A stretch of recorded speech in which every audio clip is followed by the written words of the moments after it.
And that's it on News Hour. Thank you very much for watching. I am Nenna Ndomdioto. And I'm Vivian Oguche. Bye for now.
From the views on the street, we go to bed empty hunger, to the blaring horns of a hustling city, the loudest voices of the common man got a medium to be heard. This particular administration, they were coming unprepared. It's not a bad thing to renovate the president's lodge. Through top-notch programming, unbiased reportage of news, sports, business, entertainment, and cultural documentaries, Voice of the People 90.3 FM became a symbol for 21st century media. And now, a new baby is born. Voice of the People Television, VOP TV, youthful, full of vigor and penchant for excellence in the continent's media space, exposing the wrongs, applauding the rights, dissecting the news without fear or favor, through factual and accurate stories and contents. Corruption kills three things that makes a society. Representing the interests of the people and giving them a voice. Voice of the People TV is here to stay towards building a fair society. VOP TV, Voice of the People Television, truly a voice for the people. Are you ready for the extraordinary? Something big is happening on your screen. Introducing VOP TV, now streaming on SLTV channel 264. From breaking news to captivating conversations, news analysis, giving you all sides to the story. We bring in-depth discussions on the issues that matter, from politics to sports, entertainment, and lifestyle. VOP TV on SLTV channel 264. Join us as we redefine what television means to you. Voice of the People Television, VOP TV. Now you have more than a voice.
To know the happenings in the maritime sector, join us on the program Maritime Frontiers on VOP TV as we discuss key areas in the maritime sector, from aquaculture, maritime transportation, maritime labor regulation, oil and gas exploration, ferry and passenger insurance, marine pollution and prevention, port operations, and lots more. Maritime Frontiers, exploring Nigeria's blue economy. we encourage you to click on the like button and subscribe to our YouTube channel. We are Voice of the People TV. Also follow us on all our social media platforms. We are at voptvlive. Visit our website www.vop.ng for fresh and trending news. Also watch us live on SLTV channel 264, VOP TV, Voice of the People Television. In a world where power shifts with every headlines, news breaks and events happens, we bring you unbiased and explicit information on politics, economy and state of the nation. We break down the chaos. Facts, not fluff. Truth, not a spin. We discuss not just politics, but a glimpse into the future. Join Moses, Chukuma and Fina on Voice of the People TM. Voice of the People Television. Now you have more than a voice.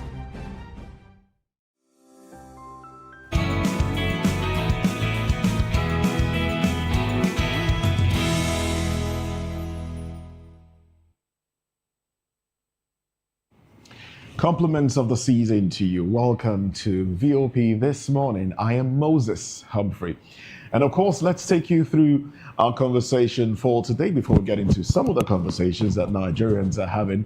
Trump's government announces visa ban for terrorism financiers, supporters amid Senate confirmation of former CDS Christopher Musa as new Minister of Defense.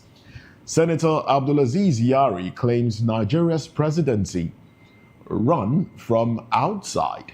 President Tinubu caged in Aso Rock. It's not the first time we are hearing things like this. And also, Auditor General accuses Nigeria's state oil company, NNPCL, of failing to account for £14.3 million spent on London office. Great times we are in Nigeria. Well, join us for these conversations. Good morning and thanks for joining us. Well, Moses, we are used to hearing this kind of, he's caged inside. Mr. President, we need to let you know, if you are caged, please uncage yourself. Nigerians need you. Let's deliver the president. Let's save the president. I am Chukuma Okoro. And I'm Fina. Okay, Chuku, how do you intend doing the saving of the number one man in Nigeria? We go to Aso Rock and free him. We have to. That's the way to do it. Yes. Like I said, the ginger from both of you. Okay, you can join the conversation, be part of this family by visiting the website www.vop.ng for fresh and trending news. Subscribe to our YouTube channel. On YouTube, we are Voice of the People Television. And across all the streaming platforms, we are VOP TV Live. And other trending stories that we have to chime in on today is the fact that contractors have laid a coffin at the entrance of the Finance Ministry headquarters in Abuja. The contractors, under the aegis of All Indigenous Contractors Association of Nigeria, started a non-stop protest at the Ministry on Tuesday over debts being owed by the federal government. They accuse the federal government of attempting to push them out of business. And this actually made them to be protesting for some time now. Speaking with journalists, an executive of the association saying they brought the coffin to symbolize how they have been burying their members due to incident relating to the death. Before now, there was one, they had a placard there that something that was on the placard reads, some of us here have died. Some of us commit suicide and all that because they weren't able to pay back the debt, the monies they must have borrowed from banks or other, financial agencies for them to carry out the work. But my problem is, I don't understand why you contract someone to do a job for you and the person is done doing the job, and you went ahead to commission this project, and yet you're owing this or the contractors or the person you contracted to do the job for you. Even the Holy Book says every worker deserves a wage, and I don't really think it's a good one. These are indigenous contractors complaining about how they want to push them out of business and all that. So if we cannot patronize our own, or if we cannot utilize what we have, then what then are we going to do? We keep on saying we want to work for indirect investors when the people that we are contracted within our own our own corridor have been protesting tirelessly for their wages. Pay us the money you're owing us. The other time they were talking about the money ranging into millions or billions at the point. But why are we having all this back and forth? I don't really think it's heartbreaking. It's heartbreaking to see that those that have taken loans to execute projects, most of them government-owned projects, are being owed for an extended period of time. It's really disheartening that this is happening. And the more troubling part of it is some of these monies have they were in the budget. They've basically been pushed out. Some of the monies have been pushed out, but they haven't gotten to the hands of the contractors, those that executed the project. It's appalling, and I would like. I mean, if I had my way, I would put all of them in a room and just, okay, how much are you owed? Just take and go home.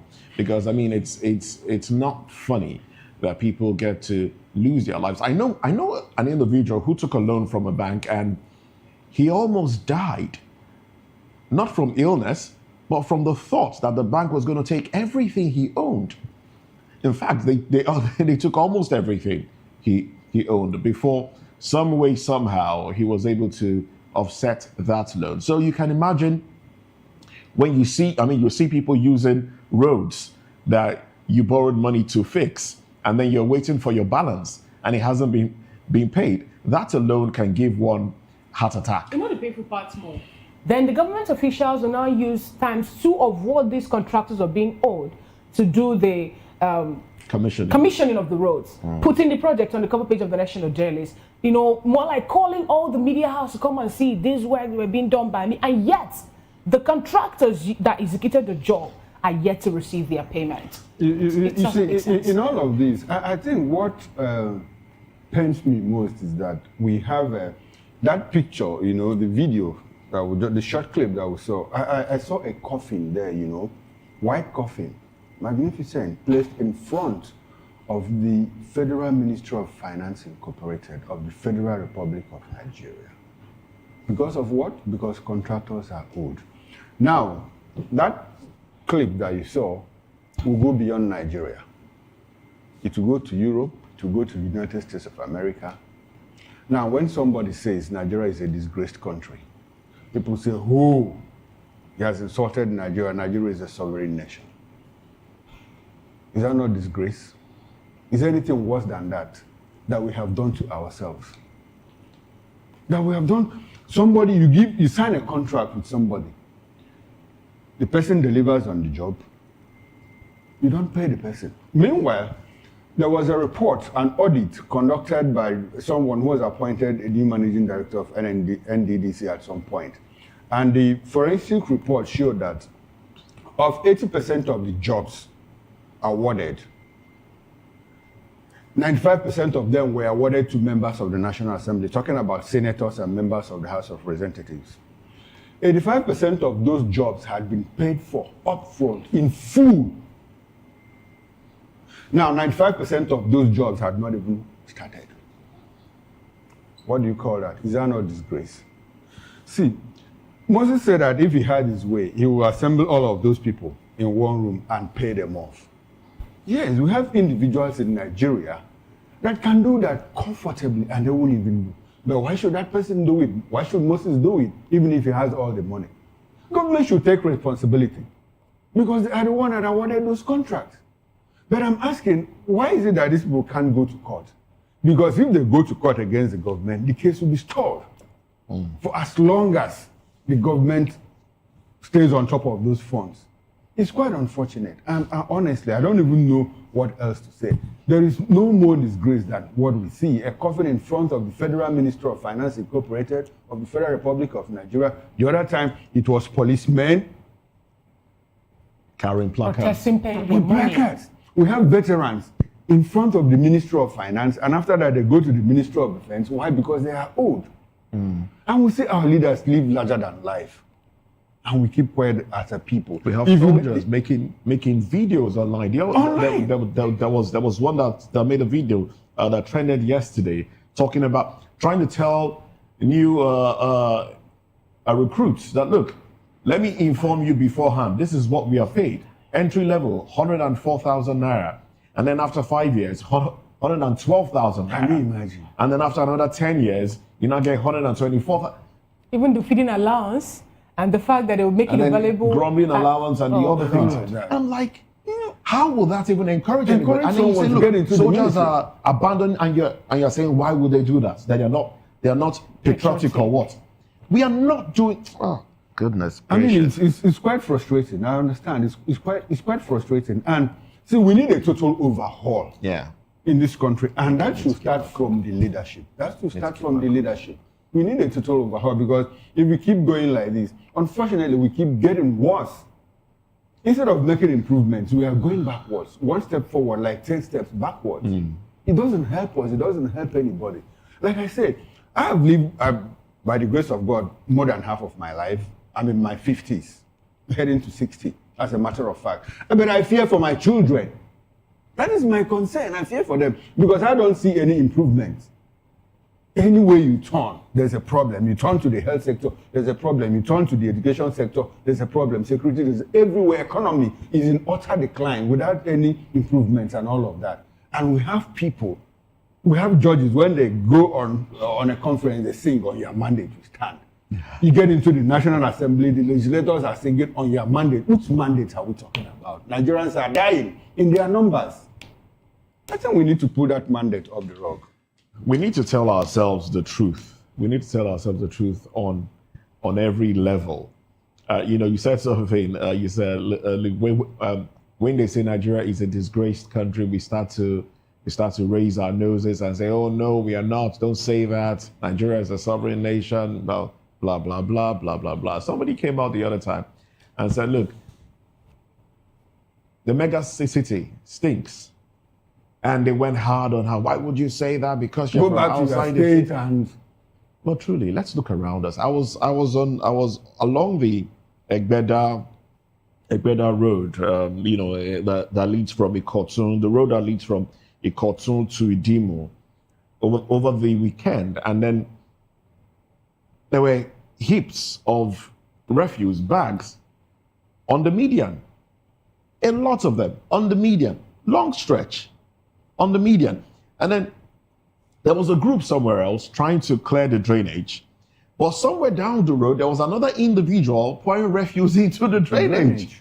And the entire place, and then before you get to Udimo, there was a truck parked there. This was like at about 10 a.m. Okay. Business people were out and all of that. And the whole place was smelling. The truck was there trying to clear some drainage at its own point.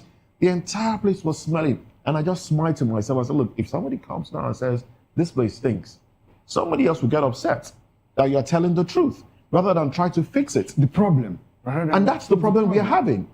People are complaining that they are not being paid. People are complaining that doctors are not being paid. Rather than fix the problem. And they say Shehu Musara Yadwa Foundation, but economic sabotage, not Shehu Musara Yadwa Foundation, but economic sabotage, noted that Nigeria cannot aspire to grow its GDP or build a resilient economy while shutting out millions of skilled citizens from its workforce.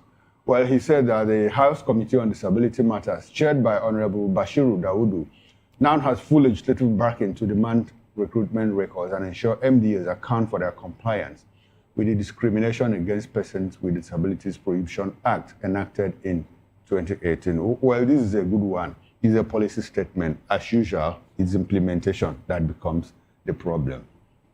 Sometimes I walk around the ministries and I see that in terms of infrastructure, some of the buildings and the staircases have been remodeled to accommodate PWD so that they can have easy access to the buildings and all of that, high rise and whatever.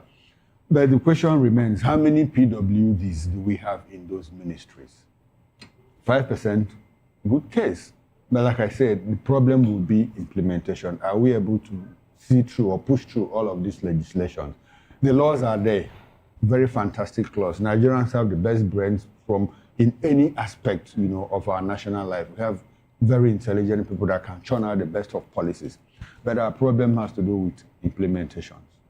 That is the problem. I hope that we'll be able to push this through. It's one thing to come down on MDAs and the rest of them. I know some MDAs, some have, they employ persons with disabilities. We have a lot of them in some of these MDAs. But how many of them do we have in the National Assembly? Didn't they contest for electoral posts as well? I know a few of them did. At least I know the one contested under, is it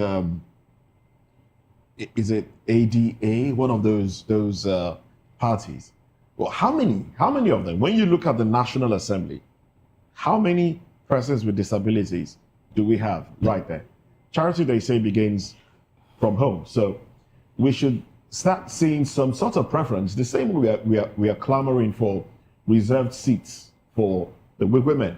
We should have some seats for persons with disabilities as well within the National Assembly. Let's start from there. I think they are also including them too. When they talk about reserved seats for women, they have PWDs also make up the list of the people that should have reserved. Is there an act of They're working on it, I guess. Okay, they're working on it already, yes, to have seats for PWs in the House. Okay, how are we going to do that? That's the next question, because are we going to just allow parties, let them contest in the parties. And like you said, you saw some people contest, but in this case, it's a matter of choice. Choice, exactly. Who you vote for. But if we make it a law, I have a problem. You know how we harness our ingenuity and in our creativity in the service of madness. Because if you make that law now, you might just come and see somebody who is limping, to contest, and after the limping, the person gets better and all of that, and he's cured. You recall that once there was a presidential election and we saw,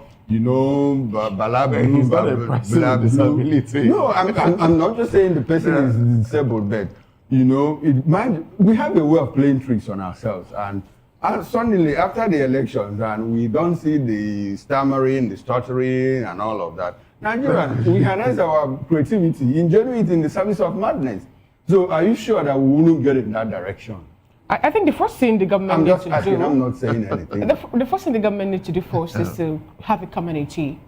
Recognize these people to know they are there. No, they are recognized. No, they are not. They are not recognized the way, they are just recognized on the papers. They are not recognized the way it should be. No, but and when you say... In terms of infrastructure, there are some places even you in get this building, to. if you walk in, you see, there's a slab meant for PWDs. And when I walk around some public places, you can only see that in a place where we have maybe influx of international personnel coming in. Not every other place. And you can also see that just some places in Lagos or other highbrow areas. Now, some people don't really understand that PWDs, they did not create themselves that way. They are special beings, and they should be taken care of in a special way. I could recall when I think a school for the blind here in Lagos was shut down. And the blinds had to take over the airport road to protest. This happened this year. It happens a few months ago to protest that they don't even have access to education to start with. And the little ones that private organizations manage to hold is a bit costly. You understand what I'm saying? And then you ask again, how then, if you say they have a community or they are being recognized, then what again is it that the government is doing or putting in place to make sure that these persons were able to receive basic education? I could recall that one this way is I have someone related to me who also is a person with disability. He wasn't born dumb and deaf, but all the same, something happened and we saw that play out. But for us to get a school for him to get to was a bit difficult.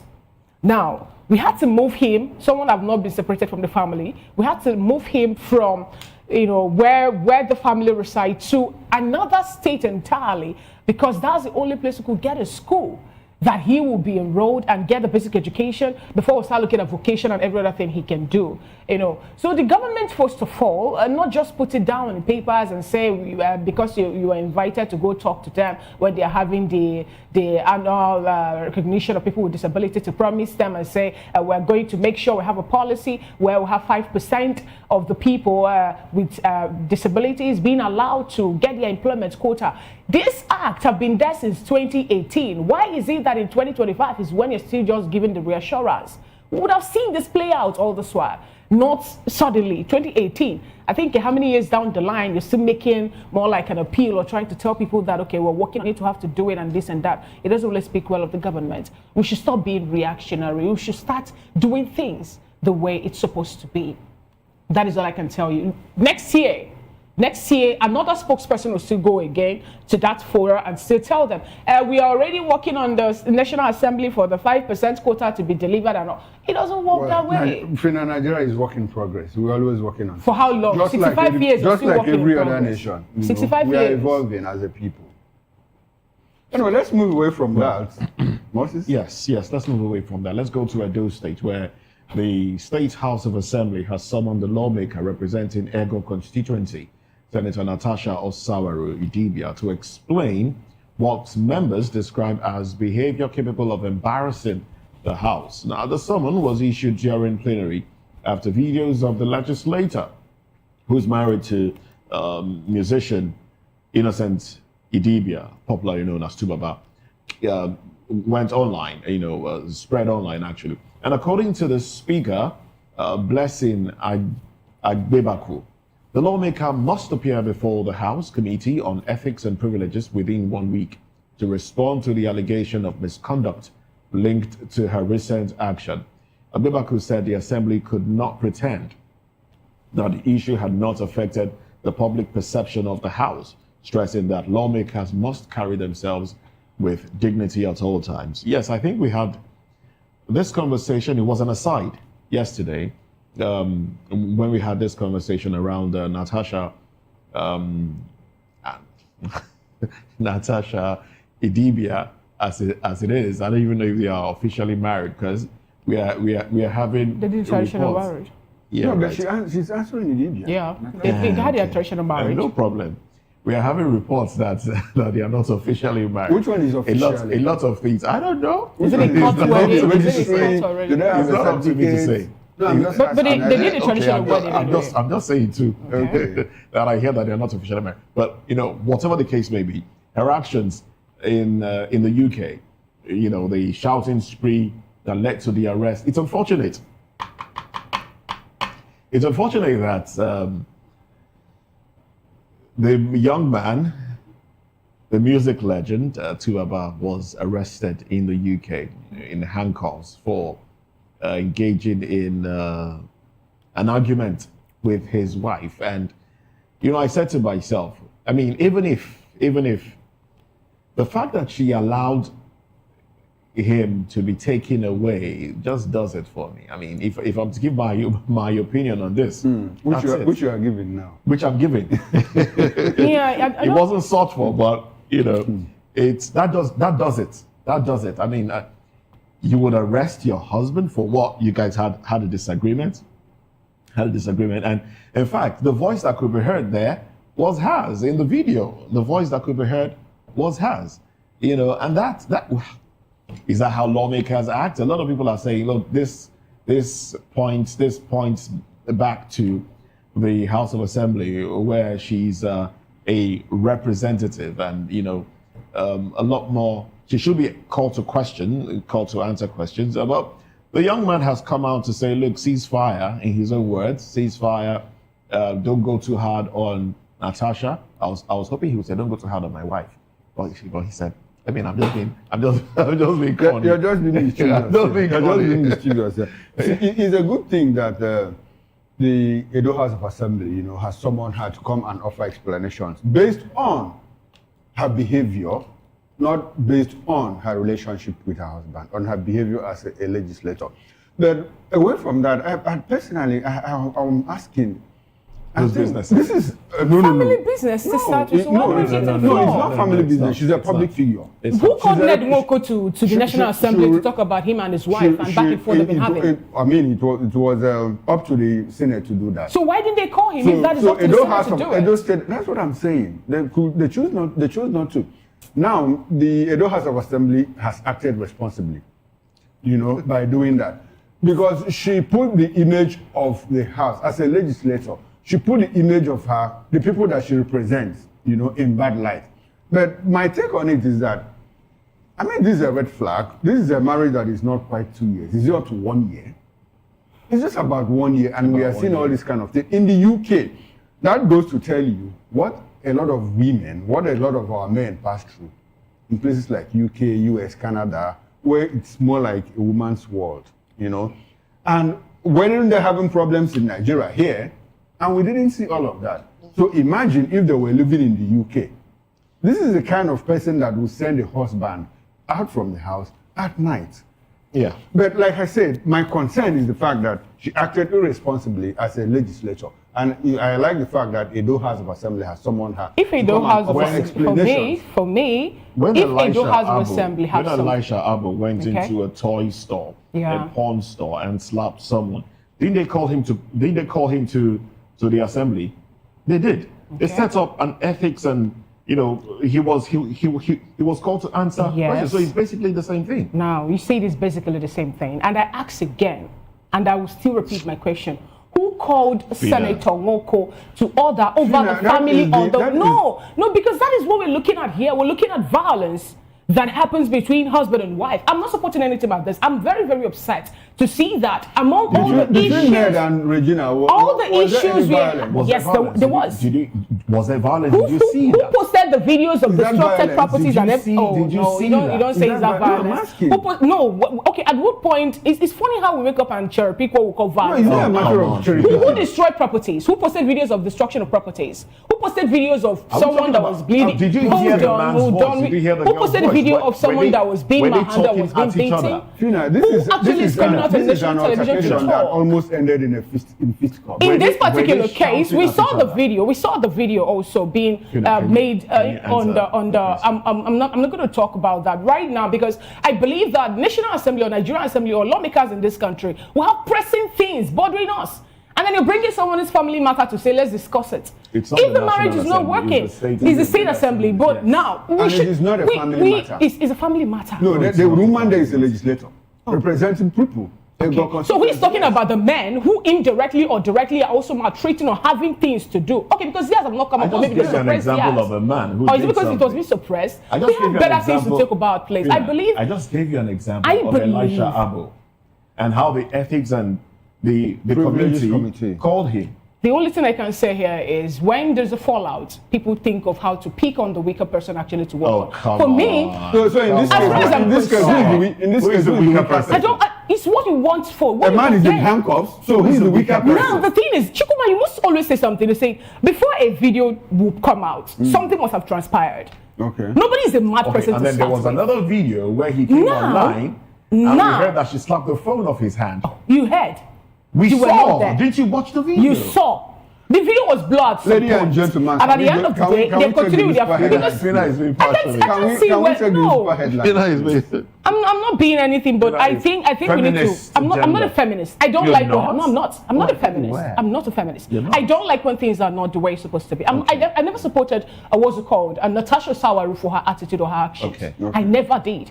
And also Two-Face too. No. Yes, Idibia. And Two-Face also should know. Or Tubaba Innocent Idibia also know. Him also is an ambassador and a public figure. So I expect them to know better on how to carry out in their marriage and every other thing. But making it to be more like a thing, we'll have more pressing challenges. We have issue of insecurity and every other thing in the country. And they're bringing... protect the perception of members of that assembly. Okay. Yes. Tomorrow you also protect the perception of people who are there. I do. I have the papers before me. Let's get into the papers. And I would like to start off from the Punch newspaper this morning. And above the masthead, we have these headlines. FG unveils 54 trillion naira budget as debt service gobs 16 trillion naira. Voter register review begins as INEC closes registration. U.S. company withdraws Nigeria's presidential jet from sale. Then, beside the masthead, U.S. molds visa ban over alleged Christian killings in Nigeria. The banner headline, abduction crisis. National Assembly asks federal government to name terrorism financiers. Right after that story, lawmakers demand guards for schools. Worship hall. New defense minister probe KB kidnap. Army general's death. The story is on page 2 of the Punch newspaper. Miners reject governor's 6 months mining ban plan. AMCON repays 3.6 trillion naira loan to CBN. Abiodun presents 1.67 trillion naira 2026 appropriation bill to Ogun Assembly. The Senate questions ministers on $30 million school safety project. 22 Lagos PSP operators fired for underperformance. And the last but not the least of the headlines on the cover page of the Punch today, CBN ends cash deposit limits for bank customers.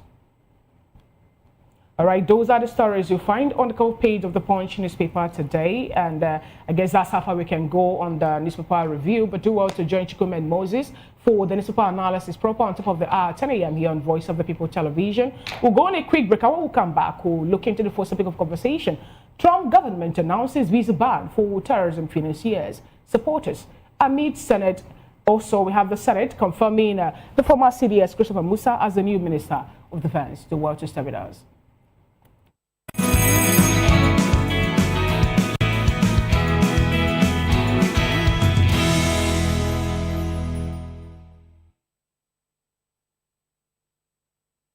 Ready for the extraordinary? Something big is happening on your screen. Introducing VOPTV, now streaming on SLTV channel 264. From breaking news to captivating conversations, news analysis, giving you all sides to the story. We break in-depth discussions on the issues that matter, from politics to sports, entertainment, and lifestyle. VOPTV on SLTV channel 264. Join us as we redefine what television means to you. Voice of the People Television, VOPTV. Now you have more than a voice. 2564 is coming up on 49 right? The 2564 Atlantic Tower. What happens in the hush behind hangar doors? Who signs the papers that gamble with lives? Which truths were grounded before they even ever had wings? If you've ever buckled a seatbelt at 30,000 feet, if you've ever stared out of that tiny window and wondered who's really in control of the skies, it isn't just flight, it's power, it's politics, it's pressure sealed in steel. We're peeling back the clouds from runway risks to sky-high secrets. We're diving deep where most dare not to look. Aviation Scope, every Sunday at 7 p.m. only on Voice of the People TV. We don't just report, we reveal. We don't just ask, we uncover. Because when it comes to the skies, ignorance is turbulence. Aviation Scope, the sky isn't the limit, it's just the beginning.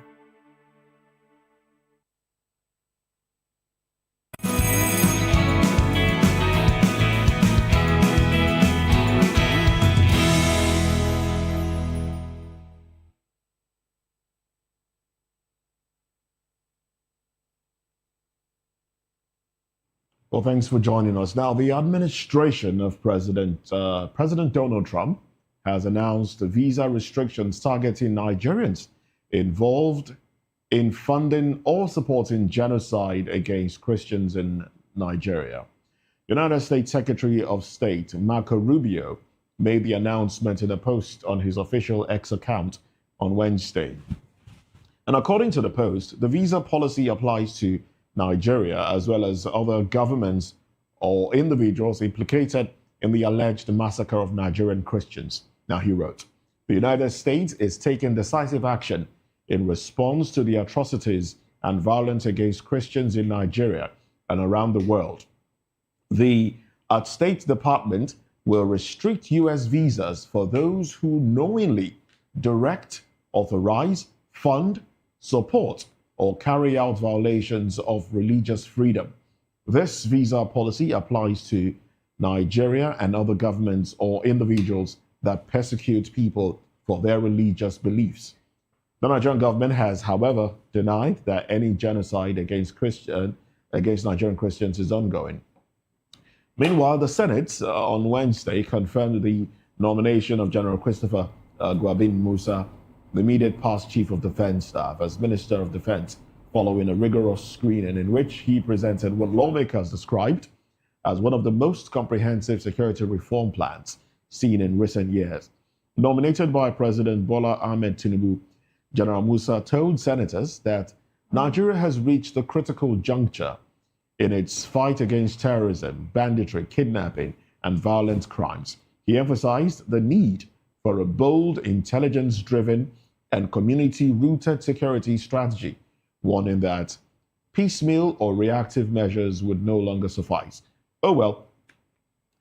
Let's get to meet our analyst for today. We have Daily Fanimo, a public affairs commentator, and also we have Sunday Dada, who is also a public affairs commentator. He will be joining us virtually. And from Kaduna, we have Elder Yusuf Suleiman Dambaki, a student in Policy and Development Studies. That's a PhD student in Policy and Development Studies at Bello University, Zaria. He served as the chairman of the Kaduna State Labour Party Caretaker Committee and is currently the Kaduna State Obedient Movement Coordinator and the PRO of the Middle Belt Forum, Kaduna State. But let's stay with, I understand that he'll join the conversation in a bit. But let's stay with Sunny Dada and Daily Fanimo as we get into this conversation. Now, does it seem like the United States government is, yes, I'm starting off with you, Mr. Fanimo. Does it seem like the United States government is more serious in dealing with terrorism financiers than the government in Nigeria? Because here in Nigeria, we're still hearing, okay, they're still compiling the list, they're going through the list that was initially given to them. But in the United States, actions have been taken. Will this government come off as being serious in wanting to deal with the issues? There's no way you want to defend the action of the government in terms of their level of seriousness in combating insurgency, kidnapping, and genocide. Because if it will take another country to rein in the government into action, then it shows that ab initio there was no level of seriousness on the part of the government. One thing that I know is that it is either of two things, either intelligence failure or lack of will to take the necessary step. Because if you are at the heart of where things are happening and you cannot take decisive action, and you now have to wait for somebody somewhere that is maybe over 2,000, 3,000, 4,000 kilometers away from you to come and organize your own for you, it shows failure on the part of such person. And in this case, the government of Nigeria, because I wasn't expecting that it took up to this time before government started making announcements that they are likely to release some names. Even after more than 2 or 3 years, when Buhari was still in government, UAE said they had a list of over 400 financiers, supporters, and arms dealers that are helping these insurgents. And government, I'm sure the UAE would have passed such lists to the federal government. But Buhari didn't do anything till he died. And government is about continuity. I expect that as soon as Tinubu came into government, he should look into those files and take action. Looking into those files, isn't it curious more like the United States is saying, look, we are going to slam this ban on Nigerians, private and people in government who are sponsoring Christian genocide in Nigeria. Now, how did they get those names? How come? That's why I said here, there is either of two things. Okay. Either there is intelligence failure or the will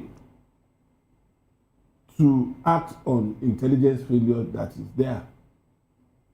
But since I am not in government, I cannot say for sure. Does it look like we have people in Nigeria here who have compiled a name and given to the United States of America? These are people, who are sponsoring or killing Nigerians and Christians and all of that. Does it look like that? Because I'm just wondering, how will the United States stay in the US? The CIA will not, on its own, stay back in America and begin to hazard guesses as to who are involved in all this. They must have used local intelligence to also sieve through names, profile people, before they arrive at their own list. So will it be fair, you know, to slam those people with visa ban without having to hear their own side of the story? One thing I know is, for instance, it is very possible that American government would have gotten hold of that 413 names and would have profiled those names and investigate some of them. You see, it is here in Nigeria that we arrest before we investigate. Over there, the moment the police comes to your house and says you are under arrest, be sure that he has concluded your file. And that's why they use that slogan, that you are advised to remain silent, that every other thing you say will be used as evidence against you. That means it's an addition to what is contained in that file. So in this case, and in all honesty, this is the best approach to fighting insurgency in Nigeria. Okay. Because I liken it to you chasing a drug peddler on the street. The total drug in his pouch is probably like 500,000. But you are leaving the baron that brings in over 20 billion worth of drugs strolling around the street. The moment you kill that person, another person takes over, because there are willing tools in the hands of this baron. So if we can cut off these financiers, honestly, these people will be stranded. Okay. I was watching one video yesterday night of a corporal in the army that was dismissed and was incarcerated. He said most of the time when they go to battle, what they see is a sophisticated weapon in the hands of these bandits or the terrorists as against their own. The killing range of his own rifle, which is AK-47, is 400 meters. But the killing range of the other man's weapon is 1,200 meters. So how do you confront such a person? And the rounds in that man's arm is about 300, whereas his own arm, even if it triples, AK-47 takes only 30 rounds in a magazine. So you can double it or triple it. Even when you triple it, it's still 90 against 300. So how do you confront such person? Okay, we'll come back It's and like talk. If time allows us, we'll talk about the budgets and how is it possible that so much is put into defense, but then the bandits and terrorists seem to have more weapons than the Nigerian army. We'll come back and talk about that if time allows us.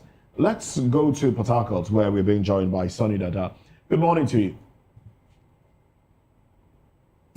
Good morning, and good morning to you. Good to have you join the conversation this morning. Now, the action taken by the United States, at what point would you say, okay, this is overstepping? You know, if they say, okay, we are restricting these people because they are sympathizers of terrorists in Nigeria or sponsors of terrorists in Nigeria, at what point would that be overstepping? I understand the visa is at the prerogative of the country that is issuing it, but at what point, especially as it concerns the conversation around the United States chiming into the issues of genocide in Nigeria, genocide against Christians in Nigeria?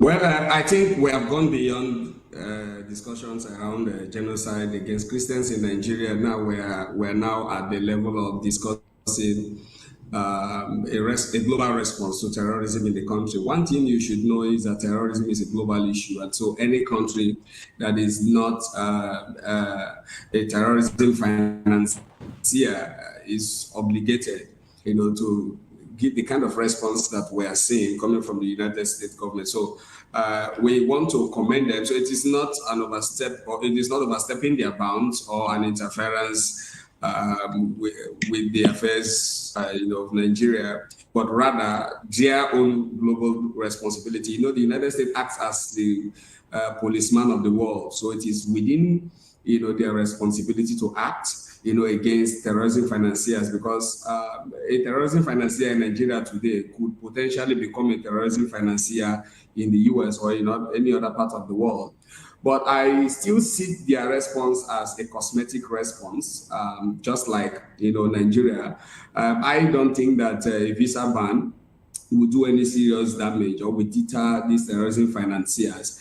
What I think that the United States government should do is to publish their names. We want to see their faces on TV. We want to read about them on newspapers. We want to hear their names. Shouldn't that be done by your government as I know United that States? That's why I describe it as a cosmetic response, because this is the same type of cosmetic response we have been seeing from the Nigerian government, over the years, even though we have heard of the existence of such lists and we have not seen the names. And the United States government has joined in the fray. I thought that with the level of, with the avalanche of intelligence reports, within their disposal, right from Interpol, right from the CIA, even right from Mossad, because you know that the CIA works with the Israeli Mossad. So with such avalanche of data at their disposal, I thought that if they want to carry out this kind of action, they should have been bold enough to list the names, and I'm saying this because I suspect that some of these terrorism financiers are either part of government or they are friends of government. And that is why the Nigerian government, right from President Muhammad Buhari, now to the regime of President Tinubu, has been very reluctant, in publishing these names. Probably because some of these financiers are in government working now, talking about officials. Sorry to butt in at this point. Sorry to butt in at this point. Talking about some of these financiers being part of the government, we understand from feelers around that the resignation or sack, whichever one you choose to use, of the Minister of Defense was initiated by the government of America.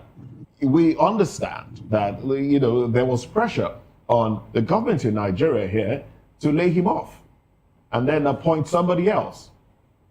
How do you react to that? Well, that is also possible because there has been a lot of pressure beyond the pressure, to sack Minister Badaru, as we have seen. There are other underlying dynamics that are played that we have not seen, but however, the indicators on ground show that the Nigerian government is under immense pressure, not just from the United States government alone, but from Western governments generally, because any issue that has to do with terrorism is a serious issue, to the global community. So, and that is why you are seeing this flurry of actions, right from the executive to the National Assembly to the judiciary, everybody running amok, running amok as if this is a new issue. But these are cases that they have been sleeping with, and nobody gave any hint, and all of a sudden everybody is running up and down. So, and that is why I strongly suspect, like I was saying earlier, that either some of these persons accused are people who are funding the political parties, who are funding elections of governors, presidents, and senators, or people who are active players within the government. And some of them could be in the private sector, holding the Nigerian economy. And so the fear is if you move against them, many things could go wrong. And that is why the Nigerian government has been very, very reluctant. But we have seen that Donald Trump is not joking. He has started to go a step further by, placing a visa ban. But I also asked, what is the essence of a visa ban if a terrorism financier is not interested in visiting the United States of America? Thank you so much, Sonny Dada, for your submission. Okay, let's take this conversation to Elder Yusuf Solomon Dambaki. Good morning, Elder Yusuf. Good to have you join today's conversation. Morning, and nice being with you. Thank you so much for being here. Let's get first your opinion on the visa ban for financiers of terrorism in Nigeria. What do you make of it? And the fact that some people also are pointing fingers to the international blocs as sponsors of terrorism in Nigeria. I could recall in one of the media charts granted by your kinsman, he was of the opinion that some of those men, when they are being caught, they see them with foreign currency, which definitely is not from Nigeria, but from another country entirely. What do you have to say about that too? And also, I will also take it a bit to ask you about the feeling of the people that suddenly the man that was sacked by this present administration is now called back as Minister of Defense. Okay, let me start with your first question. I think any action that leads to a reaction has yielded some results. Even from the beginning, when America spoke, it's like a stimuli to what we are going through, and Nigeria, being an organism in this sense, responded to the stimuli. So I think every action has some procedures. Though I agree with the last speaker that we are still at the cosmetic level, but it's a process, and it will grow to the next and to the next and to the higher level. For the band now is another level that will also take us to the next level. So I think we should be patient. What the United States is doing is yielding results for me, because before that time, we had political appointees that were for political reasons.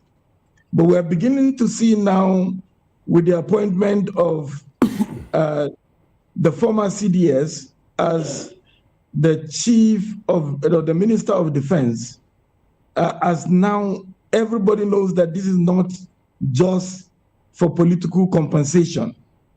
It's a decisive decision based on square pegs and square holes.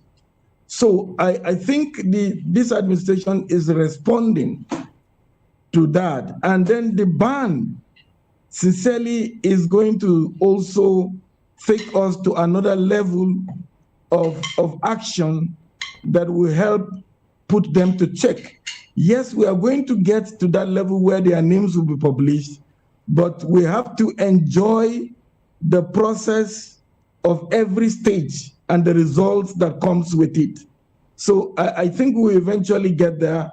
And to your second question, sincerely, here in Kaduna State, and in fact, the whole of Nigeria, the news of his reappointment was received with so much joy. In fact, I think his appointment is also based on public opinion, because we had this outcry, people demanding for his return.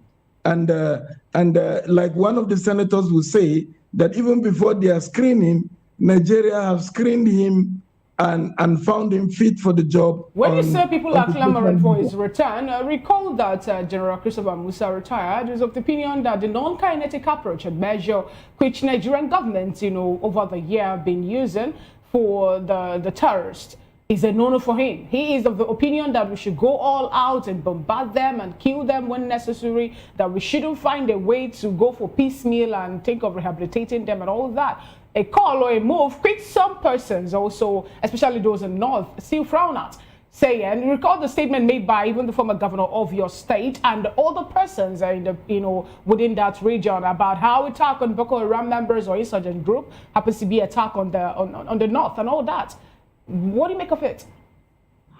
Yes, I think it's one of the reasons why Nigerians felt is the right man for the job, because you don't negotiate with terrorists, especially when the negotiation demands that their guns are on the table. That puts government on the weaker side of the negotiating table. Even in the amnesty granted in time past by Yar'Adua to the militants in the South, the first condition was drop your arms. But in this negotiation, there is no dropping of arms. So what are you negotiating? And he made reference to past negotiations with communities where he was heading the operations in Borno, and the negotiation fails because the terrorists use negotiation to buy time and to get more money to buy more weapons and come back to attack. So Nigerians see that as the best way to handle this. And I'm happy that Mr. President has finally, perhaps, let me say, corrected his mistake, because removing him as the CDS was, as it has shown now, that was a mistake. And I believe with his innovative and out-of-the-box strategy of fighting terrorism, we are going to see a better result now that he has moved from the operational level to the policy making level. Thank you so much. Now, let me get your opinion on this. What's your take on the non-kinetic approach? The de-radicalization of terrorist members and their reintegration back into the society. The likes of Sheikh Ahmed Gumi was also calling for amnesty for them. Still in Kaduna, he said something about those in Kaduna now dropping their weapons, that some roads now can be applied by motorists within 2-3 times in a week, and how some 500 acres of land have been recovered from bandits. What is your take on the non-kinetic approach? Have you seen anybody who was de-radicalized bring back to society? And, you know, let's get your opinion on it. Yeah, that type of non-kinetic approach is not sustainable. That type of negotiation is not sustainable. Maybe we'll temporarily see a ceasefire, but in the long run, there'll be a massive comeback because they'll have more arms.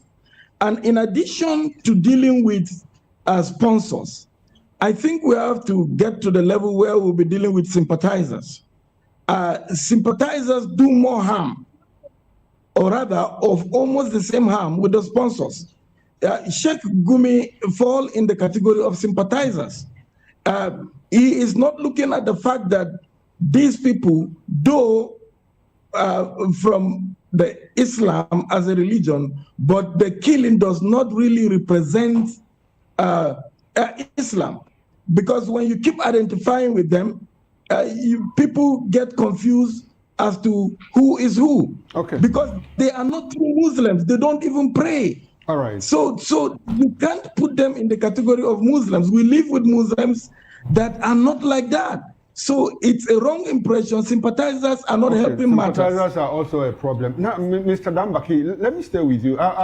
You seem to approve of the visa ban, you know, that the United States intend to place on some Nigerians, both people in government and the private sector. But I ask you, of what effect will it be? I mean, these people, if they don't go to US, like, as a matter of fact, we have people who serve, who live, you know, for like 10, 15 years. They don't go to the US. Of what effect will it be? As a matter of fact, a lot of them even prefer going to Asia now. They could go to Iran and they could go to other places. So of what effect will the visa ban be? Well, to be candid, US as it stands now, it's one country that you cannot replace in the hearts of Nigerians or anybody in the world. Perhaps because of the investment they have there, their family members that they have there, and also the medical checkup that they do go to once in a while. When you are denied that privilege, when you have to be restricted, it keeps you like in prison. For them, you may not understand, but for them it's something. And like I said, it is not the end of it, but it is a stage also. Okay, it's not the end of it, it's a stage.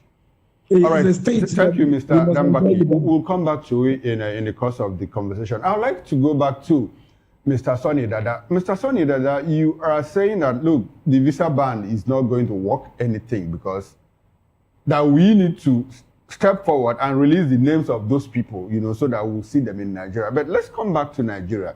We have cases where people, you understand what our judiciary has become. Even the president himself did acknowledge that, look, Nigerians have lost faith in the judiciary. So if we have a situation where we release those names and they are prosecuted, do you think that it will come to anything? I mean, we see cases tried for 10, 15, 12, 15 years in Nigeria and nothing happens. The people walk free. So what next step should we take? Apart from releasing the names, since we cannot prosecute them conclusively, what next step should we take to ensure that, look, we cut off that supply? No. They can be prosecuted. And one thing I want you to know is that the judiciary is under trial as we speak right now. The judiciary is in public courts. The judiciary is also under an international undergoing an international trial because the world has come to see the Nigerian judiciary for what it is. As a matter of fact, where we are today because of what the role the judiciary has also played. But I want you to take a look at something. The moment the United States government expressed interest in the genocide, the alleged genocide issue in Nigeria, we suddenly see the speedy prosecution and judgment of some, terrorists whose cases were pending even before now. About 3 or 4 of them, the court quickly handed down judgments, and the prosecutors, which is the government, became very serious with the issue. So that's to tell you that with pressure from citizens, the judiciary can, wake up and be alive to its responsibilities. But beyond prosecution, there are a number of things that can be done. Naming and shaming is very, very important. It plays a very, very serious role, in mitigating criminal activities in our society. And we have seen this oftentimes. So when we know that these are the terrorist sympathizers, or these are the financiers of terrorism, number one, it gets to their children, their classmates, use it against them in school. It gets to their wives. It gets to all their family members, So that is an added pressure on them. And a lot of these persons doesn't want this kind of public shame or public disgrace, And because we have known them for what they are, everybody, there will be a national touchlight on them. So it goes a long way. Okay, it goes a long way. All right. Before we come back, it goes a very long way. Mr. Dada, I'd like to ask you. We had a debate on Christian genocide where you appeared on this station a few weeks ago, and at that point you were of the opinion that, look, there was nothing like Christian genocide. But you seem to agree with the United States now that there is Christian genocide. What changed? No, I did not agree, and that is why, if you listen to me, I use the word allegedly, allegedly, because I'm still waiting for the facts and the data. I know, by working in some of these communities in the north, I know that there has been, and if you recall in that conversation, some of us who said there is no genocide, however, agreed to the fact that there has been massacre, there has been, structural, policies against targeting Christians in the north. But however, we looked at the core definitions for genocide, and because of that, I strongly disagree that there is actually the Christian genocide in Nigeria. And even till now, I'm still looking for that data. We shouldn't speak based on emotions, but I like us to speak based on available data. So what is that data that is available, that is our disposal, that shows a systematic, cleansing? Because when you talk about genocide, it means that you are systematically targeting and carrying out ethnic cleansing or carrying out cleansing against certain. Mr. Dada, are you very familiar? Are you very familiar with the kid adoption and the killing of a certain venerable Archie? Are you aware of the abduction of a certain pastor and his wife? Are you aware of the adoption of 38 people from an apostolic, Christ Apostolic Church somewhere in Kwara State? Should I go on and on? Are you aware of those incidents?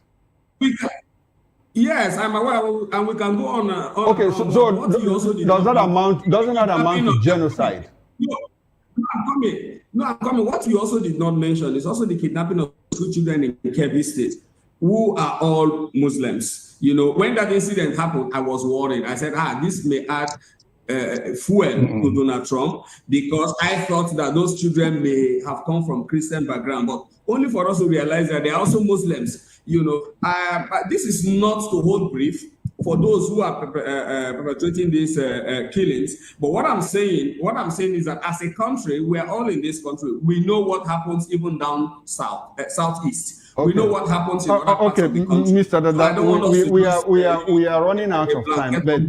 The girls that were kidnapped in Sokoto, in Kebbi State, do you have information that any of them was killed? Like, I do have information, and you know that in the Christ Apostolic Church, in the crossfire, Christians were killed. Does that make a difference? I still don't agree that it makes so much difference to the extent that all of us will now agree that there is a Christian genocide in Nigeria. By the way, I am a pastor. I'm a pastor of a church. If you must know, I am a pastor in the Redeemed Christian Church of God. So I should even be the one that should be at the forefront clamoring that there is a genocide against Christians. But because of my professional background, I like to deal with data. I work with data. All right, then. Having experience across various regions, working across various regions in this country, I know what I see and I know what I hear in each region. Well, I don't want us to diminish the fact that we are having a serious case of insecurity in our hands, and whether it is Muslims are being killed or Christians thank you very much. We must take steps. Well, these are your opinion. A lot of Christians around the Benue and Plateau axis will tell you that, look, it's a genocide against them because they are being killed and chased out of their homes and having to live in IDP camps. That's their own reality. But let's not dwell on this. Let me come back to Dele Fanimo now. Let's talk a bit about monies that have been set aside for the Ministry of Defense, procurement of arms and the rest of things. In 2024, there's a reported 3.85 trillion naira budget for defense, and then we've seen procurements. I don't want to talk about Tucano jets. I mean, we've talked about that quite a number of times. But besides the Tucano jets, a lot of other weapons have been acquired by the Nigerian state to combat terrorism. How is it that with all these monies, 3.85 trillion naira, 1.57 trillion naira, it goes on a 2.98 trillion naira sectoral breakdown, with all these monies over time from we can just say maybe from 2015 up until now, a lot of all these monies put into defense, and yet what it seems like our soldiers have is just AK-47, like you mentioned. And then these individuals have more sophisticated weapons. In fact, in some cases, when there's to be a confrontation, when they hear the sound of the guns being fired by the terrorists, they tell you, look, we can't go there because that sounds louder than ours. What is going on? How can we defend all these things, the budgeted funds? You see, the armed forces is not immune to the general malaise of corruption in Nigeria. Corruption is also in the armed forces. Some soldiers that were at the theater of war, some of them will tell you in their closet that their rations were denied. Some of them will even tell you that the allowance they're supposed to get for that tour of duty, which takes them away from their family and all the rest, are not paid as and when due. And these are monies budgeted. Another thing again is sometimes what is budgeted and what is pushed out is at variance. Like you mentioned, 3-point-something trillion. The total amount that may have been disbursed at that period may be a far cry from what was budgeted and what we Nigerians hold on to. So now another thing again is I met a soldier, an officer, way back in 2019. I was on a trip from outside the country. We met in transit. And when he got to know that I'm a Nigerian and I'm a journalist, we had discussions and he showed me pictures and everything that I needed to believe in. And part of the discussion was that there is endemic corruption in the theater of war. That as at that time, a major in the Nigerian army was making a thrift of 3 million naira a month. Where is that money coming from? Because at that time, the salary of a major in the army was not up to 400,000. So where is he getting the money? 400,000 naira. Yes, at that time. So, and he's making a thrift of 3 million naira a month, which means that the 2.6 million, assuming without conceding that he's not touching his salary,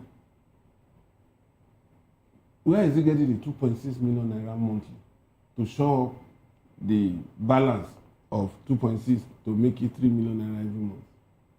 And that tells you the kind of shenanigans going on in the theater of war. That's why some of these soldiers, some of them will just drop their uniform and cross over to the next available country that is contiguous to Nigeria, and from there they will flee out of the country. Okay, let's because we are running out of time. Let's look at the new Minister of Defense. That was sent for screening. What would be your overall take on the screening conducted yesterday? Because we saw initially he was to be asked to just take a bow and leave, but the President of the Senate said no. America is on our case.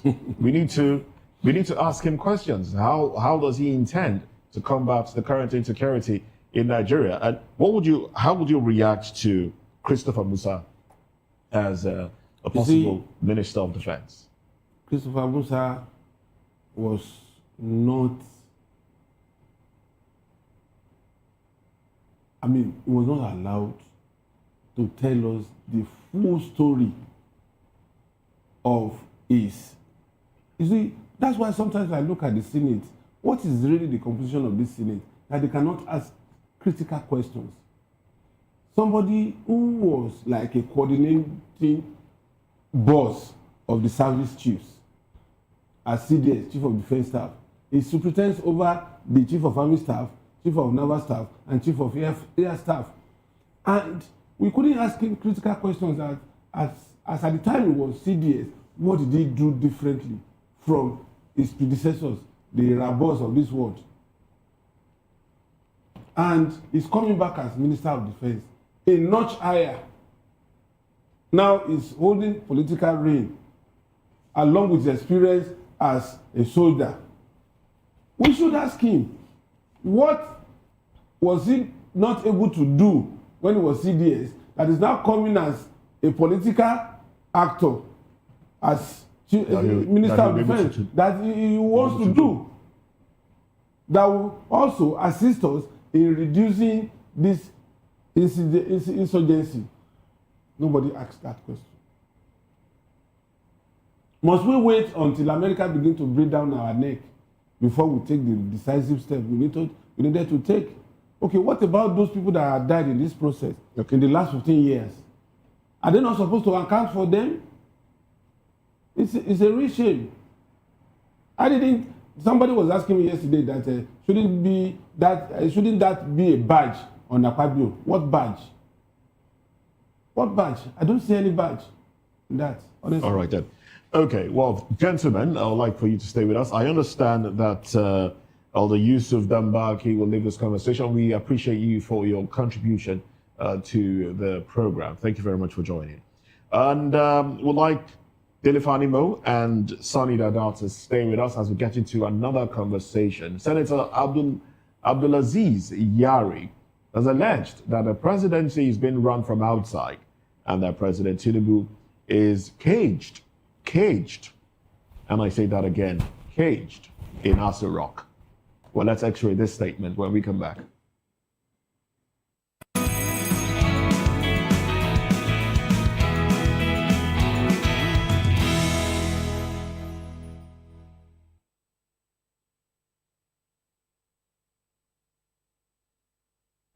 Glad to have you back. It's still VOP this morning. The senator representing Zamfara West, Senator Abdulaziz Yari, has declared that the Nigerian presidency is being operated from outside the presidential villa. Senator Yari also claimed that President Bola Tinubu is caged in the presidential villa. The former governor of Zamfara State spoke during the One Nigerian Project conference in Abuja on Wednesday. In his words, those close to the presidency know that the presidency is being run from outside the villa than inside the villa. We already have the president caged there. We locked him up, but we do the operations. So why not think of the trust you are given? In July 2024, recalled that Senate Chief Whip Alin Dume alleged that President Bola Tinubu is held captive by forces in the presidential villa who have been feeding him with lies and shielding him from selfless Nigerians who can tell him the truth. He was reacting to a resolution of the Senate which advised the federal government to address the hunger in the land or face the wrath of the people. Also, a month ago, Senator Alain Dume still alleged that some officials within the presidential villa were demanding bribes from individuals, including senior government functionaries, seeking access to President Bola Tinubu. The Senate Chief Whip revealed that his attempt to reach the president through official means had repeatedly been frustrated by bureaucratic bottlenecks and aides who deliberately blocked communication due to personal gains. I will say have Mr. Dele Fanimo, a political analyst and veteran reporter, and also Mr. Sonny Dada, public affairs analyst and chairman, Civil Liberties Organization, River State. And we've been joined in Abuja by Philemon Ajekukuko, a development economist, author of media and energy consultant. Good morning, Mr. Philemon. Good morning, madam. How are you doing today? Well, good. Good to have you join today's conversation. All right, you are in Abuja and the FCT where this particular story broke out from. What do you make of this? The allegation from the former governor of Zamfara State, now a senator, representing the Zamfara West Senatorial District, talking about how the president is being caged in Asorok and the presidential affairs are being run by selected individuals outside the villa. What do you make of this, please? Let's also remember that the former president, the late president, Muhammadu Buhari too, we got the information after he left the office by a certain senator then who played within the corridors of power when he was there. Also told Nigerians that Buhari was shielded, that he doesn't know what is playing out in Nigeria. Please, what do you make of this, and how possible could it be that the number one man in Nigeria is not aware of the happenings or the way Nigeria is being ruled or governed? I think you just stole part of my line. The former president, we had the same story, not just that kind of story. It was even a bit worse than that, because we had a situation where certain story was going all over the place, that it was not the former president that was actually in the villa, that it was a clone. And I don't know how any grown up, any adult believe that somebody can be cloned and the person is like a replica. And people believe the story. Let's face it, every organization, every society, every environment has what we call gatekeepers. The gatekeepers are the people who are the in-between, that is between the people and the principalities that are. And what is their function? Their function is to make money from the process. So whether it's Yaradua, whether it's Obasanjo, whether it's Muhammad Buhari, whether it's current president, it's the same thing. It is people who are not part of the circus that are complaining. Those that are part of the circus are having a good time. And when another president comes in, we start all over again. But let me address a very critical point that bothers me. When they say somebody is caged and he does not know what is happening in the society, what does that really mean? We have a man who has been out there all his life. He knows what's going on in Nigeria. He has been in the trenches. At a point, he was, don't forget, he was in opposition, criticizing government. So suddenly, within 2 years, that he finds himself in the villa, and he doesn't know what is going on in Nigeria anymore. Where do we have all these very, very funny ideas? if the president wants to know what's going on in Nigeria, all he needs to do is put on his television. All he needs to do is read the newspaper.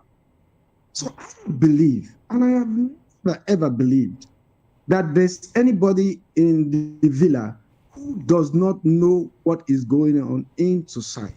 Okay, thank you. The president does whatever he wants to do.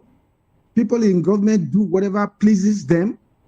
That is not to say they don't know what is going on in society. So that is just a story that is made up by politicians who are out of Mr. Jekuko, when you say the story is made up, you recall that recently the presidency pushed out a list of those who were granted prerogative of clemency by the president. And at that point, Nigerians said, oh, no, we don't like this person's name. This person's name is not supposed to be there.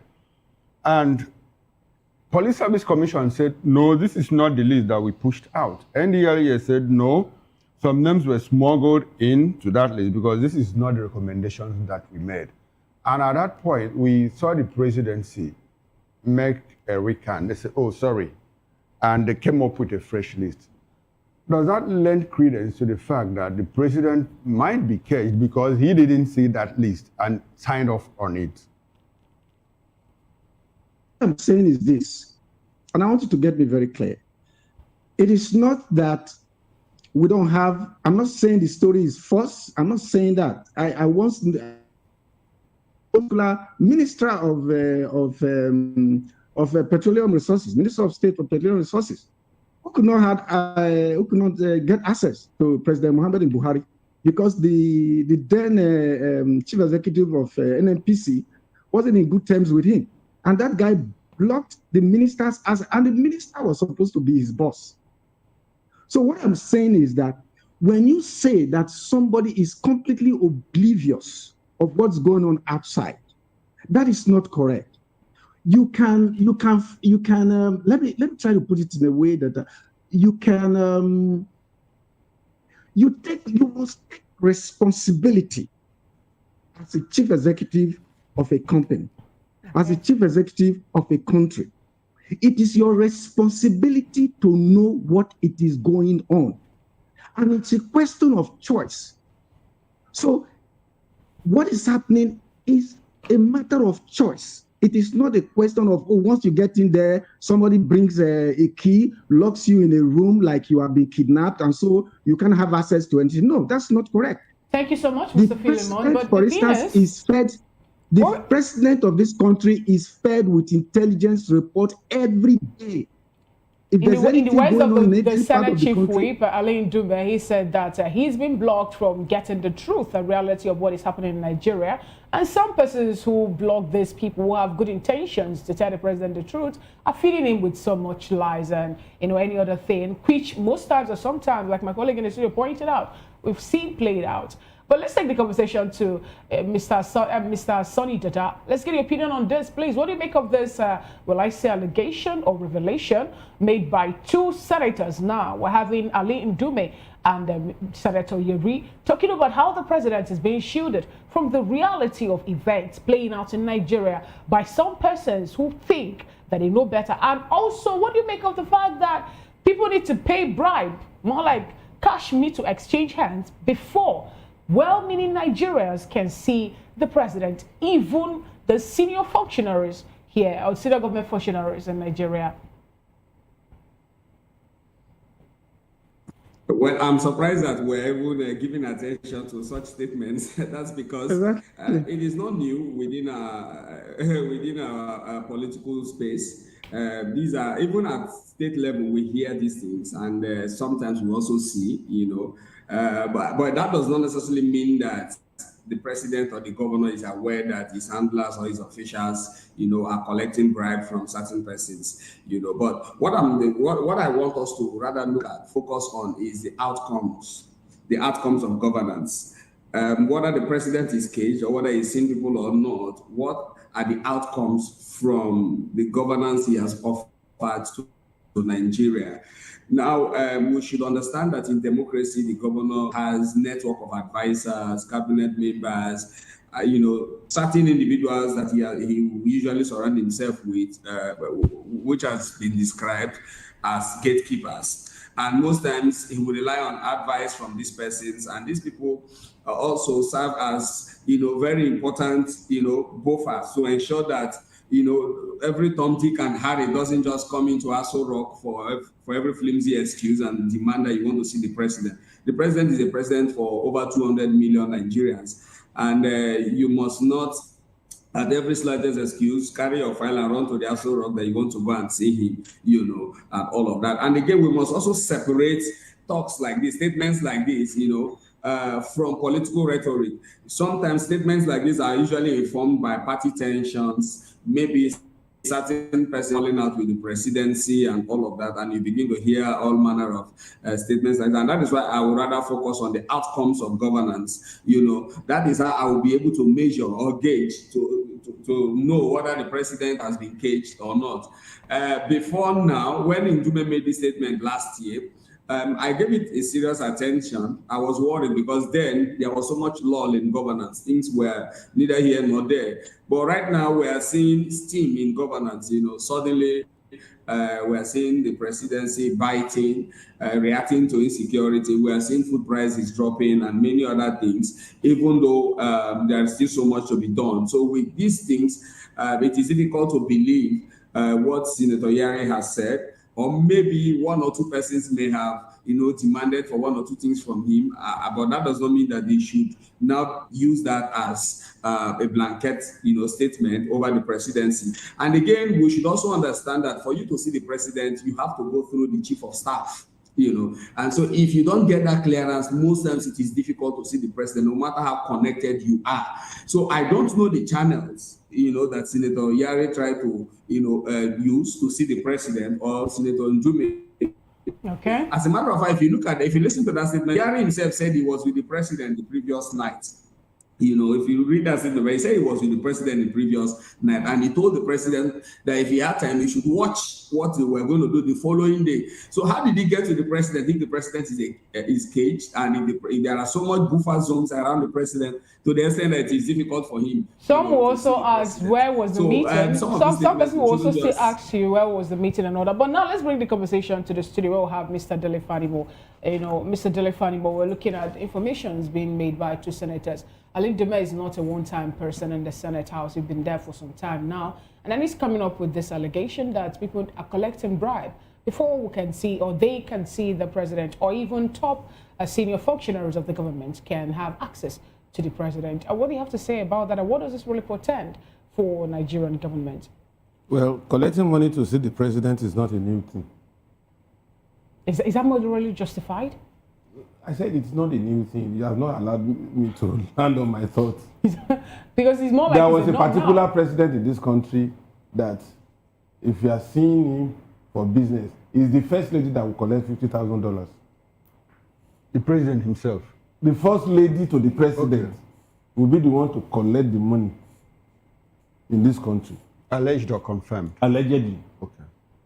Because I didn't pass the money to her. But that was strong from my own assessment, and the person, I have that feeling that he may not be lying. Because I got this information from more than two people, influential people. So to say that some of these, even at state level, there are some people that will tell you that all they do is to facilitate your meeting with the governor, and it's for a fee. I have seen it happen, and I've been part of it. In fact, some governors will feign ignorance, but they also encourage it tacitly. So that is for the settlement thing, but that does not mean that it's right. It's not right.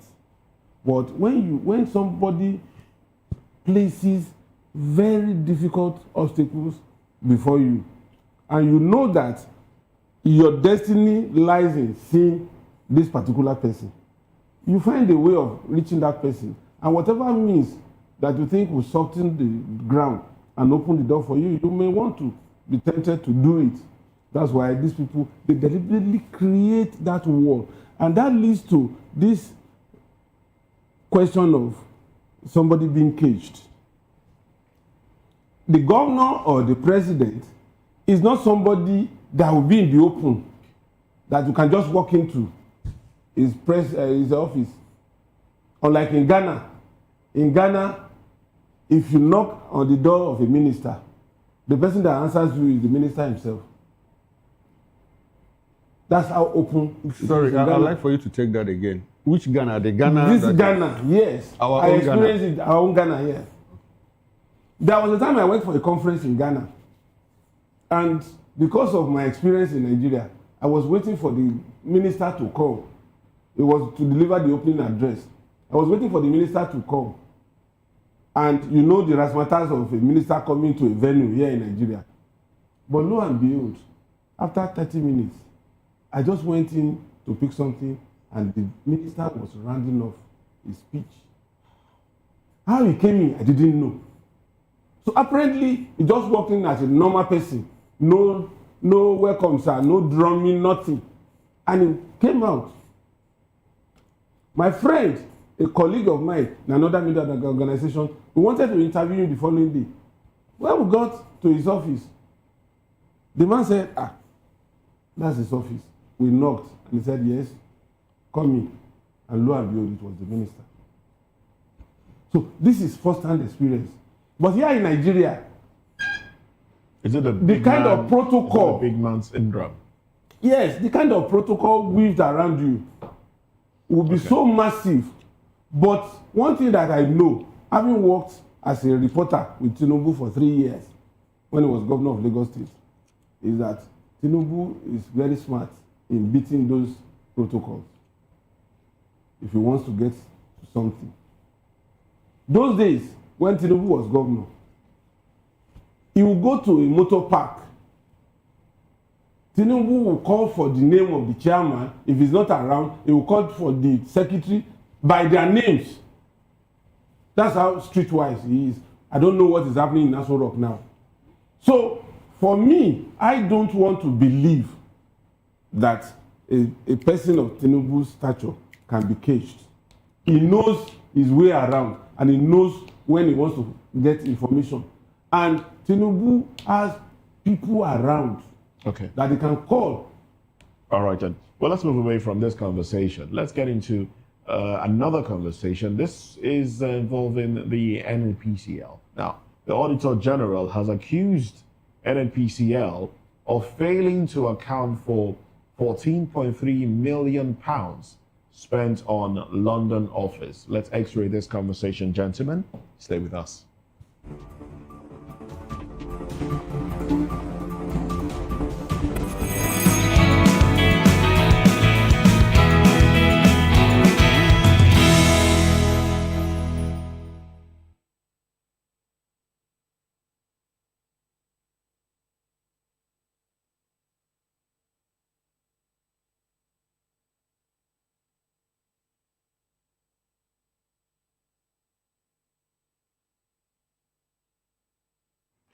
The Auditor General of the Federation has accused the Nigerian National Petroleum Company Limited, NNPCL, of failing to account for £14.3 million spent on its London office in 2021.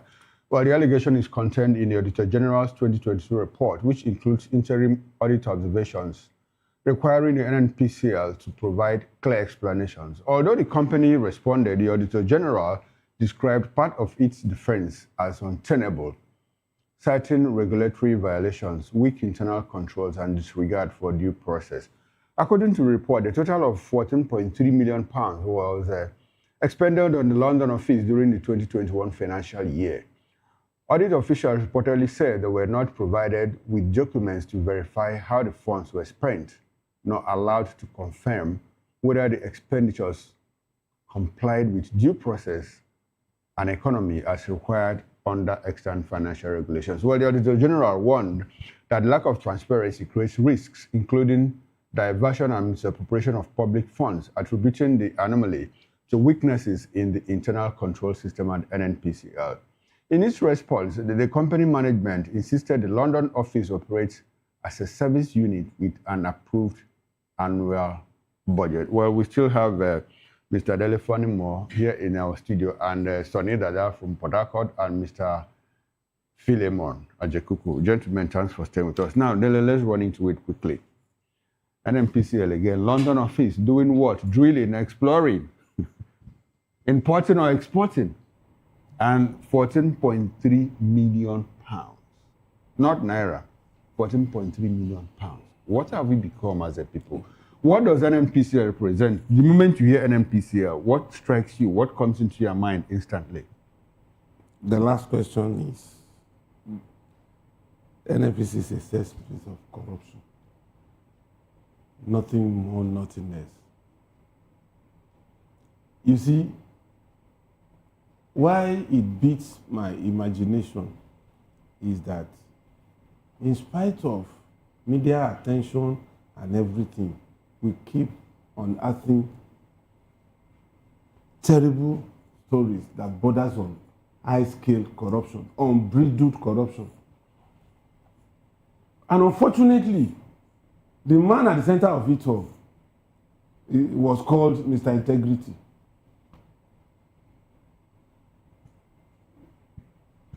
He is culpable in this in three ways. He had experience of manning the petroleum ministry. When, as military man, he was petroleum minister. Under his watch, 2.8 billion that Fela sang about got missing. Till his death, nobody was able to unravel that money where it was kept. And 2.6 billion naira at that time, when exchange rate was like 70 kobo to $1. Now look at the exchange rate today. So that man, under his watch, 2.8 billion was missing times 1,500 naira of today.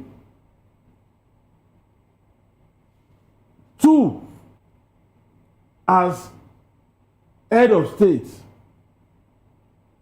he superintended over Nigeria, and there was no let in corruption in NNPC. 3, he came as civilian president and held on to the position of petroleum minister for 8 years, Mr. Integrity. And we are hearing all this, but unfortunately, the man is dead. No, the man is dead, but we understand that he wasn't corrupt. I'm coming to that. Yeah, he wasn't corrupt. Does that speak to the fact that he might have been caged and he didn't know what was going on in How could he have been Spartan with all this? Even if he's not paying much attention to NNPC, why did he stop audit for 8 years? 90, Nigeria Extractive Industry Transparency Initiative, the Nigerian arm of Extractive Industry Transparency Initiative International, was on Buhari's neck that we need to do forensic audit of NNPC. For 8 years, he looked the other way. So that is enough complicity. And look at the humongous money that is missing. You spent 14.9 million pounds. At today, a pound sterling is about 1,700 naira. Did you build a new house for NNPC in London? Did you change all the furnitures and fittings? And if you look at that report, that is why I said if auditors want to do their job, they will do it diligently and Nigeria will be out of this mess. I came into contact with financial regulation as a young person after my secondary school education when I had to work with the local government in 1982. That particular book, if it's applied to the letter, there won't be corruption in this country. In NNPC. Okay, all right. Thank you very much. Now let's go to Mr. Sonedada. Sonedada, what do you make of the fact that? What do you make of the fact that NNPCL spent £14.3 million in their London office, where there is no ongoing exploration?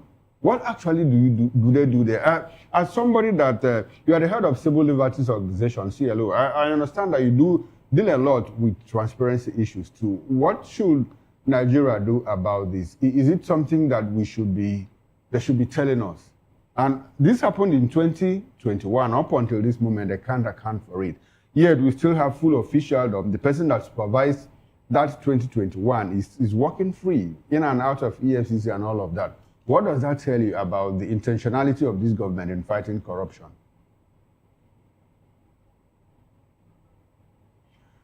Okay, all right. I understand that we've lost connection with Mr. Sonedada. Let's come to you, Mr. Ajekuko Philemon. Can you hear me, sir? Yes. Okay. I can hear you, sir. Okay, beautiful. Did you get my question, or shall I come again? I got the question. Beautiful. Can we hear you, sir? Let me start by saying that in the Bible, there's what we call the deep things of Satan. Talking about NNPC is talking about the deep things of Satan. That corporation is a parallel government. It's a government unto itself. And it has been so since its inception. And no government, none, not one, has been able to tame NNPC. And the reason is simple. NNPC is a buffet. Everybody goes there to grab what he wants. So everybody partakes. So everybody is a beneficiary. No motivation whatsoever to tame NNPC.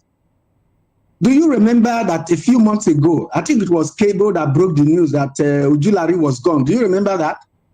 And there was this speculation that it's only heaven that can save him.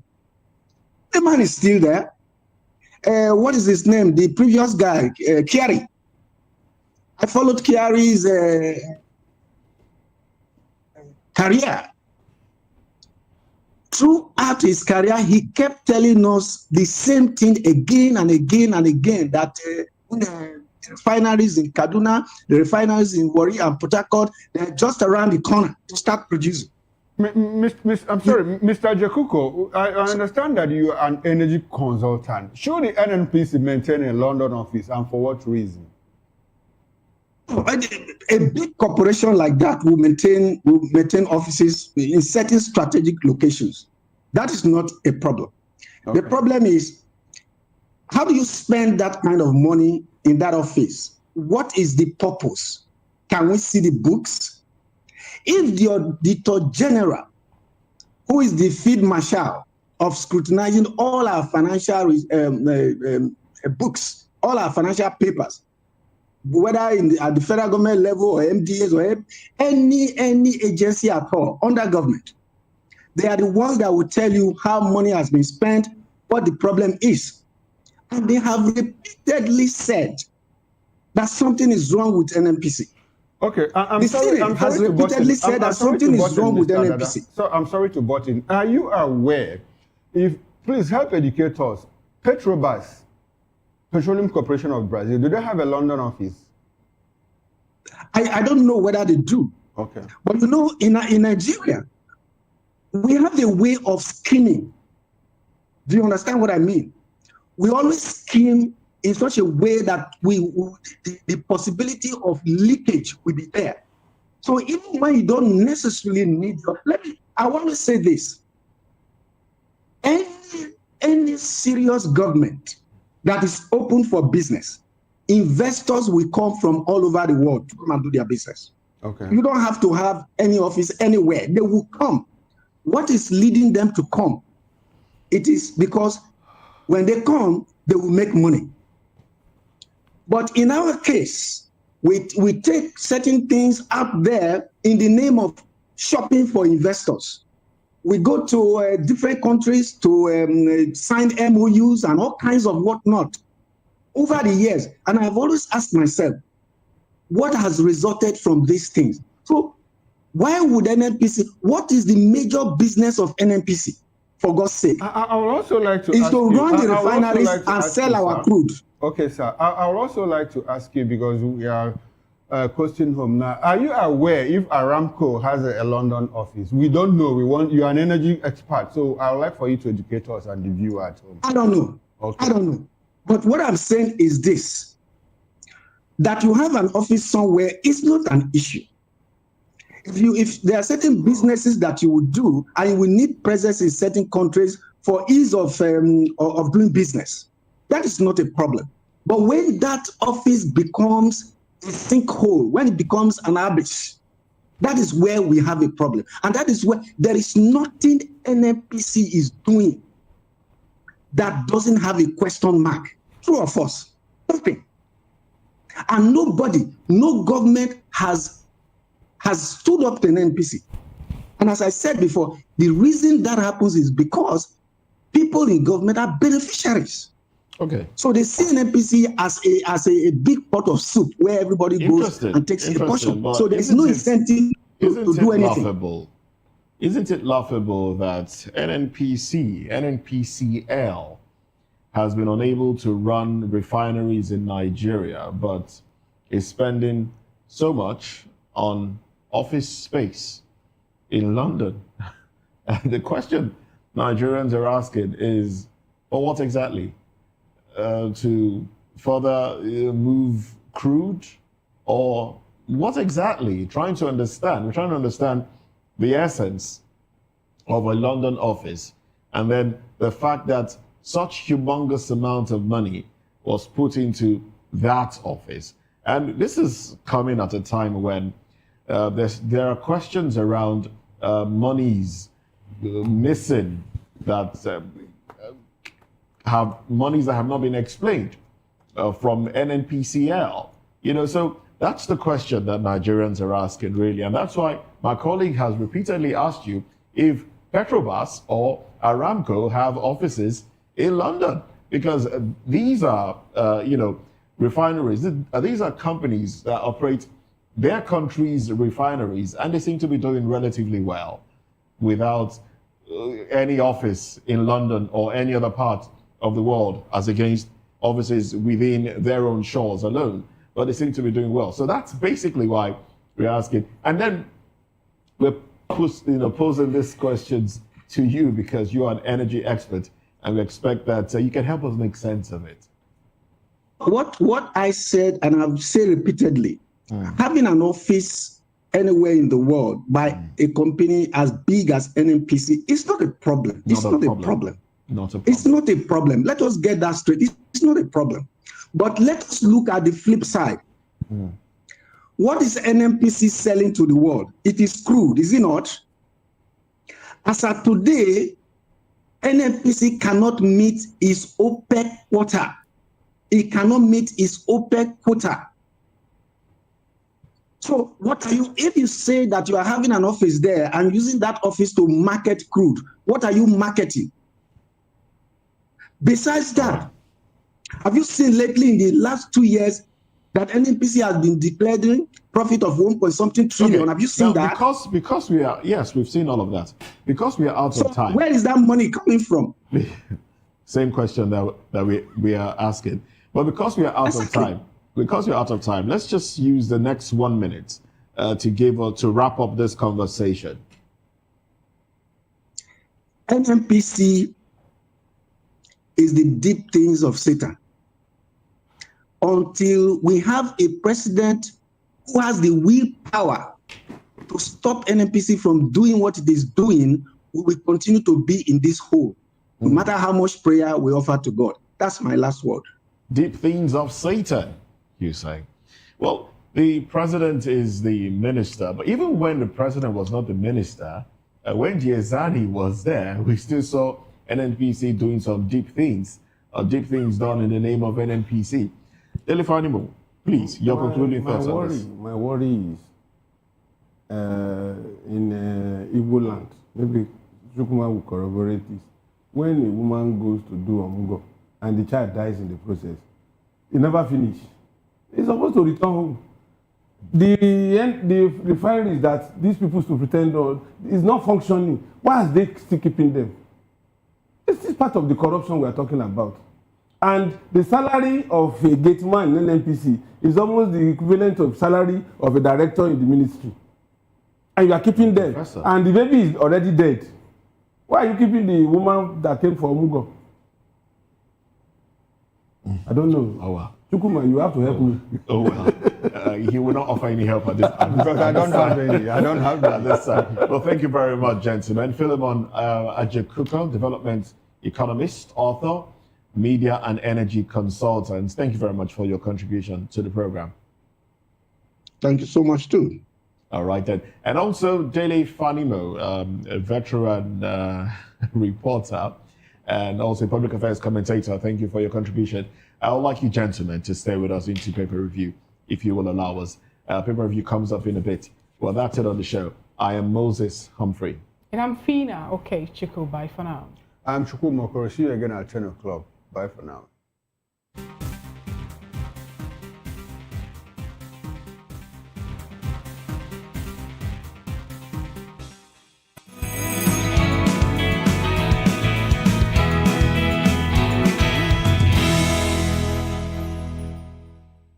We encourage you to click on the like button and subscribe to our YouTube channel. We are Voice of the People TV. Also follow us on all our social media platforms. We are at voptvlive.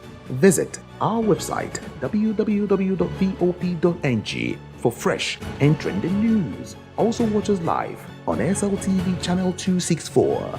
VOP TV, Voice of the People Television. In a world where truth is the ultimate power and opinions scream the loudest, it's time to wade through the noise. Hunger no get tribe! Hunger no get religion! And scan the human interest and trending topics that matter. Stay tuned to The Issues, your plug to the stories making the buzz, from politics to science and technology, social justice, and more. Let's tackle the tough questions and expose the truth. The Issues on Voice of the People Television, Mondays to Fridays, 8 to 9 p.m. The Issues. Don't just react. Understand. This is African News on Voice of the People Television, where we don't just bring you the news, we bring you Africa's heartbeats, the policies that shapes our world, and the economy that determines our future. African News on Voice of the People Television. Stay with us. Are you ready for the extraordinary? Something big is happening on your screen. Introducing VOPTV.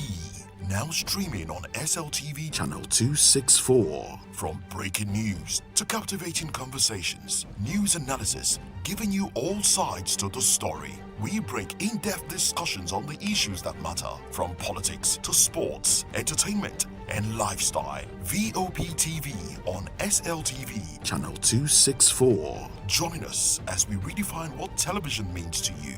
Voice of the People Television, VOPTV. Now you have more than a voice.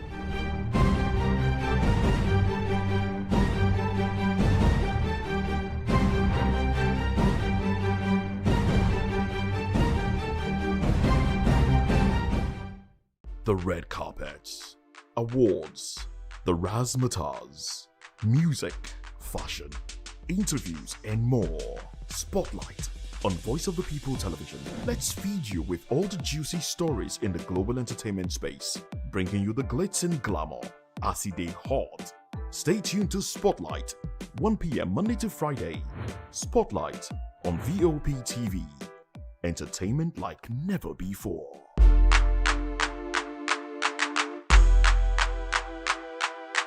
Behind every broken deck lies a broken promise. Education shapes the nations.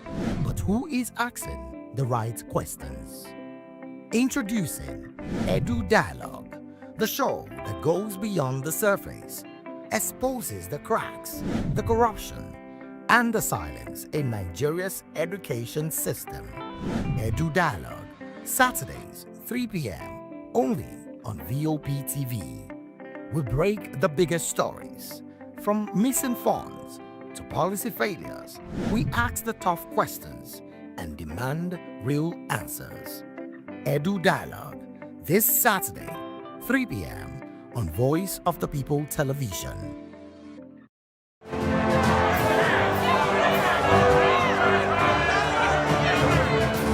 Do you want your voice to be heard?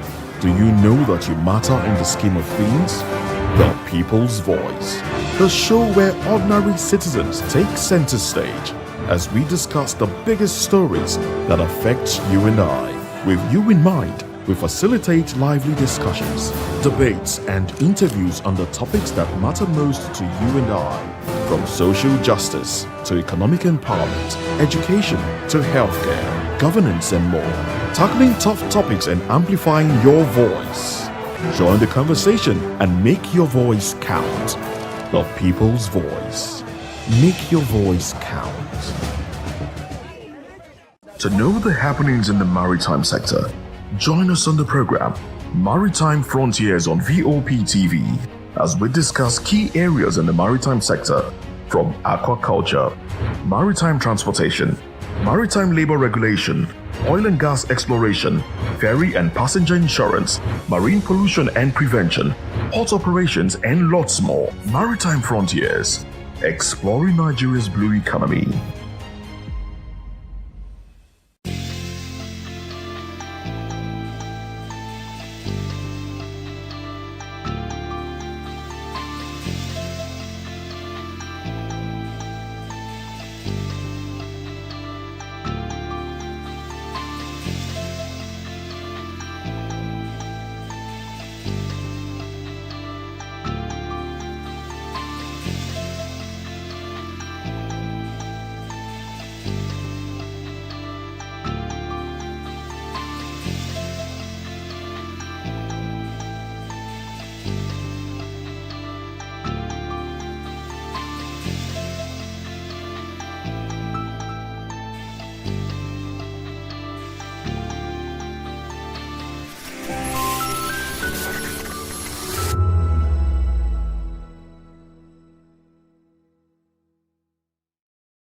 Join us as we drive into the world of politics through insightful interviews with prominent political figures, both serving and former governors, ministers, senators, legislators, party chieftains, activists, and analysts. Get first-hand information into the decision-making processes that affect our daily lives. Highly engaging 1-hour program that brings political discourse into focus. I am Chukwuma Okoro. Political Lens, Monday through Friday, 6 to 7 p.m. Join us. 2564 is coming up on Barney 9, right? The 2564 Atlantic Tower. What happens in the hush behind hangar doors? Who signs the papers that gamble with lives? Which truths were grounded before they even ever had wings? If you've ever buckled a seatbelt at 30,000 feet, if you've ever stared out of that tiny window and wondered who's really in control of the skies, it isn't just flight, it's power, it's politics, it's pressure sealed in steel. We're peeling back the clouds from runway risks to sky-high secrets. We're diving deep where most dare not to look. Aviation Scope, every Sunday at 7 p.m. only on Voice of the People TV. We don't just report, we reveal. We don't just ask, we uncover. Because when it comes to the skies, ignorance is turbulence. Aviation Scope, the sky isn't the limit, it's just the beginning. Hello there, my name is Damilola Ogunsi, also known as the Goldfish. Hi, my name is Chike Bright Emmanuel. I'm an actor and a filmmaker. Hello peeps, my name is Yomi E. Adejumo. Hi everyone, I'm Paul Utomi. Hi everyone, my name is Stacey Benjamin and this is Voice of the People TV. I need you to keep it locked to VOP TV. See, are you looking for good entertainment? You want to get good movies, good music, politics, talk shows, sports and entertainment. You really want a channel that gives you everything you need without you having to run around. VOP is where you are. That's Voice of the People. If you're not listening to this, you're not one of us. And you deserve to be killed. Scrap chat. Don't be killed, but watch it. Or I'll find you. And I want you. And you are locked on VOP TV. Don't go nowhere. This is where the juice is. This is where all you need for entertainment, politics, movies, and whatnot. And keep watching VOP TV. So keep it locked because I'm locked already, man, and it's money back guarantee. So you're gonna have a good time because I do. And please keep watching VOP TV. I won't want to actually. I beg you, subscribe, watch it. If not, whatever you see, you better not touch that dial because VOP is the plot.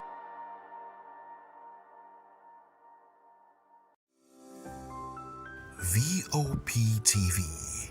Now you have more than a voice.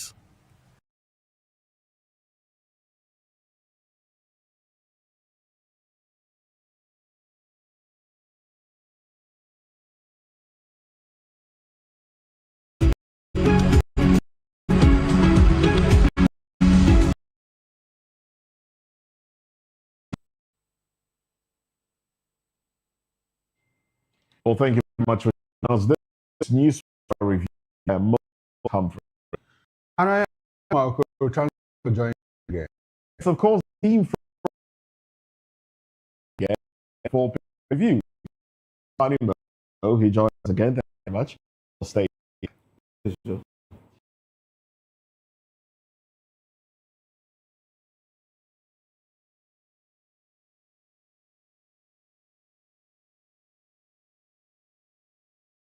I beg your pardon. It's an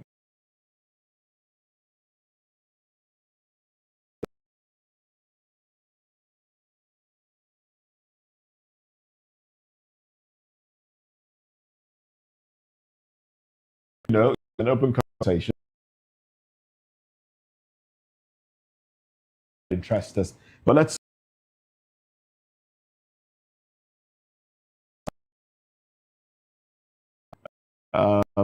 Security seduction crisis. NAS, as the National Assembly, asks FG to name terrorism financiers. Lawmakers demand guards for schools. Worship halls. New defense minister probes Kebbi kidnap. Army general's death. That's the big story on the cover page of the Punch newspaper. And then when you go through The Guardian, it says Senate reps adopt hardline anti-terrorism measures, back Musa. Now, usually the riders would be inside. So let's just flip the pages to the riders. And these are the riders here. Lawmakers reject bow and go. Subject minister nominee to tough scrutiny. Senate moves to classify kidnapping as terrorism. Proposed death penalty. Reps ban ransom. Amnesty for terrorists. Order nationwide firearms audit. Musa vows no negotiation with criminals. Demands unified national database. Well, that's the big story there. Gentlemen, please, over to you. I am in full support of the new, now that it has been cleared, we can safely say it's the Minister of Defense. I've always said it, that there is no amount of pacification that will deter these people from unleashing mayhem on Nigerians and the state. Why negotiate with them? I am not in support of that, and I will back this man for saying that, because he has his reasons. Now, on the issue of convergence of data, when we keep shouting, these people are not Nigerians, these people are not Nigerians, how did they get to Nigeria in the first instance? it shows our borders are porous, and it also shows that data capture is inefficient and ineffective.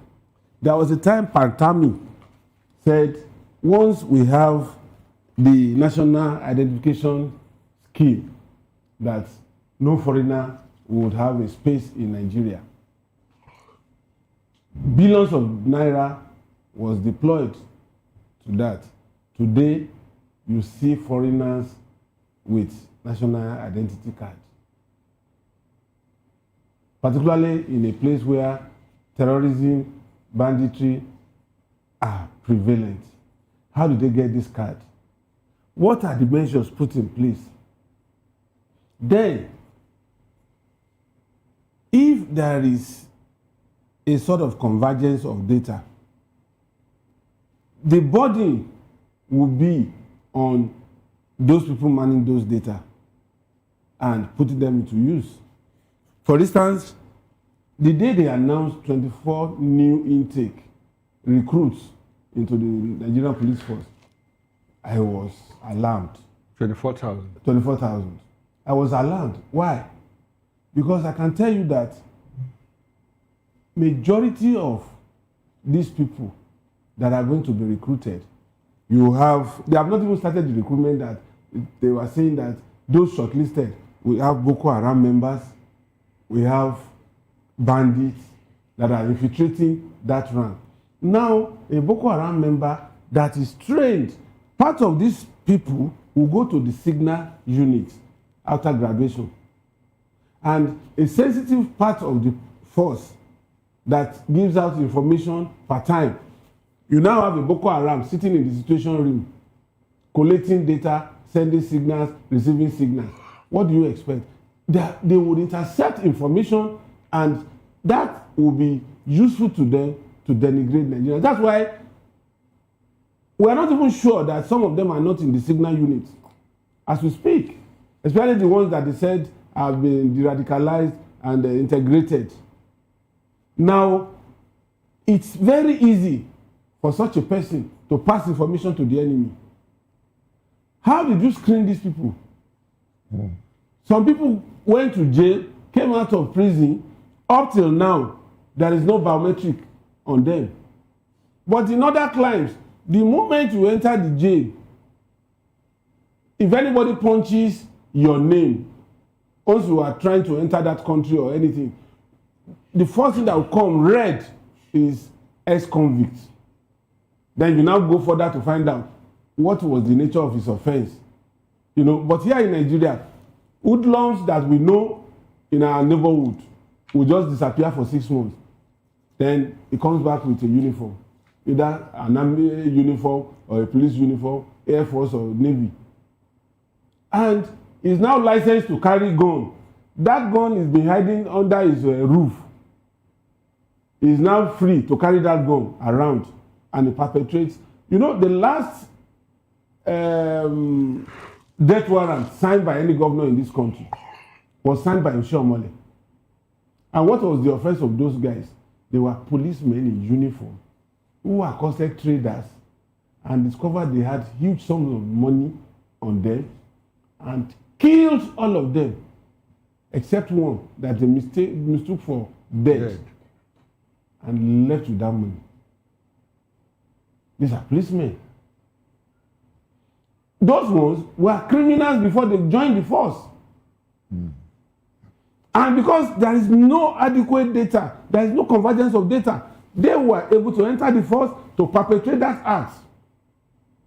Those traders that were killed, their soul would ask, how did these people get into the force? That's why we are likely to have a repeat of what happened during Obasanjo's tenure. Obasanjo also gave order for recruitment of 40,000 policemen. And then every time they and that just came in. And those ones, that's why I said here that if I have any phobia for policemen in this country, between the rank of inspector and current ASP, I have phobia for them. Because those were the recruits of Obasanjo in 2001, 2002. I know of a particular woman whose husband was a policeman, and at that time, that woman had her last child. When Obasanjo opened the door for recruitment, this woman and her first daughter entered the force the same day. And they said 25 is the maximum age. Can somebody of 10 or maybe 8 have a child that is grown up to 18? Because if you minus 18, the minimum age for recruitment from 25 is 7. So did she have that child at 7? These are issues. Okay. People doctor their age. People conceal their criminal record, and they find their ways into the force. The security agency. I think, yes, we have problems with data aggregation here, data convergence. And I think we are a very unserious people. Nigeria, as a country, we are very unserious. And unfortunately, we are very intentional about being unserious. It is our call to be unserious because it makes things work for some people. You talked about porous borders. Let us classify or qualify the porous borders.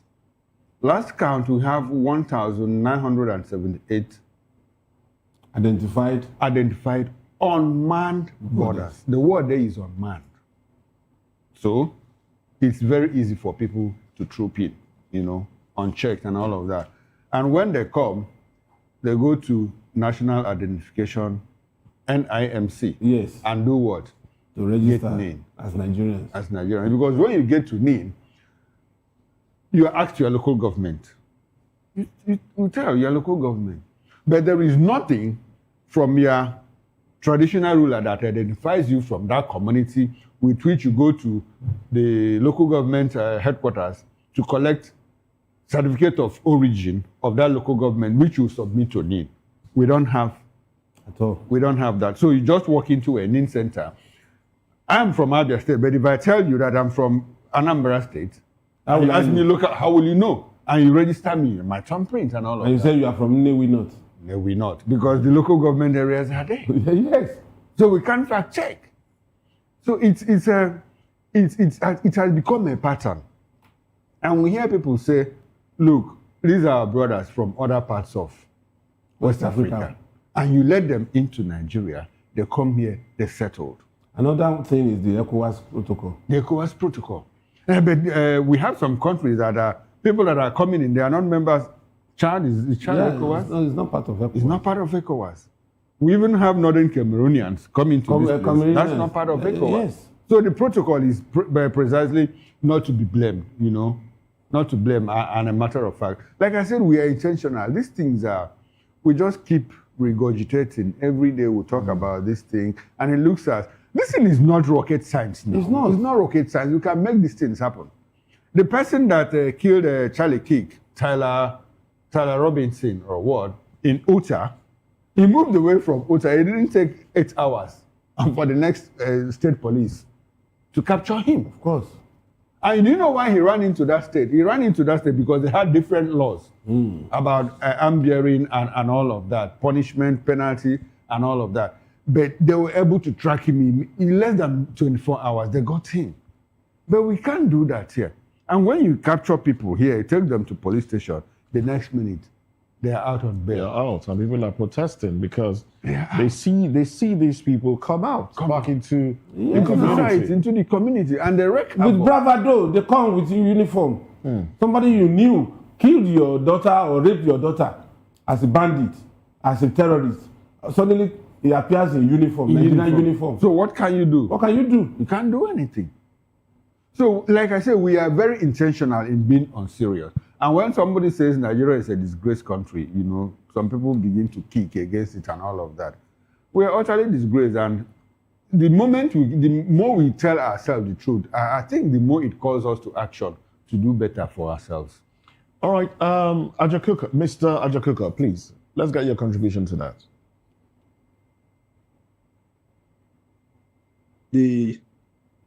The Minister of Defense talking about investigating what happened in Kebbi. Please, whoever has to tell him that is not our priority.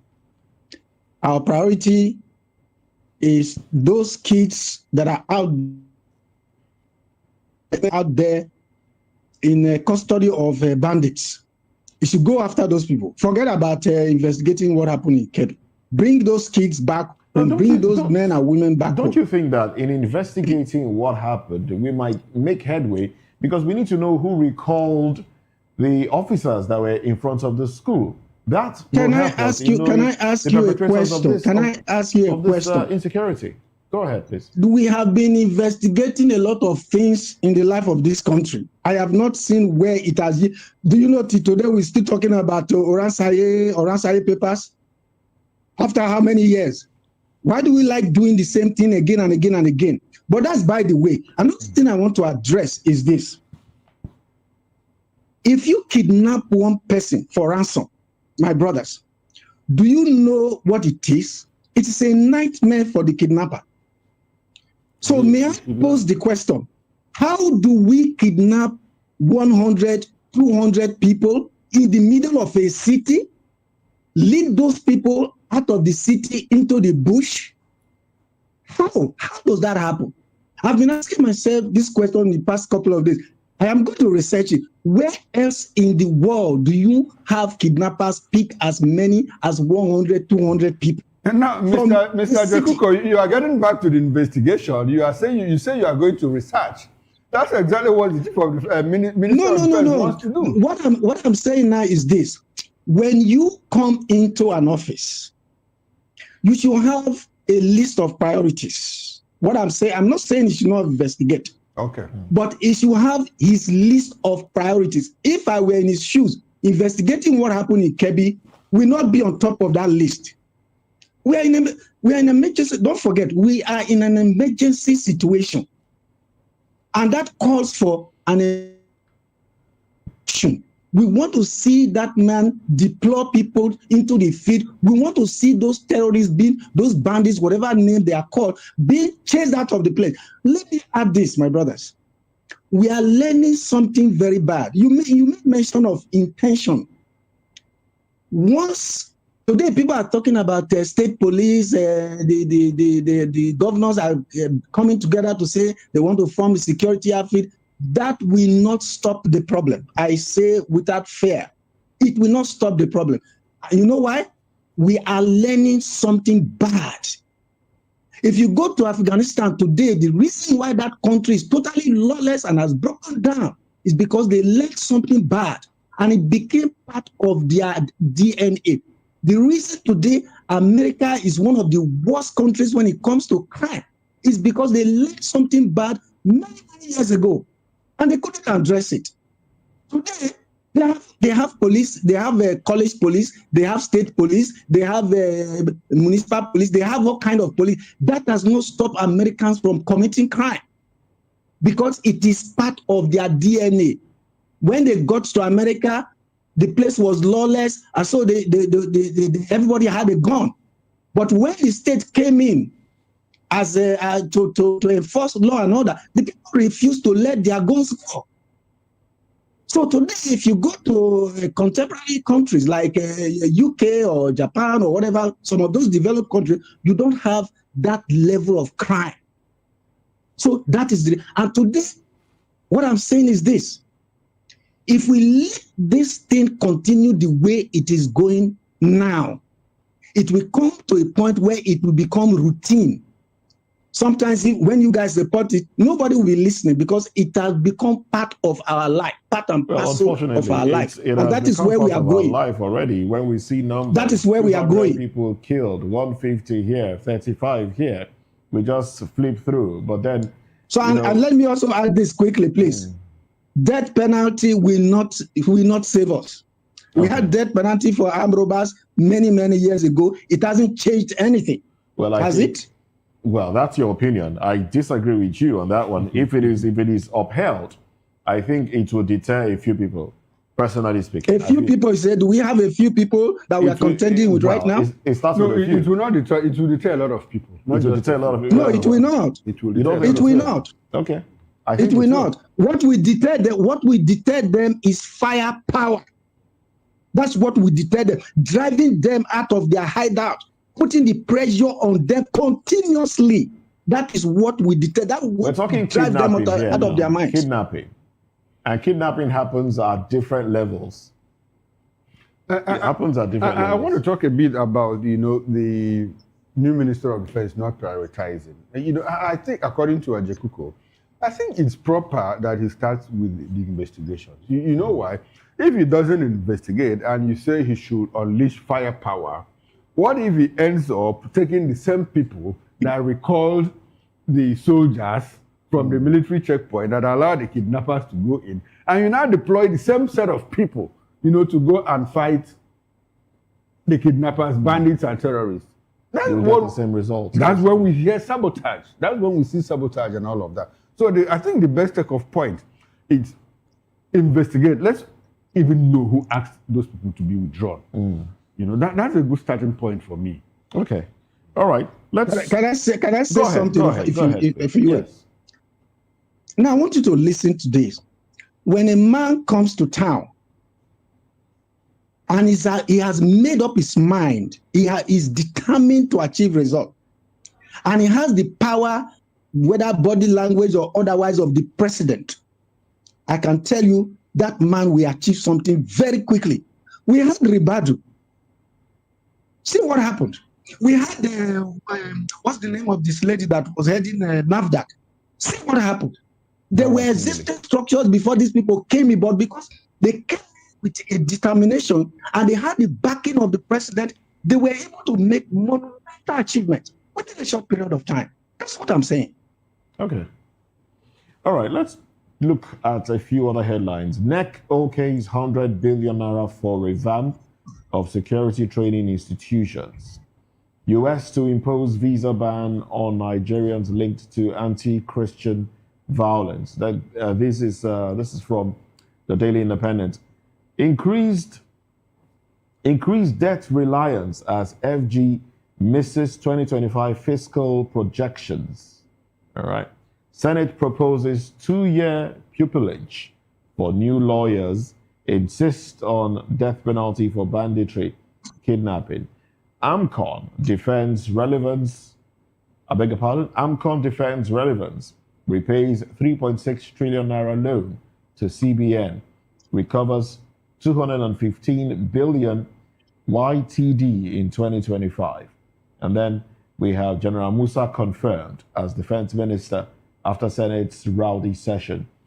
I didn't resign over alleged plan to bomb my brothers, Badaru. FEC OK's 2026-2028 MTEF projects 34 trillion naira revenue, approves $100 million youth empowerment fund. And then we have the bottom strip there. Senate probes safe school initiative amid rising attacks. All right, so basically, the stories on the cover page of the Daily Independent speaks to the issue of insecurity. Chukwuma. I don't even know where to start from. I don't know where to start from. But I like to talk about the visa ban. It was a topic on the morning show, TM, and I was an anchor there, and I didn't have an opinion. But now I think I have an opinion. You see, it tells me a lot. It tells me that, like Dele said in the morning, is a function of intelligence failure and abdication of responsibilities. We are holding a debate, we are having a debate, we are going back and forth, whether there is genocide or not. But all of us agree on the main point that, look, Nigerians are being killed in their numbers, both Muslims and Christians. I personally think that there is a genocide, but that is not the discussion. Now the discussion is those that are killing fellow Nigerians, how do you stop them? And America comes up to say, look, what we need to do is place visa bans on these highly placed people so that they do what? They don't come to the United States of America. I know that America runs a collegiate diplomacy, collegiate diplomacy that they call the coalition of the willing. What they normally do is, when they have an idea, they try to bring in people from other parts of the world, especially European countries, so that when America does something, they get into an alliance with America, even without having a formal treaty. So what that means that if there's a visa ban on you, United States of America, there is more likelihood, there's a likelihood that Canada, the United Kingdom, that Germany, that France will also replicate same visa ban on those people. So, but my worry in all of this is this. If we talk about the jihadists now that are killing fellow Nigerians, killing Christians, do they essentially want to go to United States of America because they might have information that, look, America has a searchlight on me. So what do? It's either they go to Asia or they go to Middle East. And in the Middle East countries, they practically have anything that they desire from America. They can go to Saudi Arabia, they can go to Iran. Some of them even go to Yemen that is war-torn, and they find safe havens there. They go to Yemen to get more radicalized so that they come back home here and impart that knowledge on the people that they want to unleash as foot soldiers, as footprints, in their conspiracy to take over certain land of some people. So that doesn't essentially solve the problem. So I would like for America, if there's any other thing that they can do, name and shame will solve the problem. Mr. Dada talked about naming and shaming those people. They don't care because they have an agenda. They are very intentional about it and they know where they are headed. And until they get there, they even turn heroes in the process. In the process, yes. They become martyrs, for the cause that is killing other people. So America needs to go further, not just visa bans. We want, as a matter of fact, I want footprints here. I want footprints. If there's a way they can take out those people, there are discussions around opening a base, Okay, there's already a base. There's a base in Ghana. In Ghana. Now, there's a base in Ghana. There's a base in Ghana from where they from come to surveillance, reconnaissance and do all of that. But we need to take out all of that. Can I come in, please? Go ahead. Feel free to come in. My brother, forget about America. There's no country where America has gone into over security issues that they have had any success. None. Name one that you know. They were in Afghanistan for almost 20-something years. They left with their tail on their ass. They were in Iraq. What happened? They were in Syria. They were in Libya. Where have they not been? Let's not bring America into Nigeria. They will just cause more confusion at the end. We will regret it. If we want to talk seriously about security, perhaps we should be looking at Israel. Mossad, the Israelis have one of the best security outfits in the entire world, even more than America, even more than UK, even more than any of the developed countries. If we want to train our people and we are serious, we should be looking at Israel. We should be looking at Mossad, not America, please. Okay, has Israel been able to solve the Gaza problem as we speak? My brother, go and pick up any book about Israel. It's not about picking up a book about Israel. I just asked a question. What I'm telling you is this. We have been talking about intelligence, right? Okay. We have said repeatedly that we have intelligence failure. If you want to rank any country in the world, whether it's FBI, CIA, or whatever, Mossad sits on top of that list. Because they are experts in it. There will be failures once in a while. That happens because we are all imperfect. Okay. But if Mossad wants to come after you, it doesn't matter where you are, whether you are in heaven or hell, they will get you. You know that. Okay. So when you want to be serious with our security, when you talk about United States not being able to quell problems, I would like for you to understand that when America went to Iraq had already unraveled. Nigeria has not unraveled. That is one. When they went to Afghanistan had already unraveled. And as they left, they handed over to who? The Taliban. So what is going on in Afghanistan now? Is there not some form of stability? So let me ask you. You are saying when I say footprints, Nigeria is not a nation. Nigeria as a nation now. Nigeria as a nation is not at war. So America is practically not going to take sides. Yes, I agree with you that when they went to Vietnam, they cut around because it was an ideological war. The same thing happened in Korea, where they had to split Korea into two. We are not fighting any ideological war. We are fighting terrorism, as a matter of fact.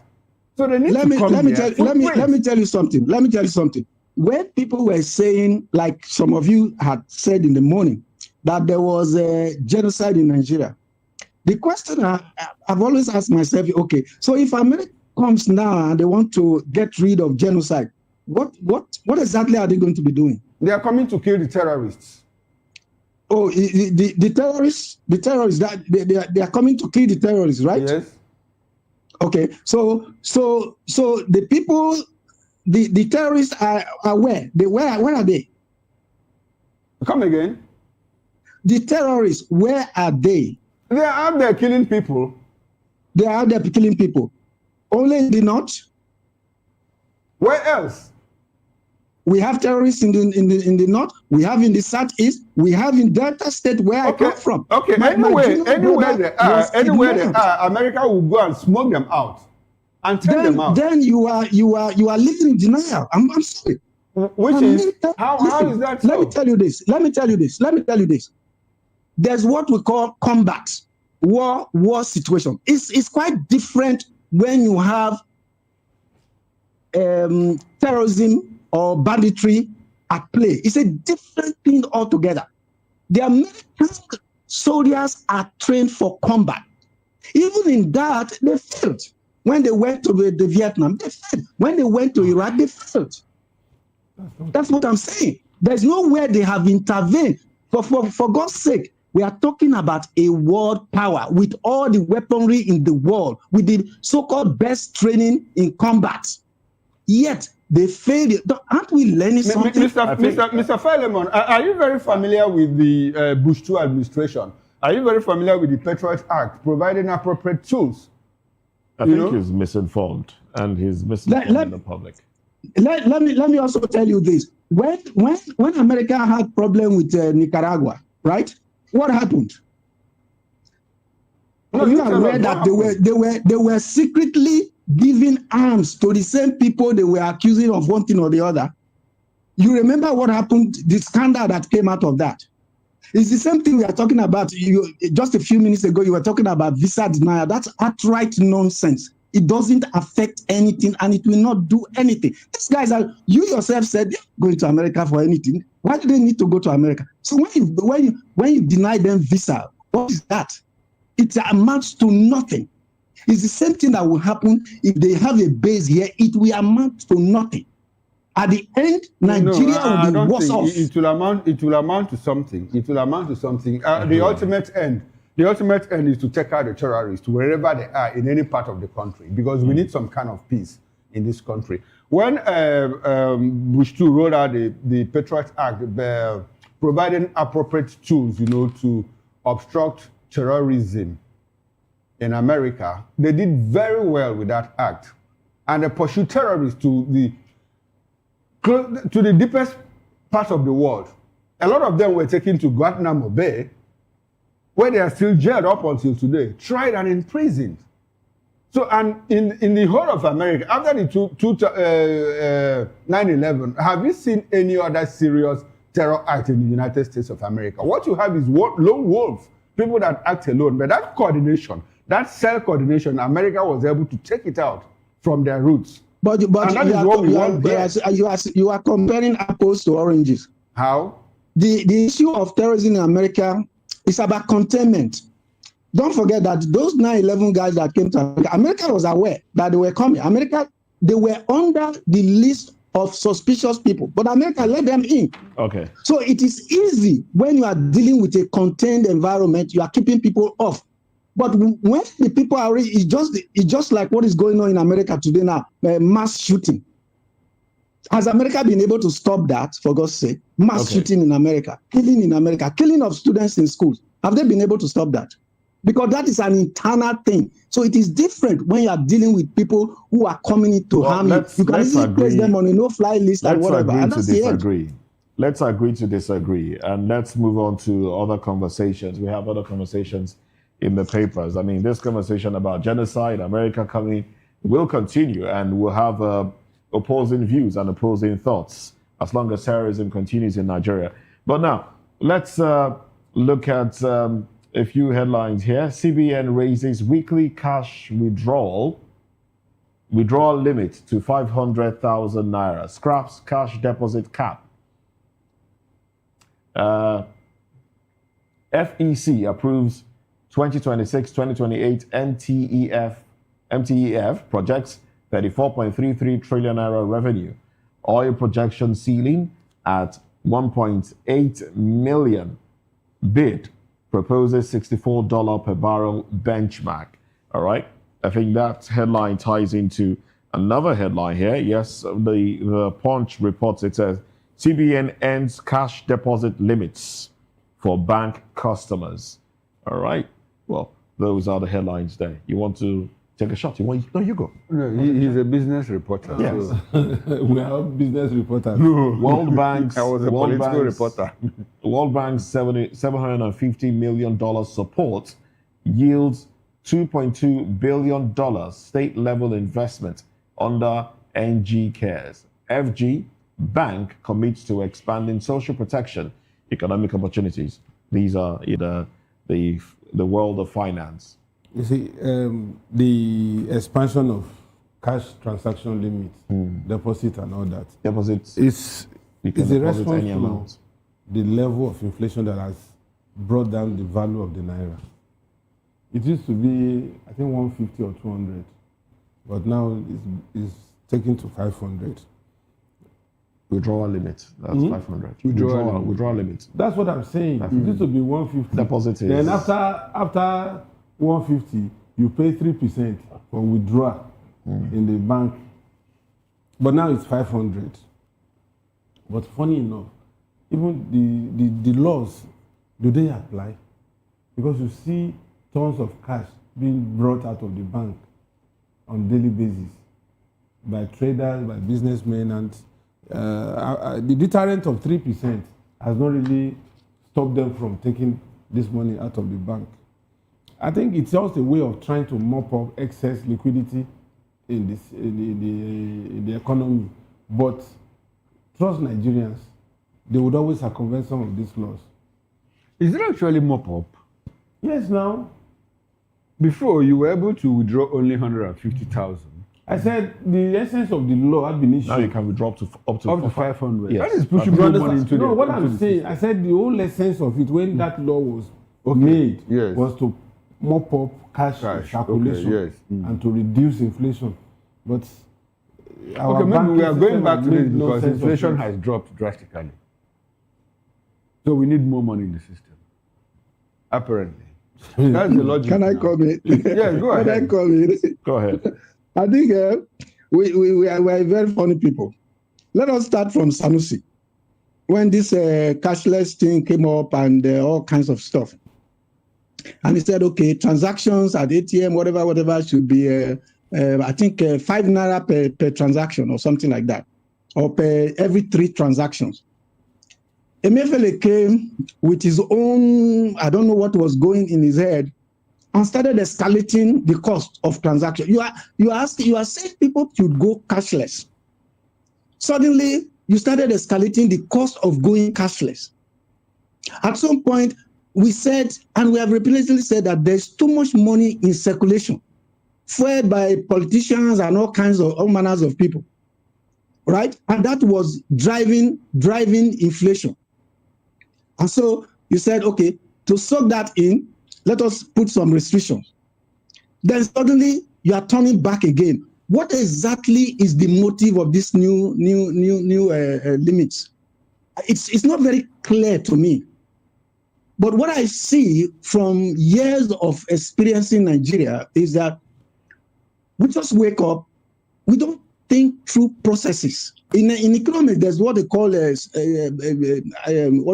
modeling. And what it does is, if you take this action, what is the effect on the society, on the economy in the short term, medium term, and long term? Today, we are facing the issue of banditry and terrorism. What is the singular thing that is at issue? The amount of money these people are demanding. And this money is usually paid in cash, not through transfers. So if you now say you can take more money out, That makes more money available for the people to take to bandits. That's what I think will happen eventually.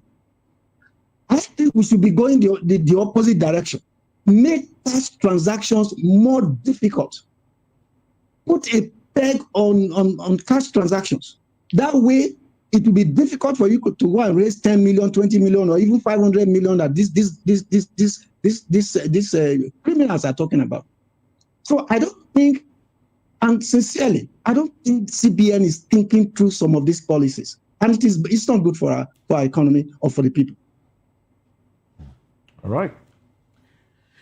Not good indeed. All right. So let's a few more headlines here, still from the Guardian newspaper. In fact, I think that will have that particular story means there'll be more monies that people can withdraw and use to pay ransom as against doing transfers. But anyway, let's move on to other stories here. Stakeholders demand legal backing for IREV, e-transmission of results. INEC urges exposure of fraud in voter register. Ends CVR December 10.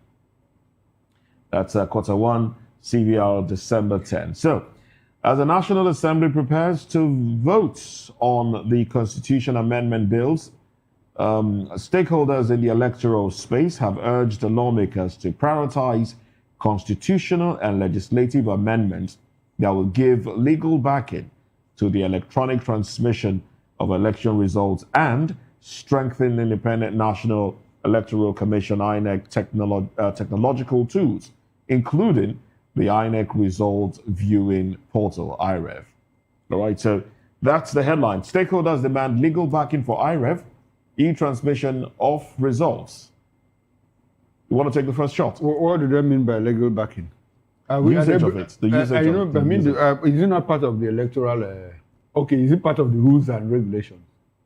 Which they said is the prerogative of INEC. I think that it was at that point that we got stuck. Yes. And they say it's not actionable because it's the prerogative of INEC to determine, they say it's whether part of to use or not to use. Whether to use or not. So probably now stakeholders are asking that you make it part of the law so that it become enforceable. Exactly. And we also hearing that, they're also saying that INEC now has a responsibility of proof, in election matters, instead of having to rely on external factors to come and INEC will now take responsibility for what happens during election. It's a good step in the right direction.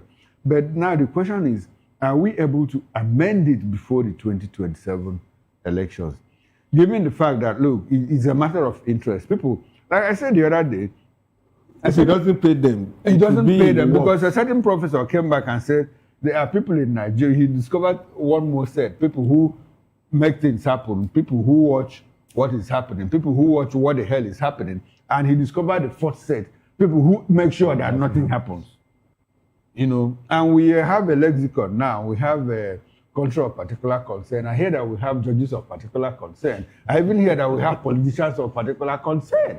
So those people with this concern, will they allow this electoral act to be amended, so that it will reflect in the record wishes time. In record time, so that it will now reflect, the wishes and aspirations of the people. We have a new INEC chairman, Professor Amupitan. Josh Amupitan. Let's see how he can push all of this, because the man has been saying, look, 2027 is going to be good. I started with Anambra went well. Next year we have Osun and Ekiti State and all of that, 2027. So the work starts now by ensuring that, look, those loopholes, those barriers, those entry barriers, those things that cause problems for us, we're able to weed out all those impurities, inside the Electoral Act and make it seamlessly, operational, so that, look, if you vote, electronic transmission, yes, is it possible? It's possible. Because I also see that it's, on most cases, when you do POS transaction, it goes through. But on the day of Beavers and IREV, we have a glitch. The net's off. There's a glitch. Why? Well, some Nigerians are the back end. Okay, at the back end, yes. Ensuring that nothing happens. It's so unfortunate. Can I come in here? Go ahead. Go right ahead. Just last week, I was at a conference organized by NIDA. NIDA is the agency in charge of technology in Nigeria. And Ms. Agbamuchi was there to deliver a lecture on behalf of the INEC chairman. And it was very, very interesting to listen to her because she made references to what happened in Rivers State. Incidentally, I was in Rivers State in that 2015. And I observed what happened, and I'm even writing a book on it right now, which is just completed. The guidelines, according to the law, guidelines are part and parcel of the Electoral Act. True or false? That's what the law says. Now, here is where it gets interesting. And it is at the Supreme Court level. I have a very serious issue with the way the Supreme Court interprets the law sometimes. I went through a book that covered a lot of Supreme Court cases in America. And they made the point that at some point in the life of a nation, the judiciary has to play an activist role and to ensure that the country takes a turn for good.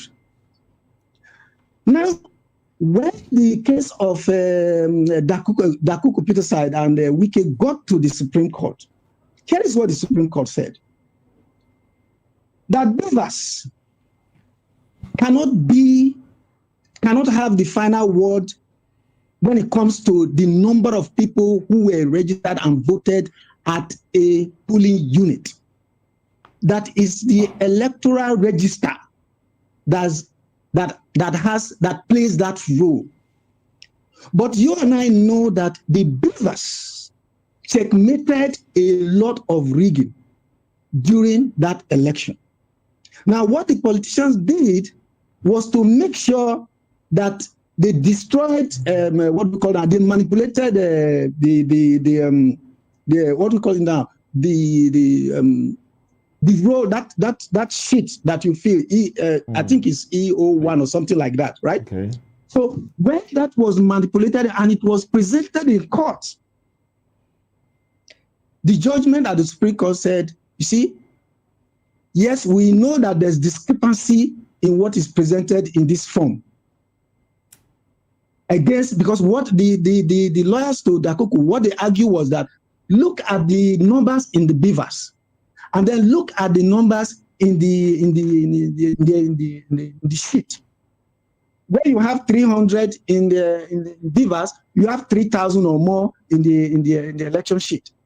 The Supreme Court decided beavers cannot be relied upon as the ultimate reference for the number of people that registered, that voted at polling units. That's one. Number two, the Supreme Court also decided that for you to prove electoral malpractice at a polling unit, or in an election case, you must call a witness from every polling unit that you allege that there was manipulation. Okay. Now, my brothers, how many polling units do you have in the country? And how many polling units do you have in a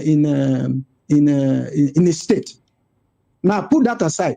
Number two, there's a time limit in the adjudication of election cases. So even if you, by some miracle, you were able to get a witness from every polling unit, how are you going to be able to call those witnesses? How? Even if the court is working 24 hours, it is impossible. So basically, you're saying the system is structured in such a way that no matter what you do, it will not work. The system is structured in such a way that when you commit an electoral fraud, the system supports you. And I confirm what you have just said. It is in your favor. So you would rather win an election and let your opponent go.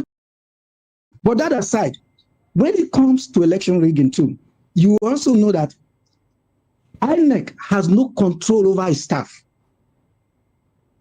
Tell me one INEC staff, how many have been sent to jail? It is the weakest link in the process. They are the ones that will make sure that politicians rig. And at the end, nobody pays the price. So we can talk about amending the constitution. Amending the electoral. Because we are running out of time, and I understand this is not a question and answer, But let me ask you: Do you think Professor Joash Amukwito will do anything different from what we've seen in the past? And I'm talking recent past now, going by what you just said. That look, INEC basically cannot control the ad hoc staff. And basically, it's tough. I gave you an example of what happened with Dora Akunyili at NAFDAC. I was working with a finance firm that was when I had my first encounter with NAFDAC. We're bringing things from Brazil. You walk into NAFDAC, everybody is sleeping, people are busy gisting, and you walk out with whatever paper you want. Dora Akunyili came in and tore the place apart. Okay. So what I'm saying is that one person that is determined can make a difference. I'm telling you that. No matter how rotten the place is. Great. Good to hear that, because that's the hope that we want to hear. That's the hope that we want to see. Well, thank you very much, Mr. Philemon Ajakuko. This is where we draw the curtains on newspaper review. Thank you for your contribution. And thank you also to Dele Fanimo for your contribution as well. Chukuma, thank you as well. But Chukuma makes a return later tonight on Political Lens. Yes, and I'll be joined by Barrister Darlington Agomo. We'll travel around Nigeria to bring you hot political news. Join me there, and it promises to be quite interesting. Well, there you have it. 11 o'clock on the hour would be sports coming up right here on VOP Television. I am Moses Humphrey, wishing you a beautiful day. Bye for now.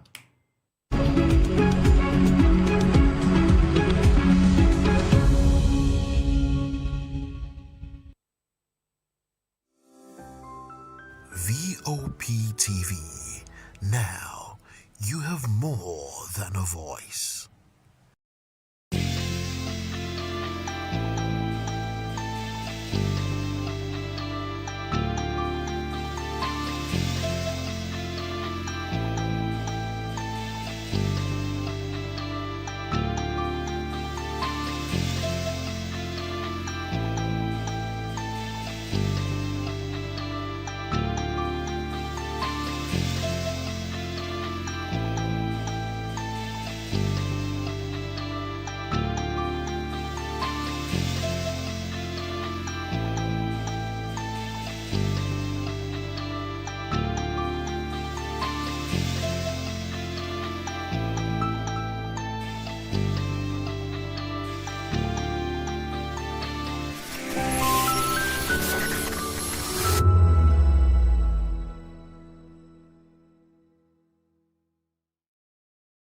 Behind every broken desk lies a broken promise. Education shapes the nations.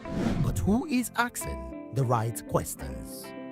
Introducing Edu Dialogue, the show that goes beyond the surface, exposes the cracks, the corruption, and the silence in Nigeria's education system. Edu Dialogue, Saturdays, 3 p.m., only on VOP TV. We break the biggest stories, from missing funds to policy failures. We ask the tough questions and demand real answers. Edu Dialogue, this Saturday, 3 p.m. on Voice of the People Television. The red carpets, awards, the razzmatazz, music, fashion, interviews, and more. Spotlight on Voice of the People Television. Let's feed you with all the juicy stories in the global entertainment space, bringing you the glitz and glamour as it is hot. Stay tuned to Spotlight, 1 p.m. Monday to Friday. Spotlight on VOP TV. Entertainment like never before.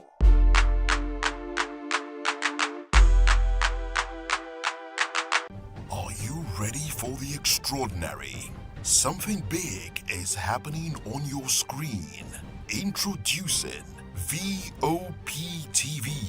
Now streaming on SLTV channel 264. From breaking news to captivating conversations, news analysis, giving you all sides to the story. We break in-depth discussions on the issues that matter, from politics to sports, entertainment, and lifestyle. VOPTV on SLTV channel 264. Join us as we redefine what television means to you. Voice of the People Television, VOPTV. Now you have more than a voice.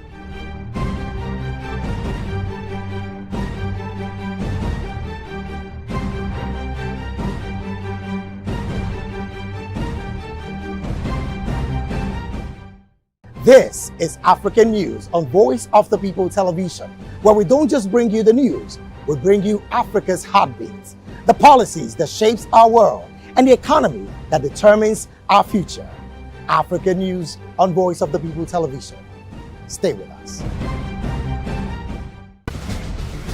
Join us as we drive into the world of politics through insightful interviews with prominent political figures, both serving and former governors, ministers, senators, legislators, party chieftains, activists, and analysts. Get first-hand information into the decision-making processes that affect our daily lives. Highly engaging one-hour program that brings political discourse into focus.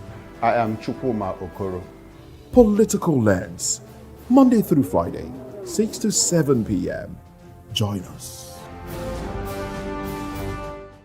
To know the happenings in the maritime sector, join us on the program Maritime Frontiers on VOPTV as we discuss key areas in the maritime sector, from aquaculture, maritime transportation, maritime labor regulation, oil and gas exploration, ferry and passenger insurance, marine pollution and prevention, port operations, and lots more. Maritime Frontiers, exploring Nigeria's blue economy. In a world where truth is the ultimate power and opinions scream the loudest, it's time to wade through the noise. Hunger no get tribe. Hunger no get religion. And scan the human interest and trending topics that matter.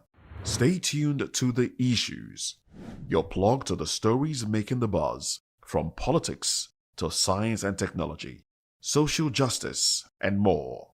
Let's tackle the tough questions and expose the truth.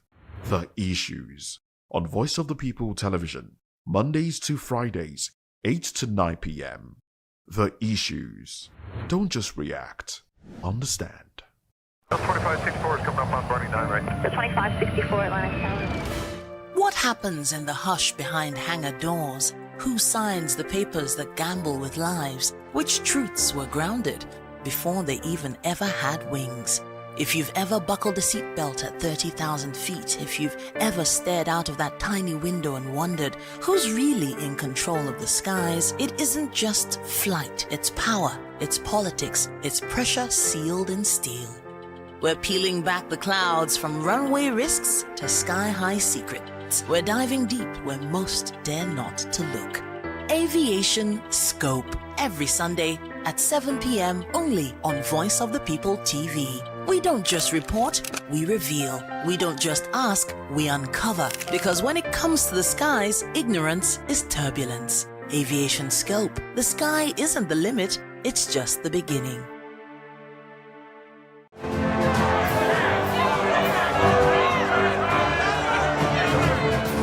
Do you want your voice to be heard?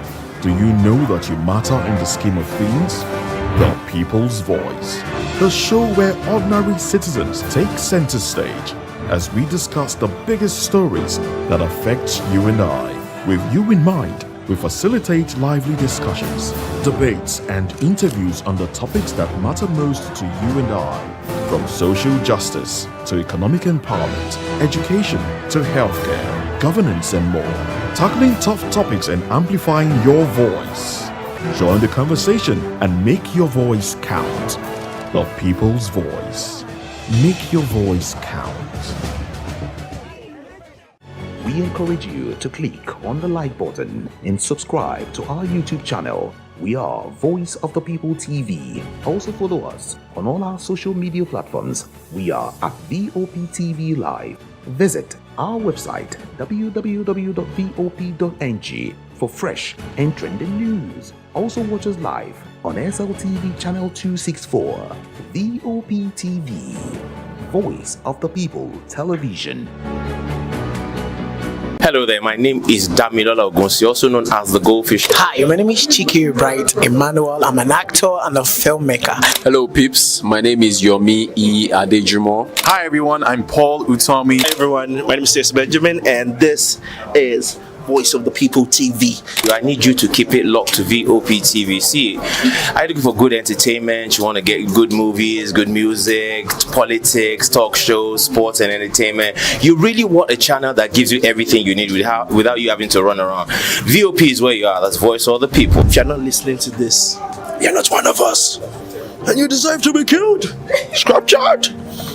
Don't be killed, but watch it, or I'll find you, and I want you.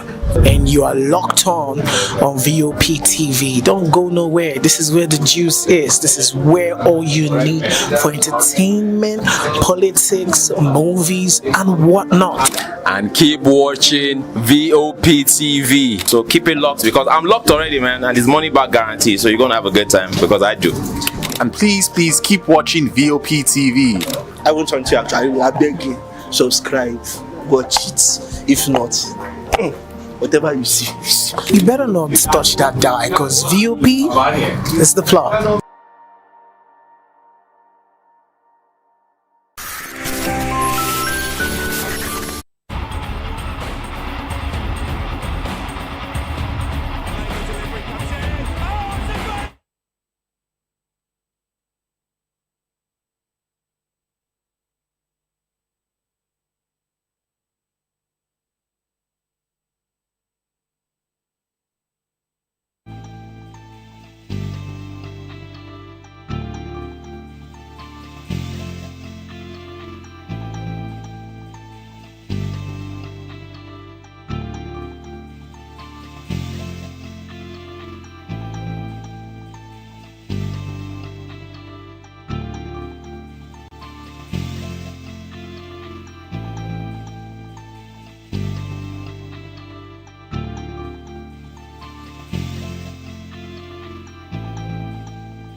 All right, it's a beautiful morning, and yes, you are welcome to Sports Republic on this beautiful Thursday morning, Throwback Thursday. Yes, like it is being said popularly on the streets, and yes, so we have a lot of juicy stories. A lot have gone down this week. AFCON is getting closer. Today is December 4, and we have about 17 days, to the start of AFCON Morocco 2025, of course, and teams are dropping their lists. We have the preliminary list, we have also the final list of some squads, the serious teams in quotes, and yes, we are still waiting for the squad of the final squad of the Super Eagles of Nigeria. But then also in other sporting events, Rugby World Cup, the groups have been announced as well, and the Tigers also still facing a tough spot, in the race for the FIBA World Cup qualifiers. And it is all going down, and we are here right here for the next 45-50 minutes thereabout to give you the juiciest stories on the world of sports. And I am your host, Afiz Ogumbanjo, and do well to follow us on all our social media handles, on YouTube, Voice of the People TV, and you can like, comment, subscribe to the channel, and as well turn on the notification button so that you won't miss any of the exciting updates on this show, Sports Republic, and also on other shows that we give you on that platform. So where we will be starting from? We will be starting from the Premier League. Of course, it went down midweek results. Yes, we saw a certain Erling Haaland, of course, becoming a centurion, scoring 100 Premier League goals, the fastest to do so in Premier League history. 111 games it took the big Norwegian, and he scored 100 goals. He has 100 Premier League goals to his name. He's just 25, by the way, and he still has a long way to go. That's a big man himself, Erling Braut Haaland. I mean, 100 Premier League goals.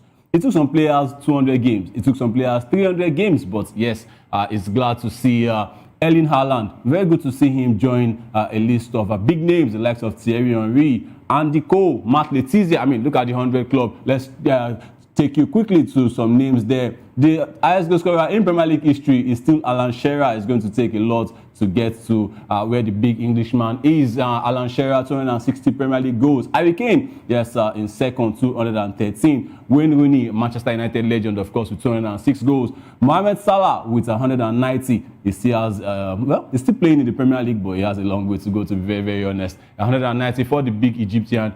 Mohamed Salah, the highest scoring African in Premier League history, right there. Andy Cole, yes, with 187.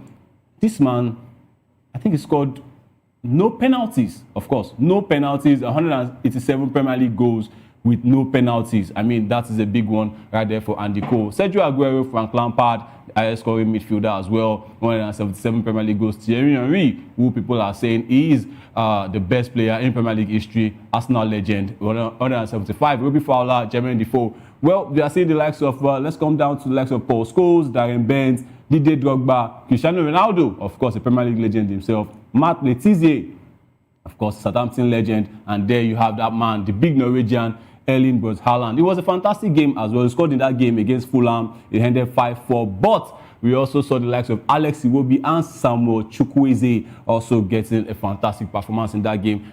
People are saying that's the potential game of the season. Fulham 4, Manchester City 5, and we saw Samuel Chukwueze, yes, giving a fantastic performance, the Fulham player. After he followed up his performance after that man of the match performance against Tottenham Hotspur. Yes, he followed it up with 2 goals against Manchester City, his first 2 goals in the Premier League, and he did well for himself right there, talking about Samuel Chukwueze. And also, let's talk about, yes, that's the man himself, Samuel Chukwueze. Yes, that was this man of the match award, and also this was one of the goals he scored against Manchester City. And let's move on now to talk about Arsenal, who also did well for themselves, yes, in the Premier League. Still talking the Premier League. Arsenal, they maintained their 5-point lead, because when Manchester City defeated Fulham, they cut the lead to 2 points. But Arsenal, yes, they were back up against Brentford. It was 2-0 goals from Mikel Merino and Bukayo Saka right there for the Gunners at the Emirates Stadium. And yes, they are leading the pack. 33 points for Arsenal. Manchester City in second place with 28 points. Aston Villa, yes, they moved up to third. We are going to talk about them really soon. 27 points. Chelsea, we are also going to talk about them, yes, soon. Of course, they lost to Leeds, by the way, but they are fourth with 24 points. Crystal Palace with a win, 23 points. And Sunderland also. Sunderland, I think that's the team that a lot of people should be looking out for. They are worrying. I mean, they are doing really well for themselves, holding the defending champions of the Premier League, Liverpool, to a 1-1 draw at Anfield. And yes, that's Arsenal's goal scorer, Mikel Merino. Let me just take a quick second to talk about Mikel Merino. I mean, what a player. He is not a natural number 9, by the way. He is a central midfielder by trade. He can even play a defensive midfield. But somehow, Mikel Arteta has shifted him up to the central role, I mean, to become one of the strikers. And there you have it. At the start of 2025, 28 goals and assists in 2025 for club and country for Mikel Merino. Much more than the likes of Phil Foden, Enzo Fernandez, Xavi Simons, and Liverpool's Florian Wirtz. I mean, look at Phil Foden with 27 goals and assists for club and country. Enzo Fernandez with 24 goals and assists. Xavi Simons with 23 goals and assists. He has not been doing really well for himself. And that man, Florian Wirtz, yes, of course, the man who took Bundesliga by storm but has been struggling in the Premier League. 17 goals and assists for club and country. I think good one there for Mikel Merino. Like I said, he is not a centre forward primarily. He is a central midfielder, and also can play in the defensive midfield role. He did that for Newcastle. Did that for Real Sociedad in Spain, but Mikel Arteta has seen something different about the man. It is even transcending into his national team as well, with the coach De La Fuente also putting him as the number 9, and he's doing very well for himself. Arsenal, I think they are strong contenders for the Premier League this season. Some are already saying it's their title to lose, but then there's still a long way to go. I remember 2022-2023 season where they led up until March. before Manchester City, stole the lead on them and eventually went on to win the Premier League. But it was fantastic. Then let's move on to Chelsea. Chelsea, after that 1-1 draw, where a lot of people were like, oh, they are back. They could be able to contend this season, for the Premier League title. But look at that. They lost 3-1 to Leeds United, and it was a good one for Leeds United, by the way, at Elland Road. The last time, by the way, where Leeds United played Chelsea when they were in the Premier League at Elland Road, it ended 3-0 in favour of the Whites, and they did it again, this time 3-1 at Elland Road. Goals from Autanaka, Dominic Calvert-Lewin as well, and Chelsea also getting a goal through Pedro Neto. I have my guest on the show with me this morning, Abiodun Akpeno. You're welcome to the show. I was just talking about the Premier League. Chelsea up against Leeds United at Elland Road. Arsenal still maintaining their 5-point lead at the top of the table. Well, it was fantastic. Like I said, Abiodun Akpeno, you're welcome to the show. What game really took you by storm in the Premier League, in the midweek fixtures? Look at Erling Haaland with 100 goals in 111 appearances. What more can you say about the big man? Good morning to you, Leko, and to the listeners also. We had a great night of football yesterday across Europe, particularly in the English Premier League and the Spanish La Liga. For the Chelsea fan, I think they should just take a cheap view. Their team decided to be inconsistent yesterday against Leeds United. In fact, no one saw that one coming. After their brilliant performance against Arsenal, going into that game, we all thought it was going to be an easy peasy game for them. But unfortunately, they lost that game. So I was really shocked after I saw the result. But then that is what the English Premier League is all about. And for Arsenal, well, it will take an Arsenal team, for them to lose the league this season with the kind of momentum they've been able to, showcase to the world, and how they've been able to manage all of their games. It has been very, very fantastic. So I think for me, Arsenal have been very phenomenal, and I wouldn't be surprised if they, go all the way to win the EPL title. But then it was really a great night of football yesterday.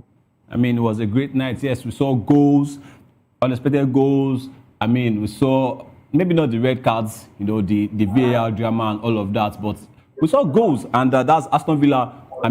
They did well for themselves, coming down from, was it a 2-goal disadvantage? They went on to win that game up against Brighton. It was a fantastic goal for Aston Villa. But let's talk about Chelsea a minute before we move on to other stories. Looking at Chelsea, that game up against Arsenal, that fast start that they did against Barcelona in the Champions League, it was also given to Arsenal, the same treatment. But then up against Leeds, it was like the other way around.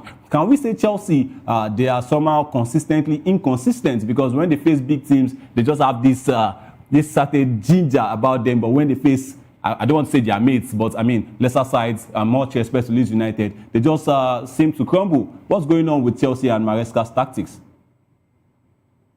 I think it boils down to the fact that Chelsea, they found a way to actually, navigate top opponents really well. Case in point, the game in the Champions League against Barcelona. Prior to that game, the Barcelona fans have been crying, "Oh, we want Chelsea, we want Chelsea." Yeah. They got Chelsea, they were spanked. So that is the kind of performance you get from a Chelsea team, and all of that came to the fore against Barcelona, and step forward. The game against Arsenal, and it was a London derby. Of course, you expect the game to be very, very tough, and emotions will rise and adrenaline will also rise in that game. But all of that came to the fore in that game, and they were able to get a result against Arsenal. So with all of that on the table, you expect them going forward into their game against Leeds United to pick all 3 points. But boom, we saw what happened at the end of the day. It was not that. Your boss will say, "Oh, you were." Yeah, exactly. So I was really shocked. Because I was really, concentrated on the Madrid game. It was later in the night that I saw that Chelsea were actually trailing. So it was really a big shock for me that after what they did against Arsenal, fighting really hard, We saw the likes of Enzo Fernandez, Luis James. Yeah. None of them were in existence yesterday. So I was really, really shocked at the fact that Chelsea lost against Leeds United yesterday. But Enzo Maresca needs to be consistent if you really want to compete in the EPL. Of course, no disrespect to Chelsea and of course the Chelsea fan out there, they cannot win the league. But then, if you want to be in and around the conversation about we want to fight for the title, you have to be very, very consistent. And game against Leeds United are the kind of games you should be beating. You should be beating Leeds United. Of course. No matter what they bring to the table, you should be beating a side like Leeds United. But unfortunately, the English Premier League happened to them, Leeds United happened to them, and their inconsistency, prop up once again. Absolutely. I mean, that is why we love the Premier League. But it was good to see Cole Palmer, back for Chelsea. I mean, for some Arsenal fans, they will say, thank God they survived that game without a certain Cole Palmer. Chelsea fans are also saying, if Cole Palmer was there, it could have been a different story. Yes, he was back. He had a chance to also, put Chelsea level up against Leeds United, but he missed that golden opportunity. And also, Tosin Adarabioyo is also in the news. A lot of Chelsea fans are even trying to submit petitions on X saying they want to get him out, because also Nigerians are also saying congrats to Eric Chell at least for doing one thing, for not calling up Tosin Adarabioyo. We are not even sure if he has pledged allegiance to Super Eagles, but even if he has, he's not being called up to the AFCON squad. We are going to talk about that much later on the show as well. And Tosin Adarabioyo, that's the man on your screen. He is in the news, and a lot of people are even giving Enzo Maresca, the coach, they are giving him some stick, saying that he shouldn't have started that game, that he makes his partners look really, really, really bad. But let's talk about Liverpool. That's another team. I mean, they are Champions League. I said the Champions League. The Premier League, don't let me stretch it too far. The Premier League defense has not really been what they've expected after signing a certain Florian Wirtz for £116 million. Following it up with Alexander Isak from Newcastle, £130 million. Look at their man, the king, the Egyptian king himself, Mohamed Salah. Back-to-back games now, he's been benched by Arne Slot, and they haven't gotten the result. They got it against West Ham, 2-0. Alexander Isak scoring his first Premier League goal for Liverpool. But now up against Sunderland. I remember after that game at Sunderland's ground against Arsenal, I mean, the Stadium of Lights, it was a game where a lot of people were saying, it's a test to Arsenal's credentials and all of that. Arsenal could not survive against Sunderland. They broke Arsenal's clean sheet record and that. But now this is a team we should be scared of in the Premier League.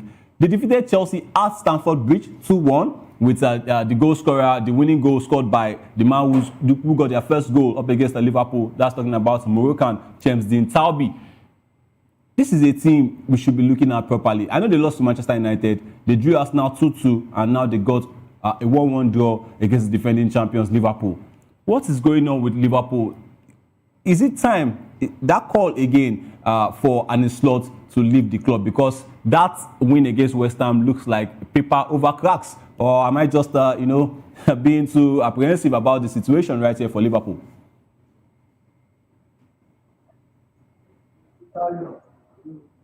I think for Liverpool, a whole lot is happening to them right now. They are game against West Ham United. Of course, West Ham United, they are not the best of teams, this season. And you would expect Liverpool to go into that game and, get the job done. They did against West Ham United. Mo Salah was on the bench. But against a Sunderland side that have been very, very impressive so far, since they got promoted from the Championship. And if you have been following the trajectory of Sunderland, you understand that they've been able to, do well in the transfer market. They brought in young players, coupled with some experienced players. Yeah, the likes of Granit Xhaka, who has been a fantastic. Yes, that guy should be in the Premier League team of the season already.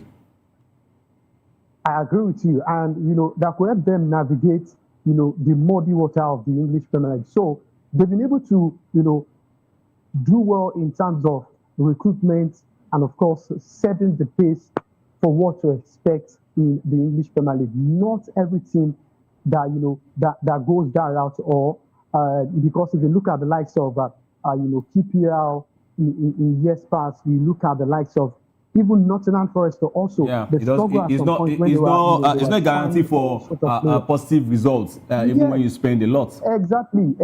So they've been able to balance all of that, and you could tell that these guys are really ready for the business in the league. So against Liverpool, build up to that game, I was telling someone that this game is going to be a difficult game for Liverpool, and it panned out that way. So Liverpool, if not for the own goal scored by Sante Mukeli, it would have been a loss for them.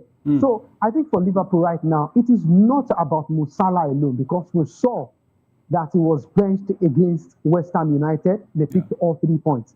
Against Sunderland, he was also on the bench. They couldn't pick all 3 points. So it is now the question about what is the problem of Liverpool right now.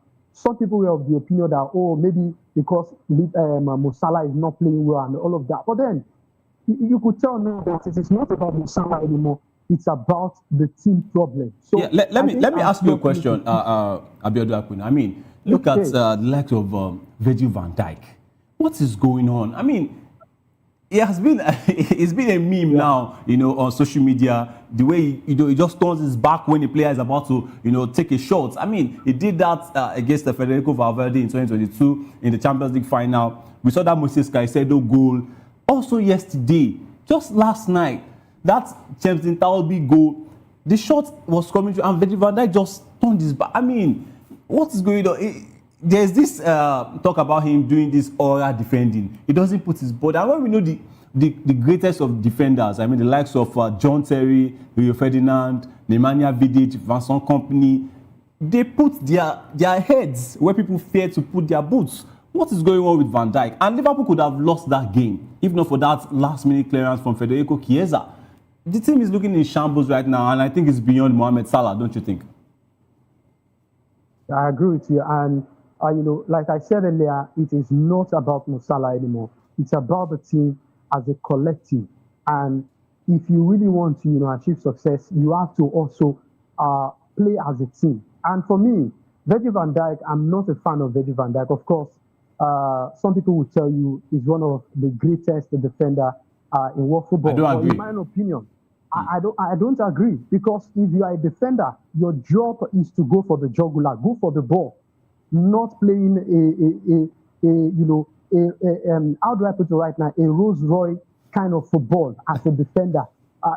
The likes of Sergio Ramos, Pepe, Maldini, of course they can play really good, but when it is needed for them to go for the attack, they go for the attack. So I really don't know what is happening to Virgil van Dijk. He needs to up the ante, he needs to up the game. Of course, the class is still there for him, but right now his form is gradually nosediving.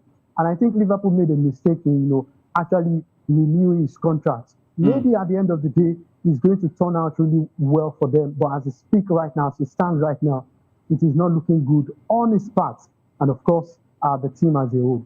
I mean, it's not looking good at all, because Liverpool, some are even saying that they made a mistake even signing Alexander Isak. They should have, invested that money elsewhere, by signing centre backs. But let's quickly look at other results also in the Premier League. I mean, we saw the likes of Nottingham Forest getting a win over Wolverhampton Wanderers. I mean, it's looking like Wolves will be getting relegated very, very, very soon in the Premier League. I don't think they will survive this season. We also saw Tottenham, yes, that's talking about Spurs right there, playing a 2-2 draw up against Newcastle, and a fantastic bicycle kick goal that strikers will be proud of. That was scored by Argentine defender Christian Romero. And also we saw the likes of Crystal Palace also getting a win up against Burnley. And yes, that's the game for me. That was the game of last night. That's talking about Aston Villa up against Brighton, just at the Amex, and it ended 4-3 in favor of Aston Villa. Goals scored by John-Paul Van Ecke of Brighton. Pau Torres getting an own goal. 2 goals by a defender. I mean, defenders are just popping up to score goals, by the way. We saw Malik Thiaw also last week.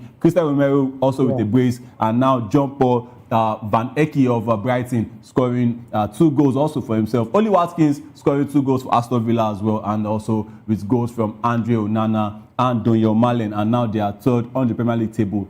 and they are playing. Guess who they are playing next? Come this Saturday, they are playing the table toppers, the Gunners, Arsenal FC, and also, yes, look at that. Look at that for Cristiano Romero. He is a centre back. This is a goal that Cristiano Ronaldo, Wayne Rooney, and let me add Alejandro Garnacho, they will be proud of. I mean, and he's scoring this even in front of a winger right there. Fantastic there from Cristiano Romero. And let's really look at the Premier League table as it stands. I mean, Arsenal, of course, we know they are on top with 3 points. We saw, okay, that's Daniel Munoz of Crystal Palace. He got the only goal up against Burnley at Turf Moor. Let's look at the table. Let's look at the table right there. Igor Jesus scoring for Nottingham Forest as well up against Wolves. And like I said, Wolves might just be heading for relegation. Yes, let's look at the teams right now as it stands after match week 14 in the Premier League. Arsenal with 23 points with a goal difference of 20, positive 20. Manchester City following 5 points behind, 28 points. Aston Villa, yes, just 1 point behind Manchester City with 27 points. Chelsea, who were second before they faced Arsenal, are now in 4th place. Crystal Palace are in 5th with that win that they got up against Burnley. Sunderland in 6th. Bogey team for a lot of big teams this season. Trust me, Sunderland. Brighton, 7th. Liverpool are now in 8th. It's looking really bleak for the defending champions. Manchester United, unfamiliar position. In 9th. I don't want to take shades to Manchester United fans. Everton in 10th. Tottenham 11th. Newcastle 12th. Brentford 13th. Bournemouth 14th place. Unfamiliar position for Bournemouth as well. 15th for Fulham. Hope they do better. Nottingham Forest, just like Abiodun Akpina mentioned, sometimes it's not about how you spend, it's about the results it gives you. Nottingham Forest are in 16th, Leeds United are in 17th, even with that win up against Chelsea. West Ham are in 18th, Burnley 19th, and Wolves with just 2 points from 14 games. I think that's relegation form right there, and they are bottom of the table. So let's move on and let's talk about the German DFB Pokal, where Bayern, yes, they survived what I would say was a weird game, and they advanced to the quarterfinals. They've advanced to the quarterfinals of the German Cup, defeating Union Berlin 3-2 in a thrilling match. The visitors took an early lead through an own goal by Union forward Elias Ansah and a header from Harry Kane, of course, who has now scored 25 goals in 21 games in all competitions this season. For me, a Ballon d'Or nominee for sure. And Union Berlin pulled one back through Leopold Querfeld's penalty, but Bayern restored their 2-goal lead when Diogo Leite headed into his own net in first half stoppage time. And Querfeld scored another penalty in the 55th minute, but Bayern held on to secure the win. And the match was marked by chaotic moments, with Union dominating second balls and Bayern struggling with set pieces, a weakness exposed in their recent 2-2 draw in the Bundesliga. I mean, Bayern, they don't know how to really cope with set pieces. They also considered a goal from it against Arsenal, yes, in the Champions League. And Kane's goal was his 25th of the season, matching Real Madrid's Kylian Mbappe's tally. And the England captain's movement was instrumental in Bayern's success, including a crucial header that forced Leite to score an own goal. And despite dominating possession, Union missed several chances to equalize, and Bayern's defense held firm. I mean, yes, let's look at other results. This a certain Algerian Ibrahim Maza, who scored the only goal as Leverkusen knocked out Borussia Dortmund. And also we saw Dennis Undav of Stuttgart. And these are the teams in the quarterfinals of the DFB Pokal. Leverkusen, of course, after that win against Dortmund. We also have St. Pauli, yes, who give an also fantastic game. Yes, we also saw Bayern Munich, yes, just like we mentioned, 3-2 winners up against the Union Berlin away from home. Freiburg are also there. Hertha Berlin are also there as well. RB Leipzig, Stuttgart with Dennis Undav, and Austin Kiel, yes, also in the quarterfinals. I think Bayern should be winners of this one, don't you think, Abiodun Akpina? Absolutely. Based on their pedigree and what they've done so far when it comes to German football. But cup games can be really, really funny. Cup games comes with a whole lot of surprise. We saw Crystal Palace last season, and don't be surprised if a certain Hertha Berlin got to the final, or a certain Freiburg got to the final, or a certain St. Pauli got to the final. So cup games, they are all about surprises, and Bayern Munich shouldn't sleep on it. You have to, be up and doing. You have to take the game to your opponents if you really want to win competitions like this. So it's going to be really, really interesting. But then, of course, like we said, they are the odd favorite to go on and win this one. But then, cup games surely comes with a whole lot of surprises. I mean, yes, it comes with a whole lot of surprises. We see that particularly, in the FA Cup in England. I mean, also in that DFB Pokal, there was a certain 16-year-old, yes, from Hertha Berlin, who a lot of people are liking to Real Madrid legend Toni Kroos. That's talking about Kenneth Icott. Yes, he's 16 and he's playing really, really well. I mean, if he keeps his head down with less injuries, maybe he might get there because it's youngsters that are dominating the game right now, yes, in the world of football. And I just mentioned Toni Kroos, that takes us to Real Madrid. Yes, a lot is happening at Real Madrid. Rodrigo is not playing. Kylian Mbappe on the other side is on fire. They secured a convincing 3-0 win over Athletic Club Bilbao. Yes, with Kylian Mbappe scoring a brace and setting up another goal. And the victory cuts Barcelona's La Liga lead back down to 1 point. And Mbappe opened the scoring in the 7th minute, receiving a fine pass from Trent Alexander-Arnold and finishing with a perfect shot. And coach Xabi Alonso praised his team's performance, saying they played a complete game and concentrated for the full 90 minutes. And Alonso also highlighted Mbappe's great form, noting his movement and connection with Vinicius Jr. were key to the win. And the French superstar has now scored 16 league goals this season already. And it's not even, we are still in November, December, not even November, December now, and he has scored 16. I think he had about 34, 35 last season. This man is really on Ballon d'Or form. And trust me, should Real Madrid win something this season, and if he has a good performance at the World Cup, maybe the highest goal scorer of France, if they go on to win that title, I think it's a no-brainer for Kylian Mbappe at this point. What do you think? Absolutely. I agree with you 100%. What more can you say about Kylian Mbappe? One of the most informed striker, in world football right now.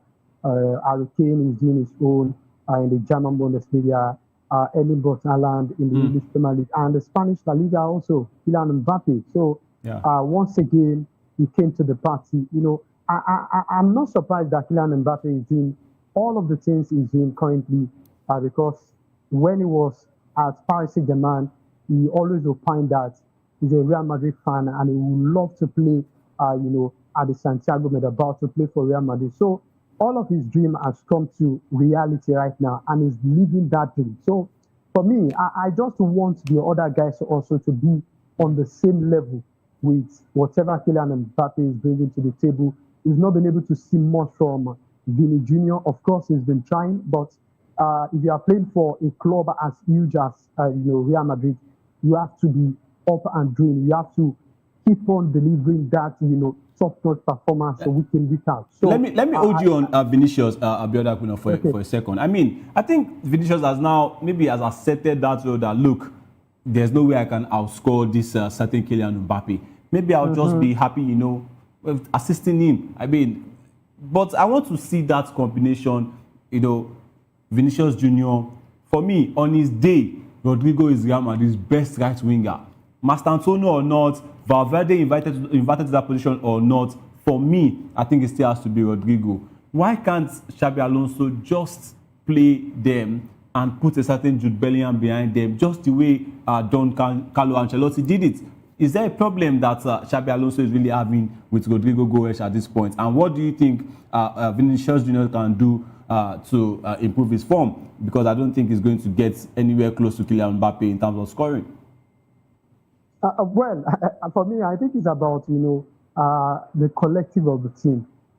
If you go back to the era of the BBC, Bill, Ronaldo, and a certain Karim Benzema, at some point, Karim Benzema decided to be the creator and, of course, the assister of the team. Yeah, the number 9 assisting a winger. Yes. So he did that consistently for the likes of, Cristiano and, of course, Gareth Bale.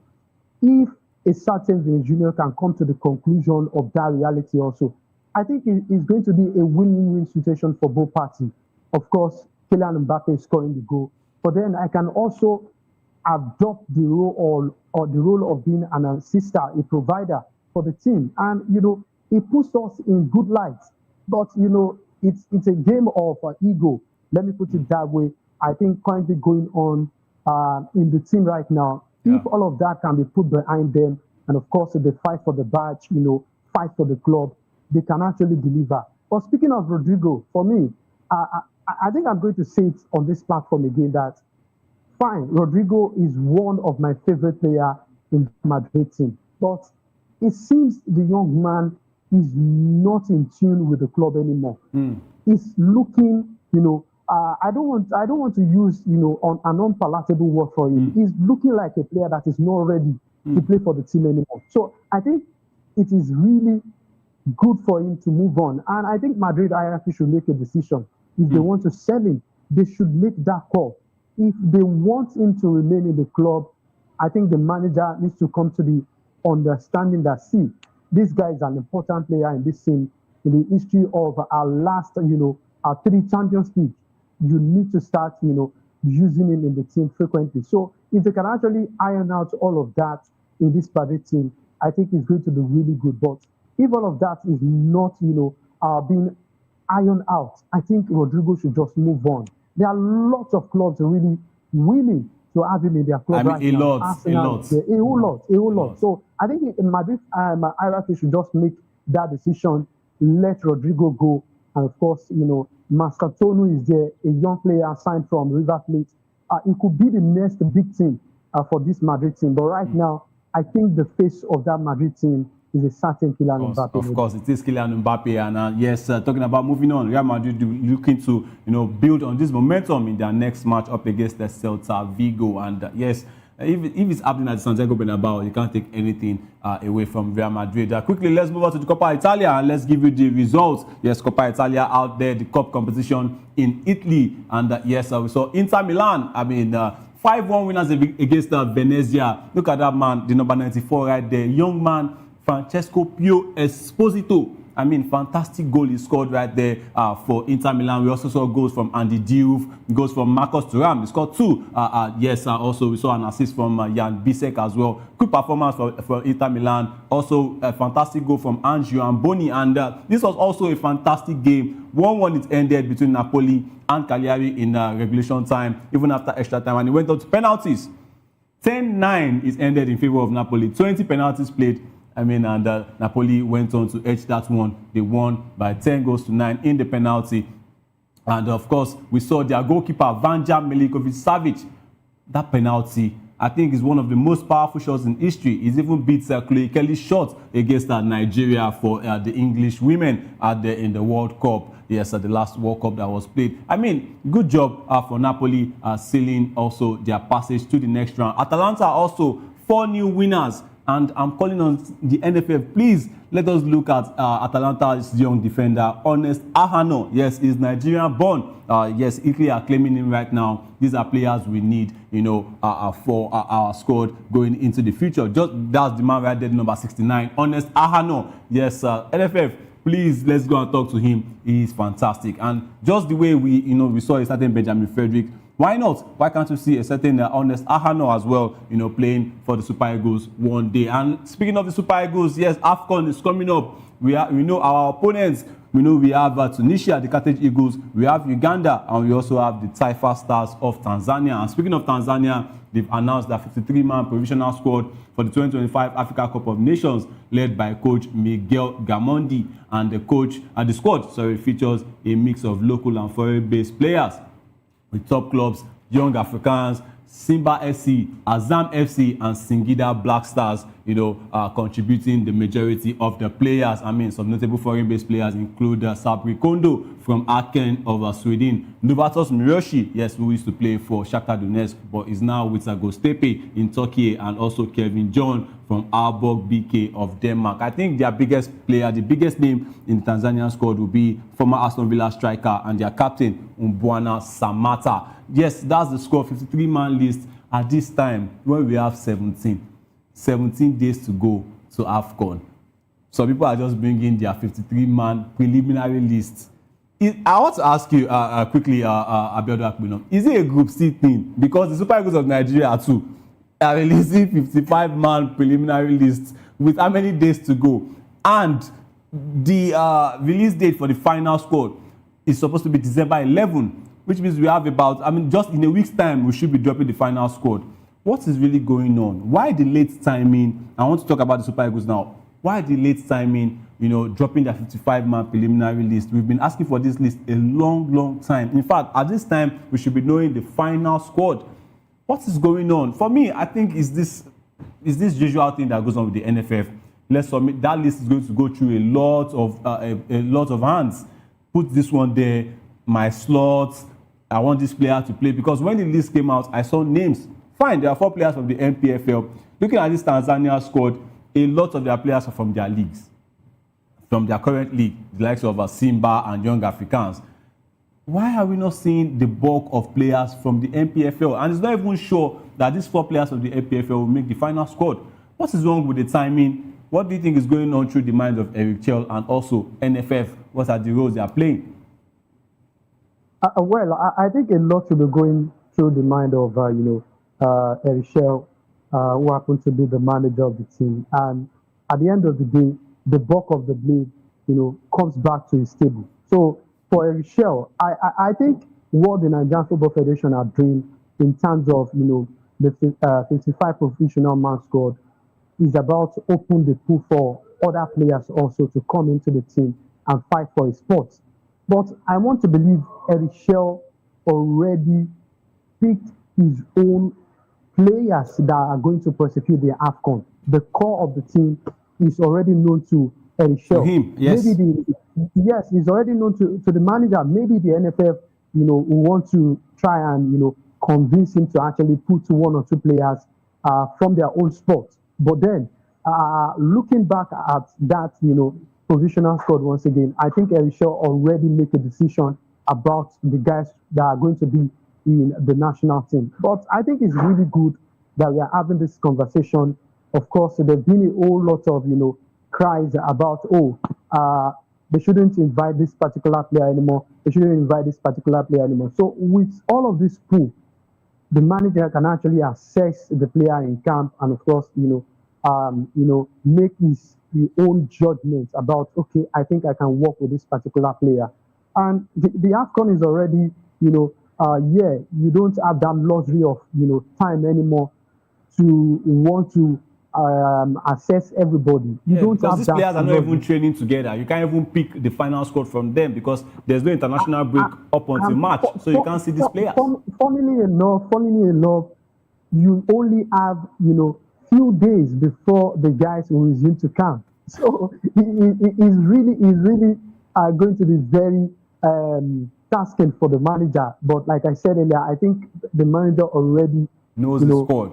Have that list on his he already has that list on his in his coffer, and maybe just waiting for whoever is going to make the cut at the end of the day. So I'm really hoping they make the best of the guys that will go on to represent us. There's been talks about a certain Ryan Alebioshu of Blackburn. Yeah, Alebioshu, yes, of Blackburn. I think that is going to be really good to see another, right back in the absence of online, or if he's not making the squad at the end of the day. So I'm really open to want to see guys that can actually bring, quality football into the national team. Of course, we love the old guard in the national team, but then if you are not giving us the, the deserving service we want from you, I think it is, really good for you to lead the national team. So let's see how it pans out. But right now, I think what the NFF are currently doing. But as for Eric Chell, trust me, the man already, understands those who are going to be in the national team. Absolutely, it should, because maybe he's just trying to please the people that want to see their players being called up, because 55-man squad at this time is not the way to go. And well, one word answer quickly, just one word. Do you think Super Eagles will win the AFCON? One word, yes or no? No. You're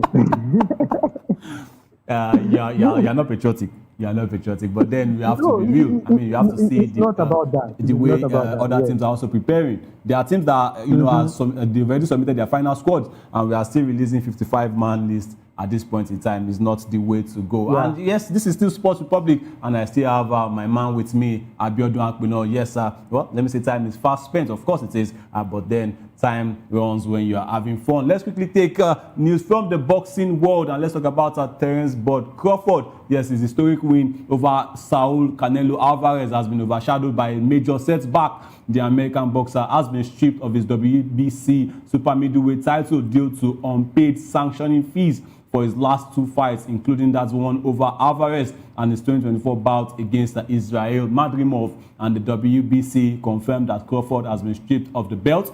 ending his short-lived status as undisputed champion at super middleweight.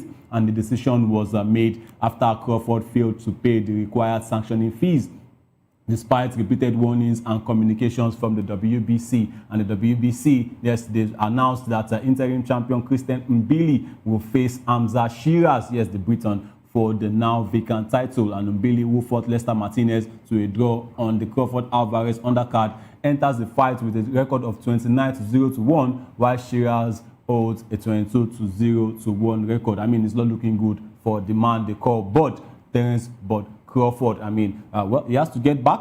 He still has other belts to hold on to and also to defend. Let's move on now to rugby. Yes, where we are seeing the Rugby World Cup. The groups have been announced. South Africa, the Springboks, they will know their opponent. In fact, they've known their opponents as they aim to defend their title. Can they go back to back to back? Because they won it in 2019 and also in 2023.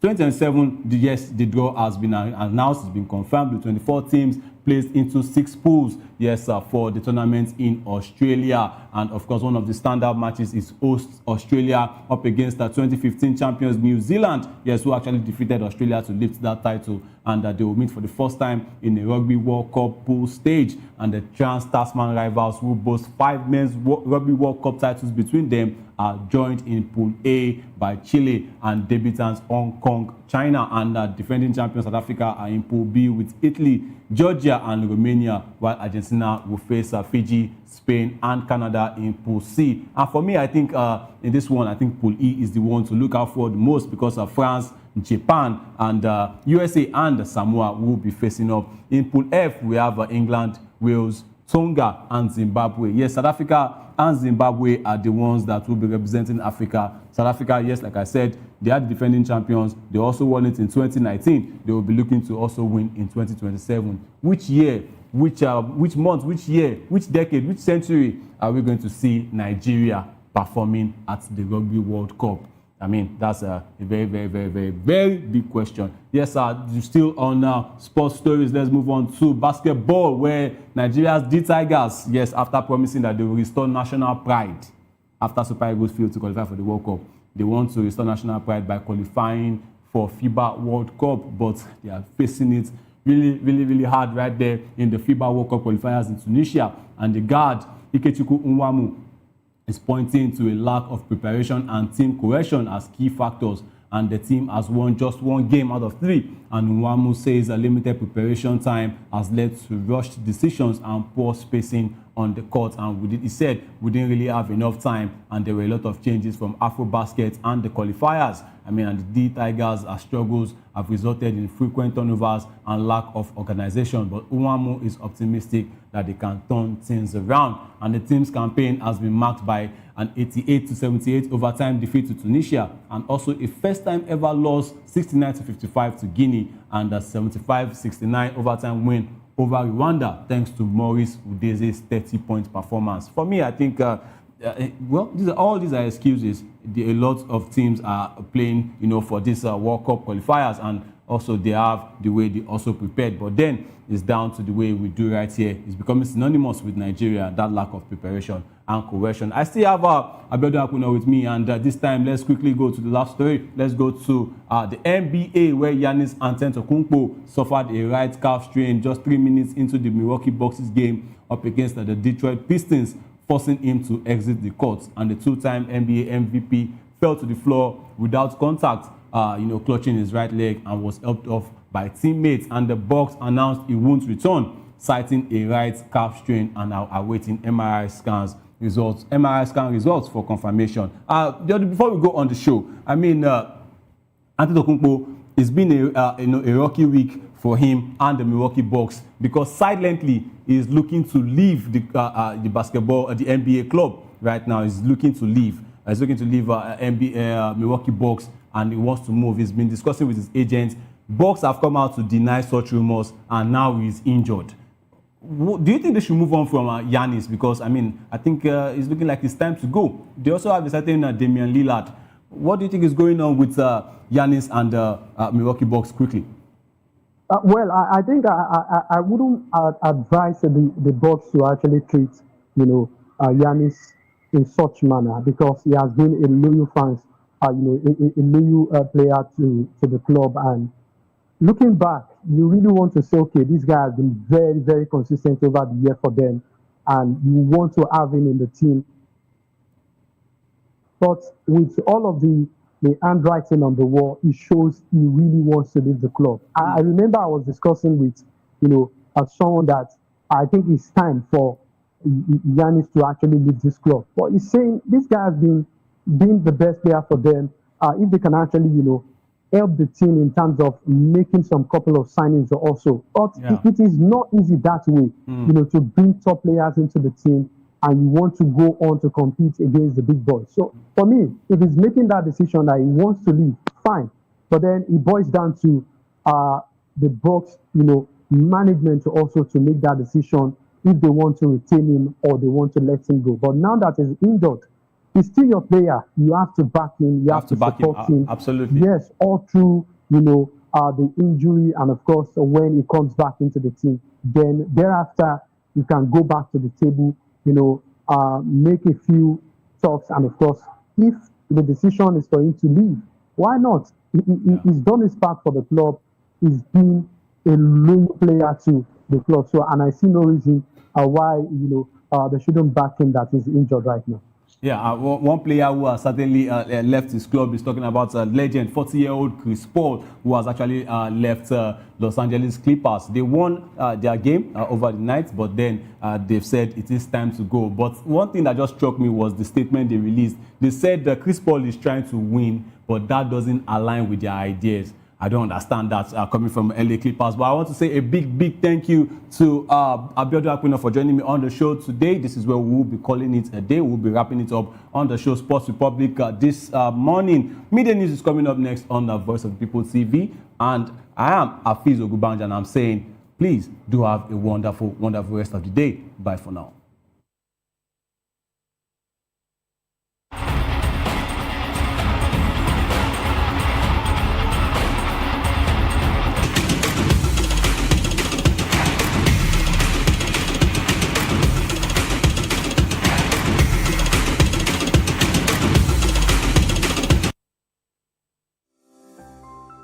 VOPTV.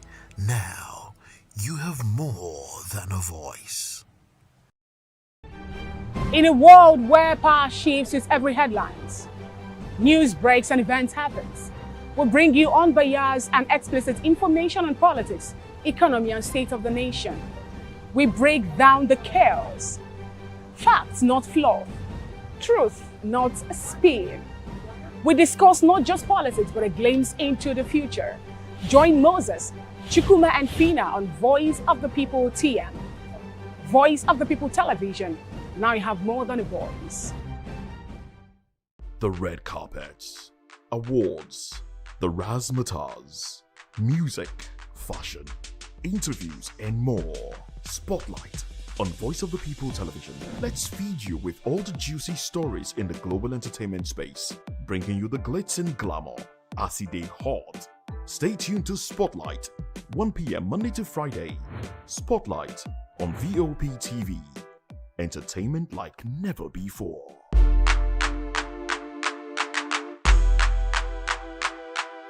From the views on the street, we go to bed empty hunger, to the blaring horns of a hustling city, the loudest voices of the common man got a medium to be heard. This particular administration, they were coming unprepared. It's not a bad thing to renovate the president's lodge. Through top-notch programming, unbiased reportage of news, sports, business, entertainment, and cultural documentaries, Voice of the People 90.3 FM became a symbol for 21st century media. And now, a new baby is born. Voice of the People Television, VOP TV, youthful, full of vigor and penchant for excellence in the continent's media space, exposing the wrongs, applauding the rights, dissecting the news without fear or favor, through factual and accurate stories and contents. Corruption kills three things that makes a society. Representing the interests of the people, and giving them a voice. Voice of the People TV is here to stay towards building a fair society. VOP TV, Voice of the People Television, truly a voice for the people. Behind every broken desk lies a broken promise. Education shapes the nations. But who is asking the right questions? Introducing Edu Dialogue, the show that goes beyond the surface, exposes the cracks, the corruption, and the silence in Nigeria's education system. Edu Dialogue, Saturdays, 3 p.m., only on VOP TV. We break the biggest stories, from missing funds to policy failures. We ask the tough questions and demand real answers. Edu Dialogue, this Saturday, 3 p.m. on Voice of the People Television.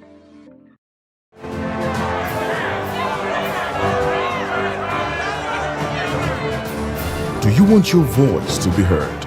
Do you know that you matter in the scheme of things? The People's Voice, the show where ordinary citizens take center stage as we discuss the biggest stories that affect you and I. With you in mind, we facilitate lively discussions, debates, and interviews on the topics that matter most to you and I, from social justice to economic empowerment, education to healthcare, governance, and more, tackling tough topics and amplifying your voice. Join the conversation and make your voice count. The People's Voice. Make your voice count.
What happens in the hush behind hangar doors? Who signs the papers that gamble with lives? Which truths were grounded before they even ever had wings? If you've ever buckled a seatbelt at 30,000 feet, if you've ever stared out of that tiny window and wondered who's really in control of the skies, it isn't just flight, it's power, it's politics, it's pressure sealed in steel. We're peeling back the clouds from runway risks to sky-high secrets. We're diving deep where most dare not to look. Aviation Scope, every Sunday at 7 p.m. only on Voice of the People TV. We don't just report, we reveal. We don't just ask, we uncover. Because when it comes to the skies, ignorance is turbulence. Aviation Scope, the sky isn't the limit, it's just the beginning. Join us as we drive into the world of politics through insightful interviews with prominent political figures, both serving and former governors, ministers, senators, legislators, party chieftains, activists, and analysts. Get first-hand information into the decision-making processes that affect our daily lives. Highly engaging one-hour program that brings political discourse into focus. I am Chukwuma Okoro. Political Lens, Monday through Friday, 6 to 7 p.m. Join us. To know the happenings in the maritime sector, join us on the program Maritime Frontiers on VOP TV as we discuss key areas in the maritime sector from aquaculture, maritime transportation, maritime labor regulation, oil and gas exploration, ferry and passenger insurance, marine pollution and prevention, port operations, and lots more. Maritime Frontiers, exploring Nigeria's blue economy. In a world where truth is the ultimate power and opinions scream the loudest, it's time to wade through the noise. Hunger no get tribe. Hunger no get religion. And scan the human interest and trending topics that matter. Stay tuned to The Issues, your plug to the stories making the buzz, from politics to science and technology, social justice, and more. Let's tackle the tough questions and expose the truth. The Issues on Voice of the People Television, Mondays to Fridays, 8 to 9 p.m. The Issues. Don't just react, understand. We encourage you to click on the like button and subscribe to our YouTube channel. We are Voice of the People TV. Also follow us on all our social media platforms. We are at VOPTV Live. Visit our website www.vop.ng for fresh and trending news. Also watch us live on SLTV channel 264.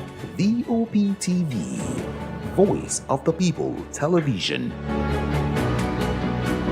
Are you ready for the extraordinary? Something big is happening on your screen. Introducing VOP TV.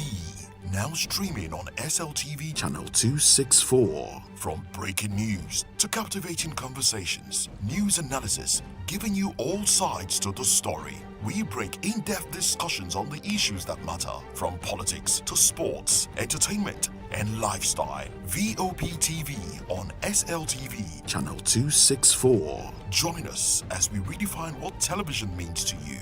Voice of the People Television, VOP TV. Now you have more than a voice.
afternoon and welcome to the Media News and Voice of the People television.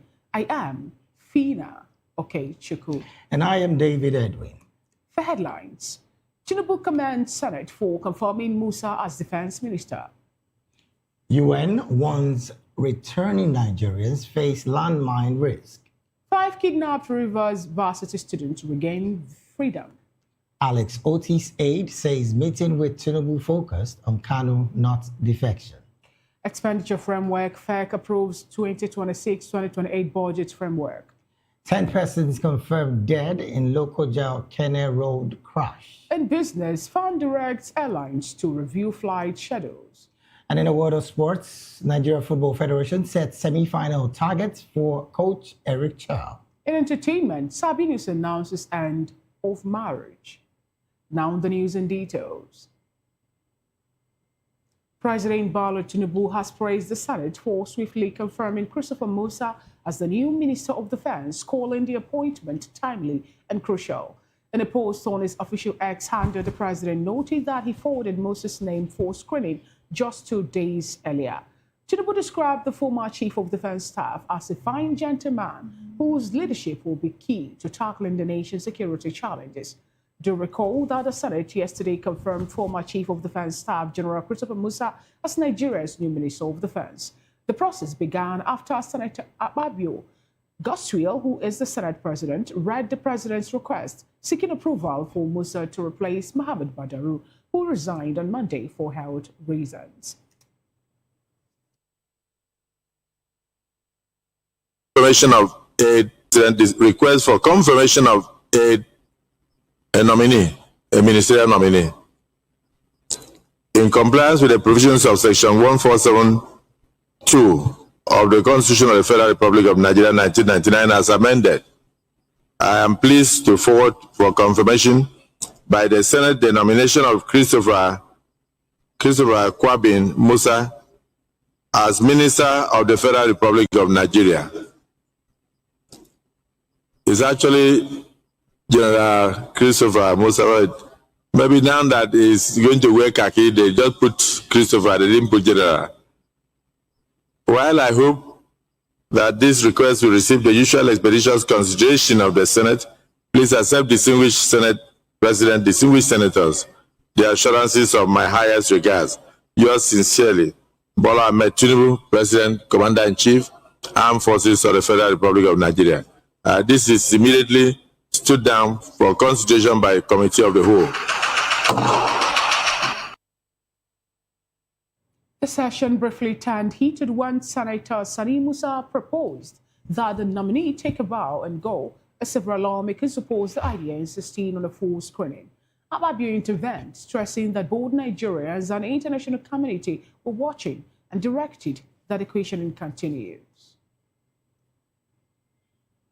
With him severally, and some of the questions that will be asked here and the responses may not be well dispensed at this moment. So I feel we should just allow this gentleman to take a bow and go.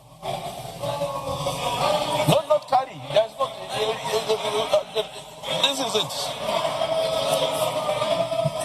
There is nothing no here. There is nothing no. And you stand up and say you should take a bow and go, with so many questions on the mouth of Nigerians, with over 200 Nigerian children in the bush, kidnapped and being tortured. His appointment is heralded all over Nigeria with happiness, because Nigerians believe he has something to offer. Give the man an opportunity to give Nigerians hope. Controversial withdrawal of troops from government's comprehensive girls' secondary school, MAGA, in Kebbi State shortly before the November 17 abduction of students.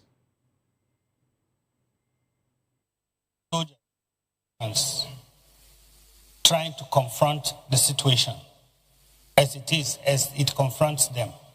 Order comes from above for them to withdraw, putting the lives of our people in danger, like the Senate President has said. You know what to do. We want to know a little bit of what you want to do. But my major concern is Senator Uzo Kalu mentioned on this floor one day that taxpayers' money is being wasted on training our soldiers. And because of certain appointments, young soldiers who have attained a certain level of career that their knowledge is being needed most are being retired. I didn't appreciate that then until when I saw the retired soldiers that accompanied you. When you say general this, general that, I didn't see anyone with a gray hair. And I feel sad that we are wasting such talents. Full-scale investigation into the withdrawal once he assumes office. He also addressed the killing of Brigadier General Musa Uba in Borno State, assuring the Senate the such incident would receive immediate attention. The new defense minister vowed to strengthen military professionalism and boost the nation's capacity to confront internal threats. I pledge to give my best in ensuring that Nigeria is secure and safe. But we cannot do it alone. Nobody, no single individual can do it. No single parastatal can do it. We need the support of everyone, every Nigerian and everyone living in Nigeria, working together as a team, because it's going to be a teamwork. The enemies we are dealing with are evil forces that don't mean this country well. And they have no respect for human life. And that's why it's important for us to know that if we don't work together, we'll give them the opportunity to continue to perpetrate the evil acts they've been doing. And that's why it's important that we first must love one another, understand that we're in this together, and believe that the challenges we're facing is a Nigerian challenge. It's not only for the armed forces or for the security forces, but it's for everyone working together. I want to assure you, we're going to work united as we did when I was the Chief of Defense Staff. The important thing is for us to take the ownership of the challenges confronting our dear nation. These are things that we can defeat. We can win this war. But until we are deliberate about it, until the way we are determined, knowing that we are brothers and sisters and God has a purpose in putting us here together, it's not to destroy ourselves, but to build ourselves up. And that's for me the most important aspect, that all Nigerians must put hands together to defeat the enemy. The Sahel is heating up.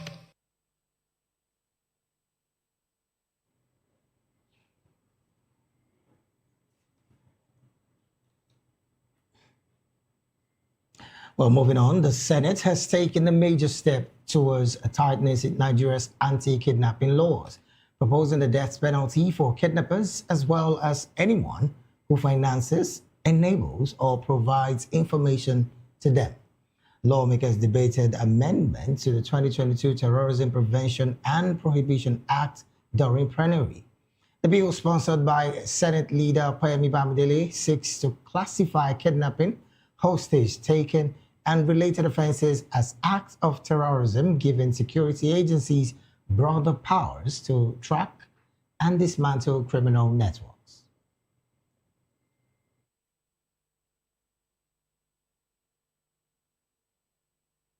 Act to amend the Terrorism Prevention and Prohibition Act to designate kidnapping as an act of terrorism and to prescribe the death penalty for such offenses and for related matters, 2025 SB 965. Mr. President, distinguished colleagues, I rise to lead the debate on the general principles of the Terrorism Prevention and Prohibition Amendment Bill 2025. The bill seeks to amend the extant law to, among other things, designate kidnapping, hostage taking, and related offenses as acts of terrorism, and to prescribe death penalty for such offenses without option of fine or alternative sentence, among others. The debate dominated the session with contributions from several lawmakers, including Adams Oshomole, Oji Uzokalo, and Minority Leader Abba Moro. This bill will also cure the in the Terrorist Act, because we have seen in the distant past where terrorists apprehended who have killed, maimed, and committed heinous crimes were in the name of de-radicalization. They were arrested, quote and unquote, de-radicalized, retrained, fed with taxpayers' money, and as we know now, some of these guys went back to continue with the acts of terrorism. So I believe this bill is apt, is a natural thing to do, and we will go, as my colleague Wabako said, we go for the informat sponsors, people they use their houses to do this thing, including everybody involved, whether security agents, whether it's police, whether it's army, whether it's navy, air force, or lawyer, anybody will be putting in that bill. We have to reappraise this bill sent by a senior leader and touch it up so that it will come to a real standard that will protect Nigerians. That this bill is a very straightforward bill. Apart from the content, it was a unanimous decision of the Senate that the Senate leader brings up this bill. And the intendment was very clear, that kidnapping must be properly designated, its consequences aptly identified, and punishments meted out appropriately. And so, Mr. President, I think that we should go ahead and allow for a second reading of this bill in the hope that a properly designated act of criminality with its concomitant punishment will act as a deterrent to the daily occurrence of kidnapping in our country.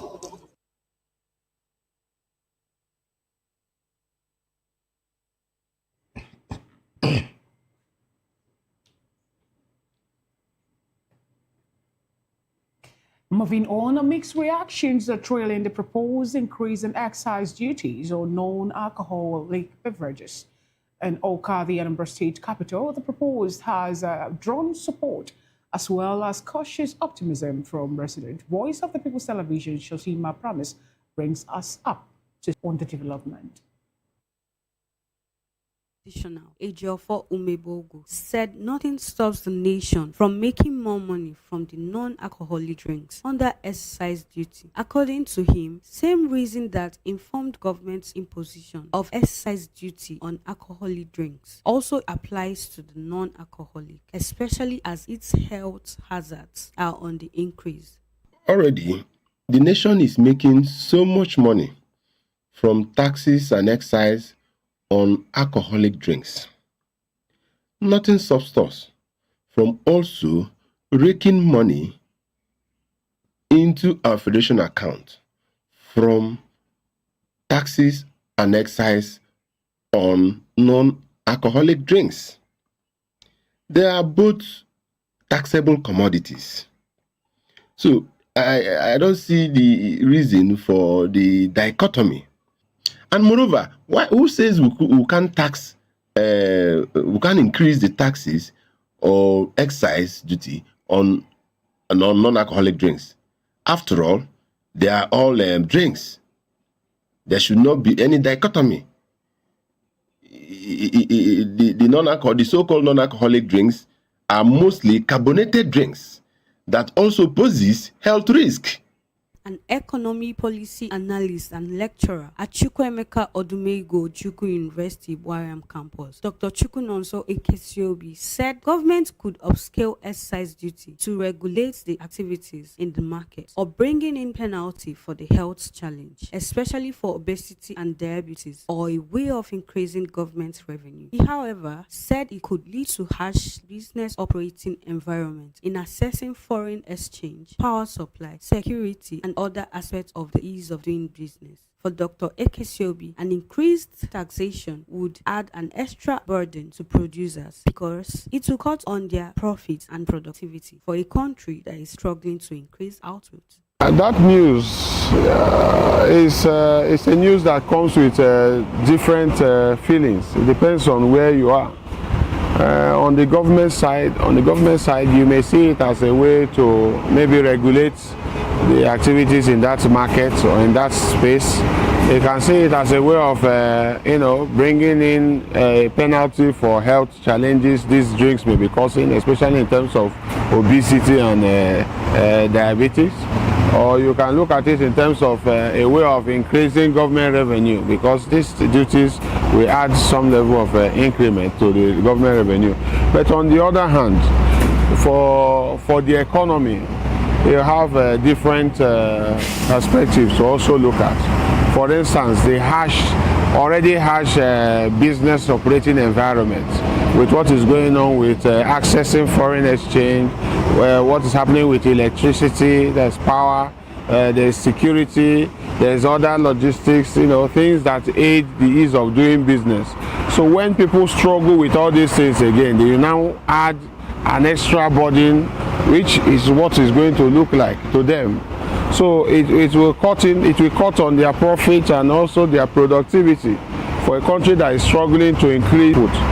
With this various perspective elicited by the planned increase in excise duty on non-alcoholic beverages, the masses look up to government to explore the best approach that will not adversely affect the economy. Sochima Promise, Voice of the People Television.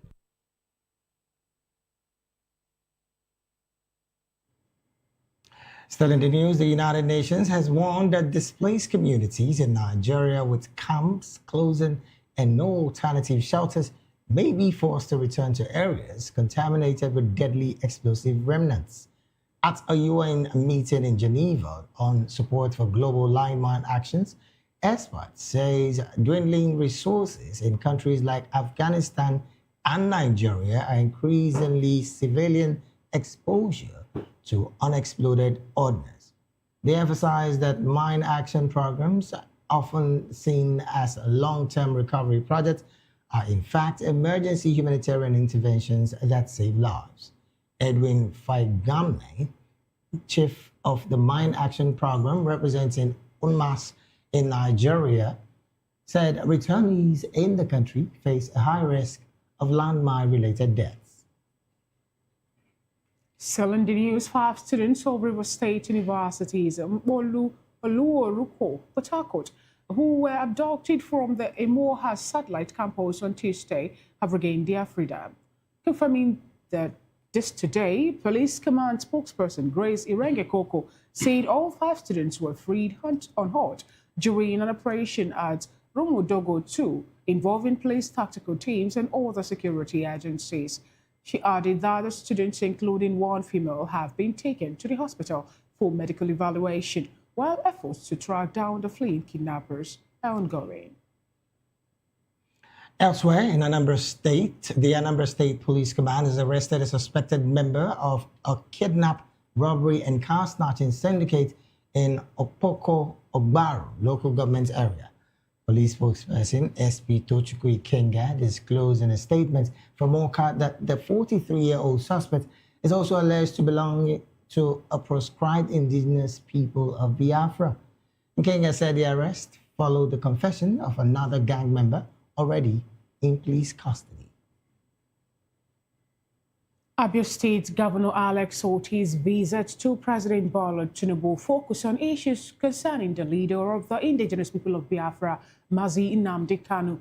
The governor's special advisor on media, Ferdinand Ekoma, has said Ekoma was responding to claims by former Commissioner Charles Obunnaya, who alleged the meeting was about OT planning to defect to the All Progressives Congress ahead of the 2027 general election. The governor's aide insisted the meeting was part of ongoing efforts to secure Kano's release, describing the issue as sensitive and important to the state government. He also accused Obunaya of a repeated attack on the governor, stemming from Oti's departure from his former party in the 2023 election, and challenged him to provide evidence of any alleged betrayal.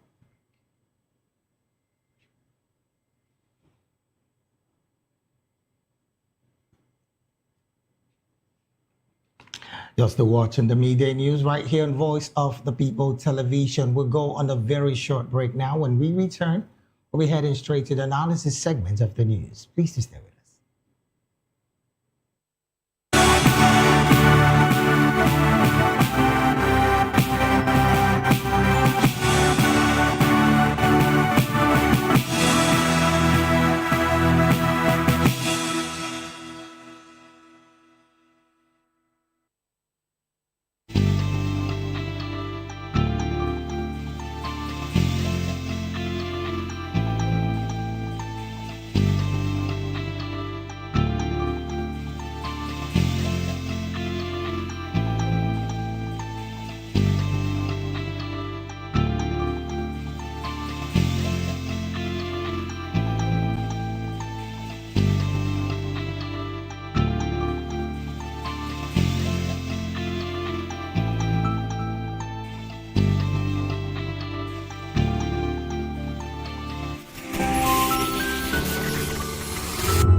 All right, then, glad to have you back. It's still the midday news right here on Voice of the People Television. We'll go straight to the analysis segment of the news now. And joining us to make sense of these stories and more is Mr. Dele Fanimo, a seasoned reporter and a public and political affairs analyst and commentator. A very good afternoon to you, Mr. Dele. Thank you for being here. All right, we understand joining us virtually is Mr. Ofayemi Benjamin, and he is the Take It Back coordinator, Koshofe local government area. And we also understand that he is not joined us yet. We expect him to join the conversation. All right, let's get into the conversation proper, shall we? Mr. Fadimo, interestingly, as it stands, the Nigerian Senate is clearly trying to do everything possible to making sure that security in Nigeria becomes much more better than what we are staring at. And of course, that is with the proposed legislative amendment of the law, particularly on kidnapping, and of course, making it putting strong punitive measure anyways. What's your position with the fact that right now it's reclassifying kidnapping as a terrorist act under the Terrorism Prevention and Prohibition Act of the 1999 Constitution? As a matter of fact, if you know the modus operandi of these kidnappers, you know that they are worse than armed robbers. You see, the mental, the physical, emotional torture their victims go through. You imagine somebody who kidnapped and in the process will collect ransom and still kill the victim and call the family of the victim that your decomposing brother or sister or husband or wife's body is at so place, go and pick it, after taking ransom of between 20 and 50 million naira. So is that not enough to be classified for capital punishment? It's a capital offense. Okay. So when you talk about death penalty for kidnappers, who feels it knows it. And let me also tell you, today, when last did you read, hear, or watch robbery in the country in the last 2 years? I mean, it's totally reduced because what that has tells become the you, main what that of the tells you conversation. is like an Okada rider transforming to Marwa So those robbers have transformed to kidnappers because it's safer for them to kidnap than go into a space where you rob, and because of this cashless situation, whatever you see is what you take. And there are some households you cannot even recover 20,000 naira from them if you go in there to rob. So they are now going into kidnapping. And so, because initially, when kidnapping was not rife, they were being sentenced to between 10 and 15 years imprisonment. So they prefer that route, knowing fully well that if you have your money, you can be convicted and somebody else will serve your jail term in Nigeria. All right, then. Well, interestingly, as it stands, the Senate is also talking about the financiers, the sponsors, and of course collaborators as well in this particular death penalty punitive measure that has been placed on kidnapping. But the questions that are being raised now is the fact that the Senate is also aware that a lease was given to the federal government, particularly on financiers of terrorism. Plus, the fact that even the government also brought up a list some time ago. What exactly has been done thus far with that list? And why is the Senate not having a major oversight function on these particular lists that have been staring Nigerians and even the Senate in the face in the past few weeks? You see, in my layman understanding of the law, conspiracy is equal to commission of crime. Okay. That's why when an accused is in the dock, when they start reading charges, they'll say, so person on so date at so spot committed an offense of stealing along with others still at large. So the fact that you helped or aid and abet a crime, you are also as liable as the person who committed the crime. Because the law understands that without your support, that person may not be able to commit that crime. So you facilitated the commission of the crime. That's why you don't have to be at the scene of a crime before you are liable for that crime. For instance, if you give gun to somebody to go and rob, you are as well an armed robber. Because if without that gun, that person may not be able to go and rob. So conspiracy is the same in the eye of the law as committing a crime. How possible do you think that this particular bill, if it being passed into an act, will stand? We're told that if someone is tried in the law court and the judgment is being passed that this person is a kidnapper or maybe a conspirator to that effect, or having a death sentence without an option of fine. Can you recall the last time we had that play out in Nigeria? Capital offense does not attract fine. Now, when we're talking about capital offense, are we going to? Because I think the last one was done in Edo State. You know, the death sentencing and all that, and we saw what happened after that. So, how viable is Nigeria doing the capital punishment, even when some part of the world frown on it, saying that that should not, it's barbaric, we shouldn't go that way and that route and all that? Other parts of the world, those who kidnap for a reason, not for ransom. Just like the Niger Delta boys, they kidnapped, and what they did was, look, come and pack your load from our territory. We will release those kidnapped. And as soon as they take off their oil rig and everything, they release those people without collecting a dime. That is understandable. But where you kidnap, torture, induce fear, and collect ransom, it's purely a criminal offense. So what the Senate has to do after passing that bill is to have a round table, maybe with the leadership of the Senate and the governors and the House of Rep leadership, that once an accused person, a convicted person, has exhausted the three layers, the High Court, the Court of Appeal, and Supreme, and the Supreme still opposed that death sentence, they should not deter in signing the death warrant. So that as we speak now, at the last count, we had over 3,236 condemned criminals around the country. Yeah. Some of them had been awaiting execution for the past 12 years. So do you think that Nigeria is ready for this? Because some people are saying that the governors who, and also I don't know why these governors are not. They don't have the heart. Or can't you just check it out the way we're wired and how we're for being me, if I'm a governor today, all right, having reviewed the case of a condemned criminal, particularly those who engage in violent crimes, and it's established that they have killed, I will not hesitate 1 minute to sign their death warrant. we also see reasons or issues or cases where people after being convicted and the sentencing happen, and we might see some issues where we'll have back and forth over new revelation about how free or how innocent they are. So who wants to take the blood of an innocent in this case?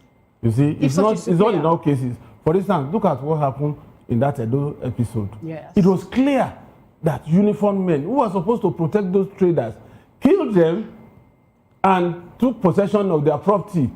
Unfortunately for them, one of them that they assumed to have died survived and was able to explain and then bear witness against them. Such people, once you just tarry till then when they get to Supreme Court, and once they get to Supreme Court and the Supreme Court oppose that kind of treatment, you just go and sign. All right, now there are some that, like you said, some can be framed up. Exactly. Maybe for political reasons or whatever, but there is a way you review it. Our Attorney General is there. If you tell your Attorney General, the Attorney General will review the case, and some people who are tortured to own up to a crime they never committed, those ones you can also get there. But there are some that are so critical that they need not spend 1 minute more than necessary. Some would say the courts sometimes are no longer. I know Amnesty International and some other world bodies are saying they should not kill anybody again. Right. Yeah. But even the Bible says, "He who kills by the sword shall die by the sword." Now let's get your opinion on this, just maybe in few seconds before we review the appointment of the new Minister of Defense in Nigeria. Now, when we're looking at people who finance or enable provide information to kidnappers and all that, financing can come through payment of ransom, crowdfunding, and all that. In Nigeria, can you say that the government is not complicit to this? Because we have seen situations whereby, for example, the former governor of Kaduna State, Nasir El-Rufai, was of the opinion that 1.something billion naira was what was the government of the Kaduna State paid to kidnappers or to bandits. Let's use the word bandits now, terrorists, for them to, more like shoot their sword. Once the government be indicted in this, recall was having a discussion around the release of the KB schoolgirls and also the Eruku community church worshippers too, and all that. You see, let me tell you, if you are induced by fear to pay ransom, you are not culpable. Okay, you're because it's a desperate way of saving lives. But what we are saying is, for you to help in procuring arms, for you to help in logistics, which is an enablement for these criminals to perpetrate their criminal act. In fact, the best thing Nigeria government, the best thing this administration will do for Nigerians is to go after the financier. Once that finance conduit pipe is blocked, I tell you, they will fizzle out. Well, unfortunately, some will still argue with you because as it stands, there are lists still with the government and nothing has been done. Not even one person have been prosecuted. You think that has to do with intelligence reports? That is delaying that level of prosecution of these people that their names were mentioned. You see, I am not holding forth for government, but sometimes the layers and the process of funneling resources to these people is so cumbersome that you have to take your time to investigate. You understand? Because they don't just pass it. Do you know that some even move cash? And that's where you have to trace mass movement of cash, mass movement from payment that cannot be justified. Unfortunately, there is a trigger that announces on accounted cash in AFCC. that is linked to banks. For instance, as an individual, if you just get 100 million naira payment at a go, that alarm will sound. And EFCC is supposed to find out what is this money meant for. But today, Nigerian factor. Well, quite unfortunately, really, because again, we would love to continue this conversation, but because of our time, this is where we have to draw anchor on the analysis segment of the news. We'll be talking with Mr. Dele Fanimo, a seasoned reporter and a public and political affairs analyst and commentator. Mr. Fanimo, thank you so very much for being here. It's always a pleasure. We'll take a quick break right now. When we return, expenditure framework, Federal Executive Council approves 2026 to 2028 budget framework. This and more we'll be talking about when we return after this break. Please stay with us.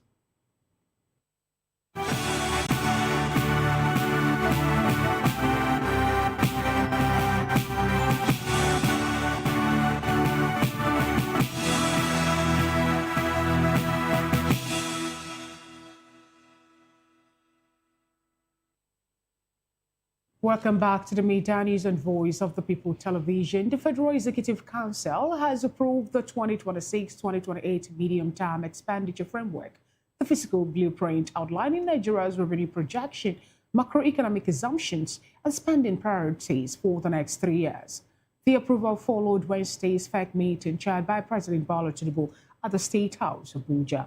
The briefing State House correspondent, Minister of Budget and Economic Planning, Senator Atiku Bagudu, say the federal government is projecting total revenue of 34.33 trillion naira for 2026, including 4.98 trillion naira for government-owned enterprises. He noted that the figure is 6.55 trillion naira lower than earlier estimates, with federal allocations expected to drop by about 9.4 trillion naira, representing a 16% decline from the 2025 budget. Statutory transfers are projected at about 3 trillion naira. For macroeconomic assumptions, FEC adopted an oil production benchmark of 2.6 million barrels per day for planning, but a more conservative 1.8 million barrels per day will guide the budget. An oil price benchmark of $64 per barrel and an exchange rate of 1,512 naira to a dollar were also approved. But good to say the exchange rate outlook reflects economic and political expectations ahead of the 2027 general elections. He further added that all parameters were derived from analysis by the Budget Office and other relevant agencies. Meanwhile, following President Bola Tinubu's submission of a new list of ambassador nominees to the Senate, including 15 career diplomats and 17 non-career appointees, reactions have continued to pour in from Nigerians nationwide. While some citizens view the nomination as a strategic step towards reshaping Nigeria's foreign policy direction, others express concern over political influence, competence, and representation. Voice of the People TV's Matthew Ogunswada has on the streets to gauge public opinion on the matter and file this report. To the Senate President Godswill Akpabio, President Bola Tinubu requested the confirmation of 15 career ambassadors and 17 non-career ambassadors, a move seen as part of the administration's ongoing diplomatic restructuring. Among the high-profile non-career nominees are Ogbonaya Kalu from Abia, Reno Omokri from Delta, former INEC chairman Mahmood Yakubu, former Ekiti First Lady Erelu Angela Adebayo, former Enugu State Governor Ifeanyi Ugwuanyi, Musa Maigari, former Katsina Speaker, Yakubu Gambo, former Plateau Commissioner, Otuba Femi Pedro, former Lagos Deputy Governor, Chief Femi Fani Kayode, the former Aviation Minister, Fatima Florence Ajimobi, former Oyo First Lady, among others. For the career ambassadors list, the president nominated Monica Okuchukwu from Abia State, Yakubu Danladi from Taraba, Maimuwa Ibrahim Besto from Adamawa, Musa Abubakar from Kebbi, among others. If confirmed by the Senate, these nominees will represent Nigeria across various diplomatic missions around the world. As Voice of the People TV, we got the opinion of Nigerians on this new round of ambassadorial nominations, and here is what they have to say. I want to say first of all that I was so disappointed on the list the president brought out for submitted to the National Assembly for approval for ambassadorial positions. It might not be all, but a lot of them are people of questionable characters. Government dwell in wisdom, integrity, and honor. And based on that, every government must show seriousness in appointment of people to represent that particular government. And it has to do with image. The image of government is assessed by people that represent that government. That's their profession. So that's there's no assurance that they can perform well. What of those ones that they have already sacked or resigned? It is for us to do. So those people, they are in the same campus. Means will shape Nigeria's diplomatic future in the years to come. Matthew Ogunswada, reporting for Voice of the People Television.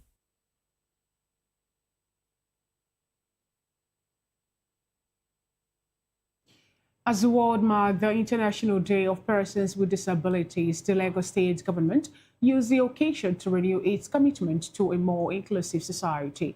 At an event organized by the Lagos State Office for Disability Affairs, persons with disabilities shared their experiences, while the state announced a new policy direction to strengthen inclusion. Our correspondent, Onika Ogolo, has more on this report. To mark the International Day of Persons with Disability with a strong message on dignity, access, and inclusion. People don't sometimes, like I am partially sighted. Most people don't know that there's a condition called partially sightedness. So when they see me move around and they ask me to write, maybe sign a paper or something, and I can't do that. They wonder why and stuff like that. As someone is blind, the person is not necessarily caused by a god. Speakers stress that when persons with disability are included, their skills and contributions become undeniable, their relevance becomes visible, and their success is guaranteed. When the disabled are accepted, there will be provisions for their needs. The state government reaffirmed its commitment to global principles such as the United Nations Convention on Rights of Persons with Disability and the Sustainable Development Goals, especially those focused on equity, education, decent work, and inclusive community. Enforcement powers. The government also called for stronger partnership, noting that it cannot build an inclusive society alone. It appealed to private sectors, employers, technology creators, faith-based organizations and communities. It must be left behind. According to the state, persons with disability are innovators, creators, professionals, and visionary leaders who enrich workplaces, inspire creativity, and strengthen communities. The government announced that Lagos will soon introduce the Lagos Disability Inclusion Compact, a comprehensive framework as Lagos marks the 2025 International Day of Persons with Disability. The call is for every resident to recommit to dignity, justice, and empathy, but by courage, creativity, and potential. I am Onyeka Ogolo, reporting for VOP TV. Elsewhere, the state also joined the rest of the world to mark the International Day of Persons with Disability, from awareness work to community gatherings. The celebration put the spotlight on inclusion, reminding everyone that building a society where all can thrive is a shared responsibility.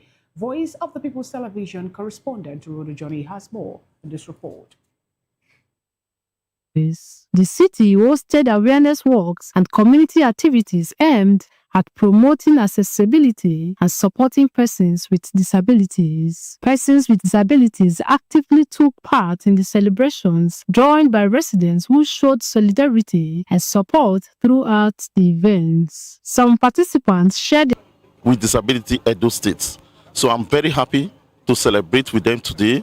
And it's a dinner joy that Senator Monde Okpewo, the governor of Edo State, as soon as entered into power, the first thing he did, it was set up this commission in Edo State to carry us along in all the things he had promised. In all the things that he's going to do as a governor, we must be carried along. And he's carrying us along. The governor is doing well. We have an office, we have a staff, and he's committed to the commission. I say The day provided a platform for reflection and dialogue, emphasizing the need for continued effort toward a fully inclusive society. In Benin, Rhoda Johnny, UOP TV News.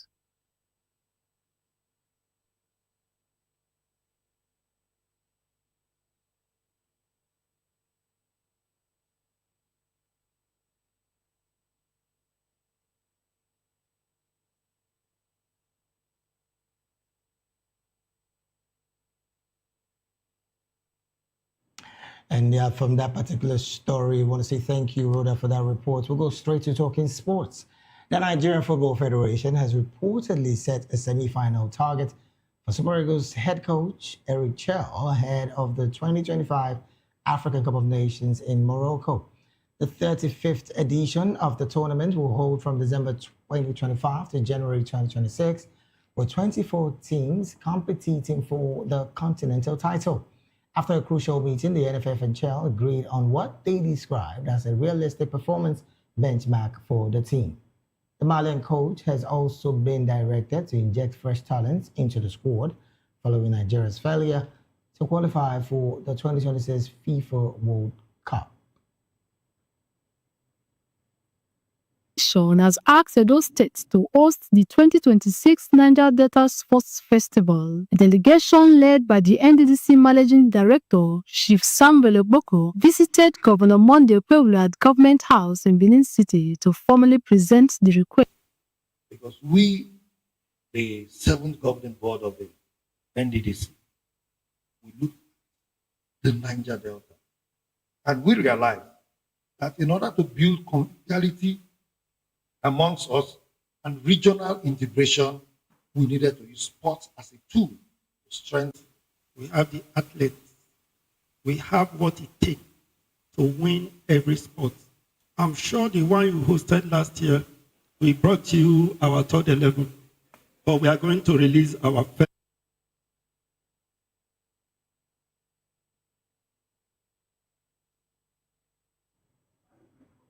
Moving on to entertainment, skit maker Chukwuemeka Ejeko, popularly known as Sabinus, has confirmed the end of his marriage to Sienna Chapman.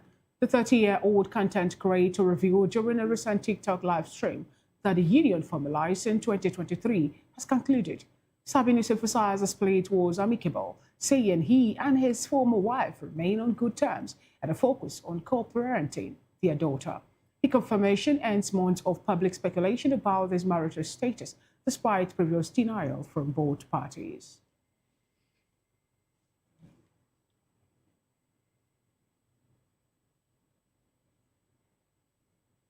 With that, to come to the end of today's media news on Voice of the People television. Do also subscribe to our YouTube channel. On YouTube, we are at Voice of the People TV, and on all the similar platforms, we are at VOP TV Live.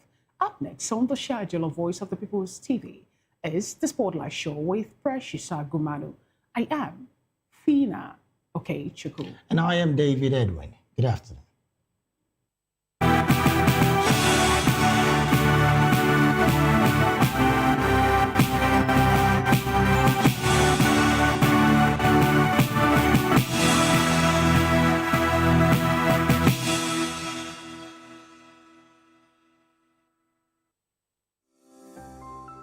VOP TV. Now, you have more than a voice.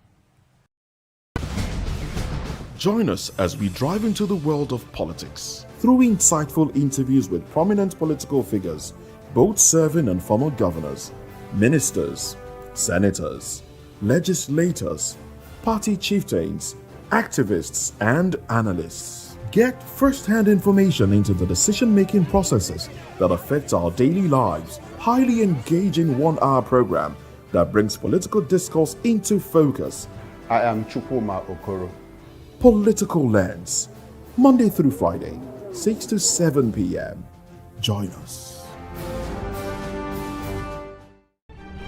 In a world where power shifts its every headlines, news breaks and events happens, we bring you unbiased and explicit information on politics, economy, and state of the nation. We break down the chaos. Facts, not fluff. Truth, not spin. We discuss not just politics, but a glimpse into the future. Join Moses, Chukuma, and Fina on Voice of the People TM. Voice of the People Television.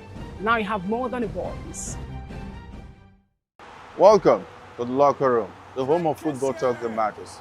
I am Jerry Arpayon.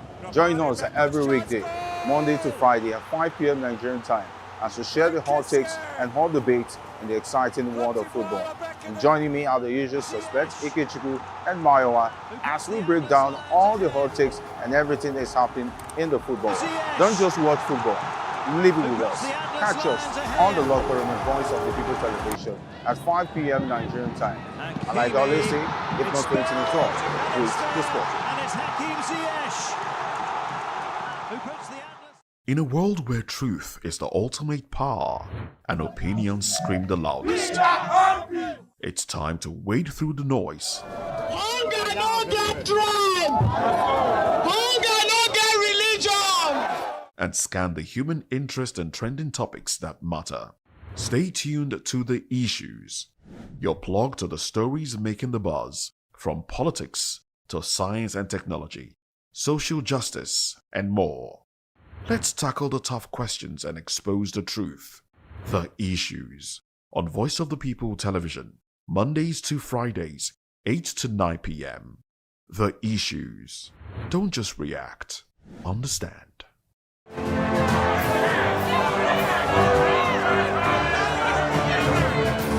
Do you want your voice to be heard? Do you know that you matter in the scheme of things? The People's Voice, the show where ordinary citizens take center stage as we discuss the biggest stories that affect you and I. With you in mind, we facilitate lively discussions, debates, and interviews on the topics that matter most to you and I, from social justice to economic empowerment, education to healthcare, governance, and more, tackling tough topics and amplifying your voice. Join the conversation and make your voice count. The People's Voice. Make your voice count.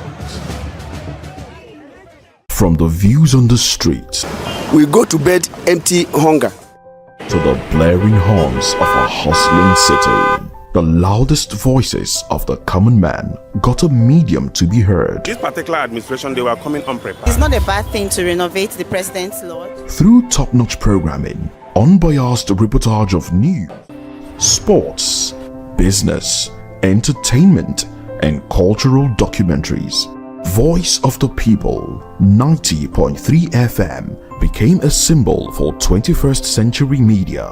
And now, a new baby is born. Voice of the People Television, VOP TV, youthful, full of vigor and penchant for excellence in the continent's media space, exposing the wrongs, applauding the rights, dissecting the news without fear or favor, through factual and accurate stories and contents. Corruption kills three things that makes a society. Representing the interests of the people and giving them a voice. Voice of the People TV is here to stay towards building a fair society. VOP TV, Voice of the People Television, truly a voice for the people. In a world where truth is the ultimate power and opinions scream the loudest, it's time to wade through the noise. Hunger no get tribe! Hunger no get religion! And scan the human interest and trending topics that matter. Stay tuned to The Issues, your plug to the stories making the buzz, from politics to science and technology, social justice, and more. Let's tackle the tough questions and expose the truth. The Issues, on Voice of the People Television, Mondays to Fridays, 8 to 9 p.m. The Issues. Don't just react, understand. Behind every broken desk lies a broken promise. Education shapes the nations. But who is asking the right questions? Introducing Edu Dialogue, the show that goes beyond the surface, exposes the cracks, the corruption, and the silence in Nigeria's education system. Edu Dialogue, Saturdays, 3 p.m., only on VOP TV. We break the biggest stories, from missing funds to policy failures. We ask the tough questions and demand real answers. Edu Dialogue, this Saturday, 3 p.m. on Voice of the People Television.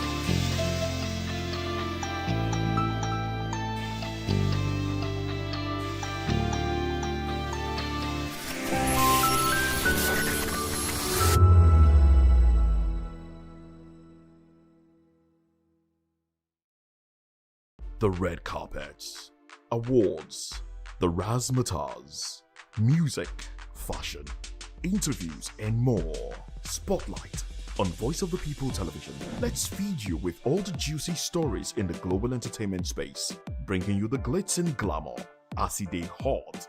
Stay tuned to Spotlight, 1 p.m. Monday to Friday. Spotlight on VOP TV. Entertainment like never before.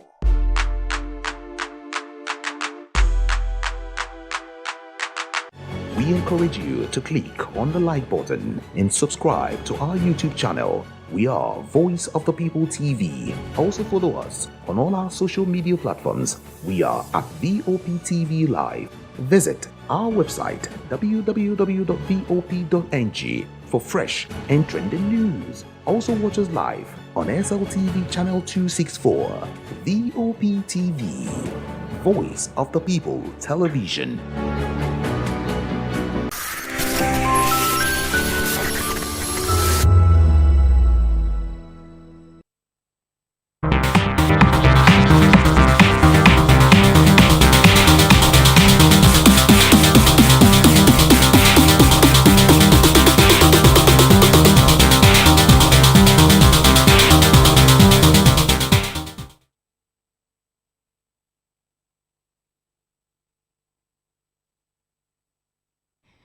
Hello, beautiful people. Welcome to Spotlight on VOP TV, your favorite hub where we shine the light on creativity, culture, style, music, and purpose-driven people. And yes, I'm your girl, Precious Agmanu, aka Call Me Prezi. I know that you have been enjoying yourself since but yes, it's a new day to stay positive and inspired and grounded. Yes, we're bringing you an exciting blend of jest and purpose. So please don't go anywhere, sit tight while we ride together. So first on our list today, we are talking about Pastor Arome Osai actually has publicly revealed that his brother was kidnapped by bandits. A ransom reportedly running into millions of naira was paid for his release, but tragically the brother died in captivity. So Osai said the family was later asked to retrieve his brother's corpse from a forest, describing the pain of seeing your own brother's body dead in the forest despite the heartbreak. He said he would not allow grief to overwhelm him, claiming that his faith in scripture gave him the strength to stay composed. So it's not something to be happy about. Come to think of it, I say this a lot. Losing someone so special to you is painful. Yes, if you have not experienced that kind of thing, you won't understand what we're talking about. But losing a dear one is really painful. Come to think of, you will not see that person again, you will not be with that person again. It's a lot of things, and it's actually not a good one. And right now, the country is going into something else, and I don't know what's going on. But then, bandits, kidnappings, and the rest of them, it's too much. A lot of people are put into danger. A lot of people have been in fear. They have been so scared to go out, so scared to come back to even Nigeria, so scared to go to travel. Everybody just they carry their hand for heart, because why? I don't know what to say, but then people guys they very careful, especially this December when things don't they the Christmas don't they come, the festive period nine be this. Everybody guys they very careful. We need to be very, very careful because this does they happen. And when you go they travel, if you they travel by road, anyhow way you want they travel, you just they safe. Even people where they take flight safe, still they safe. People where they go by road, still they safe. So make we just open our eyes, be careful how they take waka. If say that place no they conducive for you, please take another bus and move. It no mean say you go there. If your spirit not accept that place where you want to enter, no kuku enter. Do you understand? All right, a lot of people don't come out to talk plenty things of waiting past Apostle Arumes. I don't talk. And yes, it's not a good one. It's a pitiful one. So let's take some comments of what people have actually come out to say. So Calvin Arode said, country and government of particular concern. It's well. So Followcom 10 said, why not pray? Okay. Crown the cook said, I don't like this write-up. There is nothing concerning the scripture crying for a lost loved one. Don't say that at Crown the cook. If you lost someone loved, it's only God that can give you that grace to bear every loss. I'm telling you, it's crazy. You go there, see, I can recount when a friend of mine, lost the mom. I literally saw that this person was in shock for close to how many days before she could get herself. It was traumatizing for her. So losing someone, a brother, a sister, it's not funny. It's a strong one. For you to even come out from that kind of thing itself, it's just the grace of God that can help you.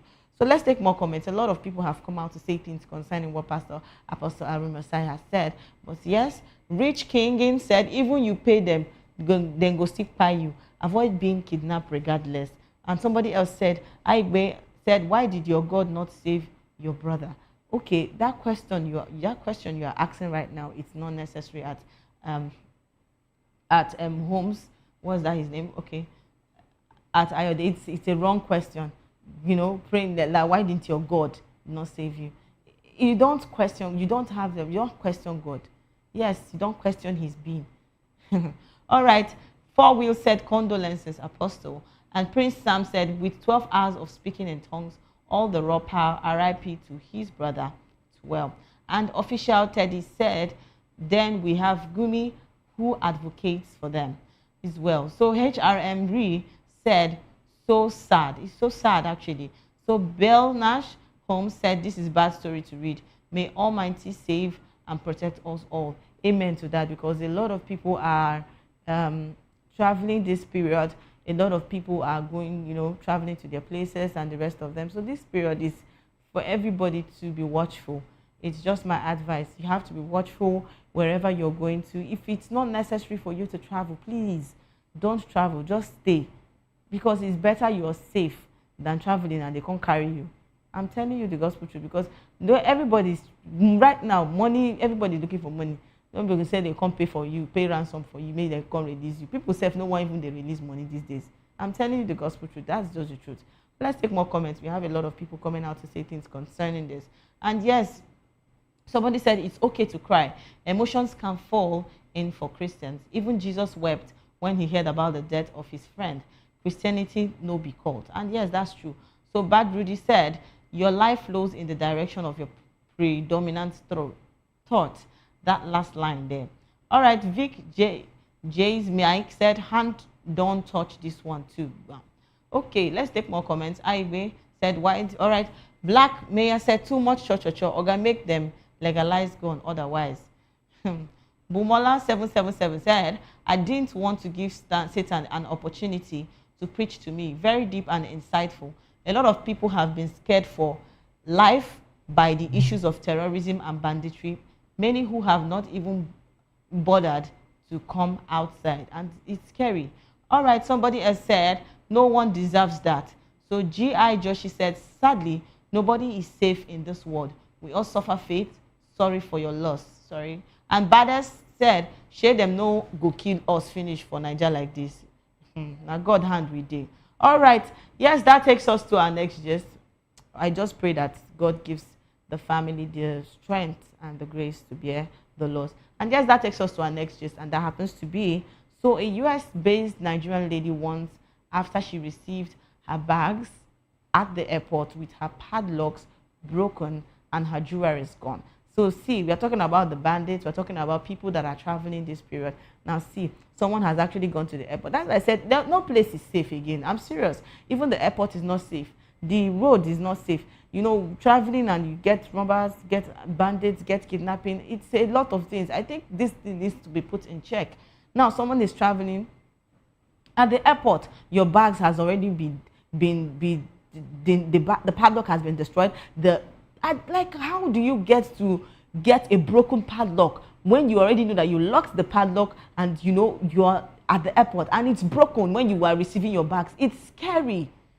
The airport that is supposed to be even have more security and you have to be safe, feeling that everything is all right, is no longer safe.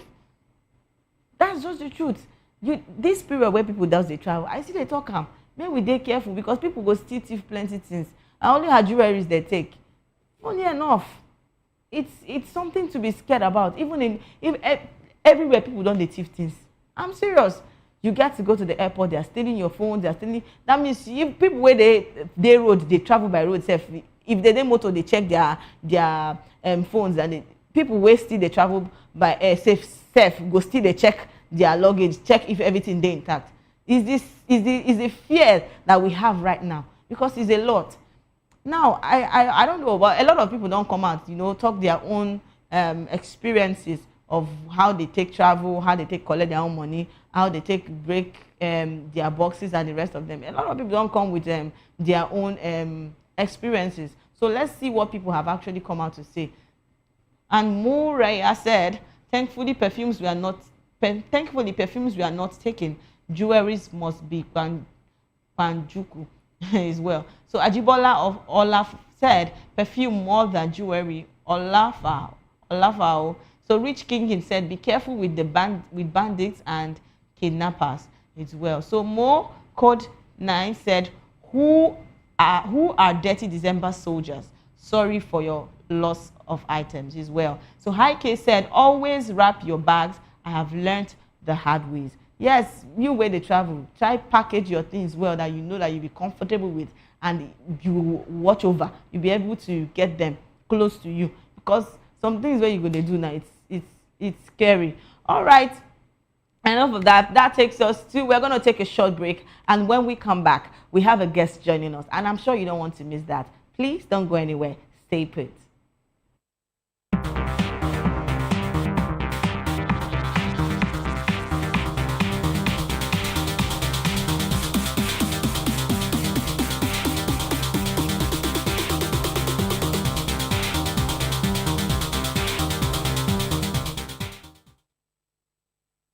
We are bringing you an exciting blend of gist and purpose. So please don't go anywhere. Sit tight while we ride together. And before we talk about a lot of things we have today, we have somebody joining us today. And I'm sure you don't want to miss this.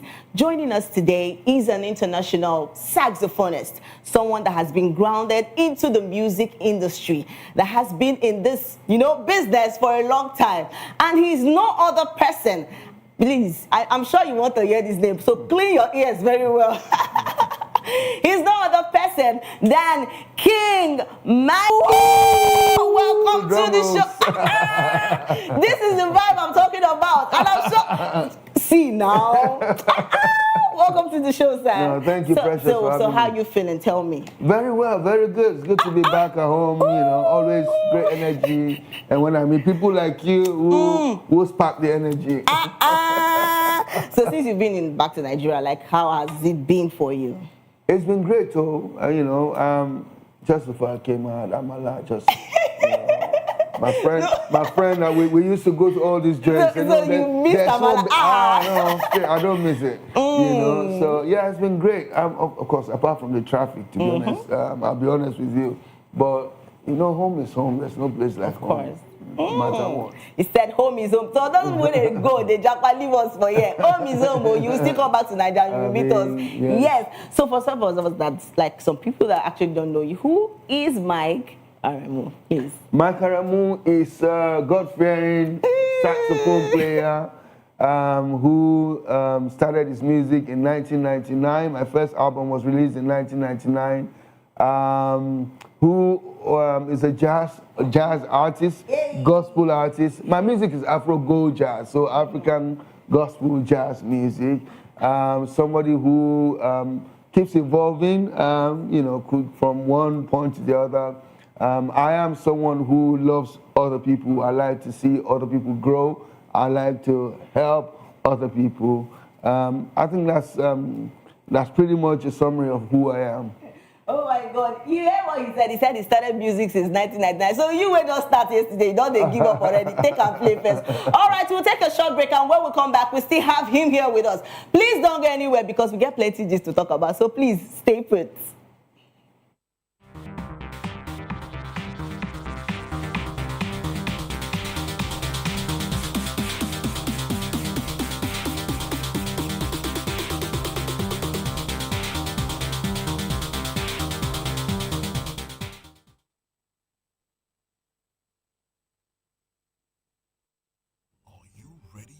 Extraordinary.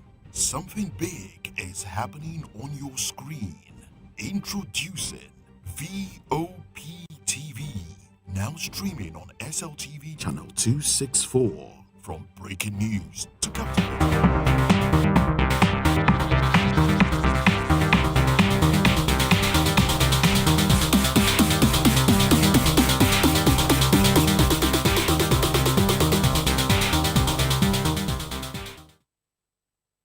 Welcome back, beautiful people, and I'm sure that you are excited as the way I am excited. And please don't forget that I'm your girl Precious Akumanu, aka Call Me Prezi. And guess what? We still have our guest here with us, and we don't already tell us say, see, music. You know they do music since 1999, and we don't already just start the other day. You just don't want to. You want to start giving up. It's not right. So yes, we are here with Mike Aremu, and it's a great pleasure. Thank you so much for joining us here today. So come to talk about music.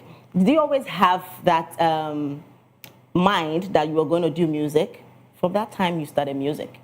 So I've always loved music all my life. I've played music as long as I can remember. I'd say I started playing maybe from the age of 7, 8. You know, I grew up in the northern part of Nigeria, Mina, Niger State, to be precise. I was born in Kaduna, but I grew up in Mina. And I went to White Garment Church, CNS Church.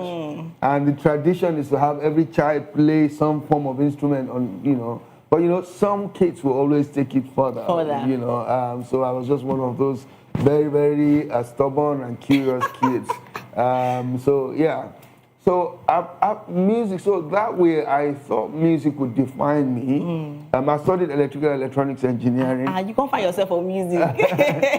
But music has always been the constant in my life. Wow. Yes. So doing music over 20 years, because I've seen a lot of your songs, and where do you get? Because you write them too. Yes. So what keeps you inspired in writing those songs? So God is the center of my music. But other things are the things I go through, the things I see other people go through, just trying to express my heart to go through my music. Yes. Nature also inspires me. So many times, there's no time I've flown, whether locally or internationally, that I have not been prompted to write or to start a song.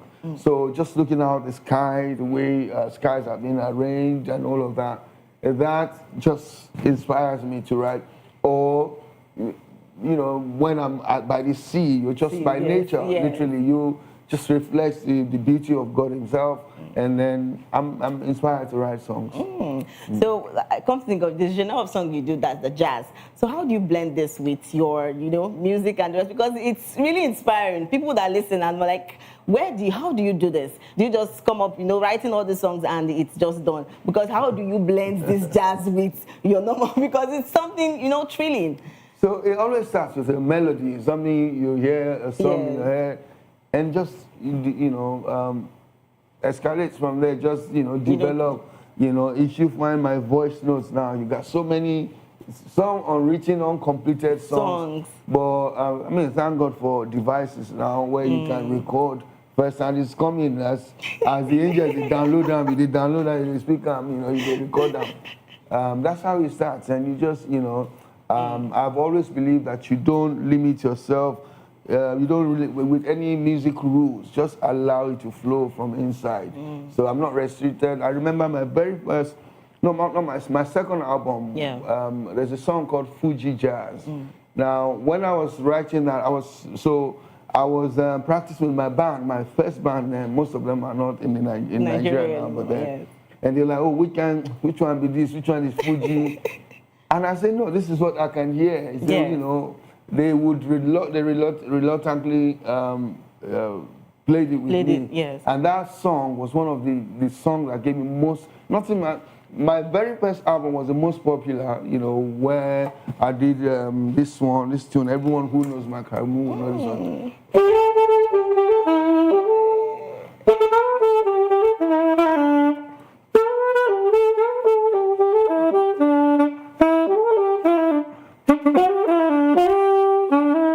Now, this was one of my most popular songs. However, that song, Fuji instrumental, that gave me won many awards. You know, the days where awards were really awards. That gave me Cora Award, gave me so many city people, every award that was around. Wow. So being in this industry for over 20 years, have there been any challenges you faced in this journey so far? Of course, there have been many challenges. You know, would you like to share some with us? Yeah, at every point. The first is my kind of music. Yes. I wanted to do jazz. I really wanted to do jazz. I wasn't thinking Nigeria, not because I didn't want to do my music in Nigeria, but I just thought Nigerians, would they want to roll with this kind of music? But thank God for people like Kenny Keke, you know, who would believe in you. I remember we were playing at the concert, me and my friend Banji, we were talking just before we walked in the studio, we were talking about motherland, you know, in Ikeja of Lagbaja. Yes. And then where we would go for this Easter, we used to do this Easter concert. And I was playing for Kenny St. Brown, I was playing for Kenny, we were the house band, myself, Samuel Post on keyboard, blessed memory, and we were doing instrumental just before the main show. Yeah. And many people who came to that show that night said that was the best part of their night. Their lives. So Uncle Kenny would ask, do you have any album, any come and do? I said, well, I started recording already. Yes. So we're talking about where preparation means opportunity. I said, no, I have a recording. And he heard, he said, you did this. No, let's record. Let's record. And that's how it all started. Wow. Yeah, that's how I got into music industry. So come to think of it, how does your faith influence your music and performance? Is there any message or feeling you hope audience take away when listening to your gospel instrumentals? So because of the nature of my music, it allows me to play where it's not even Christians, it's not gospel, you know. But one thing is, because the center of my music, of my life, is my faith. Yes. So there's no way you can separate the two. So if I will ask, it doesn't matter any setting. Setting, yes. Yeah. So if I will ask, why did you choose gospel? Just gospel chose me. Like, I didn't. I wouldn't because say, you could do any other, you know. Gospel. I believe gospel chose me and on this path. And every single time, even as I grow, I continue to realize why my purpose for this instrument. No. So what particular song would you say you have written that has really touched you personally and also people outside? I'll play it just.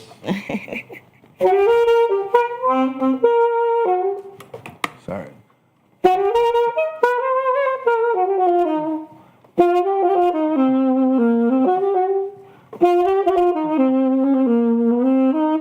I have made a vow all of my days. You alone I will serve. You alone I'll adore. That's the song. I wrote this song. I was going through a very, very terrible time in my life. And I've just gone through a major separation, which really literally depressed me. Yeah. And, you know, I had gone to pray, I had gone to fast, you know, and because of that separation, somehow I felt I lost so much. So, and I got to a point where I thought, okay, you know what, what's the point?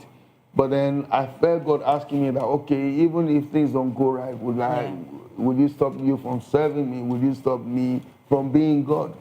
And hence what prompted this song. So I made a vow that all of my days I would, him alone I'd serve. Okay, talking about this, there was something that happened recently, and someone asked a question and said that when you're praying to God for a particular thing and you want to get that thing, but you go out of his way to get that thing, and then when that kind of thing happens, you don't feel like it's the right thing. So what do you have to say concerning this kind of scenario? So from this same incident, what I've learned in my life is sometimes you're asking God for something, and it could be silent, and could say no, you know, but we refuse to, we need to realize that no is actually an answer. Yes. Maybe God saying, no, this is not good for you, it's not right for you, this will destroy you. Yes. And sometimes we might take him, because he loves you, it will deprive you of having that thing. Because it knows the end from the beginning. So, you know, so what I'll say to you, when you're pursuing something is not coming, you've tried all your best. You know, there's difference between trying your own, doing your own part, or being lazy and expecting God to do. No, when you know you've done everything and it's still not happening, just let go. Not that it's either that God wants you to wait, or it's not for you. So come to think of it, you know, a lot of people, is there any project you're working on right now? So I've just completed, there are many things. I recently turned 50. And 50 is golden. Yes. I decided to do 50 care homes concerts in the UK, in my county in Essex. And you are counting? Yeah, and I've done 50 care homes. Actually, I completed the last one about 2 weeks ago. Wow. For me, that was one of the best things that happened to me in my life. Wow. I'm here for the Experience Lagos. And yes, we are ready too. In 4 days, which I'm looking forward to. Yes. A concert I've performed I've ministered there about 9 times. And this is going to be the 10th time. Although the last time was 7 years ago. So, and then the week after, I'm having my annual concert back in the UK. It's called Sax in the Manger. It's a wonderful Christmassy kind of event. Always sold out. And that's on the 13th of December. So wow, interesting. Yeah. And I've just released, so last year's Sax in the Manger, I just released the music from that one. So that's, everyone can listen to it on Spotify. So talking about the experience, what are people going to expect? Because it's been a long time they've heard you. Yeah. So definitely. So what are what are people going to anticipate for this particular? One thing I must say, they should expect some huge energy. You know, they should. It will still be me, my Karamu element, but a lot of you know, also me that has also evolved as well. Yes. So yeah, it's gonna be exciting. It's gonna be wonderful. So what's one of the most memorable performances you've actually had? There've been many, but honestly, one of it is just recently when I was in my 50 care homes, and I was in a song. It's not a gospel song, sort of. It's Hallelujah. I don't know if you know this song. Okay.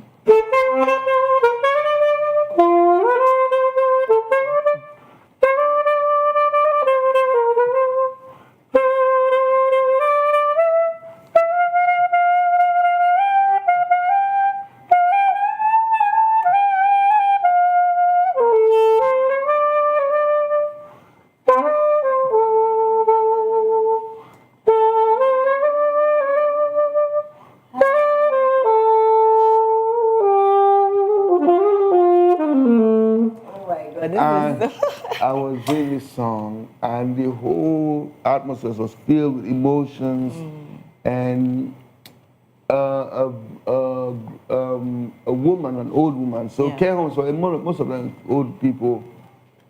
She was crying profusely. She must be like 85 or 89, something like that, really old. And she after the event, she said, "This is the best afternoon of my life." Yeah. And I just literally broke down myself because an 85-year-old woman coming to you, this is my best afternoon. So I said to people, yeah, I've played before many crowds. I played before not too many crowds. Yes. But playing at the care homes has literally changed my own life because it felt like, it's like, what have I been doing all the 50 years of my life? Like, I wasn't paid to do any of these gigs, but the reactions, the feedback, like, I could do that all through the year. So how do you keep this energy alive? You know, in performing your songs and the rest of them, because you have to stay relevant, stay in tune, be teachable, evolve, you know, be ready to listen to people, go to the gym. Go to the gym. That's very important. You know, a lot of people, you know, put in the work and they don't really give themselves time to rest, relax, and do the rest of things. Yeah. So a lot of people actually watching you right now, and they're asking this question. I really want to go into, you know, playing the saxophone or going into any other instruments, and what can they do? What's your advice for them? Nike, just do it. Just do it. See, whatever it is, even if it's not music, just that, just do it. We always look for when it's perfect for us. No, there's not a perfect time. Just if you have something in your heart to do it. Just start. You may not be able to afford a saxophone. Saxophone. Yes. Where can you go that you can have access to this? Start with that. You know. So how do you see the gospel jazz in the future? Because it's already big, like it's huge. Not just, it is. I won't even just restrict it to jazz. Yes. I'm talking about even just music generally. It's all over the world. People are raking millions of views and, you know, just followership, but they're reaching out to billions around the world. So it's huge. I see, you know, there's no, especially now African, with our new sound, the world seems to be very interested in our sound with the involvement of Afrobeat and all of that. So yeah, I see it big and bigger. Oh wow! So has there been? And I would like to ask this question: has there been any time you felt like giving up? You know what? People say, but I've never given up on this. In fact, this is where I come to when every other thing fails. When I went through my season. This Anyton right now, that's the name of my saxophone. Wow. This Anyton right now was the thing that kept me going. Wow, this is so interesting. So yes, you've heard what he has said, and I'm sure you've been listening to you out there that is watching right now. So it's time for you to stand up for that thing that you love. So don't allow anybody to pressure you, or you don't stop doing that thing that you actually love doing. So yes, we're going to come back, and when we come back, we still have a lot about to talk about. Please stay put.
And yes, welcome back, beautiful people, back to the show Spotlight. And I'm your girl, Precious Agmanu, aka call me Prezi. And yes, we've been talking about a lot of things with our King Mike Aremu. And yes, we've done the gist about a lot of things, and I'm sure you're enjoying yourself because I am enjoying myself too. So yes, back to you. So we've been talking about a lot of things, and someone asked this question: if you weren't doing saxophone, what would you be doing?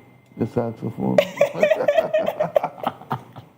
Oh my God! It's like the saxophone, like one time. I can't think of, because I believe that yes, you're having one thing that you're doing, but you can do other things. There are many other things I love to do. I love to edit videos. I love to produce music. I love to get my hands dirty. I do things myself. You do it yourself. Every furniture in my home, I put them together. Like I literally put them together. Wow. So, yeah. So you've heard him. He said even if he's not doing saxophone, he will do it again. And yes, thank you so much to our amazing viewers. And I'm sure you enjoyed yourself because me, I did too. Yes, thank you so much for staying with us. On Spotlight, it was a blast. Remember, if you're going viral or glowing global, please tell your story with heart. And don't forget to follow us on all our social media handle at VOPTV Live and subscribe to our channels. Thank you so much for staying with us. I am Precious Agumanu, aka Call Me Prezi. This has been Spotlight. Thank you.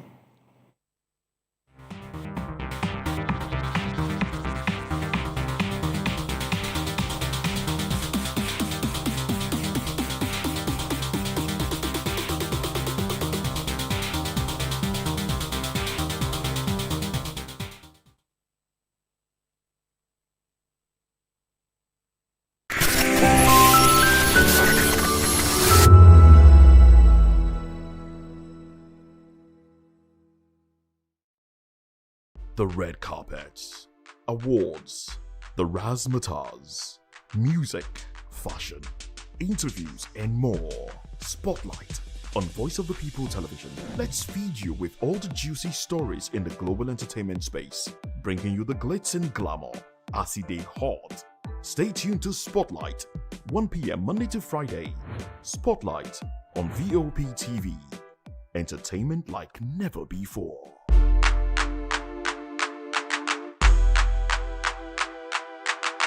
Are you ready for the extraordinary? Something big is happening on your screen. Introducing VOP TV. Now streaming on SLTV channel 264. From breaking news to captivating conversations, news analysis, giving you all sides to the story. We bring in-depth discussions on the issues that matter, from politics to sports, entertainment, and lifestyle. VOP TV on SLTV channel 264. Join us as we redefine what television means to you. Voice of the People Television, VOP TV. Now you have more than a voice.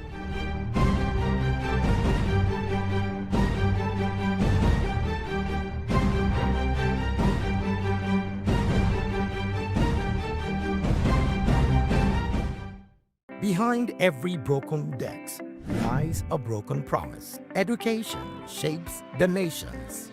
But who is asking the right questions? Introducing Edu Dialogue, the show that goes beyond the surface, exposes the cracks, the corruption, and the silence in Nigeria's education system. Edu Dialogue, Saturdays, 3 p.m., only on VOP TV. We break the biggest stories, from missing funds to policy failures. We ask the tough questions and demand real answers. Edu Dialogue, this Saturday, 3 p.m. on Voice of the People Television.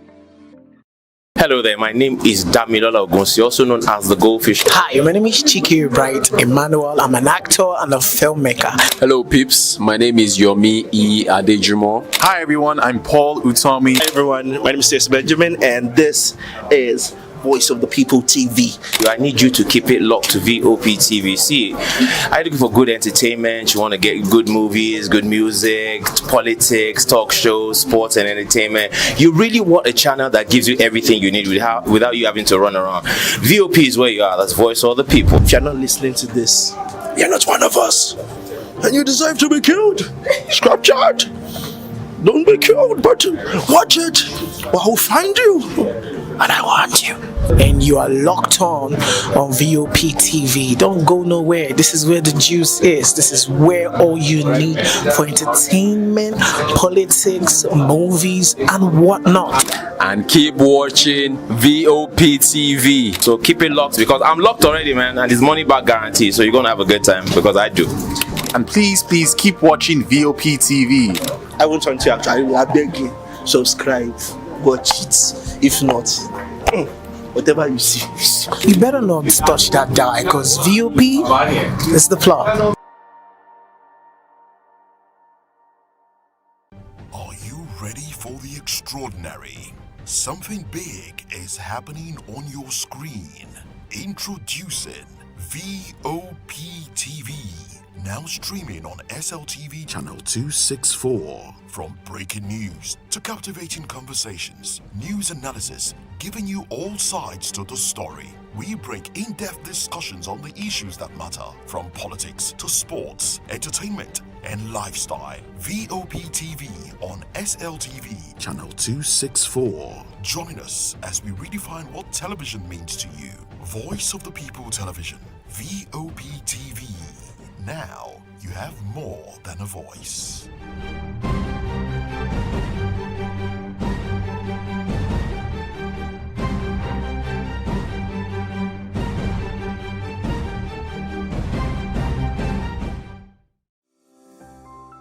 VOP TV. Now you have more than a voice. The 2025 Future Makers Women in Tech graduation and award ceremony emphasized not just training, but community and collaboration. Graduating founders shared how detailed facilitation, dedicated mentorship, and access to partners helped shape their personal and business growth. What we're celebrating today is the graduation of the 6th cohort of Women in Tech Enabled Business Incubator, sponsored by Standard Chartered Bank. This cohort, we have women that are running businesses, providing solutions in health, providing solutions in speech therapy, in agribiz. We also have women that are, using tech to solve financial inclusion challenges. We also had mentoring and coaching sessions. And what we're doing today is celebrating the top 5. And these top 5 have been awarded $10,000 for their businesses. The first thing that they get coming on this program is the networking and finding that they're not alone. The second thing is that their confidence is built, and then they now realize that they have agency and they can use their voice for good.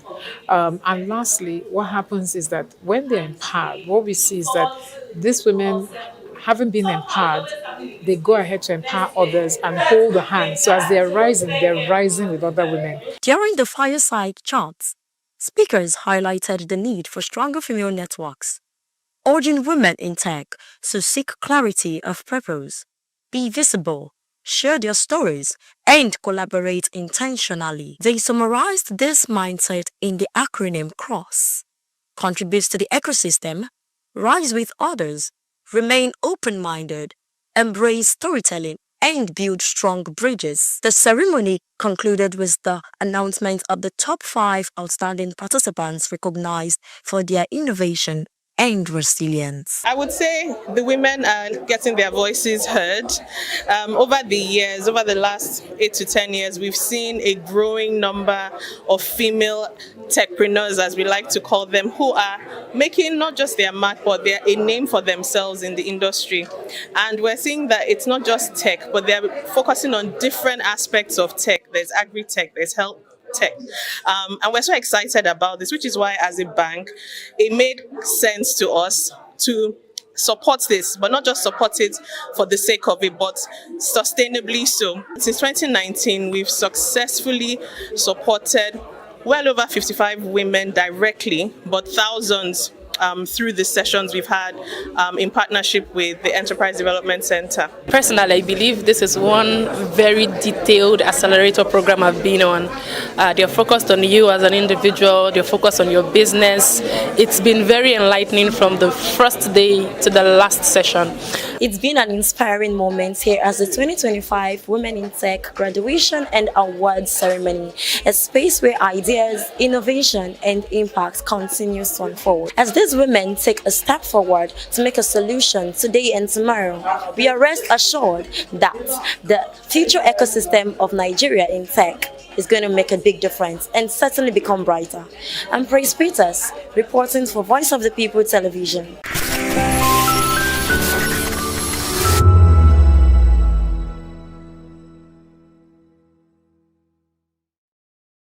This is African News on Voice of the People Television, where we don't just bring you the news, we bring you Africa's heartbeats, the policies that shapes our world, and the economy that determines our future. African News on Voice of the People Television. Stay with us.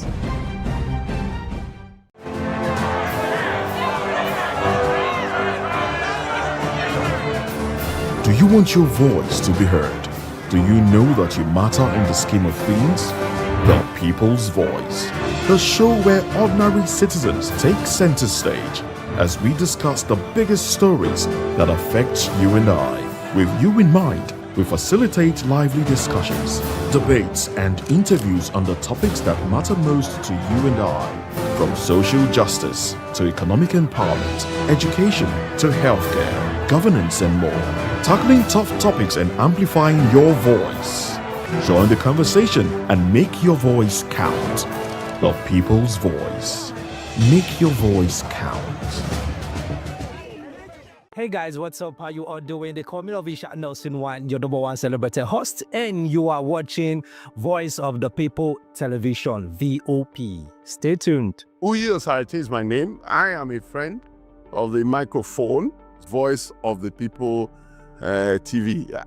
That name is unique, and the brand is very sweet. I like the packaging.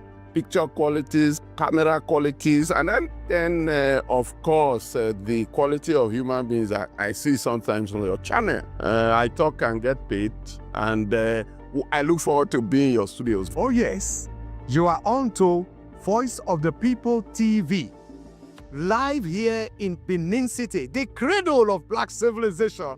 What are you waiting for? Tune in, bro. VOP TV. Now, you have more than a voice.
What happens in the hush behind hangar doors? Who signs the papers that gamble with lives? Which truths were grounded before they even ever had wings? If you've ever buckled a seatbelt at 30,000 feet, if you've ever stared out of that tiny window and wondered who's really in control of the skies, it isn't just flight, it's power, it's politics, it's pressure sealed in steel. We're peeling back the clouds from runway risks to sky-high secrets. We're diving deep where most dare not to look. Aviation Scope, every Sunday at 7 p.m. only on Voice of the People TV. We don't just report, we reveal. We don't just ask, we uncover. Because when it comes to the skies, ignorance is turbulence. Aviation Scope, the sky isn't the limit, it's just the beginning. In a world where power shifts with every headlines, news breaks and events happens, we bring you unbiased and explicit information on politics, economy, and state of the nation. We break down the chaos. Facts, not fluff. Truth, not speed. We discuss not just politics, but a glimpse into the future. Join Moses, Chukuma, and Fina on Voice of the People TM. Voice of the People Television. Now you have more than a voice. To know the happenings in the maritime sector, join us on the program Maritime Frontiers on VOP TV as we discuss key areas in the maritime sector from aquaculture, maritime transportation, maritime labor regulation, oil and gas exploration, ferry and passenger insurance, marine pollution and prevention, port operations, and lots more. Maritime Frontiers, exploring Nigeria's blue economy.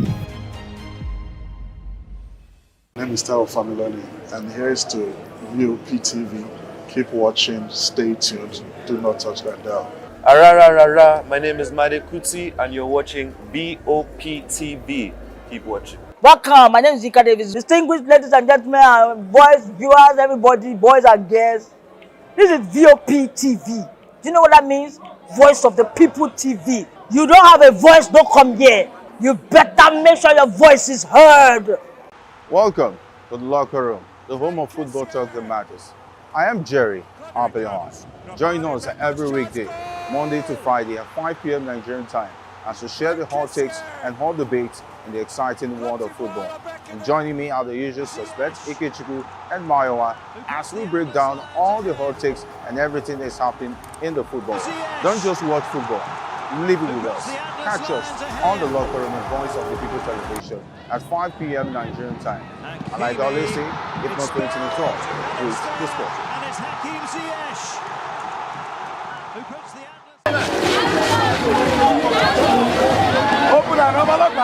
From crowded city streets to rural communities, from riverbanks to oceans, individual families and organizations are joining hands to rid our planet of waste. Plastic pollution, litters, and unmanaged waste have become major threats to both human health and biodiversity. But today proves that the collective action can bring real change. Let's hear from an expert who is an SDGG advocate and the founder of EcoCity Vision, Comfort Omolara Alabi. The World Cleanup Day is a global movement that brings millions of people together to take actions against waste. And it is significant because it is to show that waste isn't just a local problem, but a global one that affects our health, environment, and economy. In today's world, where 2 billion tons of waste are being generated every year, it is important to raise awareness concerning this, encourage collective responsibility, and inspire long-term behavioral change towards a cleaner and more sustainable future for planet. Poor waste management has caused a lot of environmental challenges like flooding, which is due to the blocked drainages, air pollution from open burning of waste, contamination of water, which has led to increase in diseases like cholera and malaria. It also contributes to climate change because decomposing of waste releases greenhouse gases like methane, CO2, and these gases trap it in the atmosphere, which causes natural disasters like flooding and Ukraine. In Nigeria, some major challenges we faced when it comes to waste management is the inadequate waste collection system. We don't have enough of waste collection services, and this has led to uncollected waste. And there's also low public awareness. People don't even know about the importance of proper waste disposal. And one problem again is the poor recycling facility. There are not enough facilities, and this has led to so many waste going to the landfill, and it has brought upon pressure on the landfill. And also lastly, the indiscriminate dumping, whereby people just dump their waste anywhere, and this has led to so many environmental challenges. It is important we take care of our environment because there are a lot of things happening in our environment that we are not aware of, and waste is something that is very harmful to the environment, and which many people don't even know about the harmful effects. We have a lot of people going through health challenges, but they don't know that the things happening in their environment are actually the one causing it. So I feel like if you are hygienic and then we are taking care of our environment, it is going to like bring more of like good health, and we don't have to spend money on taking care of our health every time. The aim of this day is not just to pick up trash, but to raise awareness about the danger of plastic pollution, poor waste management, and unsustainable consumption habits. According to the United Nations, about 2 billion tons of municipal waste are generated each year, much of it ending up in the ocean and landfills, threatening wildlife and human health. We also spoke to the assistant of the Eco City Vision, Okpeyemi Boluwatife Afuwakwe. So globally, it started in Estonia in 2008, where everyone has to rush in to clean up the community in less than 5 hours. Then from there, we started locally at Nigeria, where over 60 million volunteered annually to clean up the community. And this is where Eco City Vision comes in, where everyone, both the community-based cities, the NGOs, the students, and group of people came in to clean up the community. This is what happened daily, I would say. So the plastics have affected everyone mostly, especially in my community where I've seen both rural areas and urban areas. It's like it affects us both harmful, especially for our health, where we have to take plastic as something that we have to reuse, recycle, and reduce. One thing I would say is we have to use the 3 R's, which is called recycle, reuse, and reduce. When you take care of these things, you know how to level out your plastics and not to affect human health. I feel like when you are taking out your, let's say reuse of bags, reuse of plastics and cans and nylons, it helps us to reduce daily out footprint. When we are taking care of that and we are using it to reuse our things, it makes sure that everything is in a balanced way. My advice to people is, even if the community are not doing it, we can take up this challenge to clean up our community. It is what we do in Eco City Vision. And yeah, a lot of people have come and say, we want to volunteer for this. We have to make the community clean, even if the government are not doing anything. This is my advice to you all. You can take 2 or more 3 people, clean up your community so that it will not affect our health. And this is what we have to do daily. So yeah, to prevent our health. World Clean Up Day is more than just an event. It's a reminder that the planet is our shared home. The real task is not just cleaning once a year, but building a lasting culture of responsibility and sustainability. Victoria Ogbaki for Voice of the People TV. It begins with every one of us, this is our environment, this is our town, this is our community. And the most important thing is that we have to get our environment clean. Health is wealth.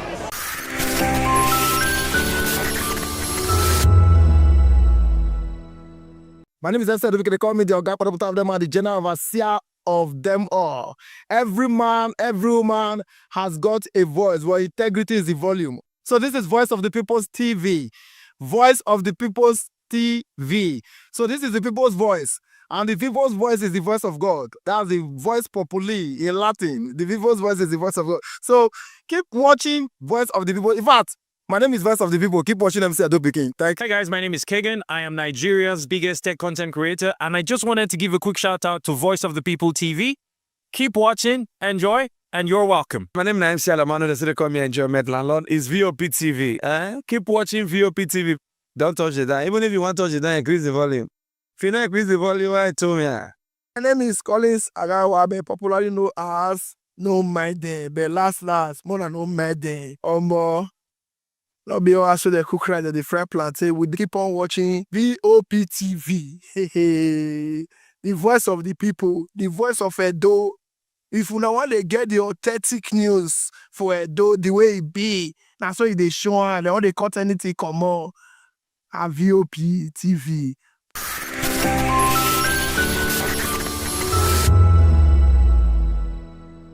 This is African News on Voice of the People Television, where we don't just bring you the news, we bring you Africa's heartbeat, the policies that shapes our world, and the economy that determines our future.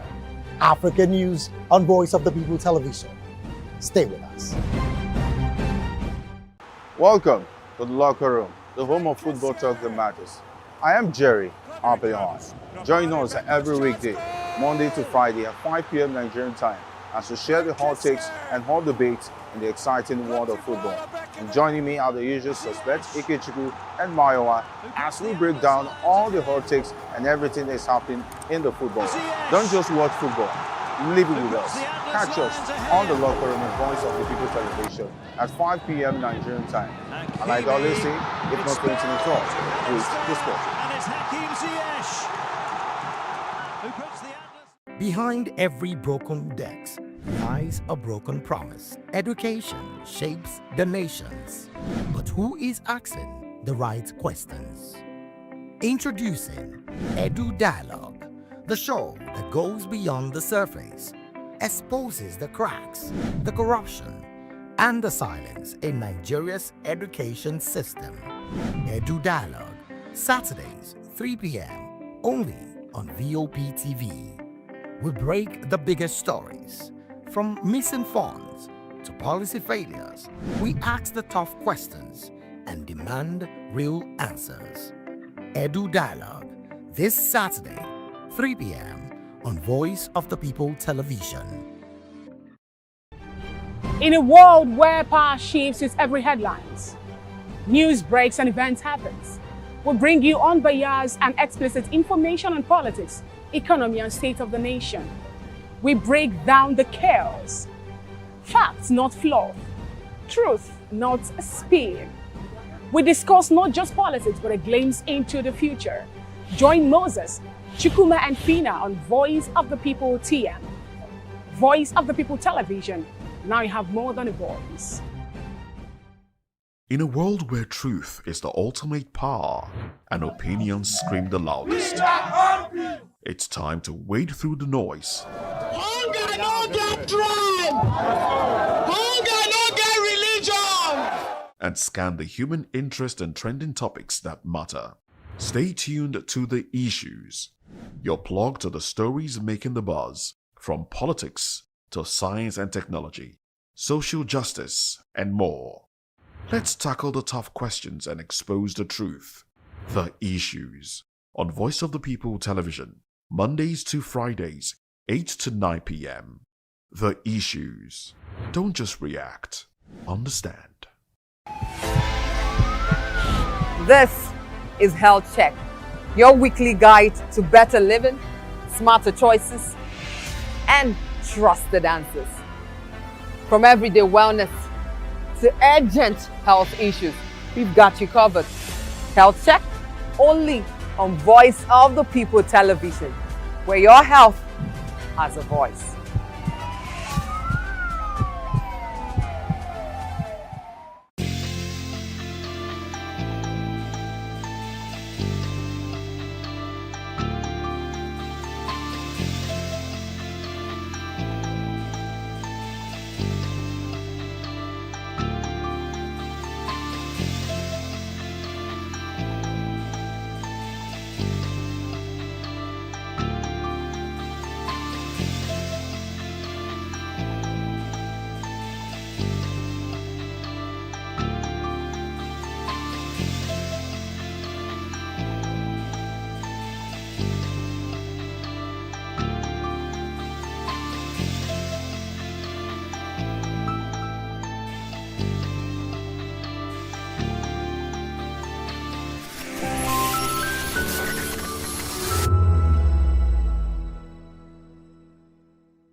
VOP TV.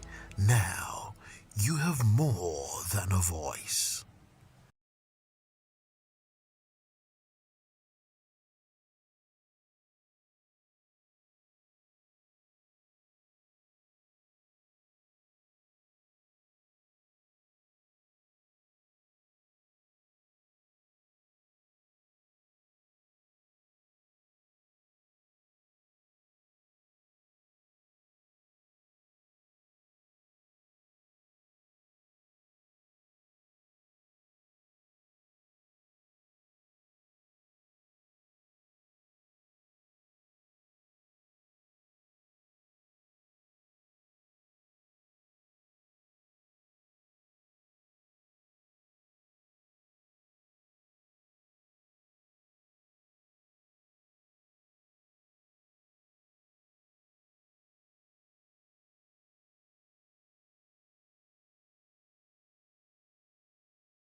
Hey guys, what's up? How you all doing? They call me Ovisha Nelson One, your number one celebrity host, and you are watching Voice of the People Television, VOP. Stay tuned. Genocide is my name. I am a friend of the microphone, Voice of the People TV.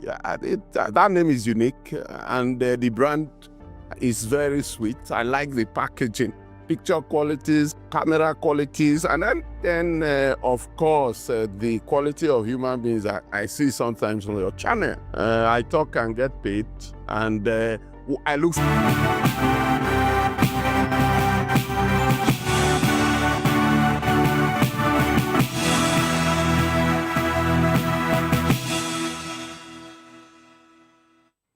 Well, hello and welcome to the African News and Voice of the People television. I am David Edwin.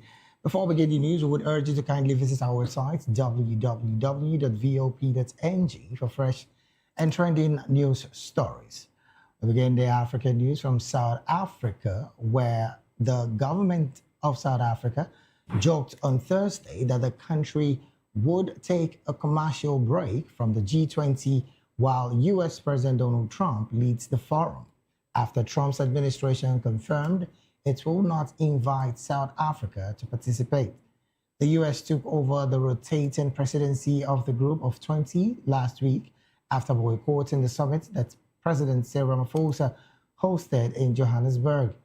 Ramaphosa spokesperson Vincent Magwenya said about this time next year, the UK will be taking over the G20 presidency, according to him. South Africa will be able to engage meaningfully and substantively over what really matters to the rest of the world. Relations between Washington and Pretoria have reached a low this year as Trump has repeatedly made false claims about a white genocide in South Africa and criticized the country for its policies aimed at addressing racial inequality. Trump's administration also opposed the theme of South Africa's G20 presidency, which was solidarity, equity, and sustainability.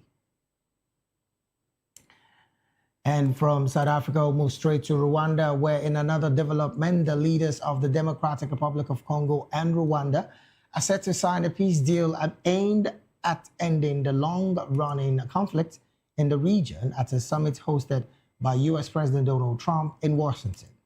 Ahead of the summit, there has been an escalation in fighting in resource-rich eastern DR Congo between government forces and rebels believed to be backed by Rwanda. Trump got the two countries' foreign ministers to sign a peace accord in June, hailing it as a glorious triumph. DR Congo's army accused its rival of attempting to sabotage the peace process, but the M23 rebels said the army had launched an offensive in bridge of a ceasefire. DR Congo's President Felix Tshisekedi and his Rwandan counterpart, Paul Kagame, will now endorse the peace accord with several other African and Arab leaders, including those of Burundi and Qatar, expected to attend the signing ceremony. And in Kenya, a parliamentary inquiry in Kenya has accused British troops training there of a pattern of sexual misconduct and environmental harm that has led the forces from the former colonial power to be seen as an occupying presence. The finding of the investigation by a parliamentary committee focused on defense and foreign relations highlights rising frustrations in the East African country at the conduct of soldiers from the British Army Training Unit Kenya, that's BATUK, who have faced a raft of highly publicized accusations in recent years. A spokesperson for Britain's Defense Ministry said in a statement that the ministry deeply regrets the challenges that have arisen in relation to its defense presence in Kenya, said it was prepared to investigate new allegations in the report once evidence is provided. Moving on, there are reports that say that the French government has criticized the decision by an Algerian court to uphold a 7-year jail sentence for French journalist Christopher Glaizes, despite its effort to convince Algerian authorities to change the verdict. In a statement, the French Foreign Ministry said its government regrets that its full cooperation with the Algerian authorities and the explanations provided by Glaizes defense team were not enough to change the verdict. It called for his release and said it hoped for a favorable outcome so that the journalist can be reunited with his family. Still in the North African region, Tunisian police arrested on Thursday top opposition figure Najib Chebi, one of President Kais Saied's fiercest opponents, to enforce a 12-year jail time on a conviction for conspiracy against the state's security, and this is a statement made by the family. An appeal court last week handed jail terms of up to 45 years to dozens of opposition leaders, including Chebi, business figures, and lawyers on charges of conspiracy to overthrow President Kais Saied in what critics say was a sign of his increasingly authoritarian rule. In another development, clashes between students and security forces at Senegal's main university have intensified after protests demanded stipends. Protesters demanded stipends and other financial aid amid the government's ongoing fiscal challenges. Authorities at Cheikh Anta Diop University, in the heart of the capital, requested help from law enforcement to ensure safety as rock-throwing students clashed with security forces who responded with tear gas. The unrest comes as the West African nation struggles with a severe financial strain and a debt burden that the International Monetary Fund says is equal to 132% of its gross domestic product. Pape Demba Nian, a third-year student at the Faculty of Legal and Practical Sciences, told Newsman students were trying to engage in discussions when the police entered the campus. You're still watching the African News right here on Voice of the People Television. We'll go on a very short break right now. When we return, we'll come straight to the analysis segment of the news. We'll urge you to stay with us just after this quick break.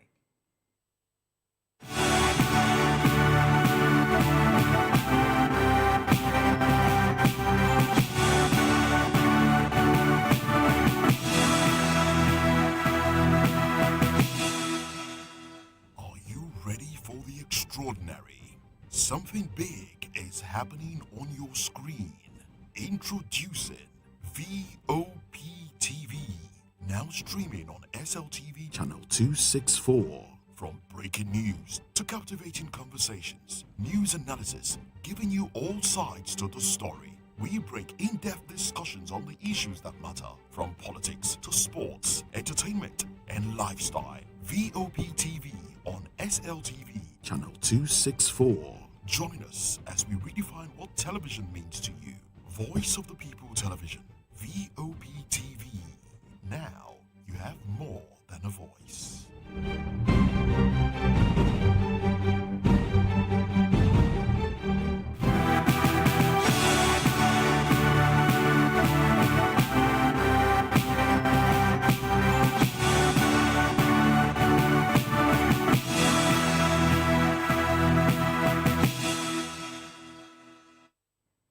We're glad to have you back at the Still the African News right here on Voice of the People Television. We'll go straight to the analysis segment of the news right now. And joining us in the studio to make sense of these stories and more is Mr. Dele Fanimo, a seasoned reporter right here in Nigeria and a political and public affairs commentator and analyst. Mr. Fanimo, a very good afternoon to you. Good afternoon, David. All right, then let's start from this story coming from Tunisia, where students clearly, Senegal, students are presently protesting because of the fact that they want more from the government, and particularly on the part of financial aid, basically.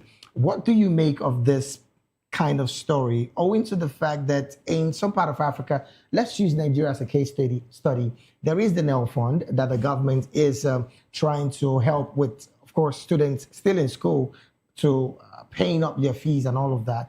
But the university in Senegal, the students clearly are asking for stipends and more financial aid. What's your position with this kind of conversation from students, owing to the fact that government is presently challenged with her fiscal financial status as it stands. You see, in this instance, it's a big dilemma for the government. Okay. Because their debt in Senegal has outstripped the GDP. Yeah. And what that tells you is that they would have to borrow to wanting to give that aid. assuage those students. And in borrowing, the economy would continue to nosedive. So they are torn between taking hard decisions and following the pattern of most African leaders that we want to tow the political solution to this problem. Now, the pertinent question here is, how did Kenya get to this point? Mentality of I, me, myself, that runs through leaders across Africa. It is only the consequence of their action and inaction that we talk about. Okay. For Senegal, a country like Senegal, to run into that huge deficit, what was the explanation? What will be the explanation if the leadership of Ghana, Senegal, apart from Leopold Sédar Senghor, who was a revolutionary and who made Senegal what it is today, successive leaders had made nonsense of some of those legacies that were left behind by Sédar Senghor. And this is why there is that problem. And this problem is such that students don't listen to highfalutin economic language. Especially when the fact that government still seem bogus to, That's what I'm the saying. reality of what they are saying. You can't tell me to fast, and I see you eating fat food. Right. And that's what most of leaders do. There is no country in Africa that does not have the wherewithal, both in mineral resources, both in human resources, to take care of each of its citizens. But as a result of this, myself in leadership. Now, some concerns are being raised about the fact that, yes, the students are on one hand clamoring for this financial aid from government, but there are concerns about the fact that a particular $1.8 billion grant by the IMF was suspended. Thus, the reason why the economy is experiencing the kind of delay in growth that it's supposed to experience. Should these be blamed to that particular loan that IMF have not given to Senegal thus far? Because, again, the country is also still functional. Parastatals are delivering on their financial goals and all of that. And then the country is still pegged with this level of decay in economy. Should we say this loan that was not given by the IMF is one reason why there are this level of lacuna in terms of funding and aid to both education and other sectors of the economy? You see, there's one thing that we need to understand here. IMF will not unilaterally suspend the disbursement of $1.8 billion to Senegal without reasons. And I can tell you that the reason is either of these two. Sometimes you have to pay counterpart funding to show your level of seriousness before the whole is released.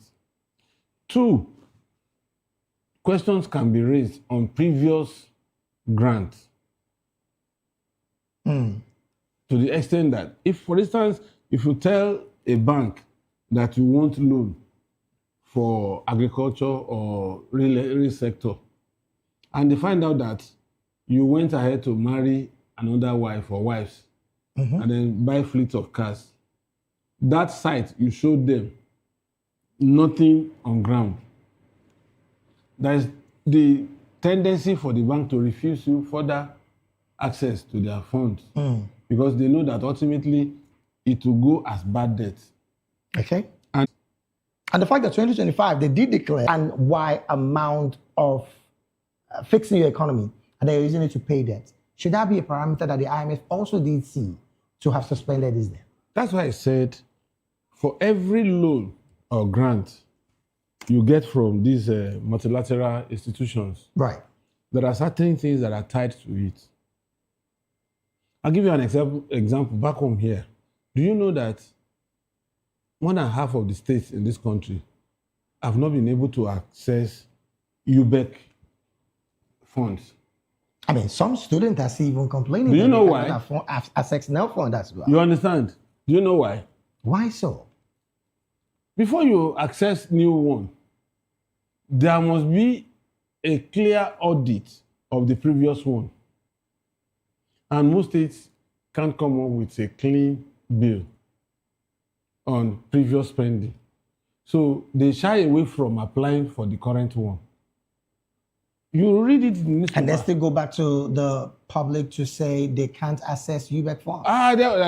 There were reports in the media mid this year mentioning the names of the states. Why are you can imagine a state suffering from infrastructure deficits, and there's a particular fund sitting there to support education. Right. ETF is there, right. UBEC is there, but they cannot access.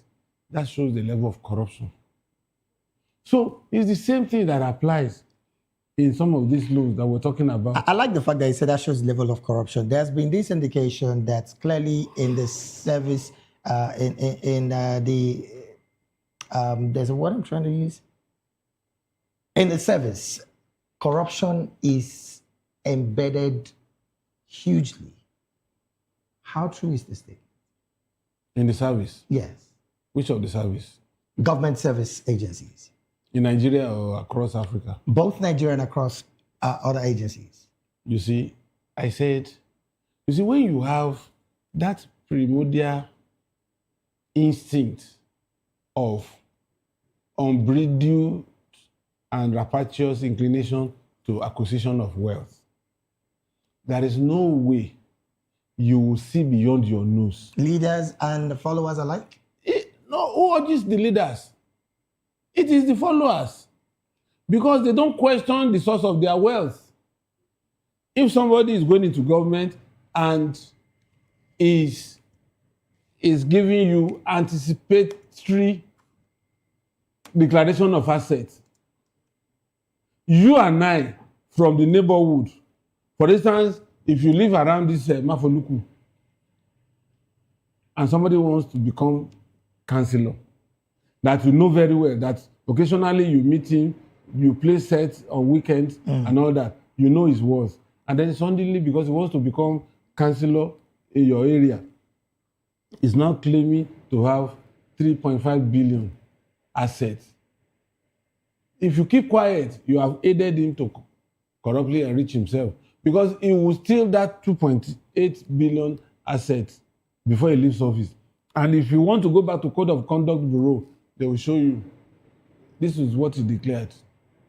You can imagine a particular governor in a state declared 9 trillion naira assets, which is more than what he will take as federal allocation and IGR for the 8 years. How can we choke the civil service to the point where we now have credible people from the lower cadre to maybe to even the mid cadre of the civil service? You see, it is not sacking that would provide a solution to it. I was one in the civil service in my early life. You see, there's something they call financial regulation. That book is like a Bible or Quran in the civil service. It never changes. And you are supposed to understand the financial regulations. The moment you rise from senior clerical officer, because I took the exam. Right. Financial regulation and this one that has to do with administration, I've forgotten the name now. You see, what you do is, if a file comes to your table as a middle level officer, and you are asked to, there's an application for certain money from certain votes. Okay. Because monies are not just taken. There must be a vote according to the budget. Like if you want to buy pen, they say office administration. Okay. Under it, you have that pen.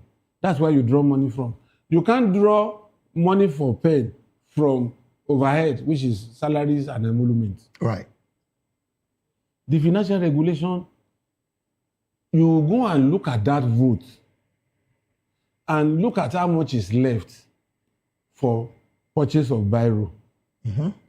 Now, it is you as the middle level officer that will say that this procurement, according to section so, bracket so, subsection so, is not realistic because the vote has been depleted. So you may have to wait for further instruction. So there should be some level of top scrutiny. Yes. On the part of now, finances. do you know that he's clearly washing his hands clean and passing it on to the next person if what betides him, if he approves such thing. And immediately the next person sees that particular section that forbids him from approving. You know what they will just do? Just put KIV, keep in view. They will go and put the file somewhere. And the file is there. But today, the person who is supposed to say that there is no vote will manipulate and draw money from another subbed. Right. Because he has been induced. Some even do it for politicians in those places so that they can earn favor and undo promotion. This is how corruption, as a matter of fact, I keep saying it, and I want to repeat here. Without the civil service, corruption cannot thrive in this country. Civil service is the most corrupt in Nigeria. Quite unfortunate, really. Well, let's just stay back with the Senegalese story because, again, that has to do with the government, the finances, and, of course, the students as well. Papi Demba Nean, a third-year student in the Faculty of Legal and Political Science, did say to newsmen that on this particular situation, the government and the students were engaged in discussion, and then the police got into the system. It is the school authority that invited the police. It's there in the report. Even when when there is an ongoing discussion. As at the time, the first thing, if they don't invite the police, yes, and the thing degenerates to a crisis and people's lives are lost, you will still say, why didn't they invite the police in the first instance? So they did the right thing by inviting the police to rein in some of those students. Most students around here, the only exception to it was Gambia and Ghana when I visited those places. I interacted. As a matter of fact, at the time I went to Gambia first time and second time, there was no university in Gambia. Okay. The highest institution in Gambia was the Insurance Institute, but later on they got a university. Ghana. In fact, the day I watched the protest of students in Ghana, I told my colleague that we went together because we went there. There's this, I don't know what they call it, something square, where they have the status of Kwame Nkrumah. Right. So they said they were going to protest in that place. In fact, I was expecting mother of all protests, like in Nigeria. And then you were disappointed by what I was thoroughly disappointed. You know what they came? They came in 3 buses, coastal buses. As they were descending, alighting from the bus, they were unfolding their placards. And they just marched around that cenotaph 3 times or so, folded their placard, and they just went back into the buses and they drove away. I said, this is protest? Interested. Well, again, as it stands, really, we are hoping that this situation sees a better conversation in the. No, I think the school authorities should try as much as possible be open enough with the government. No, I mean with the students. Okay. You understand? Right. They need to open up to the students and let them have their buy-in before they interface with the government. All right, then. Let's go to another country, and we're going to North Africa here, where police have arrested opposition figure Najib Cherbi, one of President Kais Said's fiercest opponents, to, of course, enforce a 12-year jail term on the conviction of conspiracy against the state security. Well, this is not the first time we're hearing this kind of arrest. I mean, just yesterday, I can't pick the name of the opposition figure again, who was also arrested with 49 other people who got close to 5 to 49 years jail term sentence in Tunisia. A lot of conversation around this arrest. But, Mr. Fanimo, what's your position about the fact that just last week, jail terms of up to 45 years, and of course, dozens of oppositions have been jailed, and of course, quickly gets in prosecution and of course, jail term? You see, like I always say here, these things cut across Africa. The intensity, the approach are what differs. Okay. For instance, why are we, as leaders in Africa, why are we always afraid of our shadows? If you have done the right thing in government, let opposition be 100. In fact, the more advantageous to you in winning election. Okay. But most of them, they know somebody who has embezzled funds and electorate would want to displace him in the next round of election. He will want to fight back. And the first thing they do is to descend on the opposition. And when you descend on the opposition, at the end of the day, some of them you run them out of the country.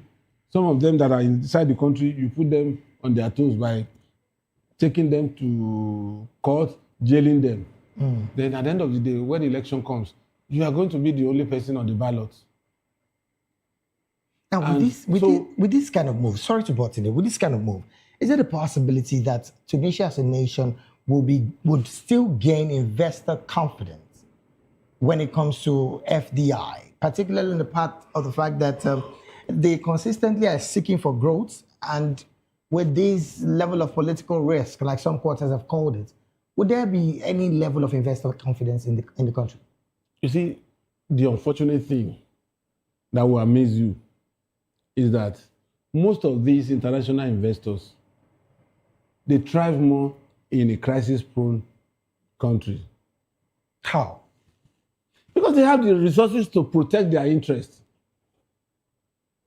Because the more money they get for those who have the heart to go into such places to invest. I like the fact that you had this caveat to it, for those who have the heart. Yes. Okay. So, for me, they have a way of protecting their interests. But overall, those who don't have that lever will chicken out. How much of democracy are we seeing in Tunisia with this kind of arrest?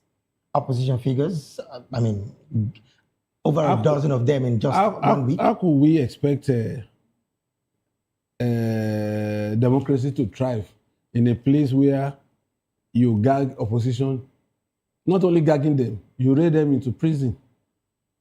Prisoners don't contest election except for in Nigeria that we have seen prisoners who emerge as governor and senator while in prison in Nigeria. But in a civilized democratic setting, you must put up your face. You must campaign. You must be scrutinized. Now, again, let's look at the part of judiciary.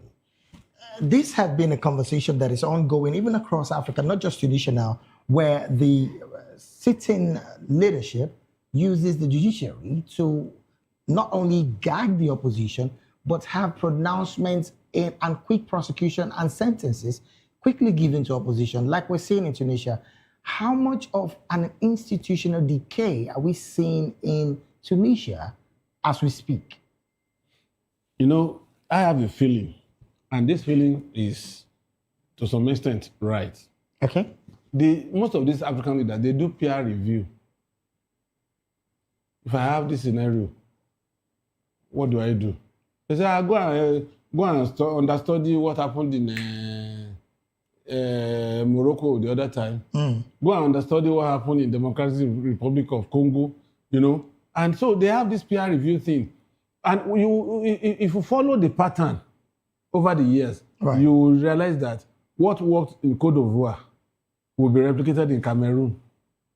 What worked in Cameroon will be replicated in Chad. Look at the pattern of coup. Within a space of 1 year, 3 countries in West Africa went under. Okay. Does that not show you the pattern that in the same way those coups were hashed? Isn't that indication of very terrible governance on the part of African leaders as we speak? That's what I'm saying. That's what I'm saying. And that's why we are going to be perpetually held down in poverty, in famine, and all the debilitating indices of being, do I want to call it third world nation? Mr. Fadimo, I would want to make you leave here like right about now, but because of our time, really, I would want you to chime in maybe in one sentence. We were having a conversation before we came on air about Kenya and not having their democracy for cheap. Interestingly, in Kenya, the parliamentary inquiry in Kenya has accused the British troops training there of a pattern of sexual misconduct and environmental harm that has led to the forces from the former colonial power to be seen as an occupying presence. What's your position with this kind of statement, particularly in the part of parliamentarians who are vocal as that? Britain didn't do the right thing. Where there are interventions, what happens is you don't elongate the stay of those soldiers. Okay. You take them maybe after 6 months, after each 6 months, you take them back to their country and replace them with another set of soldiers so that they would not have been affected psychologically and emotionally. For instance, an average man needs a woman. And somebody who is used to his wife, you are taking him out on a tour of duty for upward of 1 year or 2. There is no way he will not go randy. And once he goes randy, the next available woman becomes his prey, either through inducement, either through blackmail or manipulation or whatever means. Right. So it is. That's why in that report, Britain expressed regrets. They know why they expressed Practically regrets. affirming that that truly happened. You understand? And I am sure in the next few weeks, you'll see that they would have withdrawn those on the field of operation and replace them with new ones so that the old ones can reunite with their families. Right.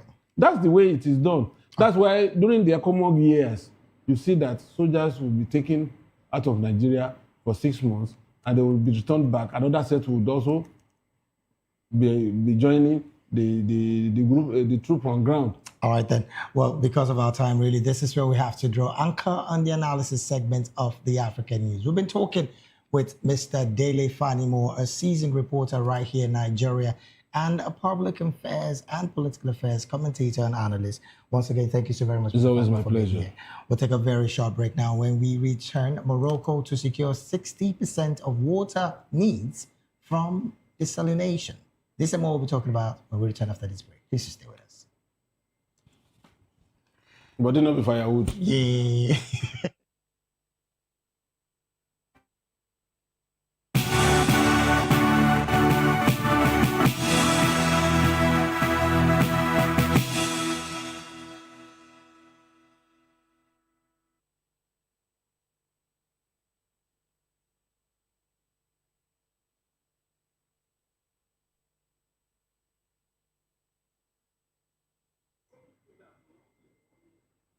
Glad to have you back. It is still the African news right here on Voice of the People television. Now to more stories. Morocco, which has endured 7 years of drought, plans to supply 60% of its drinking water from treated seawater by 2030, up from 25%, its water minister has said, as Rabat accelerates investment in desalination plants powered by renewable energy. The push is crucial to ensuring steady water supply and Morocco's status as a key producer and exporter of fresh produce amid climate change, with droughts having dried up some of its main water reservoirs and depleted underground resources. The North African country plans to produce 1.7 cubic meters of desalinated water annually by 2030 from projects under construction and plants for which it will hold tender starting next year. Nigza Baraka told newsmen on Thursday on the sidelines of the World Water Congress in Marrakesh. The plant, with planned investment of about 10 billion dirhams, amounting to about $1 billion, will be located near Tisnes, 615 kilometers south of the capital, Rabat. It will have a capacity of 350 million cubic meters and will supply urban centers in the country's food basket as well as farmlands, according to the report. And to some health matters, Zimbabwe is facing a challenge of stigmatization as it strives to reduce its tuberculosis burden. Reports say stigma surrounding the disease remains alarmingly high, outpacing HIV-related stigma. According to the latest Stigma Index assessment, TB stigma in Zimbabwe stands as 49% compared with 22% for HIV. Dr. Donald Tabwaiwa, the executive director of Jointed Hands Welfare Organization, emphasized the impact of self-stigma, which often prevents individuals from seeking timely treatment. He noted that fear and misconceptions such as beliefs in witchcraft or assumptions of inevitable death discourage patients from disclosing their condition or seeking help. Dr. Tobiwa highlighted that community attitudes contributed significantly to stigma, accounting for 20%, while workplace discrimination contributes to 60%, and structural stigma in health facilities account for around 2.9%. He urged the media to help address the challenge of stigmatization, noting that through media engagement, TB patients can be supported as stigmatization is reduced. Elsewhere, malaria killed around 610,000 persons in 2024, mostly young children in sub-Saharan Africa. The World Health Organization has said this on Thursday, warning of the risk of rising drug resistance, climate change, and funding cuts. The toll was a slight increase from the number of deaths in 2023, and case numbers also went up from 273 million to an estimated 282 million, according to the World Health Organization annual malaria report. After vast progress in the early 2000s, the fight against malaria has been stalling in the last decade. While 47 countries have been certified as malaria-free, others have seen a jump in cases in 2024, particularly Ethiopia, Madagascar, and Yemen. Moving on to other stories, external debt restructuring in Senegal is increasingly likely in the second half of 2026. Bank of America Global Research has said this on Thursday. The country is struggling to manage billions in debt that the previous administration did not report and is in prolonged talks with the International Monetary Fund for a fresh lending program to help it cope. The bank stated that external debt moratorium and restructuring negotiations are increasingly likely towards H2 2026 alongside further domestic reprofiling. Moving on, the African Development Bank plans $1.78 billion of financing for Namibia over the next few years, backing projects in sectors such as transport, energy, and water, a bank spokesperson has said. The financing is part of the bank's strategy to support Namibia's economic growth over 2025 to 2030, and the total amount of financing could change as it will be reviewed halfway through that period, the spokesperson did added. The majority of the money will be in form of loans, though there will also be a grant component. The spokesperson did not specify which transport, energy, and water projects would receive the funds. Resource-rich Namibia has been exploration hotspots for global energy companies in recent years and is aiming for its first crude oil output by 2030, which could transform its small economy. Elsewhere, Botswana's central bank kept its main interest rate unchanged on Thursday, citing continued weakness in the diamond sector and its expectation that inflation will be within its objective range in the medium term. The decision to keep the rate at 3.5% was the first under the Bank of Botswana's new governor, Lesego Mosoki. Mosoki, who told newsmen in a conference, among other things, that the economy is expected to continue to operate below full capacity and that this outlook supports a broadly accommodative monetary policy stance.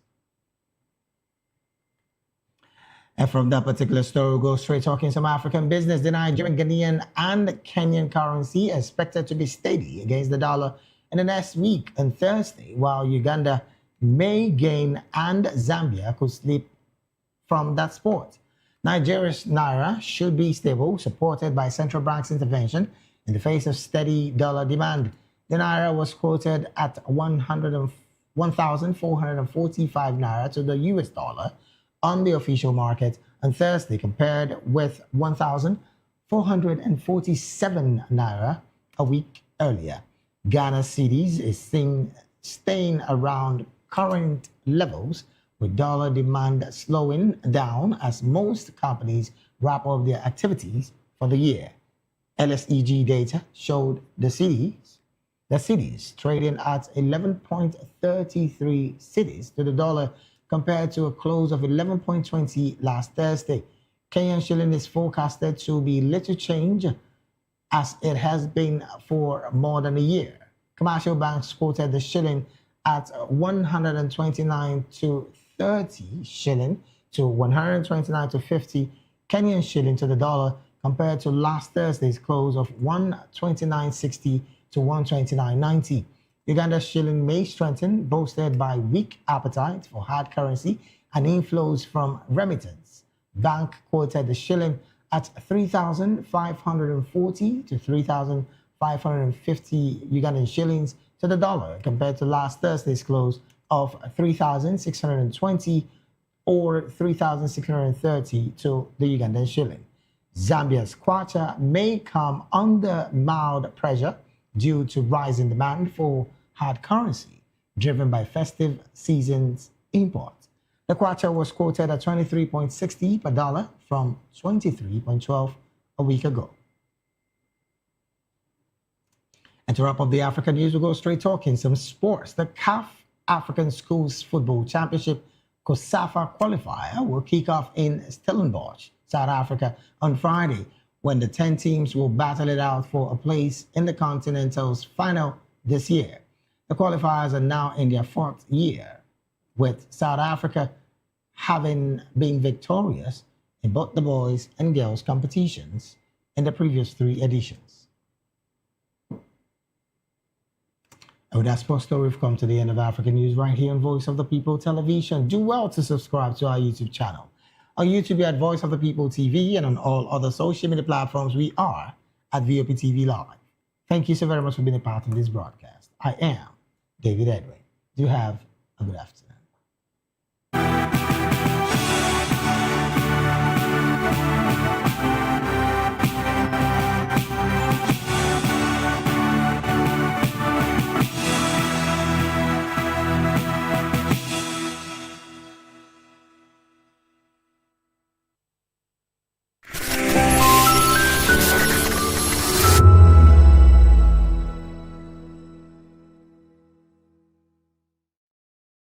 The red carpets, awards, the razzmatazz, music, fashion, interviews, and more.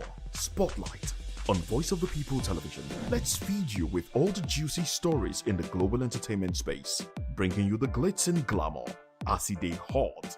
Stay tuned to Spotlight, 1 p.m. Monday to Friday. Spotlight on VOP TV. Entertainment like never before.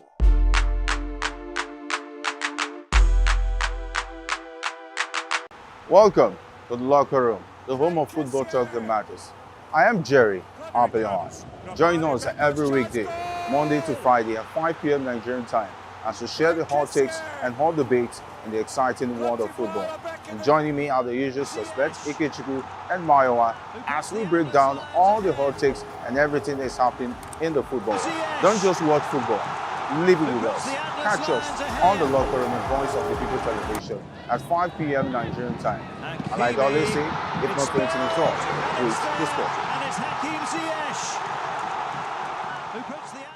Fela Anikulapo Kuti, born as Olufela Olusegun Oludotun Ransom Kuti. He was born on 15 October 1938 and died 2nd August 1997. He was also known as Abamieda.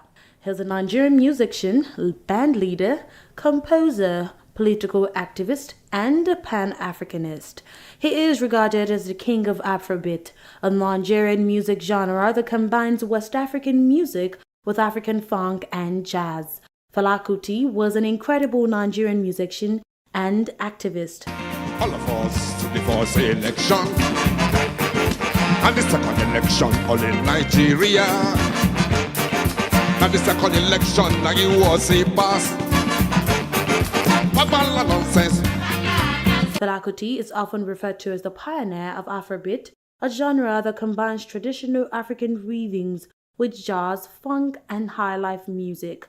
His music was not only entertaining, but also carried powerful political and social messages. Fela Kuti fearlessly spoke out against corruption, injustice, and oppression through his music. His songs like Zombie and Water No Get Enemy became anthems of resistance. Fela Kuti's legacy as a musician and activist continues to inspire people around the world. And they want dash us human rights. Animal must talk to human beings. VOP TV. Now you have more than a voice. This is African News on Voice of the People Television, where we don't just bring you the news, we bring you Africa's heartbeat, the policies that shapes our world, and the economy that determines our future. African News on Voice of the People Television. Stay with us.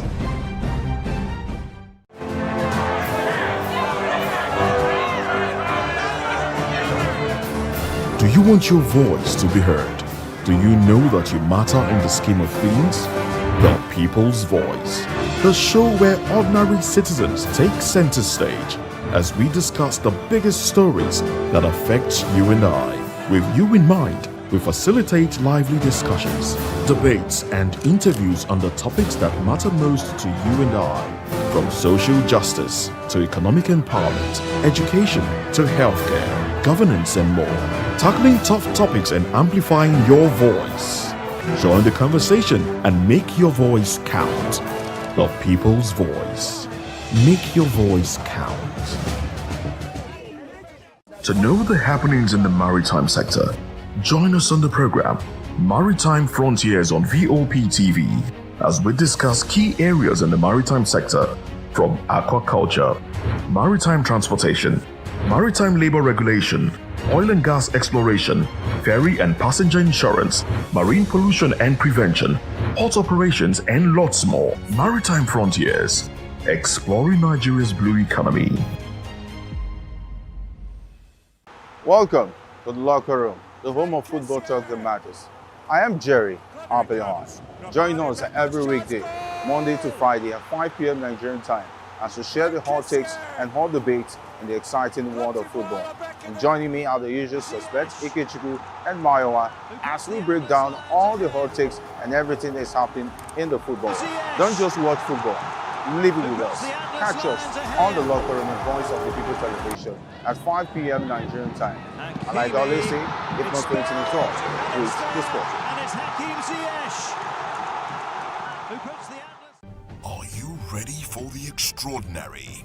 Something big is happening on your screen. Introducing VOPTV. Now streaming on SLTV channel 264. From breaking news to captivating conversations, news analysis, giving you all sides to the story. We bring in-depth discussions on the issues that matter, from politics to sports, entertainment, and lifestyle. VOPTV on SLTV channel 264. Join us as we redefine what television means to you. Voice of the People Television, VOPTV. Now you have more than a voice.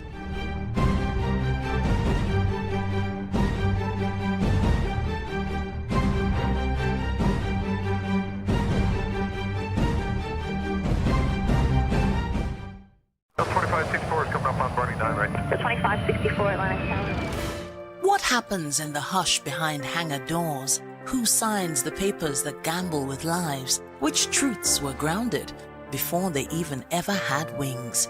If you've ever buckled a seatbelt at 30,000 feet, if you've ever stared out of that tiny window and wondered who's really in control of the skies, it isn't just flight, it's power, it's politics, it's pressure sealed in steel. We're peeling back the clouds from runway risks to sky-high secrets. We're diving deep where most dare not to look.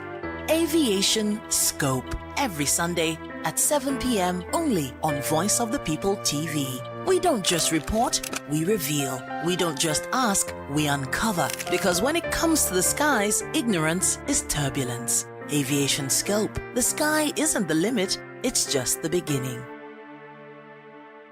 Behind every broken deck lies a broken promise. Education shapes the nations. But who is asking the right questions? Introducing Edu Dialogue, the show that goes beyond the surface, exposes the cracks, the corruption, and the silence in Nigeria's education system. Edu Dialogue, Saturdays, 3 p.m., only on VOP TV. We break the biggest stories, from missing funds to policy failures. We ask the tough questions and demand real answers. Edu Dialogue, this Saturday, 3 p.m. on Voice of the People Television. Hello there, my name is Damilola Ogunsi, also known as the Goldfish. Hi, my name is Chiki Bright Emmanuel. I'm an actor and a filmmaker. Hello peeps, my name is Yomi E. Adejimo. Hi everyone, I'm Paul Utomi. Hi everyone, my name is Stacey Benjamin and this is Voice of the People TV. I need you to keep it locked to VOP TV. See, are you looking for good entertainment? You want to get good movies, good music, politics, talk shows, sports and entertainment. You really want a channel that gives you everything you need without you having to run around. VOP is where you are. That's Voice of the People. If you're not listening to this, you're not one of us. And you deserve to be killed. Scrap chat. Don't be killed, but watch it. Or I'll find you. And I want you. And you are locked on VOP TV. Don't go nowhere. This is where the juice is. This is where all you need for entertainment, politics, movies, and whatnot. And keep watching VOP TV. So keep it locked because I'm locked already, man. And it's money back guarantee. So you're going to have a good time because I do. And please keep watching VOP TV. I won't want to actually, I beg you, subscribe, watch it. If not, whatever you see. You better not touch that guy because VOP is the plot.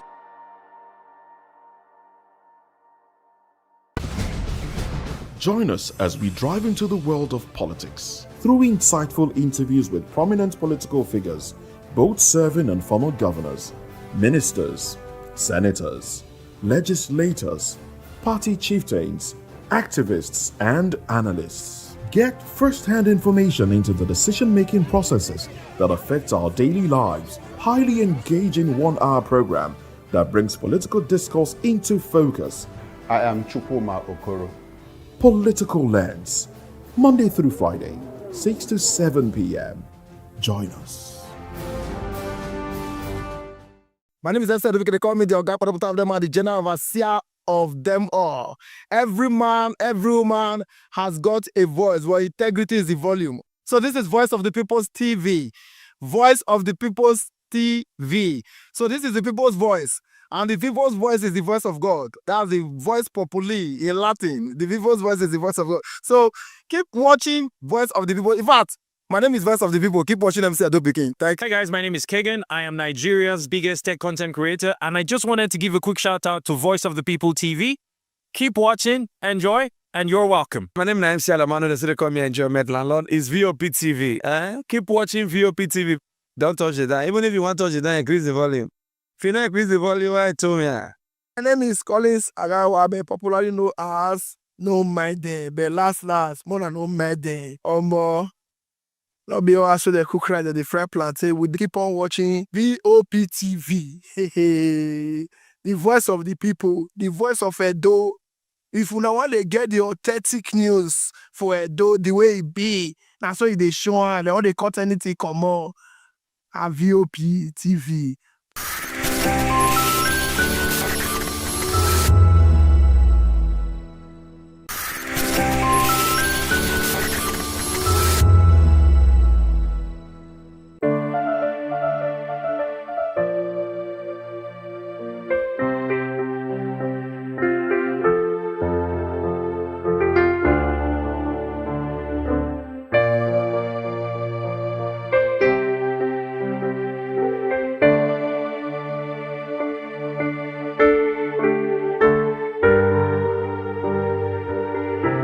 Welcome to Aviation School.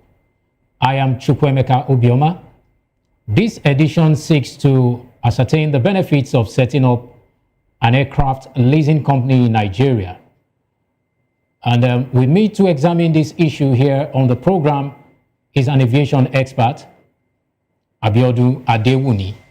Abiodun Adewuni is an aviation business analyst with over 25 years of experience in the aviation industry. He has built a distinguished career in ground handling operations covering both cargo and passenger services.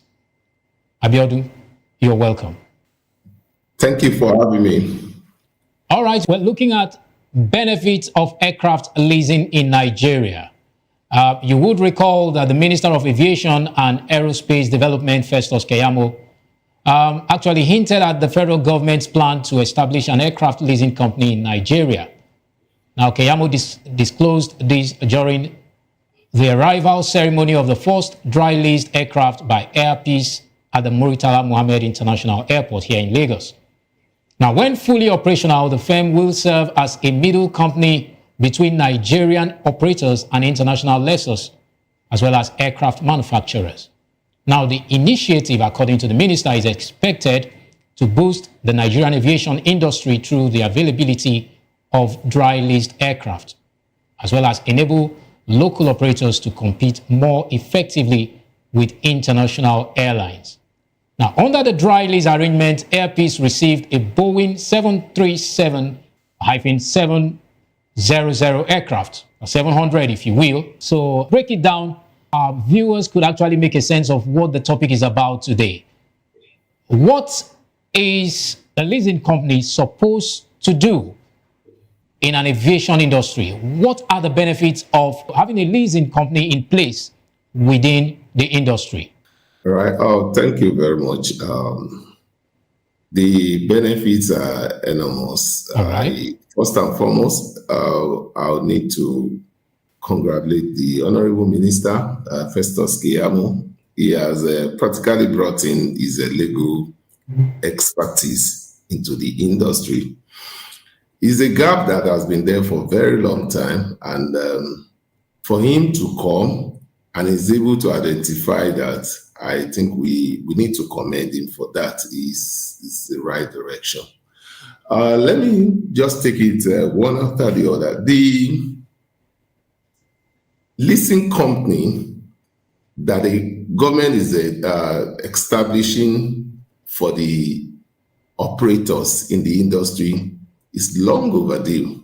The reason is why I say it's long overdue, because the company is now going to take the responsibilities of being the guarantor. Okay. Don't forget, in the past, the industry is facing a lot of challenges in sourcing for aircraft for our space. And that is why you find a lot of operators we operate today. The next 1 year or 2 years, there are no more there. We have a lot. I don't need to mention names, which we all know. And it's really, really affecting our industry. And this is a country of over 200 million Nigerians that the market is there. So what government has looked right now is to say, okay, as it is, let's set up a company that will be interfacing with the aircraft manufacturers that or the leaser, because you have some people out there that want to lease the aircraft to our operators in Nigeria, but a lot of conditions are attached to it. And right now, the government has taken it upon themselves indirectly. Manufacturing, we're going to be seeing a lot of new fleets. Manufacturing, we're going to be seeing a lot of new fleets that will come into the country. And there's going to be that, which must also back by a good, effective regulatory monitoring, because that's our major problem in Nigeria, which this time around, if this thing come into place, then the NCAA, the NAMA, and the rest, everybody must just be there to perform that oversight function to ensure that nothing must happen to this agreement, because it's an international agreement they are signing, and it's something that we all must give the support to. So I commend the Honorable Minister for this, for what he has done, and it's going to create a lot of jobs. So that there's no doubt about that. Okay. So it's good for the industry. Thank you. All right, you're welcome. We understand that leasing business in the industry or sector is subdivided into two categories, or if you would like, is two-pronged. And one is that a dry lease, which is just a part of it, refers to an agreement where only the aircraft is provided by the lessor, while the lessee handles crew, insurance, as well as maintenance. Now, this differs from the more common wet lease, which includes full operational support.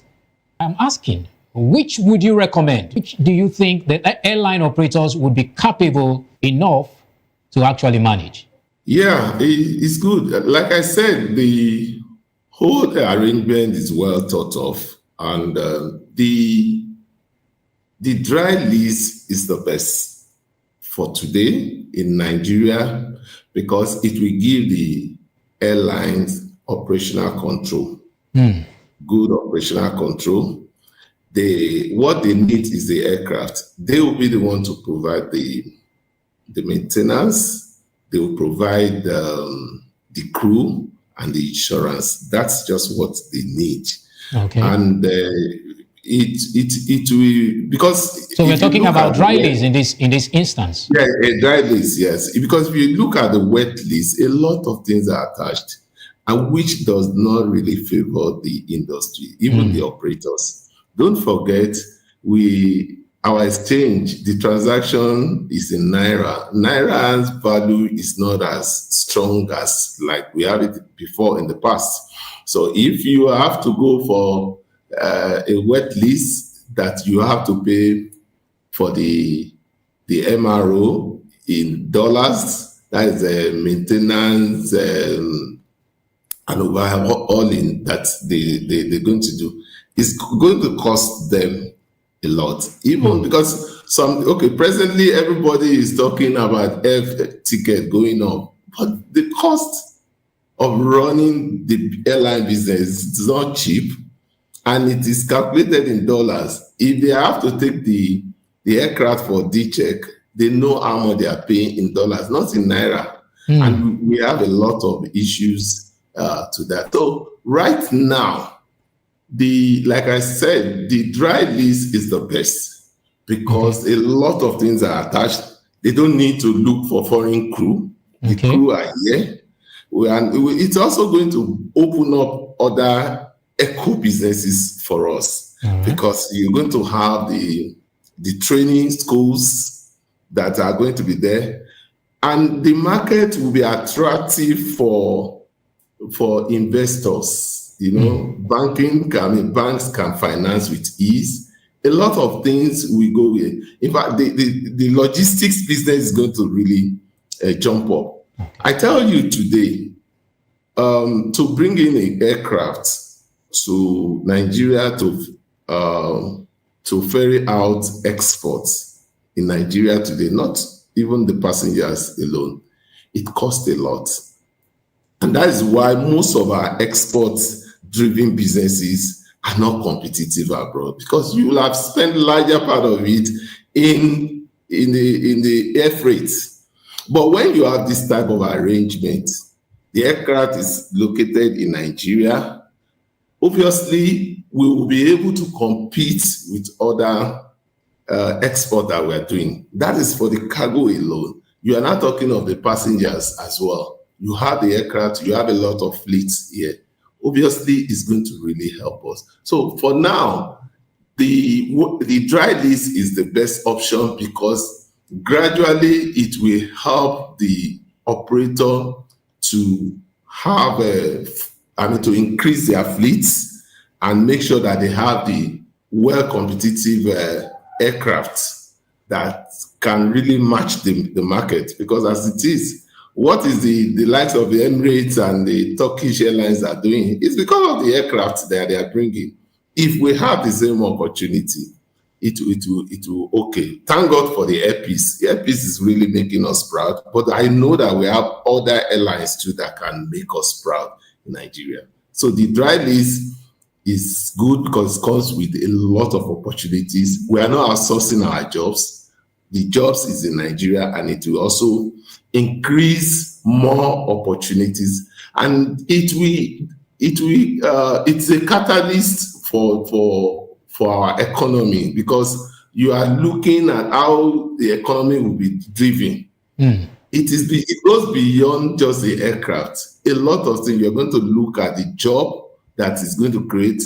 You're going to look at even the revenue to the aviation industry, because you're going to have a lot of the aircraft that will be on ground. And when you have a lot of aircraft on ground, then you're also going to have opportunities for on the long run, the tickets will be cheaper.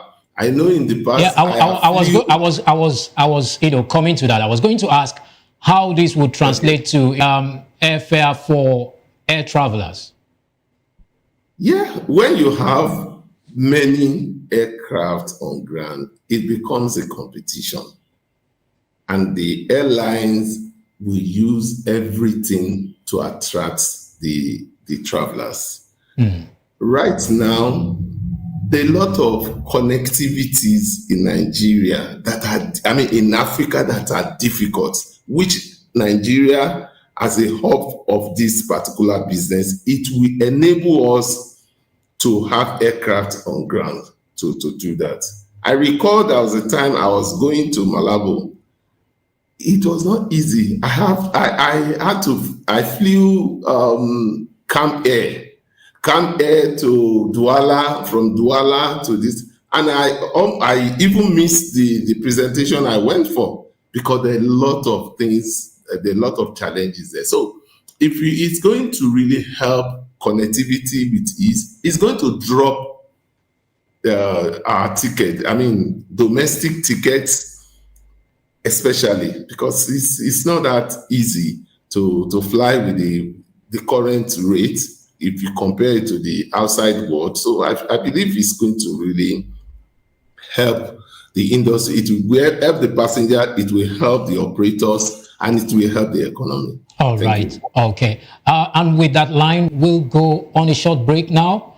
And when we return, Aviation Scoop continues. Please stay with us. Aircraft leasing is gaining momentum in Nigeria's aviation sector.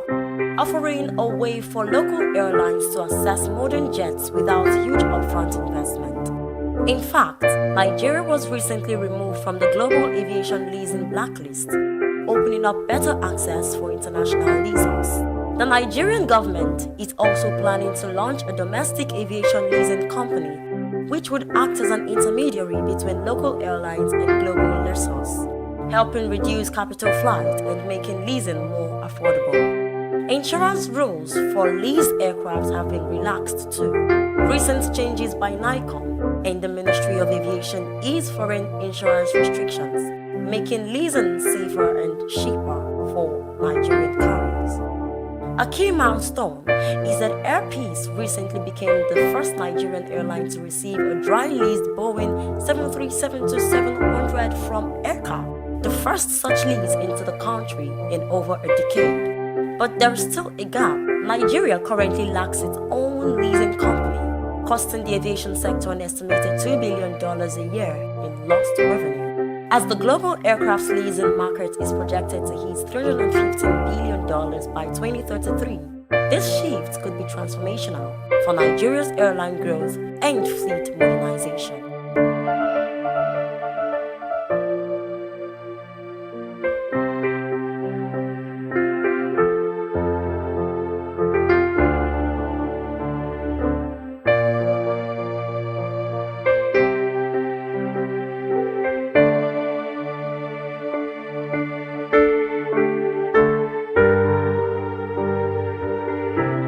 Welcome back. You are still watching Aviation Scope on Voice of the People TV. We've been discussing about the benefits of leasing, aircraft leasing in Nigeria.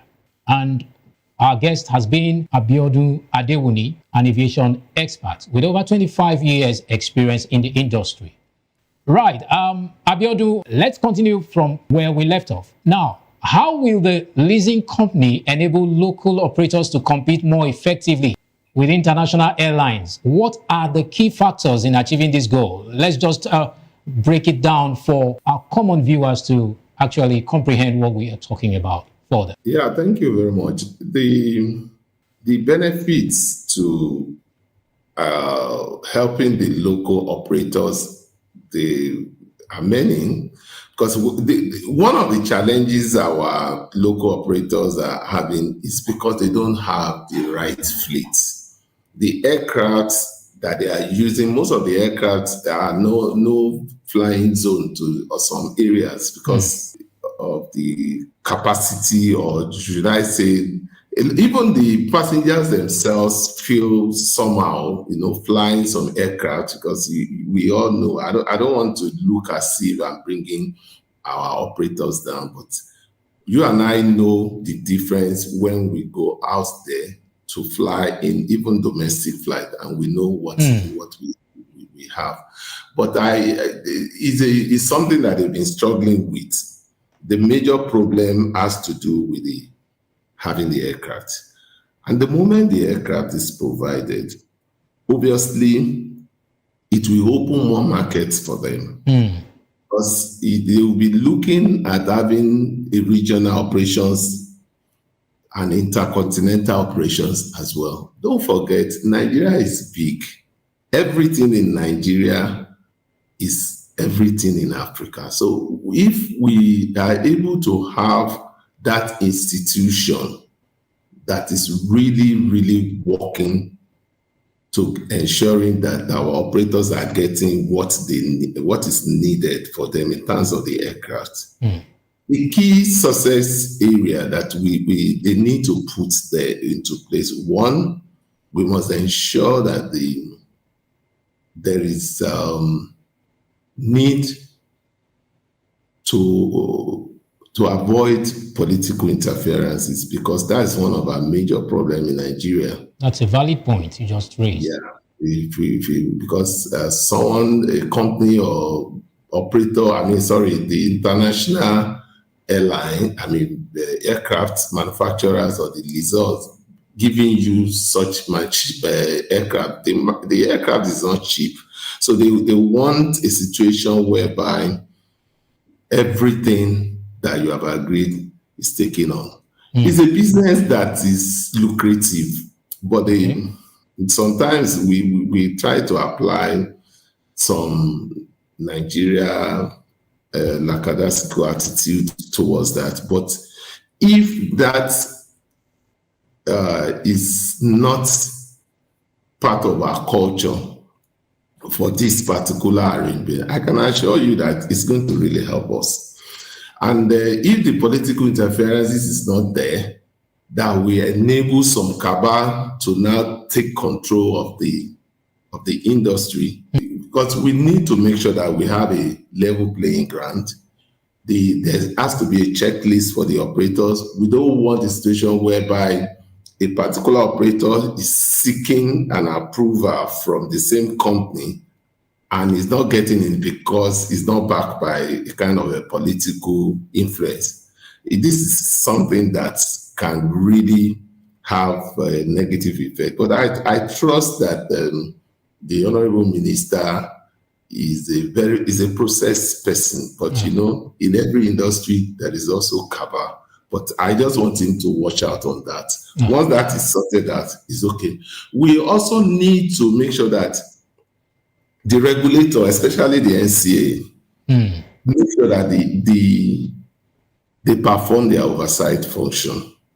Ensure that the maintenance and safety of the aircraft is also something that they must take as important, because this is a country-backed, a kind of a guarantor, a sovereign guarantor entity that the industry, the international business owners are looking at. So the moment that they ensure that the safety and the safety area and the maintenance is also there, yes, we are good to go.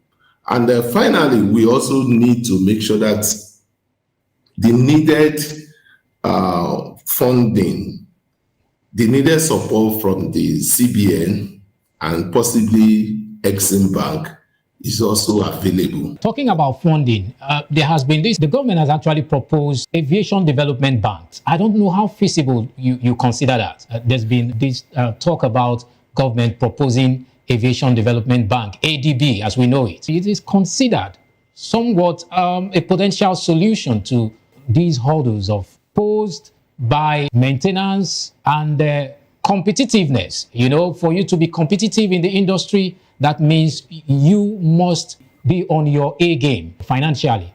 So how do you view this? What's your take on that? Yes, with this project, with this establishment of this particular structure, we also need funding, like you said. So it's not out of place if we have what we call the aviation bank. It's very, very important. Look at the recent embarrassment we had to face with repatriations of profit of the international airlines, to the extent that it's affected their frequencies to Nigeria. A lot of passengers suffered because of the challenges, and it also affected the diplomatic relationship between two countries. If we have these banks, it's going to help in a lot of ways. Like I said, the industry is not cheap. A lot of people want to invest in the industry, but because there is lack of structure, which the industry is coming up with through the ministry, I believe the aviation bank will play a critical role in ensuring that the needed funding for the business is achieved. And it's also going to help a lot of new investors into the industries, because in the past, everybody see it as a high risk industry. It is, high risk. And right now, when you now have a government backing, apart from the government backing, you have international international leases bringing in aircraft, just like we have it in Singapore and Ireland. What gives us the impression that Nigeria cannot be the hub of the West Africa for the leasing company? All right. That every listen. So it's something that is needed, and we need the bank. And the bank can work with our local bank and the Exim Bank. A lot of opportunities are going to be there.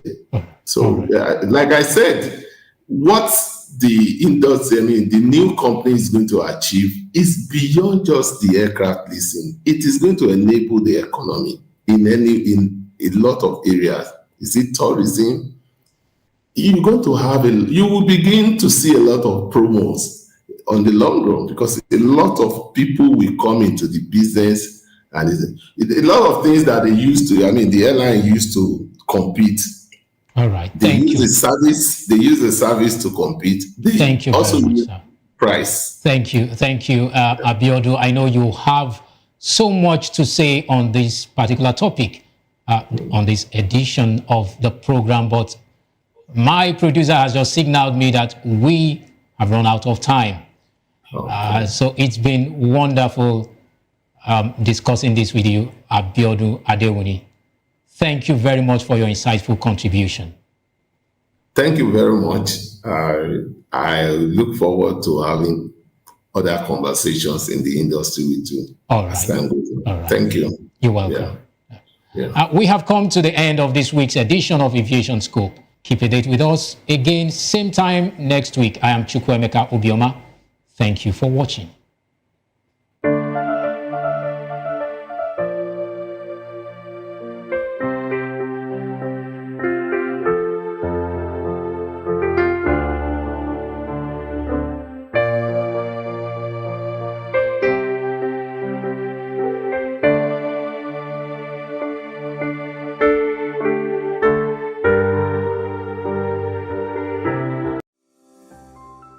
VOPTV.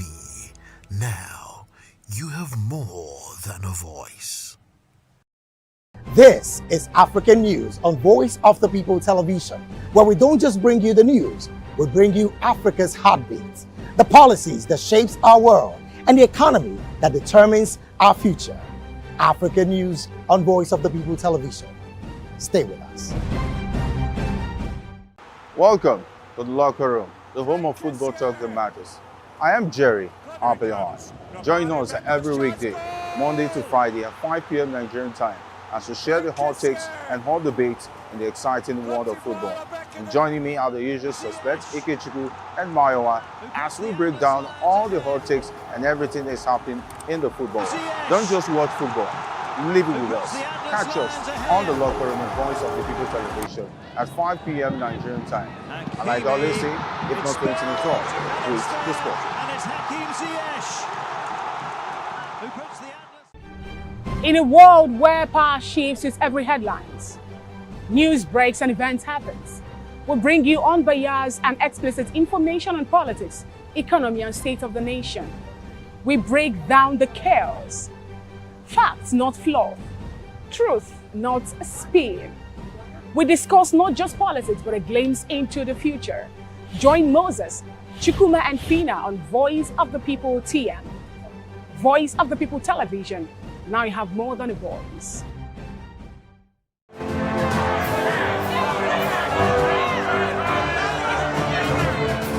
Do you want your voice to be heard? Do you know that you matter in the scheme of things? The People's Voice, the show where ordinary citizens take center stage as we discuss the biggest stories that affect you and I. With you in mind, we facilitate lively discussions, debates, and interviews on the topics that matter most to you and I, from social justice to economic empowerment, education to healthcare, governance, and more, tackling tough topics and amplifying your voice. Join the conversation and make your voice count. The People's Voice. Make your voice count.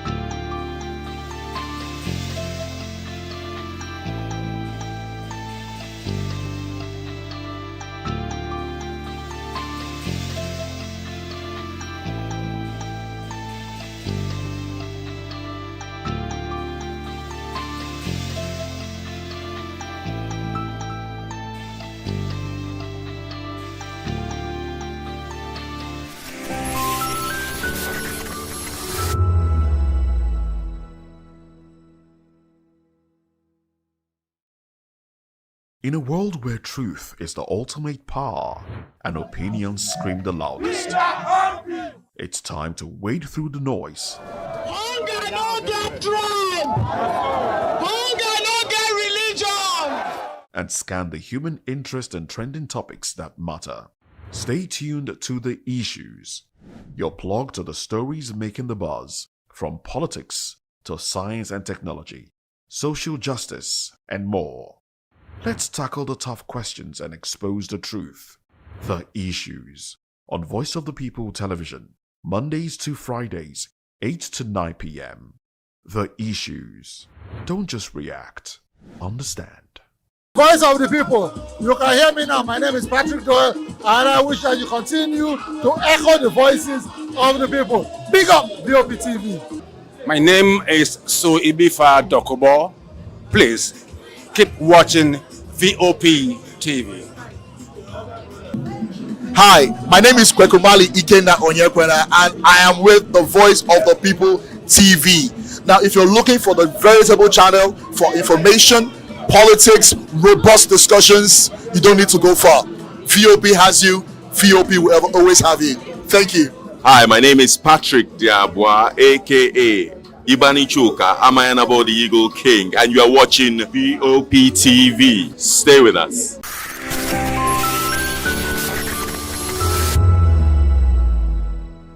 Basketball, media, even road safety. The deaf community in Nigeria has proven that disability does not mean inability. But in an exclusive interview, a deaf rights advocate told us many still face barriers every day, from classroom to workplaces. She recalled the painful memory of her dead uncle, who died in a road accident. That loss, she said, fueled her campaign for inclusive road safety, and now change is happening.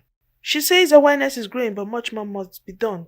Her vision is sign language to become part of schools, workplaces, and public services, ensuring that no one is left behind. Sign language is recognized as human right because, like George Gray would say, that inclusion is not a privilege of few, but human right. It means that when something becomes a human right, it's no longer a privilege to give that to that person, but more of a necessity, as it were. So you can imagine for our work in Speaking Fingers, for instance, I've had opportunities to have met young deaf people who had never been to school. We currently have one we are trying to integrate at 10. We have one that has been integrated now into the school and educational system at 10. Yetunde, she got into school at 10. Today she has a language. She has a language that she uses to communicate. She can speak because she has a sign language to communicate. She's integrated. She currently plays for Milo.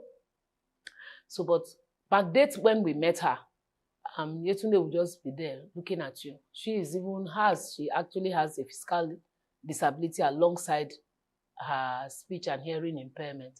So you find out that sign language, she can be included. When it is made human rights as a right and not just a privilege, she's also able to access services because the world recognizes it as a language. I speak English today. I wasn't speaking English before. So I wasn't good. My fluency in English was bad.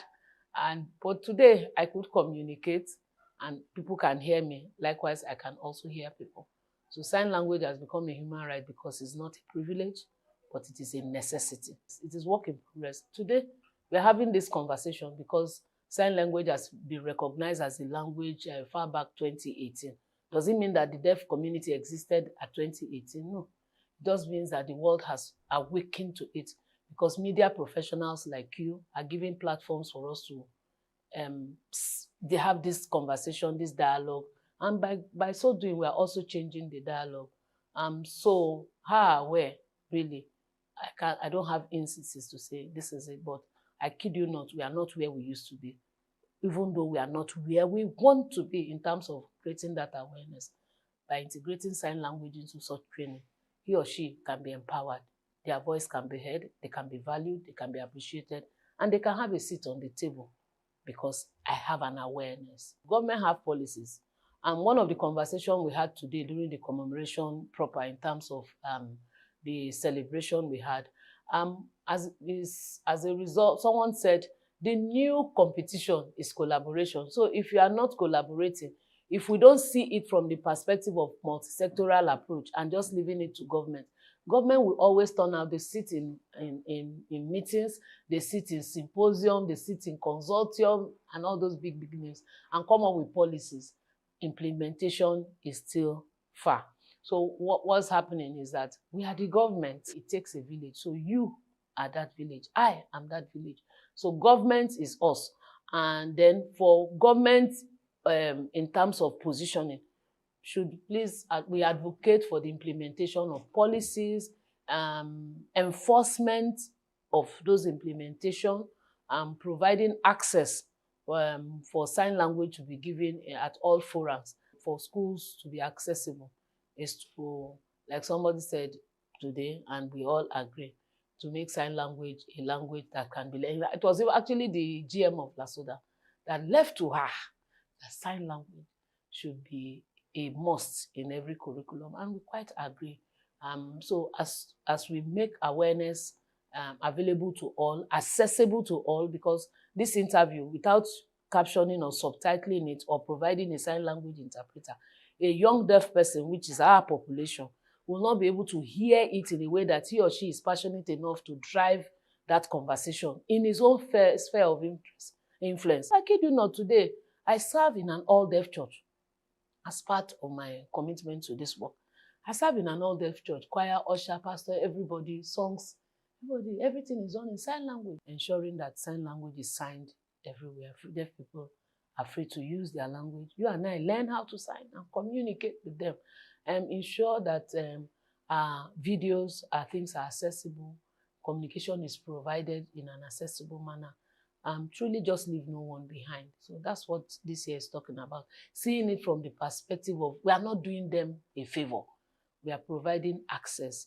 We are providing rights. We are ensuring that, look, you deserve this thing and you have to get it at whatever form. Even though we don't also want to build an entitled mentality, doing it from the place of empathy, understanding that we are all a work in progress, part-time, part-time, part-time. World Federation for the Deaf and the UN came up and said, let's discuss sign language as a right, as a full right.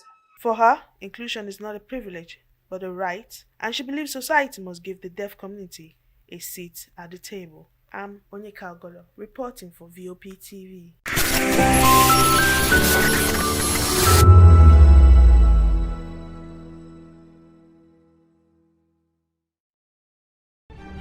In a world where power shifts its every headlines, news breaks and events happens, we bring you unbiased and explicit information on politics, economy and state of the nation.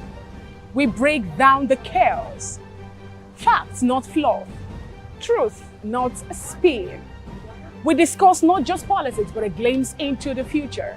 Join Moses, Chukuma and Fina on Voice of the People TM. Voice of the People Television. Now you have more than a voice. We encourage you to click on the like button and subscribe to our YouTube channel. We are Voice of the People TV. Also follow us on all our social media platforms. We are at VOPTV Live. Visit our website www.vop.ng for fresh and trending news. Also watch us live on SLTV channel 264. VOPTV, Voice of the People Television. To know the happenings in the maritime sector, join us on the program Maritime Frontiers on VOP TV as we discuss key areas in the maritime sector, from aquaculture, maritime transportation, maritime labor regulation, oil and gas exploration, ferry and passenger insurance, marine pollution and prevention, port operations, and lots more. Maritime Frontiers, exploring Nigeria's blue economy. Are you ready for the extraordinary? Something big is happening on your screen. Introducing VOP TV, now streaming on SLTV channel 264. From breaking news to captivating conversations, news analysis, giving you all sides to the story. We bring in-depth discussions on the issues that matter, from politics to sports, entertainment, and lifestyle. VOP TV on SLTV, channel 264. Join us as we redefine what television means to you. Voice of the People Television, VOP TV. Now you have more than a voice.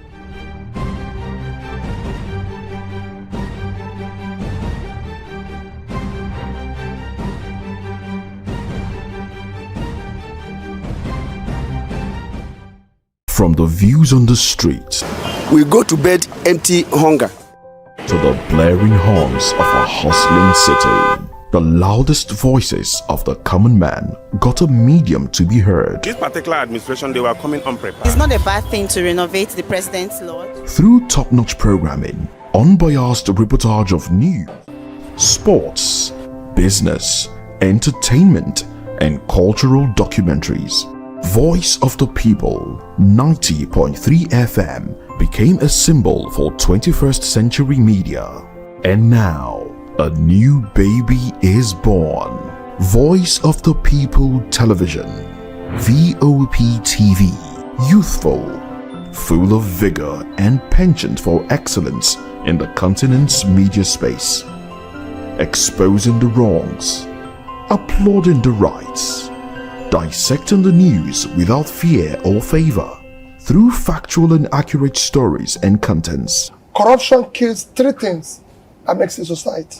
representing the interests of the people and giving them a voice. Voice of the People TV is here to stay towards building a fair society. VOP TV, Voice of the People Television, truly a voice for the people.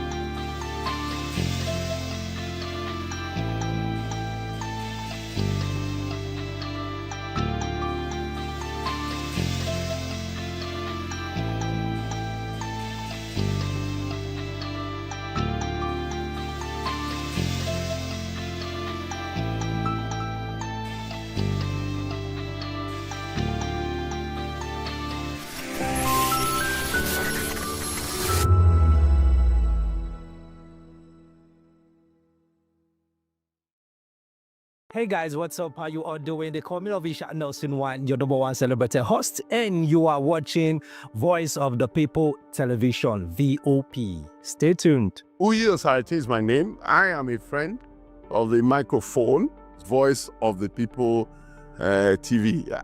That name is unique, and the brand is very sweet. I like the packaging, picture qualities, camera qualities, and then of course, the quality of human beings that I see sometimes on your channel. I talk and get paid, and I look forward to being in your studios. Oh yes, you are on to Voice of the People TV.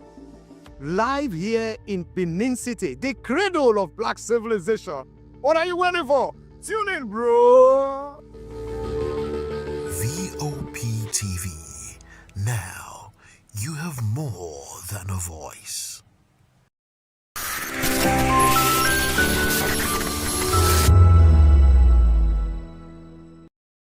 Odumegwu Ojukwu, born November 4th, 1933 in Zungeru, Nigeria, died November 26, 2011 in London, England.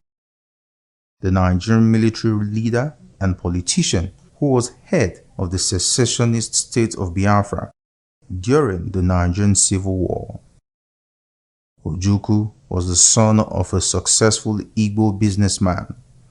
After graduating from the University of Oxford in 1955, he returned to Nigeria to serve as an administrative officer. After 2 years, however, he joined the army and was rapidly promoted thereafter. In January 1966, a group of largely Igbo junior army officers overthrew Nigeria's civil government, but they were forced to hand power to the highest ranking military officer, Major General T.U. Johnson Aguiyi Ronson, also an Igbo. He appointed Lieutenant Colonel Ojukwu as military governor of the mostly Igbo Eastern region. However, Hausa and Yoruba army officers from the northern and western regions feared a government dominated by the Igbo, and in July 1966, northern officers staged a successful counter-coup in which Lieutenant Colonel, later General Yakubu Gowon, was installed as the new head of state. Under Gowon's rule, Ojukwu retained his command of the eastern region.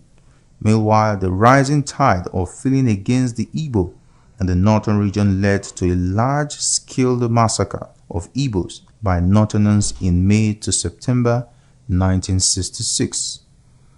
Ojukwu responded in March to April 1967 by separating the Eastern Regional Government Administration and revenues from those of the federal government.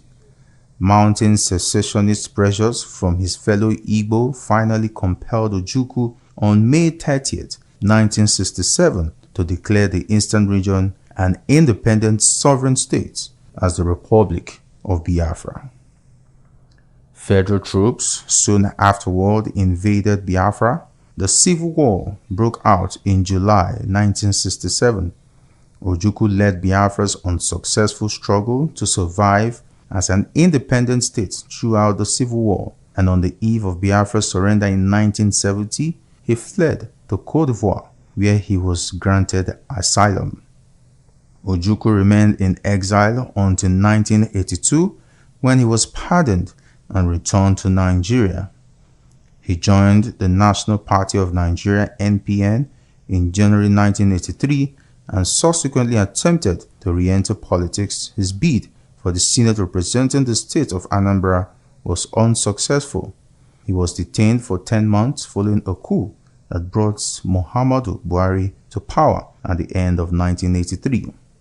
In 1993, he once again joined a political party, this time the Social Democratic Party, but he was disqualified from running for president. A member of constitutional conferences in 1993 and again in 1994 and 1995, he, along with other former Nigerian leaders, was consulted in 1998 by Abdulsalam Abubakar, the military head of state, as Nigeria once again began the process of converting from military to civilian rule. In 2003, Ojukwu, representing a new political party that he helped form, the All Progressive Grand Alliance, unsuccessfully ran for president. He ran again in 2007 but was defeated by the ruling party's candidate, Umaru Yar'Adua, in an election that was strongly criticized by international observers as being marred by voting irregularities. Ojukwu had several honors and titles bestowed upon him during his life, including the honorary chieftaincy title Ikemba of Nnewi. VOP TV. Now you have more than a voice. The red carpets, awards, the razzmatazz, music, fashion, interviews, and more. Spotlight on Voice of the People Television. Let's feed you with all the juicy stories in the global entertainment space, bringing you the glitz and glamour as they hot. Stay tuned to Spotlight, 1 p.m. Monday to Friday. Spotlight on VOP TV. Entertainment like never before.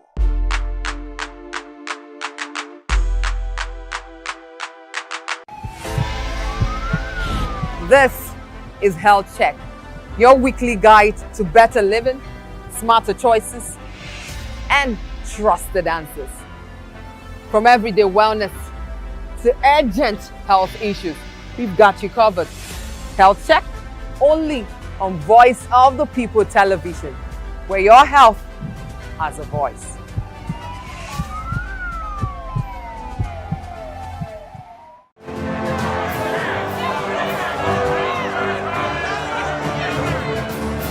you want your voice to be heard?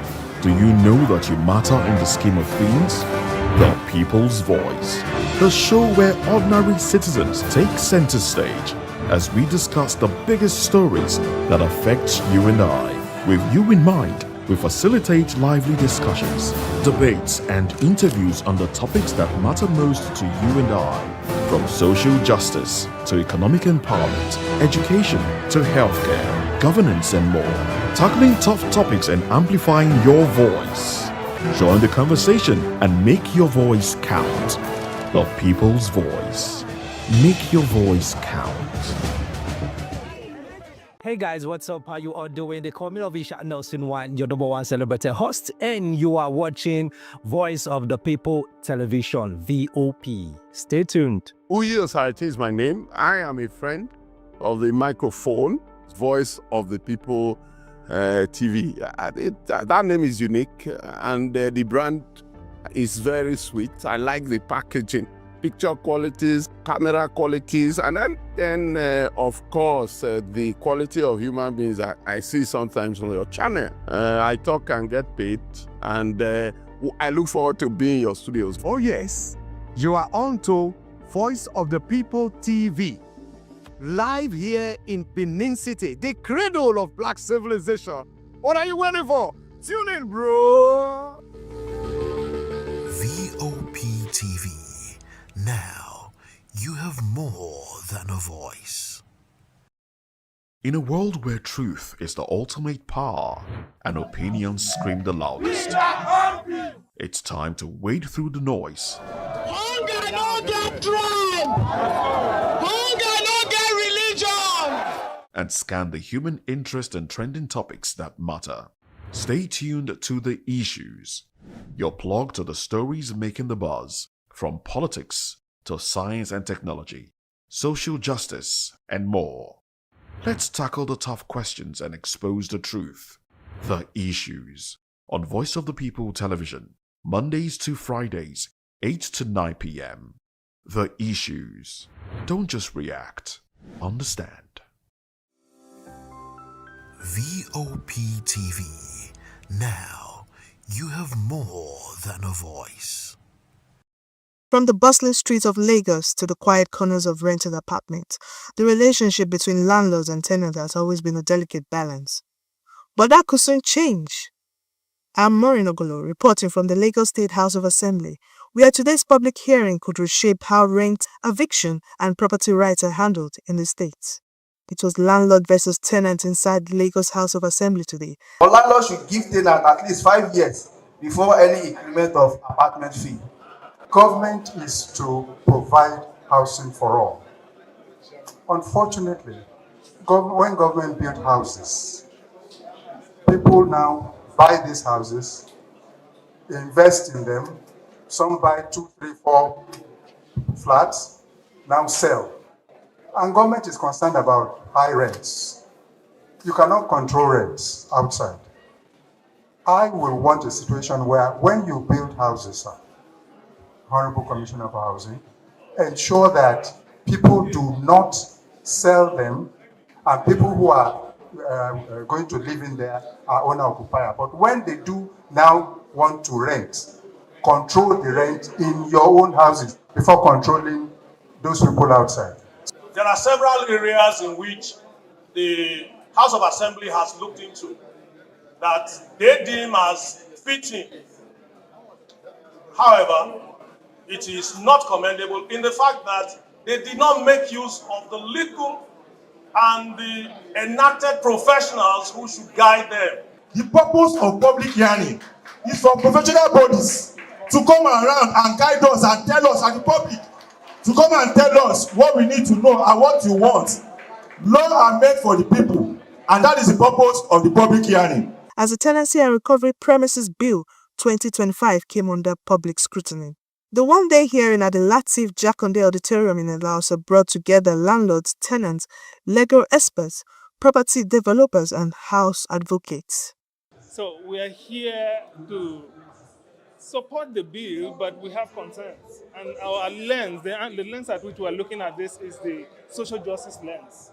As an NGO, we are concerned about some social justice issues, and the first one is discrimination.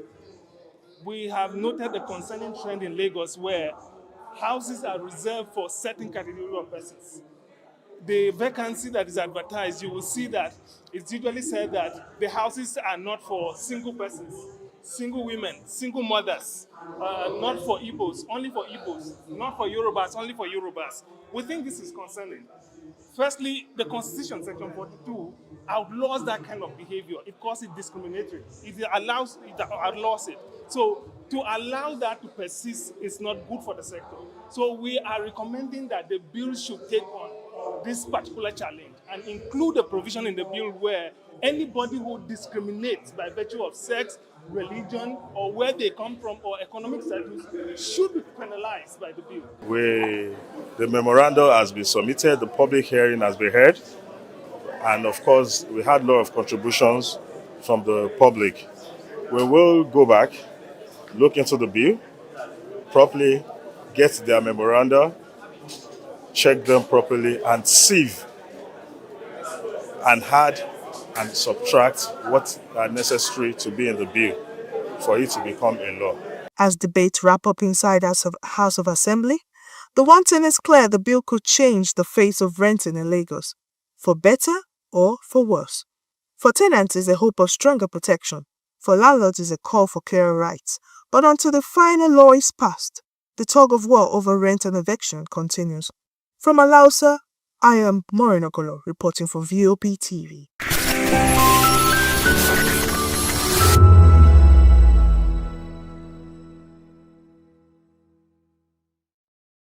My name is Tao Familoni, and here's to VOP TV.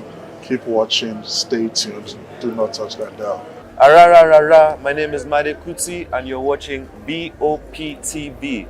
Keep watching. Welcome, my name is Zika Davis. Distinguished ladies and gentlemen, boys, viewers, everybody, boys and girls.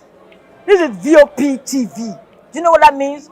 Voice of the People TV. You don't have a voice, don't come here. You better make sure your voice is heard. In a world where truth is the ultimate power and opinions scream the loudest, it's time to wade through the noise. Hunger no get tribe. Hunger no get religion. And scan the human interest and trending topics that matter. Stay tuned to The Issues, your plug to the stories making the buzz, from politics to science and technology, social justice, and more.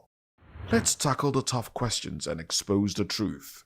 The Issues on Voice of the People Television, Mondays to Fridays, 8 to 9 p.m. The Issues. Don't just react, understand. Behind every broken desk lies a broken promise. Education shapes the nations. But who is asking the right questions? Introducing Edu Dialogue, the show that goes beyond the surface, exposes the cracks, the corruption, and the silence in Nigeria's education system. Edu Dialogue, Saturdays, 3 p.m., only on VOP TV. We break the biggest stories, from missing funds to policy failures.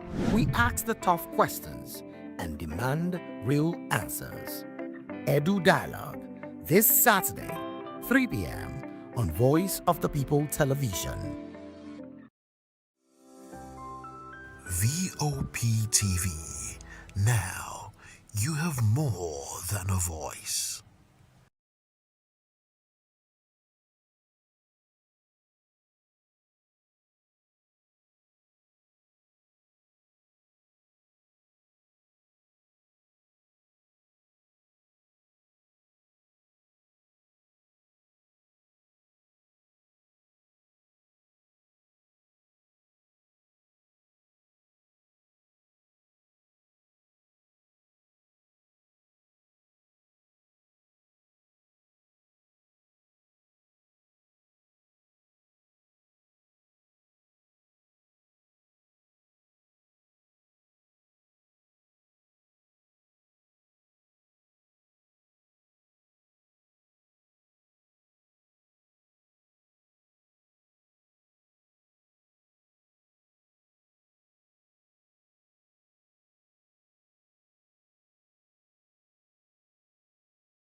My name is Tao Familoni, and here is to VOP TV. Keep watching, stay tuned, do not touch that dial. Arararara, my name is Made Kuti and you're watching BOP TV. Keep watching. Welcome, my name is Zika Davis. Distinguished ladies and gentlemen, boys, viewers, everybody, boys and girls. This is VOP TV. Do you know what that means? Voice of the People TV. You don't have a voice, don't come here. You better make sure your voice is heard. In a world where truth is the ultimate power and opinions scream the loudest, it's time to wade through the noise. Hunger no get tribe. Hunger no get religion. And scan the human interest and trending topics that matter. Stay tuned to The Issues, your plug to the stories making the buzz, from politics to science and technology, social justice, and more. Let's tackle the tough questions and expose the truth. The Issues, on Voice of the People Television, Mondays to Fridays, 8 to 9 p.m. The Issues. Don't just react, understand.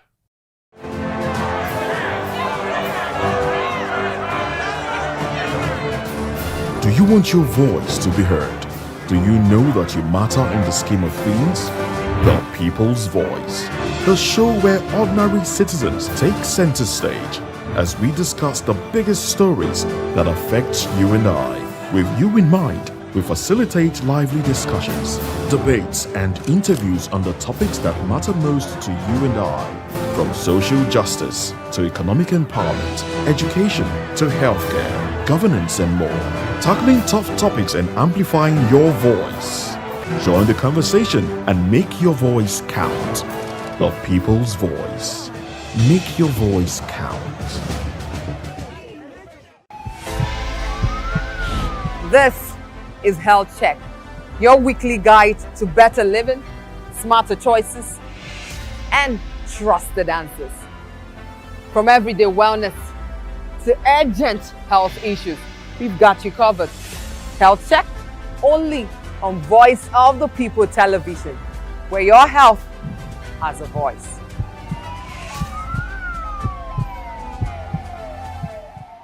In a world where truth is the ultimate power and opinions scream the loudest, it's on promise. Education shapes the nations. But who is asking the right questions? Introducing Edu Dialogue, the show that goes beyond the surface, exposes the cracks, the corruption, and the silence in Nigeria's education system. Edu Dialogue, Saturdays, 3 p.m. only on VOP TV. We break the biggest stories, from missing funds to policy failures. We ask the tough questions and demand real answers. Edu Dialogue, this Saturday, 3 p.m. on Voice of the People Television. VOP TV. Now, you have more than a voice. Welcome to Iliagbadami. I didn't exactly talk. I never got to say sorry for your loss.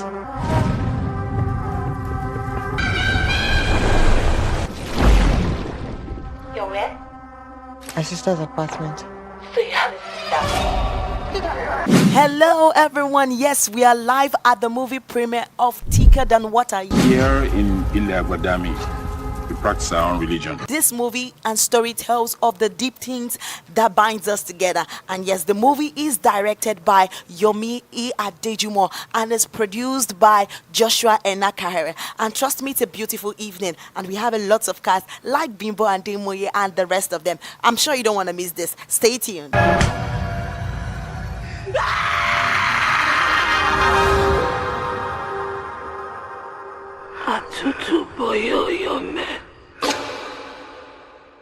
So how are you feeling this episode? And I'm feeling good. I'm good. I'm excited. I'm happy. I'm doing good. I'm feeling good. It's cool. What really inspired you concerning this movie? Okay, so I think what really got me into the film, because it's as I said before, the scripts came from the director, the initial idea, and then we built on that, right? What really got me into the film was the facts about how it ended. Yeah, it ended in a way that most people would not have foreseen. Sometimes it's so easy to predict. Oh, the good guy wins always, but this time we decided to change things, switch things up a little bit. Was there anything that was really challenging? Yes. What thing was that? So first of all, the whole ritual bit, the end bit, it was challenging. We had to shoot it in 2 days. In the forests, it was dark, it was mosquitoes, it was cold, so that was one of the most challenging. And then for the other one, because we had a bit of an issue with our locations, so we had to compress certain days, right, into one night. So we had to do, I think, about 4 days. We had to shoot everything in one night. So yeah, that was quite challenging. All right. I know this movie is out now. And yes. What do you expect people to experience?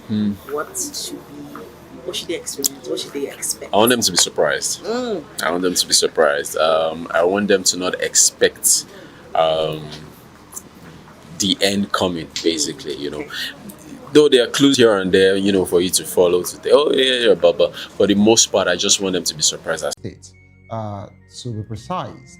And away from that particular one, Senate probes $30 million school safety project over failure to protect schools. The Senate has summoned key government officials, including the finance minister, education minister, and defense minister, to explain why the $30 million Safe School initiative failed to protect Nigerian school children from attacks. The initiative was launched in 2014 to fortify learning environment nationwide, but schools remain vulnerable to kidnapping and attacks. The Senate committee will investigate the use of funds, security personnel, development, deployment, partnership, and international donors. Right, and let's go to the PDP's high now. The PDP faction affirmed expulsion of 18 prominent politicians. The faction of the People's Democratic Party, backed by Minister of the Federal Capital Territory, Nyesom Wike, has reaffirmed the expulsion of 18 prominent politicians, including Governor Bala Mohammed, Sheikh Makinde. The faction described the expelled members as impostors and warned the public to disregard their actions. This development highlights the deepening internal crisis within the opposition party. This is quite a very laughable one, okay, if I must actually comment, or if I am allowed to comment on that particular one, because they are only confusing Nigerians who don't actually know who is the real PDP and who's not the PDP anymore, okay? So I just feel over time they would look for a way to actually share their thoughts and settle, right? Let's go to the man of the moment, the man we actually, love so much. I'm talking about Alex Otti. Abia governor meeting Abia governor with Tinubu, to be precise, about the pardon, was about Kanu and not defection. Okay, the Abia State Governor Alex Otti meeting with President Bola Tinubu was to discuss the release of Nnamdi Kanu, the leader of the indigenous people of Biafra, IPOB, not about defecting to All Progressive Congress. The governor's aide, Ferdinand Ekioma, made this clarification in response to claim by a former commissioner in the state. Ekioma emphasized that Otti's meeting with Tinubu was a continuation of efforts to secure Kanu's release. Of course, why would they actually think Alex Otti want to, move from his party to APC? I think Alex would be one of the last governors so far to actually defect, based on his body language and how far we've actually, trusted his judgment. Okay, so of course, we saw it over the weekend that Alex went to Sokoto to see Nnamdi Kanu, and afterwards, he's just been trying to see how, he can pacify and talk to the president to pardon him. Okay, so it's nothing that serious. Sincerely, it's nothing that serious. And away from that particular one, Rivers Assembly endorses Tinubu for second term. This is quite a very controversial one. The Rivers State House of Assembly has unanimously endorsed President Bola Ahmed Tinubu for a second term, citing his administration's numerous federal projects and commitments to peace and stability in the state. The lawmakers commended Tinubu for appointing notable indigents of the state into positions of trust and pledge to rally grassroots support for renewed hope agenda. What is really going on? You know, this is actually a river state that we call the PDP state.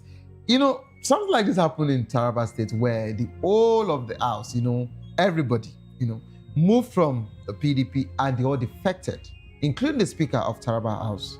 And now River State is actually saying, oh, we're in support of President Bola Ahmed Tinubu's next, election. What does that tell us? So that means whosoever that is coming out from any opposition party, they are not in support of it. They are straight and direct, and they've actually let us know where the body language is. And it is safe to say this is part of the reason why they've been having issues with Fubara. Maybe, just maybe, allegedly, pressure has been on Fubara to defect to the APC, and it's taking its time. And that's the reason why the House of Assembly have actually called him out to say that the condition of schools are not okay. And afterwards, they called him out over some other things as regards to the states. It's normal. But we'll look how this particular would unfold. I just hope that Fubara would have peace, because he was the one that actually told us that peace has been restored in River State. So he cannot come back to us and tell us otherwise. But away from that particular, Nigeria not a falling state, but a nation rising, says Burutai, the former chief of army staff. Lieutenant General Tukur Burutai has dismissed claim that Nigeria is on the verge of collapse, describing such a prediction as inaccurate and disconnected from the nation's resilience and potential. Burutai said Nigeria has consistently survived crises that might have toppled other nations, and of course the country's leadership and citizens are determined to overcome current challenges. He highlighted Nigeria's economic strength, untapped potential, and ongoing investment in infrastructure, saying the nation is building for the future rather than collapsing under pressure. Burutai also faulted Western institutions for doomsday projections and urged them to invest in Nigeria's growth rather than speculate about its failure. That was a wonderful one from that wonderful man. It's part of the men I sincerely, do love when it comes to the Nigerian Armed Force. Okay? All right, to join the conversation, kindly call the number 09044732605. Follow us on social media at VOPTV Live. You can use the hashtag People's Voice on VOPTV. And of course, on YouTube, we are Voice of the People. Kindly hit the subscribe button, and together we can make our voices heard. It is time for us to go on a quick break. As soon as we return, we'll be dissecting this conversation. Trump is watching. No shortcut, says Akpabio. Don't go nowhere. Stay tuned, please. I'll be right back. It's noted.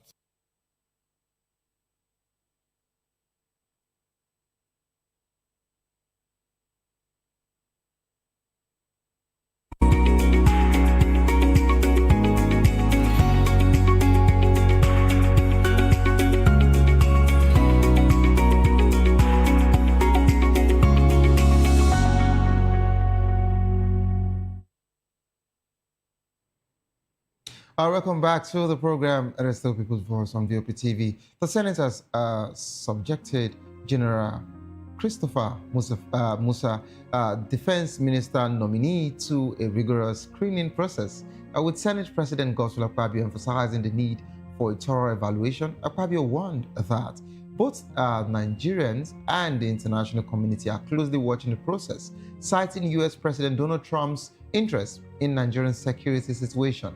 Musa pledged to end ransom payments to kidnappers and terrorists. Of course, also stressing that the payments only fuel further attacks. He advocated for a unified national database to track and trace criminals, enhancing security operations. Musa emphasized the importance of community policing and cooperation between the security agencies and local communities. He highlighted the need to address maritime insecurity, particularly in a Akwa Ibom, Cameroon corridor. Musa called for a ban on illegal mining, citing its links to terrorist financing. The Senate's scrutiny of Musa comes amid escalating security concerns, of course, including mass kidnapping insurgency. The nominee's confirmation is expected to finalize shortly, but of course, it was finally finalized, okay, and with many actually hoping that the new approach would address Nigerian security challenges. We're now being joined by Dr. Kayode, a social political technocrat and aviation safety expert. Good afternoon, Doctor. Good afternoon. I'm glad to be here on this Thursday afternoon. But can you also ask the senators why they were asking for the 30 billion intervention fund for the Save Our School Girls? Have they also asked for the money saved from the subsidy removal on the day that the president was being sworn in?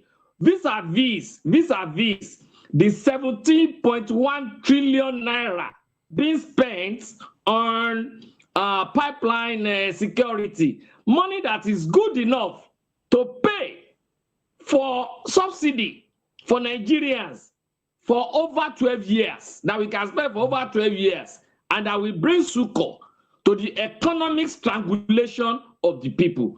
Are they ready to also ask that question, to investigate it, so that we know that they are working? I think it is left for you to ask, please. You are the voice of the people. Okay, so you are the because well, we are People's Voice, the program People's Voice, and of course we are the voice of the people television, and this is what we do. We only amplify the voice of the people here. And sincerely, Doctor, I must say that I was really grateful to God, and of course I thank the federal government and that of the Senate that for everything that we have been profiling a solution here for 3 months now. I don't know how they do it. You know, just like Mr. Deji Fanimo said, that I shouldn't think that they don't have someone designated to watch this program. But I don't know how to do it. But in one way or the other, but once we're done with the program now, the next day, that particular implementation changes, or they get to do some of the solutions we actually profiled here. So I think it's a right platform for you to remind them of that particular one. And I think Sarah should take this up as regards to that particular one. But Doctor, I want you and I to watch a video again. And I want my viewers to also watch this video. In a situation where the Senate president used the statement, he said that don't tell him to bow and go. Now Trump you are saying, no, Doctor, it's really funny to me. You know, it's funny, and I wouldn't say it is annoying. But Doctor, I want you and I to actually digest this conversation again. And let's look at it from another angle. Your Senate president, my Senate president, the Senate president of this nation said, don't tell him to take a bow and go. Trump is watching, no shortcuts. So, is it safe to say that Adams Oshomole was right when he said the Akpabio-led Senate House was a rubber stamp?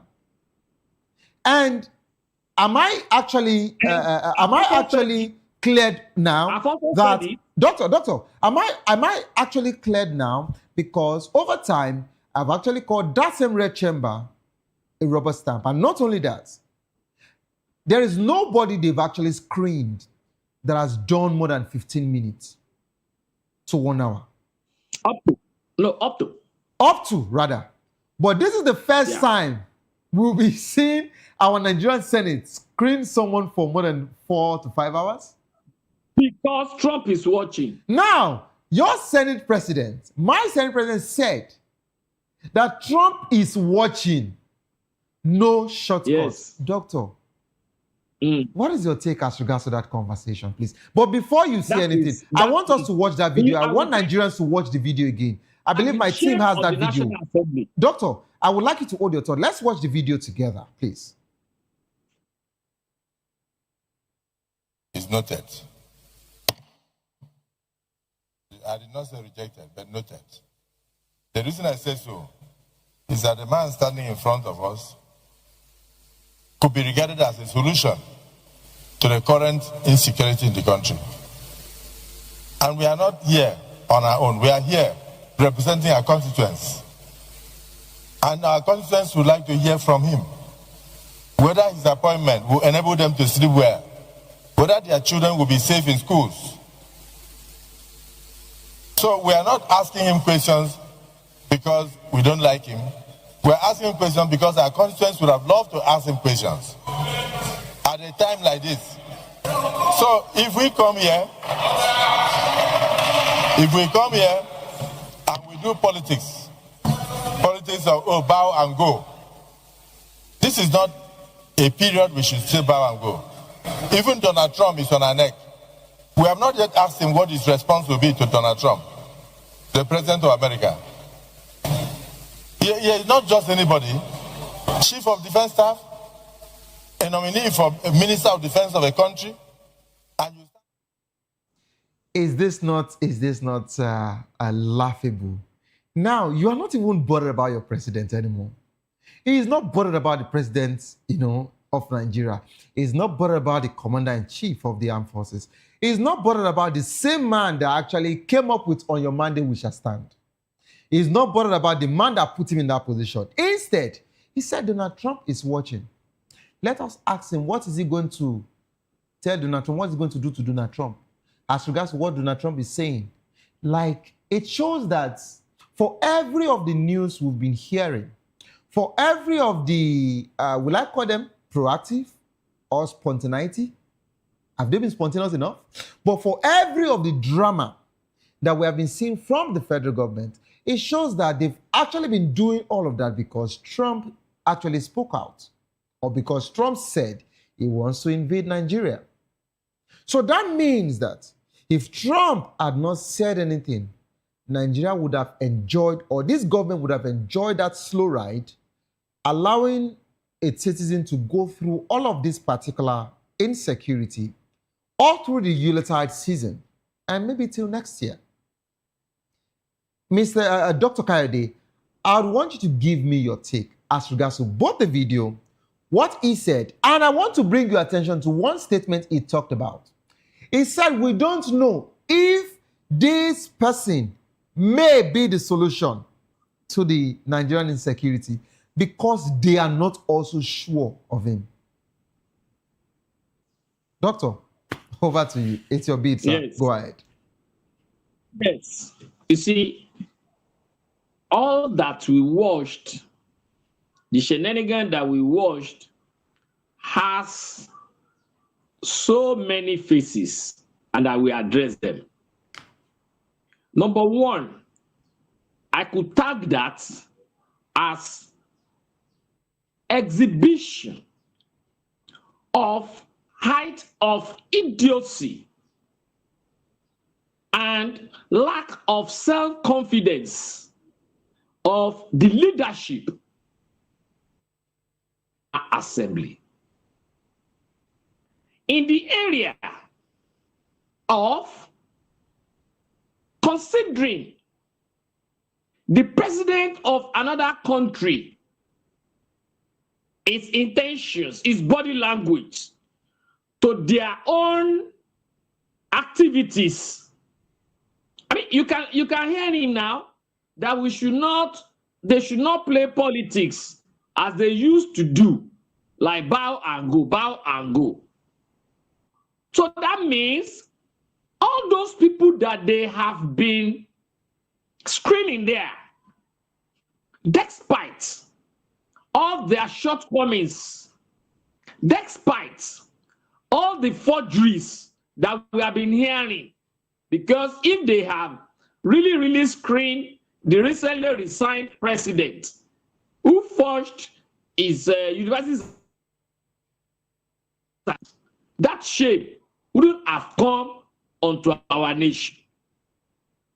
You can also hear him saying, let them ask him questions, because the constituents will want to hear him. Excuse me, if I were him, it was at that point that he should have stopped his statement rather than going further, talking about Trump. Again, for him to have said, probably he will be the one, probably They don't know if he will be the one to solve the Nigeria insecurity problem. That means Akpabio himself is privy to all the factors that led to the resignation of the former minister. Who is saying that the former minister haven't seen the fact files of Metawali. Yeah, who is also a junior minister. Yeah. And then that of Shetima. Vis-a-vis their alleged involvement in Boko Haram and terrorist activities. Most especially that of Shetima, who happens to be the vice president, in whose house Kabiru, who bombed the church in Abuja, where a lot of Christians were killed, were found in his house. Was found in his house. So who is saying that those are the things that contributed to the resignation of the former minister of what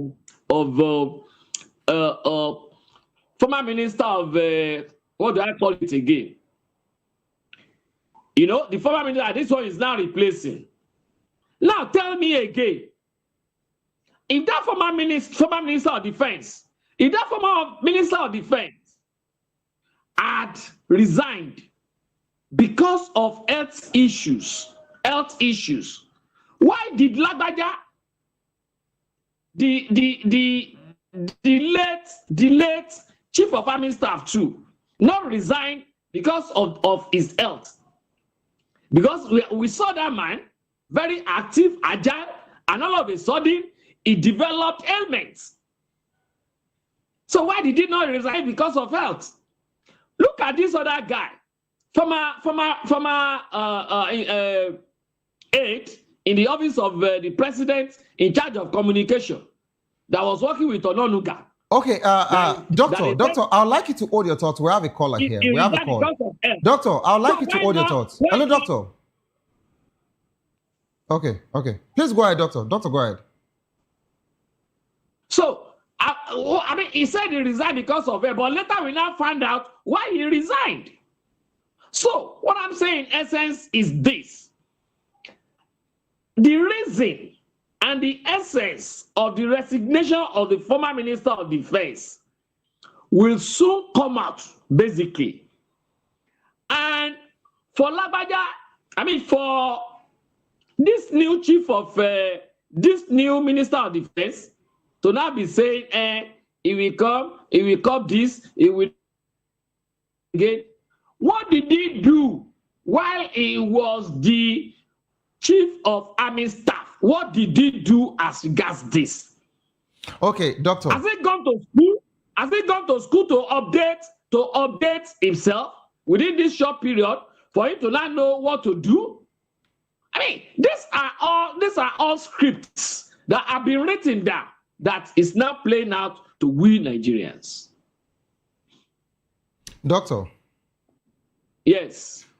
Okay, I love your submission, and of course, you actually did a good job by bringing so many people up to speed as regards to different conversation that we need to understand about this situation of the nation. But, doctor, I would have actually said it is even better and it is safer if we have a personnel coming into the defense, as a minister or even NSA, than a civilian, a former governor of Jigawa, Badaru, Abubakar, or I'm not saying Ribadu is not doing well. I'm not saying he doesn't qualify, but of course he was a former police officer. What has he been doing? No, I'm just saying. What has he been doing? I wouldn't say I wouldn't talk anybody's professional professionalism down. He And I wouldn't talk hasn't about scored a pass back. He no. hasn't scored a pass back. Nonetheless, they've not given us the opportunity to actually give him that particular pass back. But what I'm saying here is that it was We can do it ourselves. okay. We can do it ourselves. It was a former police officer and now NSA. And NSA to me is like CIA in the US. So normally I even want the president to bring in people like that of General Musa to take over different positions instead of bringing civilians to come and do this job. But I'd like to ask you, Doctor, how effective do you think the pledge of General Musa as regards to ransom payment to kidnappers and terrorists, would be as regards to addressing Nigerians' security challenges? How effective do you think his pledges would be? Will he have a safe eye to actually work on? Or will these so-called unseen and, of course, unknown politicians that are sponsoring these terrorists frustrate his job? I have said it now. I have tacitly said it, that Musa, as he is, should be very careful, because the land upon which he is standing is very, very slippery and can make him to be vulnerable against what he has said.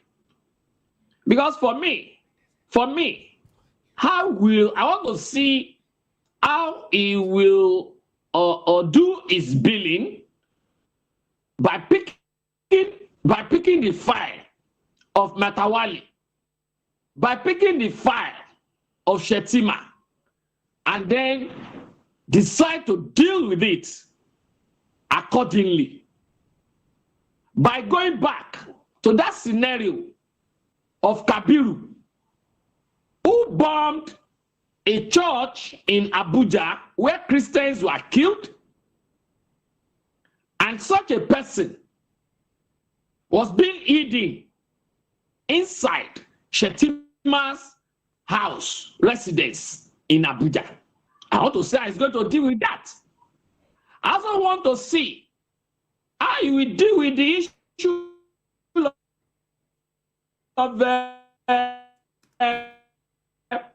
what's his name? This other guy that was working then with Shetima in his former state, whereby they were alleged to be sponsors of insecurity in our nation.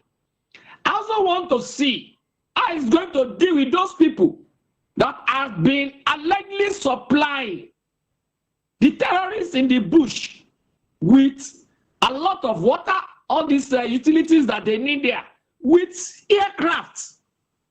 I want to see that. Because without him dealing with all these issues, honestly speaking, it's not starting at all.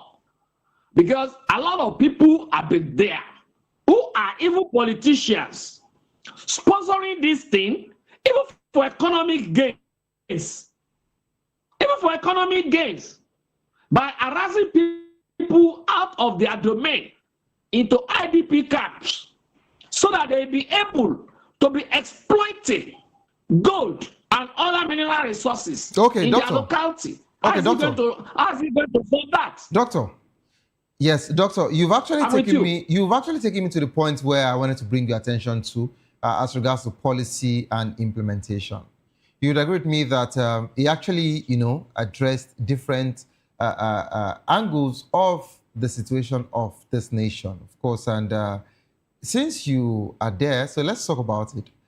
What challenges do you foresee in implementing a ban on illegal mining, and how do you think that it should address it? Because he talked about it and he said that he feels illegal mining are also, the people in charge of it are also part of people that are sponsoring, the terrorists, in this particular insecurity. So do you think that they will actually scale through? What are the challenges you feel that he would actually, foresee as regards to implementing the ban on illegal mining? As much as appointments in this government are not based on merit, rather using, just appointing your friends, people that have done one thing for you or the other in the past, people that are close to you, they are the ones that are being appointed into various positions of power. And Alake, the Minister of Natural Resources, mining of natural resources, is not also out of this. Then I can assure you there is nothing this minister can do. There is no way he can, as much as the price of the government, the one of, or else, it too will sooner resign based on health issues. That I promise you. Okay. Okay, let's talk about the final conversation here. Of course, in Urano. Let's talk about international cooperation, of course, at the pressure.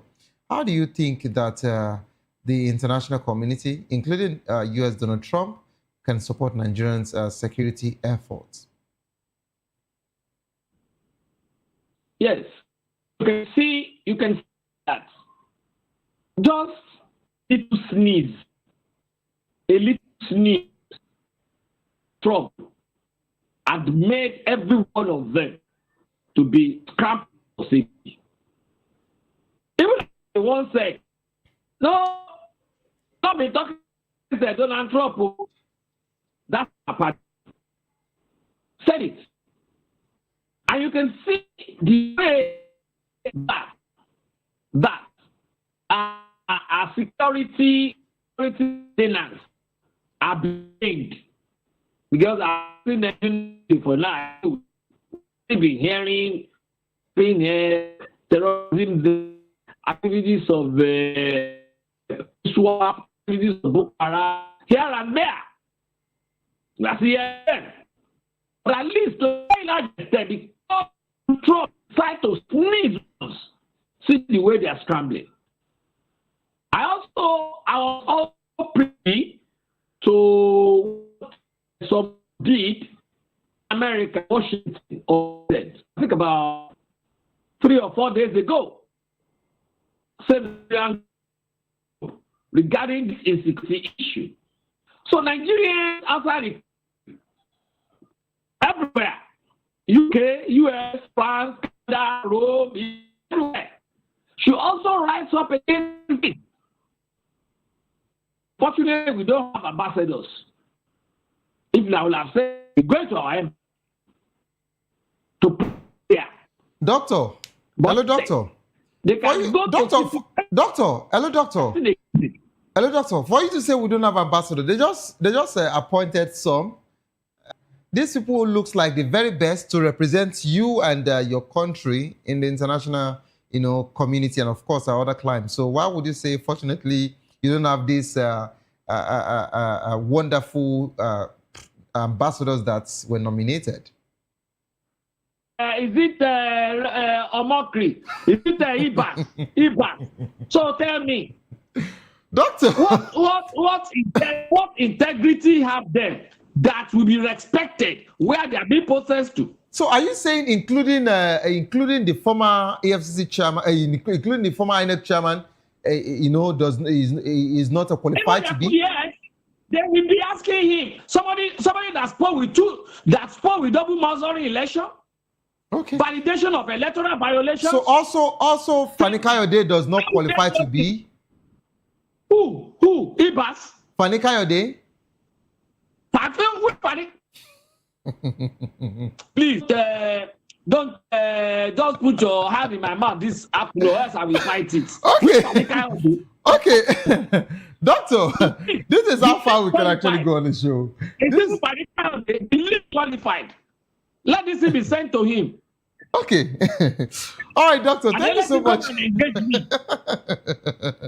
Doctor, thank you so much for. Doctor, thank you. Have you forgotten what Papa Soja said about me? Have you forgotten what Papa Soja said about him? I think we can actually do. I think we can actually do that off air. We are pressed for time, and doctor, this is how far we can actually go on the show. It's so painful that we can actually, take more again. Let us be borrowing time. Let us be borrowing time. Doctor, tomorrow time is not a problem. All I just want to do is I will send you my organization's invoice and you do the needful. Thank you so much, doctor. Okay. Thanks for having me. My pleasure. All right, doctor. Hopefully, I think think we should go head to head again tomorrow. So I'll let you know. Okay. Thank you so much, doctor, for joining the program. This is how far we can actually, go on the show this wonderful evening. If you love the world of sport, I'd like you to stay put to enjoy Locker Room. Okay, they'll be dissecting and, of course, giving us all the juicy news as regards to the Sport Republic. Okay, yes, don't give up because it is not over. Tough time doesn't last, but tough will last. Whatsoever you're facing will soon be over. And you will definitely smile again. My name remains Savior Udo. Have a good evening rest.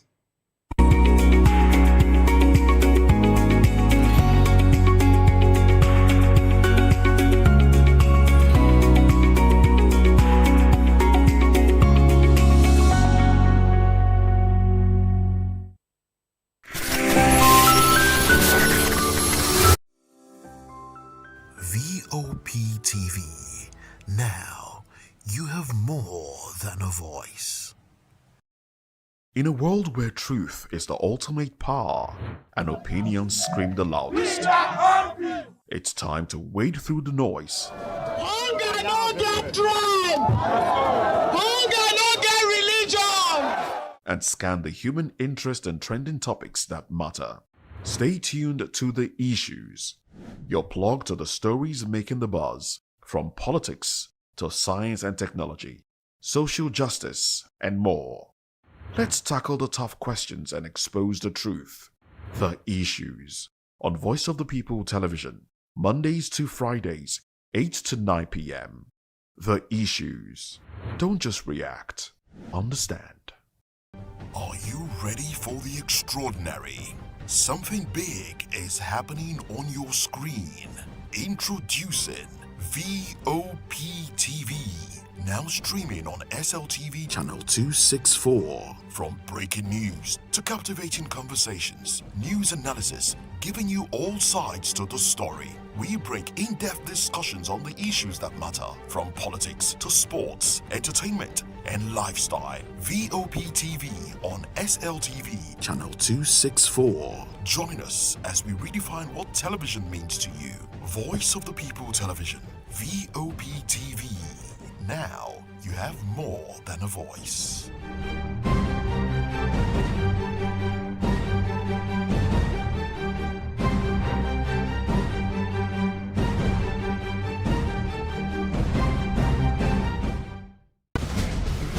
Join us as we drive into the world of politics through insightful interviews with prominent political figures, both serving and former governors, ministers, senators, legislators, party chieftains, activists, and analysts. Get first-hand information into the decision-making processes that affect our daily lives. Highly engaging one-hour program that brings political discourse into focus. I am Chukwuma Okoro. Political Lens, Monday through Friday, 6 to 7 p.m. Join us.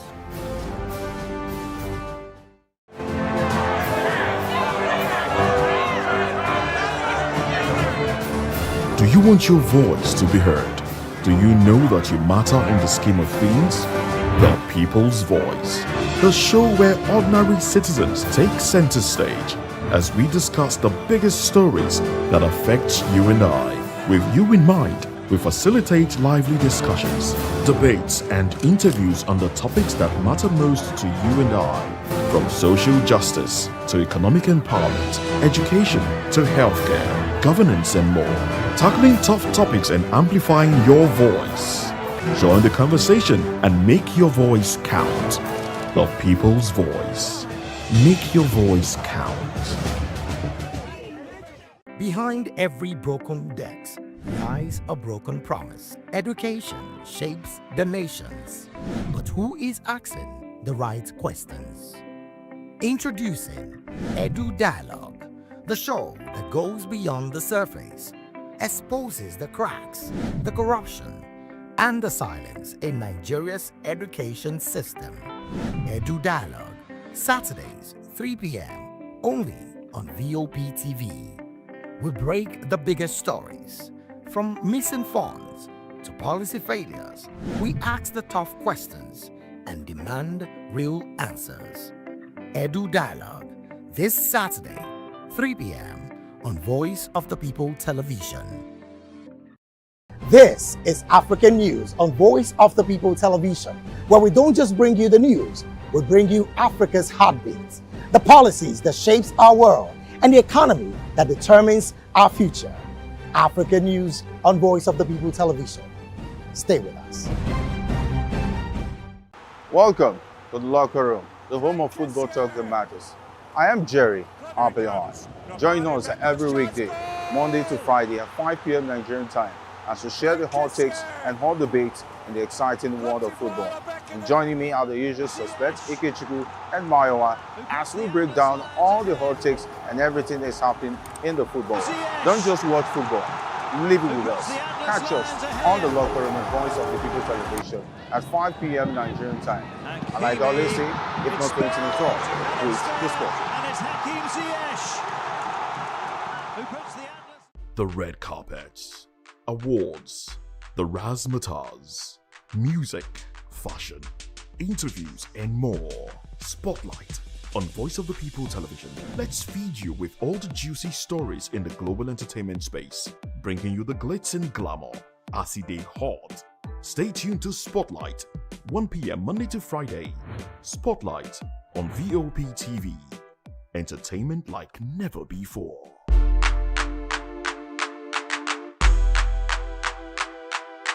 The 2564 is coming up on Burning 9, right? The 2564 Atlantic Tower. What happens in the hush behind hangar doors? Who signs the papers that gamble with lives? Which truths were grounded before they even ever had wings? If you've ever buckled a seatbelt at 30,000 feet, if you've ever stared out of that tiny window and wondered who's really in control of the skies, it isn't just flight, it's power, it's politics, it's pressure sealed in steel.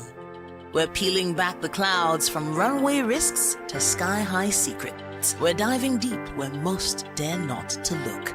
Aviation Scope, every Sunday at 7 p.m. only on Voice of the People TV. We don't just report, we reveal. We don't just ask, we uncover. Because when it comes to the skies, ignorance is turbulence. Aviation Scope, the sky isn't the limit, it's just the beginning. Hello there, my name is Damilola Ogunsi, also known as the Goldfish. Hi, my name is Chiki Bright Emmanuel. I'm an actor and a filmmaker. Hello peeps, my name is Yomi E. Adejumo. Hi everyone, I'm Paul Utomi. Hi everyone, my name is Stacey Benjamin and this is Voice of the People TV. I need you to keep it locked to VOP TV. See, are you looking for good entertainment? You want to get good movies, good music, politics, talk shows, sports and entertainment. You really want a channel that gives you everything you need without you having to run around. VOP is where you are. That's Voice of the People. If you're not listening to this, you're not one of us. And you deserve to be killed. Scrap chat. Don't be killed, but watch it. Or I'll find you. And I want you. And you are locked on VOP TV. Don't go nowhere. This is where the juice is. This is where all you need for entertainment, politics, movies, and whatnot. And keep watching VOP TV. So keep it locked because I'm locked already, man, and it's money back guarantee. So you're gonna have a good time because I do. And please keep watching VOP TV. I won't want to actually, I beg you, subscribe, watch it. If not, whatever you see. You better not touch that die because VOP is the plot. My name is Esther. They call me the guy of them are the general overseer of them all. Every man, every woman has got a voice where integrity is the volume. So this is Voice of the People's TV. Voice of the People's TV. So this is the people's voice. And the people's voice is the voice of God. That's the voice populi in Latin. The people's voice is the voice of God. So keep watching Voice of the People. In fact, my name is Voice of the People. Keep watching MC Ado Pikin. Thank you. Hi guys, my name is Kagan. I am Nigeria's biggest tech content creator, and I just wanted to give a quick shout out to Voice of the People TV.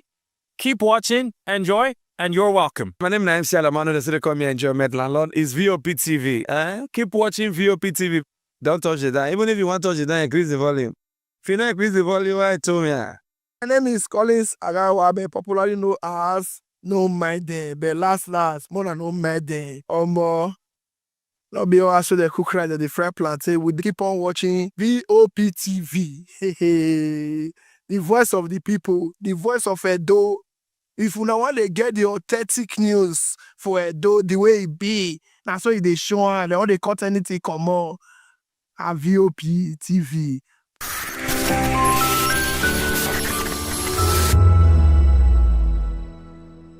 We encourage you to click on the like button and subscribe to our YouTube channel. We are Voice of the People TV. Also follow us on all our social media platforms. We are at VOP TV Live. Visit our website www.vop.ng for fresh and trending news. Also watch us live on SLTV channel 264. VOP TV, Voice of the People Television.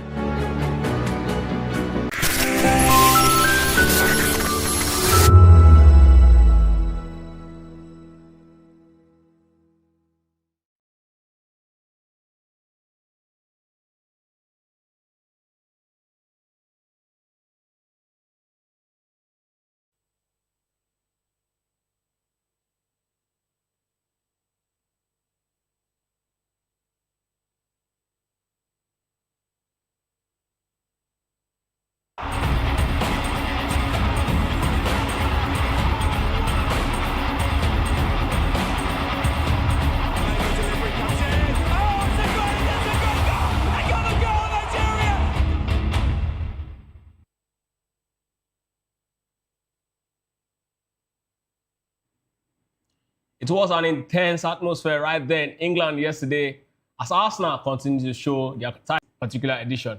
And of course, I'll not be doing this alone. I'll be doing this with Jerry. And of course, Mayawa will join us virtually as the show progresses. Hey, if you want to be part of the show, all you need to do is to like, share, and of course, subscribe to our YouTube platform. And most importantly, do not forget to hit the notification bell. And don't also forget that the number on your screen is very important for you to just pick up a call and have your say on this particular conversation.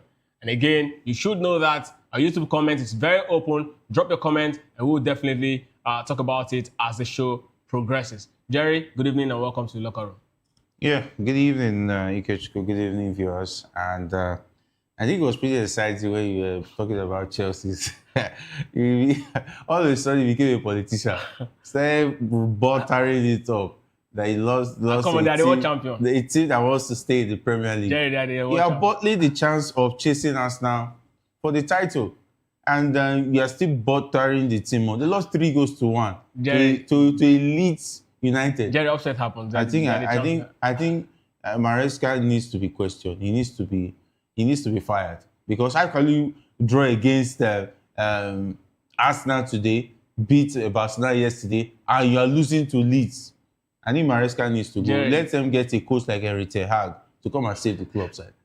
Of course, Jerry is still throwing bans at Chelsea. But it's part of the game, and it's one of those very things you cannot predict about the EPL. And I mean, it's 17 days to the African Cup of Nations, and a lot of conversation, is being around that particular championship going to be held in Morocco. Jerry, exactly over 30 years ago, Nigeria actually played in this particular tournament, talking about in Morocco. It was called Morocco 88, and Nigeria actually played up to the final, and we lost narrowly to Cameroon in that particular championship. And this time around, with it seem that the Super Eagles will be taken to the championship, do you see the Super Eagles going as far as, getting to the final? 17 days to the championship. Look at how we've prepared so far. Look at, opposing teams, how they've prepared so far. Cameroon as well coming to this particular championship. Do you see Nigerian-Cameroon repeat final in Mohammed V Stadium? Yeah, if you take a look at Cameroon right now, they are rebuilding. And for the Super Eagles as well, already having injury doubts in the team. And the fact that the team did not qualify for the World Cup, I just hope that the team has the right mentality going into the Nations Cup. And there's also the issues of the players not happy. And we hope that the bonuses, even though they didn't qualify, would have been paid ahead of the AFCON, which I know, as I speak, even prior to when we are going to get to the Nations Cup, the players have not been fully paid.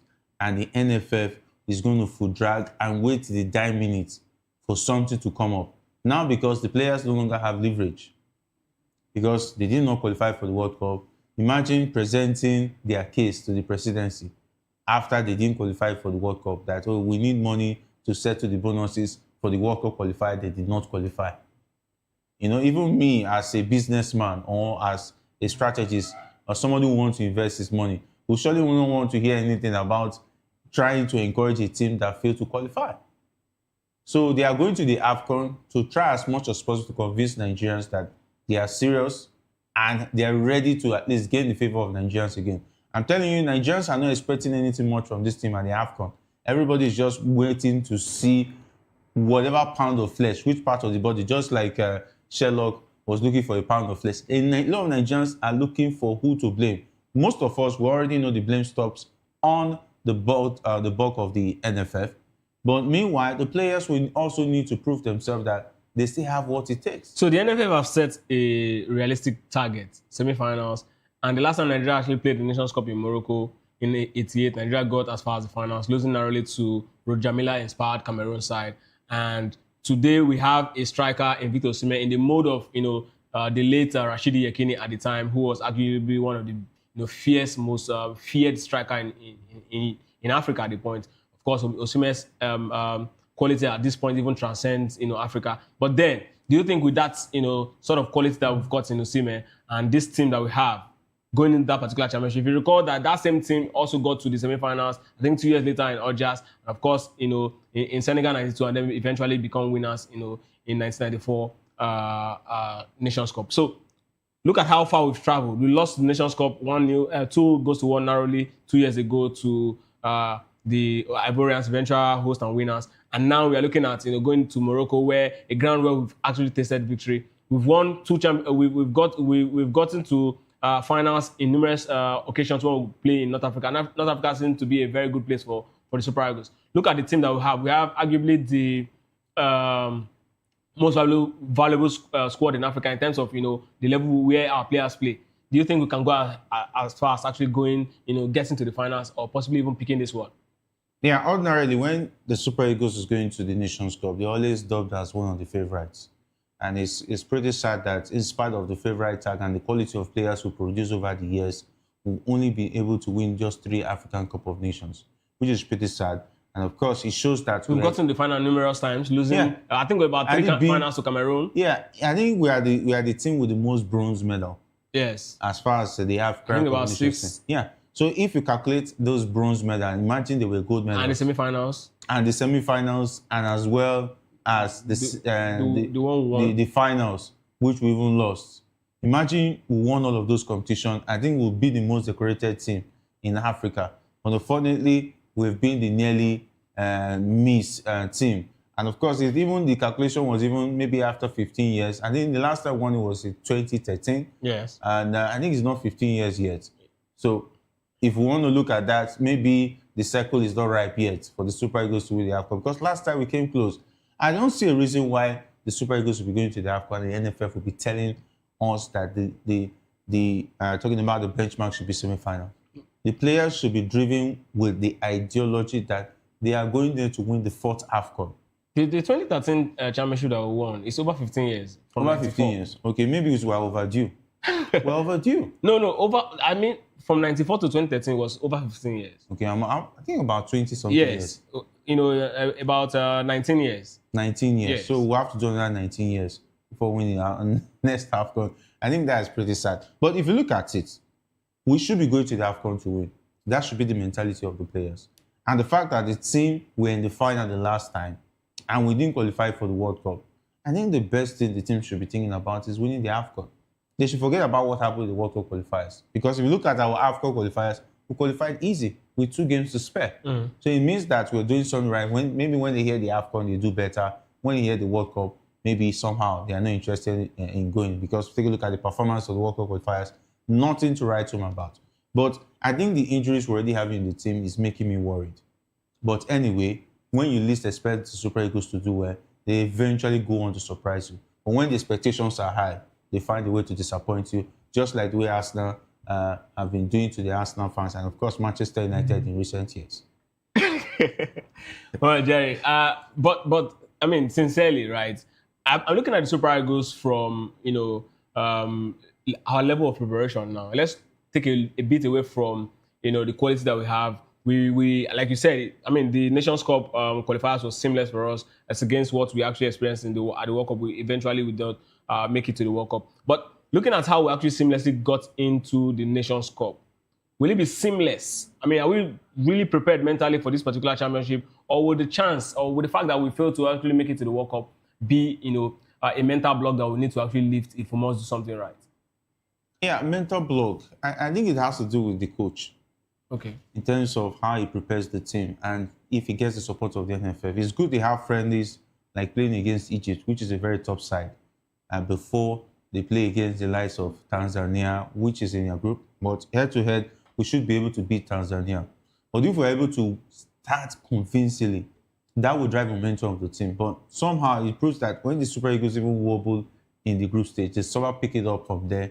And when they get to the knockout stage, they start picking the games one by one. Whether you like it or not, the Super Eagles is one, if not the most difficult team to beat in Africa, because of the quality we possess. You will have to do extra, more than 100% to beat the Super Eagles. Any team in the world. And I think the teams that can wake up in the morning and say they can beat the Super Eagles convincingly, they are not even more than 10 as far as world football is concerned. Yeah. Maybe even Brazil will surely give them a run for their money. But at the end of the day, they might get the victory. Even the likes, maybe say for Spain, France, and maybe Argentina, England. Then other teams, we can give them a run for their money. So with that being said, going to the AFCON, any team that is playing the Super Eagles always want to bring their A game to the table if you want to beat them.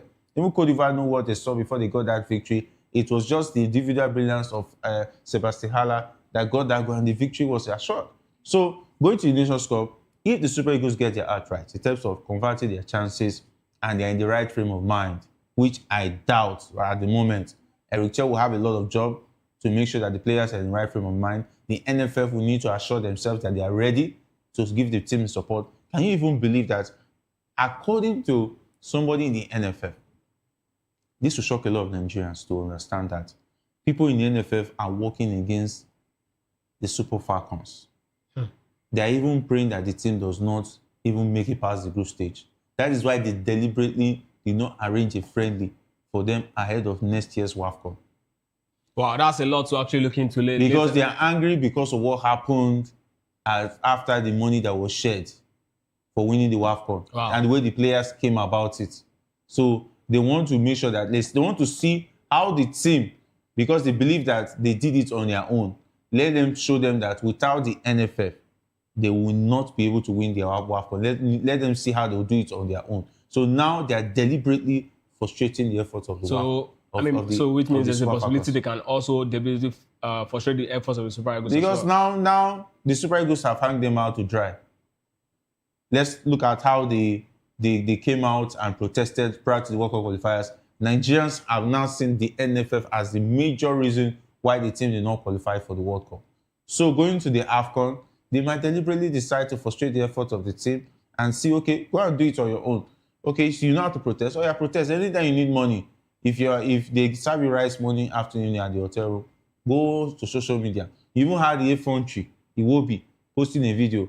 If the NFF decide to take all of this personal, you know how dirty they can be, how unfortunate in terms of their ideas and ideology can be. And if that is passed on to the team, we might see the team crash it out of the group stage. So sad. We understand that Maiwa is saying, Maiwa, good evening and welcome to Locker Room.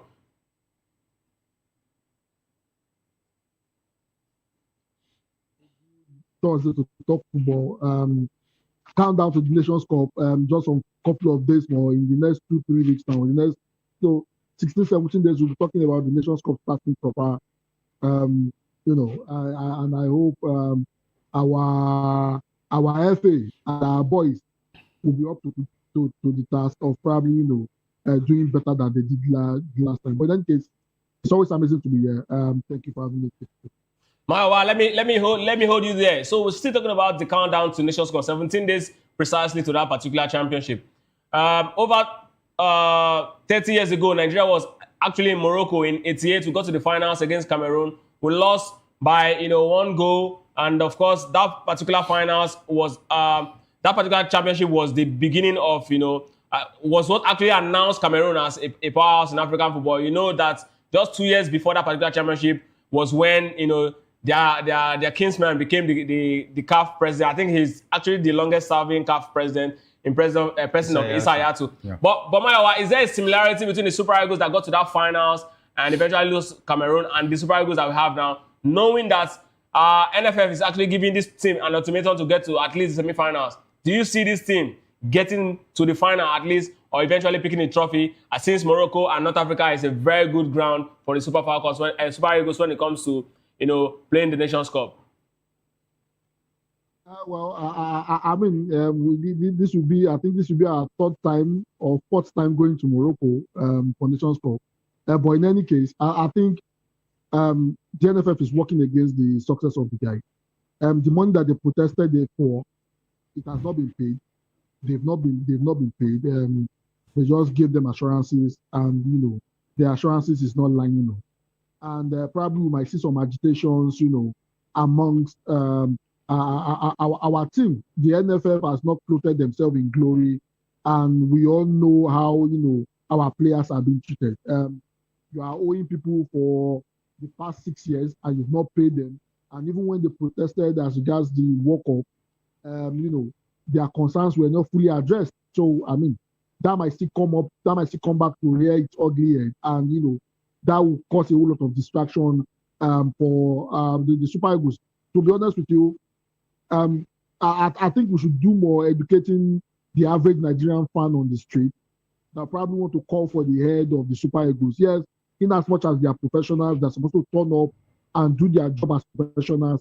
However, the condition that they are in at the moment is not a conducive condition for a team to perform excellently well. The NFF is not doing its job. The NFF does not give a hoot about our national team, and they are ready to frustrate their effort because the guys have decided to put them on blast. So for me, I think probably we're going to the Nations Cup just on vibe. I don't think the NFF has put in a whole lot of work to be able to help and assist the team to be able to do well. So I will just put it this way: waiting, we'll see. We collect in terms of the Nations Cup. To be honest with you, if we get to do well, probably we get to do well on individual brilliance, not because we have a solid team backing or supporting our team to be able to do well in that particular tournament. Still talking about the countdown to this particular Nations Cup coming up in Rabat, Morocco. And of course, one man is not even having it at all because FIFA just released, the release date for players. And of course, FIFA actually moved the date from 8th to 15th of December, which means exactly players will be arriving camp just 7 days, which is 7 days to exactly a week to the official opening of the African Cup of Nations, which is on the 21st of December. And Angola's head coach, Patrice Boemela, has expressed strong criticism to FIFA regarding its recent decision to change the mandatory players release date. And I think we're here having this conversation about, the fact that a lot of club sides across Europe doesn't respect the AFCON. And the coach of Angola actually described FIFA's, recent release as a disregard and disrespect to African football, African footballers, and of course, AFCON as a whole. Jerry, what do you comment? Yeah, anytime, any day, the AFCON will continue to struggle to match its identity with top competitions like the Euros and the Copa Americas of this world. Anyhow you see it, they will always be catered in terms of the respect and the attention a competition has. Because if you take a look at, it's just like saying the CAF Champions League. But Jerry, what's responsible for this? What's responsible for this is just like football, for instance. It's an European sport. whether you like it or not. It came from Europe. And there's no way that those who originated it, you will now be higher than them. The only thing you do, you are trying to copy what they are doing. But Africa, when you are copying something, do it well.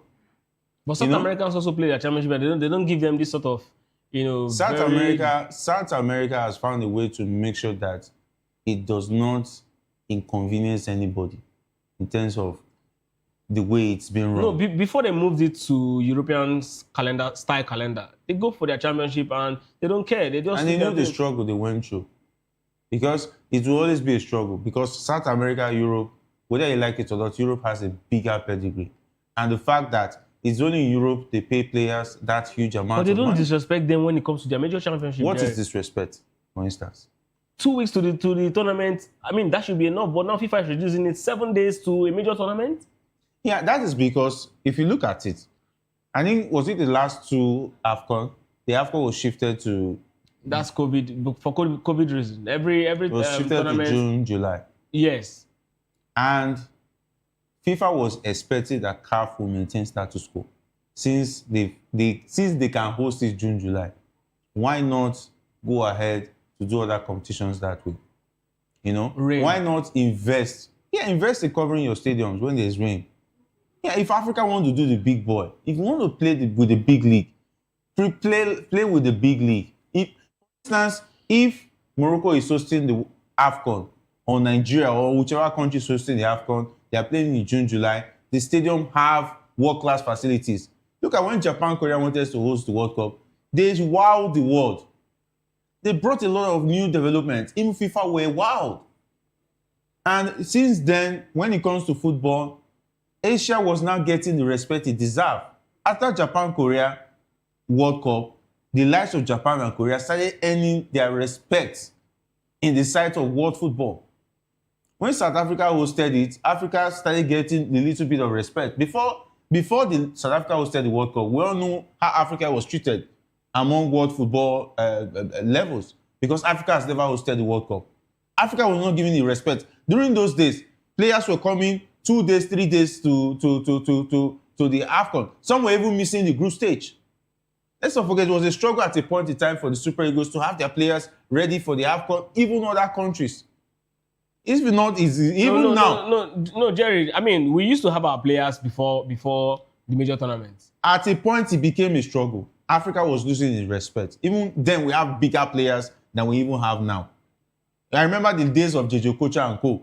Save for some players who were not playing in big clubs then, they were released on time. But the ones who were playing big clubs in quotes were finding it difficult to make it to the AFCON. Even it happened in last AFCON. Let's not forget Onana. Onana was playing Manchester United game and came 2 days after. But it was his decision because the club has, officially FIFA has released it. On a good day. But Jerry, Foot will stand his ground and tell Manchester United, don't play him because he's coming to the AFCON. Jerry, the difference... For instance, Africa football has... Let me make you understand something. If Africa football has his respect, and let me drive this point. If Africa has his stance, imagine the French national team, the Les Bleus, and the number one goalkeeper, for instance, wants to play for Manchester United, and the Blue has a match, and FIFA has already recognized that he's supposed to release 2 weeks before. Even if the player has it at the back of his mind that he wants to play for his club, do you think the country will not say, whatever decision you have, we are overriding it, you better come? If not, your chances in the team is gone, and we're going to banish you forever. Would Onana make that decision? Yes, now, because the FECAFO doesn't have the respect. AFCON and CAF, they don't see them as value. That is why Onana had the balls to do such. Mayawa, this is a lot to actually take in. The change is actually widely seen as a result of pressure from European club side, which the coach of Angola has actually come to actually say it undermines the integrity of the tournament. And Jerry here is actually saying, hey, we're actually even having it good. I seem not to understand because, FIFA naturally will tell you it's 2 weeks, but FIFA is coming out now and say it's just a week to the tournament that they're actually giving Africans. Come on, Mayawa, what do you make of this? Is this a call in the right direction, or you think that African, the Confederation of African Football should really reconsider, the window for, the AFCON Championship? Well, I think it's not the call in the right direction. And player having issues with club. I remember it happened with Nwankwo Kanu when he was playing for Arsenal. What's the name? Laurent Netabels too of Cameroon had that issue. Jose Ekufo. Yeah, when trying to come for Nations Cup and the rest of that. That has been an issue with top African players playing for top club. And that's an issue that the FA and the club, but the FA of the respective player and the club, they find the resolution and they find the middle ground. However, I think FIFA is throwing cap under the ball. And the reason is very simple. The moment FIFA comes out to adjust its stance and say, club can hold on to a player for a week, how do you expect, the teams to prepare properly for that particular competition? I think what that means is that FIFA does not rate, African team. FIFA does not rate CAF. And that's and I want to trace it back to leadership. The Cameroonian that was there for about 30-something years, the Paul Biya of African football. Yeah. Issa Hayatou, this was not happening under him. Absolutely not. You might have pocket of cases of club having issues with the FA of releasing players and the rest of that, but there was no insult on CAF itself, because what FIFA has done now, they practically told the Europeans that CAF, does not mean anything to them. Mm-hmm. And the reason why I say, leadership is weak is this. Let's go back to the revenue generation of the next World Cup. Are you aware that Africa brings in a whole lot of revenue for FIFA, even more than Europe? And that should be a leverage point for the leadership in CAF to be able to hold FIFA on their neck. But they are not taking advantage of that. The so-called Europeans that, are making a whole lot of noise, the revenue, a whole lot of, FIFA revenue for the next World Cup is coming from CAF region. And these are the kind of leverage we are supposed to use. That's on the side. Another important thing is this. When 90% of your players, their source of income is in Europe, I mean, what does that say about Africa? If South America decides that they don't want to play today, they no longer want to play in Europe, majority of them, they go back home and still play lucrative football. How many Africans can stay on the continent and play and make a good living for themselves? Remove the North Africans, some of the North African clubs. How many other African countries can do that? Zero. So, I mean, the Europeans have a leverage, and since they are paying majority of your so-called stars, definitely, you have to dance to their tune. Another important thing that we also mentioned, in terms of infrastructure, the infrastructure is not there. How come Morocco has been the one bailing out CAF for the past how many years? Because if we have infrastructures that can accommodate, a building, a stadium being closed and the rest of that, then we can always look at, shifting the tournament to June, July for us to be able to accommodate the European calendar. So you don't have the economic power to pay your players. You don't have there's a lot of corruption in Africa to build infrastructure to be able to host a competition, and you are at the mercy of the European club. I mean, what do you expect? So it's because of how we have placed ourselves. That is the reason why FIFA is throwing us under the bus. If we had a strong leadership, and we have been able to Africa has been able to put its house in order, we will not be getting this kind of insult. To be honest with you, this is an insult and a slap to the 54 country, that's under CAF, to be honest with you. So what does this say to the championship? I mean, talking about the AFCON, and how much of this, FIFA adjustment, how much of this particular release that FIFA just made about 7 days to the championship, how much of this result, how much of this will this impact on the championship itself? Because the players need to strategize, the players need to actually come together, be together in a camp. How interesting is this particular championship? Because last AFCON, Jerry, recalled that a lot of persons actually hailed the championship, talked about the referees, talked about how the quality of play was very good, because these guys actually had, good time to actually bond. But now we're having just 7 days. Some players will even be coming into the championship with injuries. Some teams yet to even get their act together. I mean, it's as good as us not even playing the championship, because this is, for me, Even on underage tournaments that is not even recognized globally, don't even get this short window to actually prepare. The thing is that eventually, if you look at it, why it has not become a main issue is because at the end of the day, some of the players are released. Then we only have some very big names, like the likes of Mohamed Salah, Mamouche of Manchester City, and of course, for Nigeria, we're still talking about the situation of Moses Simon. We're still talking about the situation of Alexi Iwobi, Chukwueze, and Calvin Bassey. So it's the big teams, for instance, that majorly have the issues. Sometimes it now depends on the NFF how they are able to pull the strings and make sure that these players are released on time. And the fact that eventually when the Nations Cup comes into play, everybody forgets about it because when those players come 2 days or 3 days to, the tempo is still the same, and at the end of the day, they just still give the best they can give. Even if they don't prepare for 2 weeks, eventually it doesn't show on the pitch. Everybody just go ahead and things go status quo. I think it has to start with our league needs to perform very well. Our league needs to be doing very well. If our league is doing very well, take a look at South Africa. South Africa is not crying about whether their players will be released on time. Egypt will not cry whether if Mohamed Salah is not released on time, they will still find a way around it. You know, but where we have a country where situation where 99% of our players are playing in Europe, and we are at the mercy of these European clubs.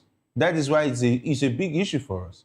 Back in the days when in the 1994 AFCON, I believe West Ham will not be worried about whether the club side was going to release his players because he can still see a lot of players playing on the whole front that he can even use in the team. So even the players abroad will know that the little opportunities they are going to get, they will surely try and put pressure on their club side to release them on time. But whereby you put yourself in a situation where you are at the mercy of Europe, imagine how many of the players from the CHAN team can you boldly even name to play in the first team of the Super Eagles or even lace the boots from the bench. They can't even make the bench. So we're at the mercy of this European club. So they can do us whatever they like. And of course, the town of scale will say those who go are borrowing, goals are sorrowing. So it is well. Well, away from talking African football, let's move straight to what happened in England yesterday. And of course, the manager of Chelsea, Enzo Maresca, has acknowledged that Leeds United were the superior team in the recent Premier League clash at Elland Road, admitting they deserved to win the match. We saw the game yesterday. I won't argue against it. But my question is this, Jerry. Is the absence of Moise Caicedo really missed? If he had been in that game, just have a chance to actually, would have won that particular game or even pick up a point? Yeah, maybe they would have stood a chance of winning or maybe picking a point. But I think Caicedo will have to tell Tosin what to do. And this is the same Tosin that was giving us ultimatum that they will have to qualify for the World Cup first, and we will have to wait, telling us when he will be ready. I think this is already enough. We have seen enough. Tosin should keep waiting on England with that kind of performance. And I know he's going to retire without playing international football eventually, with the way it's going already, because he does not cut it. Is it the kind of defender that want to bench Calvin Bassey? Even with Benjamin Frederick, I will pick Benjamin Frederick 1 million times before I will even consider a Tosin. Even some players in the league, in the NPFL, will not give such a disgraceful performance. And for Chelsea, I think well-deserved victory for Leeds United. They did come at Chelsea. They didn't give them any breathing space. They didn't even respect them. Whether you are world champion of one and celebrated a glorified preseason tournament, they didn't even care about whether you are beating Barcelona before. That is how the Premier League is. Any team can beat any team. And of course, Leeds really showed good performance, good football. And of course, Chelsea, it shows that they are just pretenders as far as the league title race is concerned. Because prior to that game, Maresca said he was going to wait till January before he would say that whether they are contending for any title or not. That's the same mistake he made last season, and he's making the same mistake this season. I just wish them all the best. Mayawa, Chelsea further fell down, the pecking order in the league at this point. Right now, they are very much third on the log. And look at that game yesterday. Tosin Aderabioyo is getting a lot of stick. Is it good riddance for Super Eagles, or do we still think that, yes, he might have a very bad day? Because I saw him at the Club World Cup. He did a very good job against PSG. I mean, is this just one of those bad days? Is this one player the Super Eagles will still be hoping to actually get into the fold if he decides to play for the Super Eagles? Or would that performance seal it for you, say, no, I don't need Tosin, just like Jerry said? Tosin should stay in England and be enjoying himself. First of all, his attitude towards Nigeria is horrible. I would not want him as part of the team. He's going to infect the team with his horrible, attitude, and that is wrong. So I think he should stay far away. Also, his performance has not been consistent. How often does he play for Chelsea? It's not even a regular for Chelsea. So I mean, I was not surprised with the performance yesterday. Yes, I think they missed a whole lot of Caicedo in the midfield. If Caicedo was there, he would have provided a bit of cover for Tosin. Tosin was a bit exposed, and that's the reason why we could see a whole lot of his flaw yesterday. In as much as he's a terrible, he has been in terrible form. He has not been performing He has not been performing well. He perform, you get one good game from him today, and in the next 4-5 games, you will not see him. That is if he gets to play, if he's not benched. So I mean, I was not surprised with the performance. I think Tosin should continue staying in England. He doesn't have the quality to even sit on Nigeria's bench, and that's just the honest truth. For Leeds United, I'm really happy for Daniel Parker. They are striving to get the result. They play good football, but they always, squander chances and not, take their chances. Yesterday, Chelsea played into their hand by featuring a Tosin Adarabioyo, that was not in that particular game, and they took advantage of that. And I'm really happy for them. They finally, were able to dispatch the Chelsea side, and probably, the pressure of relegation, is taken away from them based on the fact that they were able to dispatch Chelsea. So good for Leeds United. Tosin Adarabioyo, stay away from Nigeria. But Maya, still with you. Let's still talk about what happened yesterday in England, and this time concerns Liverpool. Former Liverpool striker Robbie Fowler has urged the club to actually target Bournemouth, Antoine Semenyo, and Crystal Palace Maguire in January transfer window after a shaky start to the Premier League title defense. Of course, the Reds almost lost that game yesterday. It was a very difficult game against a very, very stubborn Sunderland side. We saw the game yesterday. First of all, what exactly is wrong with Liverpool? I was seeing that game, and immediately the coach actually took out the defender, the right back, Gomez, and brought in, Curtis Jones. I knew something bad's about to happen. Is it that the coach has lost it, or is it that the players also do not understand what to do at this point in the crucial minutes of the game? Well, I think the coach has lost it, and the slot needs to thank Chiesa. If not for Chiesa, the counter in the 96th minute would have probably resulted in a goal, and Chelsea Liverpool would have lost that game. So, and the slot needs to thank Chiesa. Jerry needs to thank Chiesa. Probably text him and thank him for getting you 1 point. However, I think, to be honest with you, I think and the slot is a bit confused. He doesn't have an answer to what is going on. He continues to bench Mohamed Salah, and if I'm not mistaken, I think very soon we'll start hearing reports of and slot losing the dressing room. You cannot be keeping a Mo Salah on the bench. Somebody who has deep roots in that particular club. Something is bound to happen. There is bound to be friction in the dressing room, and sometimes about 2 weeks ago, Jerry was saying something and was talking about the players not playing. If you look at the game yesterday, I think there's an indication that the players are not playing for the manager anymore. It seems he has offended some of the key guys in that particular team, and they are bound. They are vowed to bring him down. The players are not stepping up. They are not playing for the manager. And that is the reason why we are seeing this. But Mayowa, if you say these guys are not playing for the manager, I mean, we saw their last game, they won it. So if they're not playing for the manager, how come they will, go as far as actually win that one? There's a faction in the team. According to the information, I was following up. Okay, Mayowa, go ahead.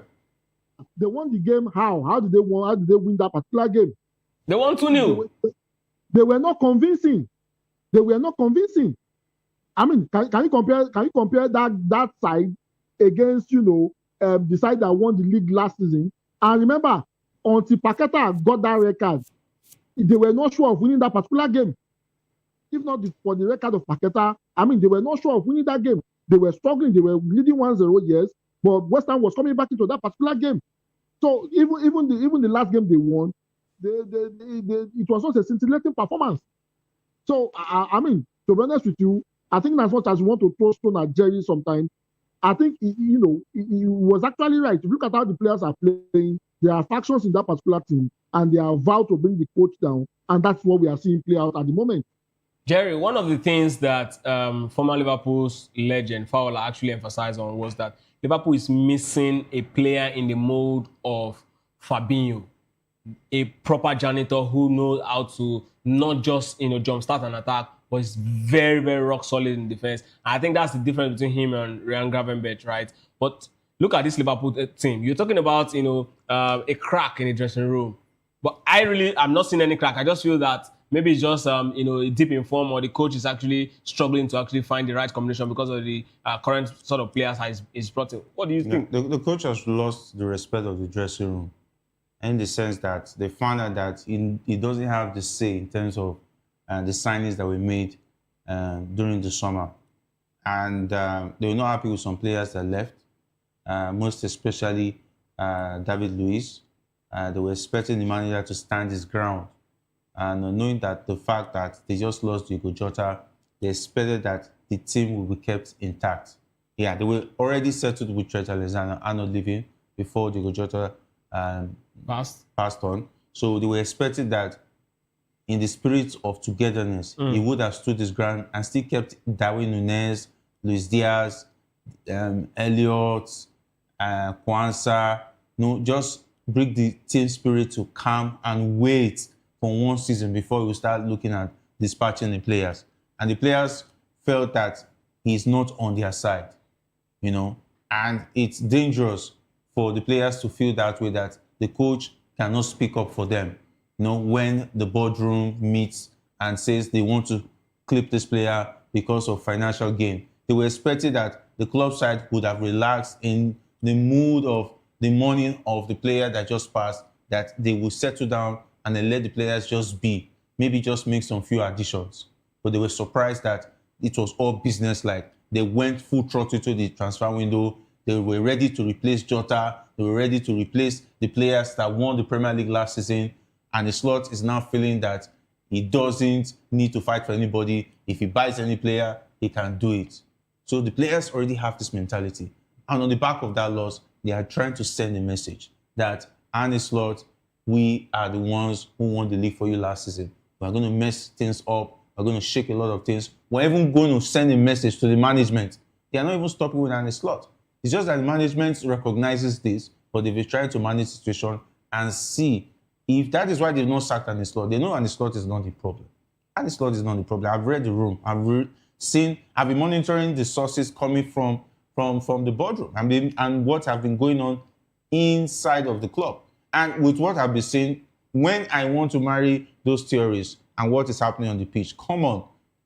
Virgil van Dijk is a professional defender. There is no way in this world anybody will convince me that that hand to that ball was not deliberate. So Jerry, he went that far. So Jerry, still talking about. So even the new players are not in that faction. Wait, Jerry, still talking about what former Liverpool legend said. Another one now is also talking. Jamie Redknapp. He actually is saying that with the way Salah has been coming from the bench, he's most likely going to submit a transfer request come January. You agree with him? Yeah, I think it will be long overdue if he does that. And of course, it will make the club side, who are business-like at the moment, want to send him to the Saudi League. Because if you look at it now, the team is already going through a period where they will need to start thinking about rebuilding. But it will be dangerous. That means Liverpool is going to be willing to go through a spell of uncertainty. And that's dangerous for a club side that just won the league last season, going into a spread of uncertainty. You can ask Manchester United what it means to be uncertain. I'll ask my wife.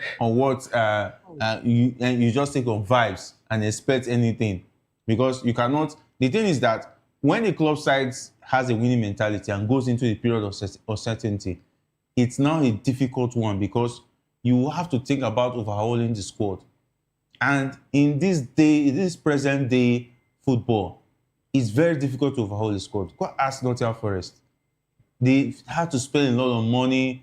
At the end of the day, you buy a lot of players you don't need because there's no plan, there's no focus, you don't have time football doesn't give you time to prepare. And if you want to beat that time, you start spending a miss. You spend like Arsenal, you spend like Manchester United, who definitely, I think they stopped counting the money they spent already on players, because it's difficult for any manager to come and want to buy 11 players who definitely a lot of club sides will not want to buy. So if Liverpool puts themselves in that situation, it's going to be a very difficult one. I think the thing they would do now, if they want to save the situation, is to get another top manager who will bring in a new breath of fresh air. So let's look at top manager. Look at across Europe. Just which kind of manager are we looking at? Xabi Alonso is having issues right now at Real Madrid. I think they can start poaching him, and saying, okay, it looks like it's not going well for you at Madrid. At least as a man who's former manager of Florent Vert, perhaps is going to actually help bring him back. Mayowa, this speculation about Mo Salah actually arose after he was benched for the second consecutive game, and of course in the recent 1-1 draw that we talked about yesterday. And Redknapp is actually talking about Mo Salah. A man who's giving his all for Liverpool. He's made the club great. He's made himself also great playing for that jersey. I think Mo Salah really, really loves to play for Liverpool. But the way it's going, if Mo Salah eventually exits Liverpool come January, what does it mean for, or how is Liverpool's, let's look at Liverpool's season overview. If Salah leaves in January, what's going to happen to them? Do you see them finishing somewhere around top 10 or bottom 10? One thing is certain, Manchester United will finish above Liverpool this season. And that's number one. Number two. We established it here, Mayowa. We established it here before the season started. That's a figment of your imagination. Mayowa is not going to happen. Mayowa, continue. I put it to you, that's just an imagination, a fantasy. No problem. Continue. How do you ostracize somebody that has consistently for 8 years scored at least 50 goals every season? And his supposed replacement has only scored 1 goal. Who? You paid 125 million. He didn't score. That was okay. Let's talk about Isak. Okay, is it Isak? He's his replacement anyway. Isak. They are benching him for Isak. That has been the situation. They are benching for Isak.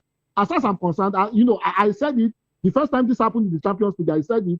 I said Mo Salah, this might be the end of Mo Salah with Liverpool, and we are seeing it. It's been consistent now. By January, Mo Salah leaves that particular club. However, Jerry said something the other time, which is true. A lot of people might think he's throwing shot at Manchester United, but it's true. If Mo Salah leaves, Luis Diaz has left, Darwin Núñez has left. He scores here and there. It's not doing that regularly anymore. There will be a whole lot of uncertainty in front of goal, like we have in Manchester United. But Mayowa, let's talk about the signings that the former Liverpool manager is player is actually talking about. Fowler, he was talking about Maguire and Semenyo. What are they going to even bring to this Liverpool side? If you bring a Gueye in, he has a whole lot to prove. He's coming from a smaller club. He wants to prove a whole lot. Konate and Van Dijk, they've been horrible this season, and that's just the honest truth. The 125 million fraud has not been able to deliver. You are ostracizing Salah. Salah is not happy. Who's that? Who's the fraud? Azaman. The Azaman now. Who's that? Because one is 125, one is 120. Okay, I think you are talking about Isak. Okay. Isiaka and 120. Isiaka he has not been delivered. He has just been eating amala. He has not been delivering. There's a Salah who is not happy, and Salah has to leave because to be honest with you, Salah being on the bench, a whole lot of players will support him, and there will be a whole lot of infighting. So Salah has to go, and that's just honest. So Semenyo coming, he wants to prove himself, and probably maybe that might rejig the team. So a Gueye and a Semenyo might probably rejig the team, but definitely Isak cannot. The way he's playing at the moment, 14 games in, I don't think he has it in him to be able to deliver. Probably in subsequent seasons, but not this season. Okay, so before we actually exit the studio, let's talk about the Manchester United game tonight. It's going to be another very big game against West Ham. What do you think is going to happen? United is going to win that? Yeah, two teams on the same level squaring up against each other. and I want to give it to West Ham with all due respect. Manchester United played a draw in their last game. So, and West Ham lost to Liverpool a weekend ago. So they will want to at least recalibrate and, of course, make sure that they get this one. So, with all that put into perspective, and I think West Ham will surely want to win this one. I feel for Manchester United, though they played the draw in their last match, right? No, they won Crystal Palace. Won, yes, 2-1 at Selhurst Park. Where Liverpool didn't. Yeah, it's a trajectory. Lose one, win one, draw one. So this is either draw one or lose one. Why is this the case? Is this the reality, or is Jerry actually looking at Manchester United from a Liverpool lens? Well, coming from somebody that has been losing so far, yeah, he lost 7 games in a row. I mean, so real recognizes real. Real recognizes real. I don't expect anything less from him. However, I think Manchester United has their own. They have the capability to be able to do it. I think they have it with them. Bottom line is this: by the end of today, Man United, get a whole lot of points ahead of Liverpool. Man United points ahead of Liverpool, and that's what happened. So Man United will probably win today's game. Paqueta is not playing, and that plays into Manchester United's hands. Absolutely, this is exactly where we'll be drawing the curtain on today's edition of the Locker Room. Guys, it's good to have you join me, Jerry. It's a pleasure. It's a pleasure. Well, it's always amazing to be here, and I'm looking forward to see Manchester United dispatch West Ham tonight. Thank you for having me. West Ham all the way. And trust me, we'll definitely be here tomorrow to actually talk about that particular game. And I'll be looking at Jerry to see what he's going to say after the result of that particular game, because I see definitely United picking up all 3 points in that particular one. And of course, from here is definitely going to be Political Lens with Chukwuma Okoro, who is definitely going to be coming to the studio as we leave. I am Ikechukwu Agwago. Stay tuned.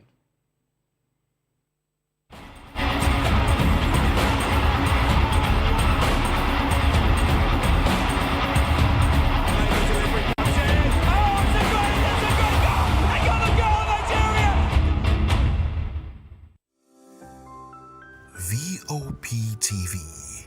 Now, you have more than a voice. Welcome to Kitty's Corner. Every weekend is a new journey.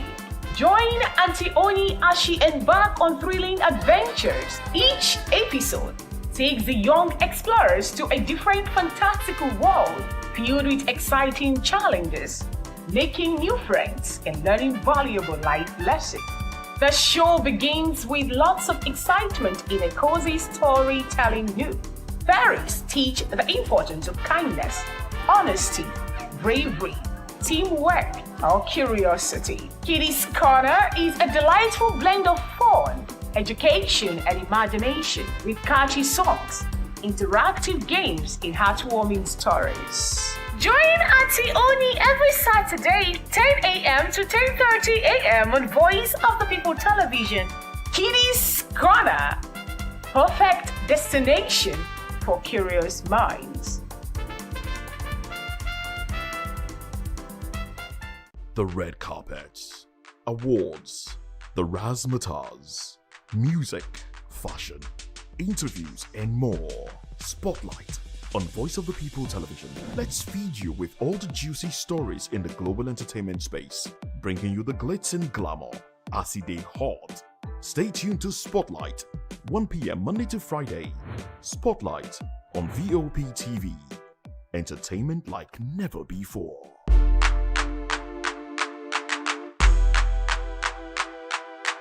Behind every broken desk lies a broken promise. Education shapes the nations. But who is asking the right questions? Introducing Edu Dialogue, the show that goes beyond the surface, exposes the cracks, the corruption, and the silence in Nigeria's education system. Edu Dialogue, Saturdays, 3 p.m., only on VOP TV. We break the biggest stories. From missing funds to policy failures, we ask the tough questions and demand real answers. Edu Dialogue, this Saturday, 3 p.m. on Voice of the People Television. My name is Esther. They call me the Oga, but the general overseer of them all. Every man, every woman has got a voice, where integrity is the volume. So this is Voice of the People's TV. Voice of the People's TV. So this is the people's voice. And the people's voice is the voice of God. That's the voice populi in Latin. The people's voice is the voice of God. So keep watching Voice of the People. In fact, my name is Voice of the People. Keep watching MC Ado Pikin. Hi guys, my name is Kagan. I am Nigeria's biggest tech content creator, and I just wanted to give a quick shout out to Voice of the People TV. Keep watching, enjoy, and you're welcome. My name is MC Alamano. They say they call me Enjoyment Landlord. It's VOP TV. Keep watching VOP TV. Don't touch it down. Even if you want to touch it down, increase the volume. If you don't increase the volume, why told me? My name is Collins Agawabe, popularly known as No Mind but last, more than No Mind more. Not be all so the cook right at the fry plantain. We keep on watching VOP TV. The voice of the people, the voice of Edo. If you want to get the authentic news for Edo, the way it be, that's why they show and all they cut anything come on. A VOP TV.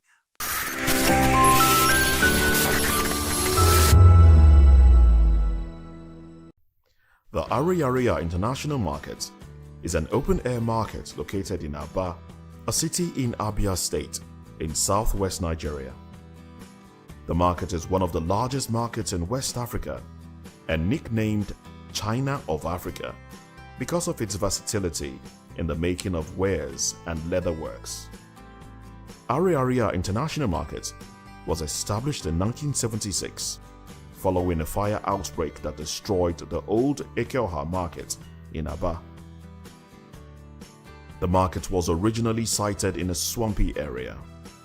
The market is known for its shoemaking and leatherworks, thus making it one of the largest leather shoemaking markets in West Africa, with an estimated 2 million traders.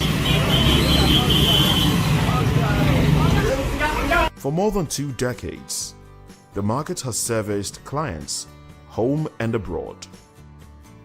Manufacturers in the market boast that their clientele base extends beyond the shores of Africa. The market cuts across 3 local government areas: the Aba North, Aba South, and Osisioma.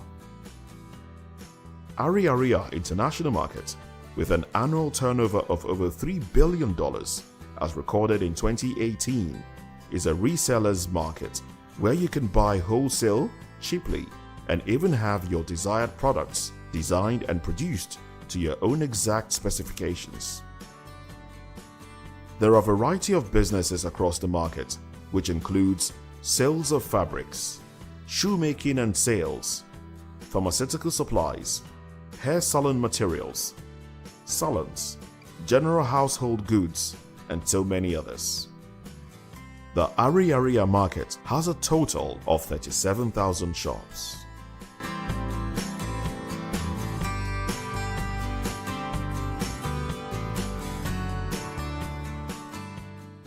In a world where truth is the ultimate power and opinions scream the loudest, it's time to wade through the noise. Hunger no get tribe!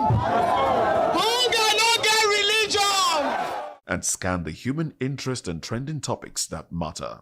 Stay tuned to The Issues, your plug to the stories making the buzz, from politics to science and technology, social justice, and more. Let's tackle the tough questions and expose the truth.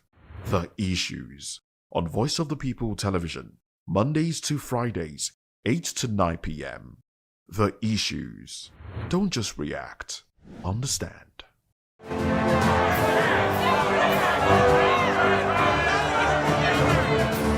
Do you want your voice to be heard?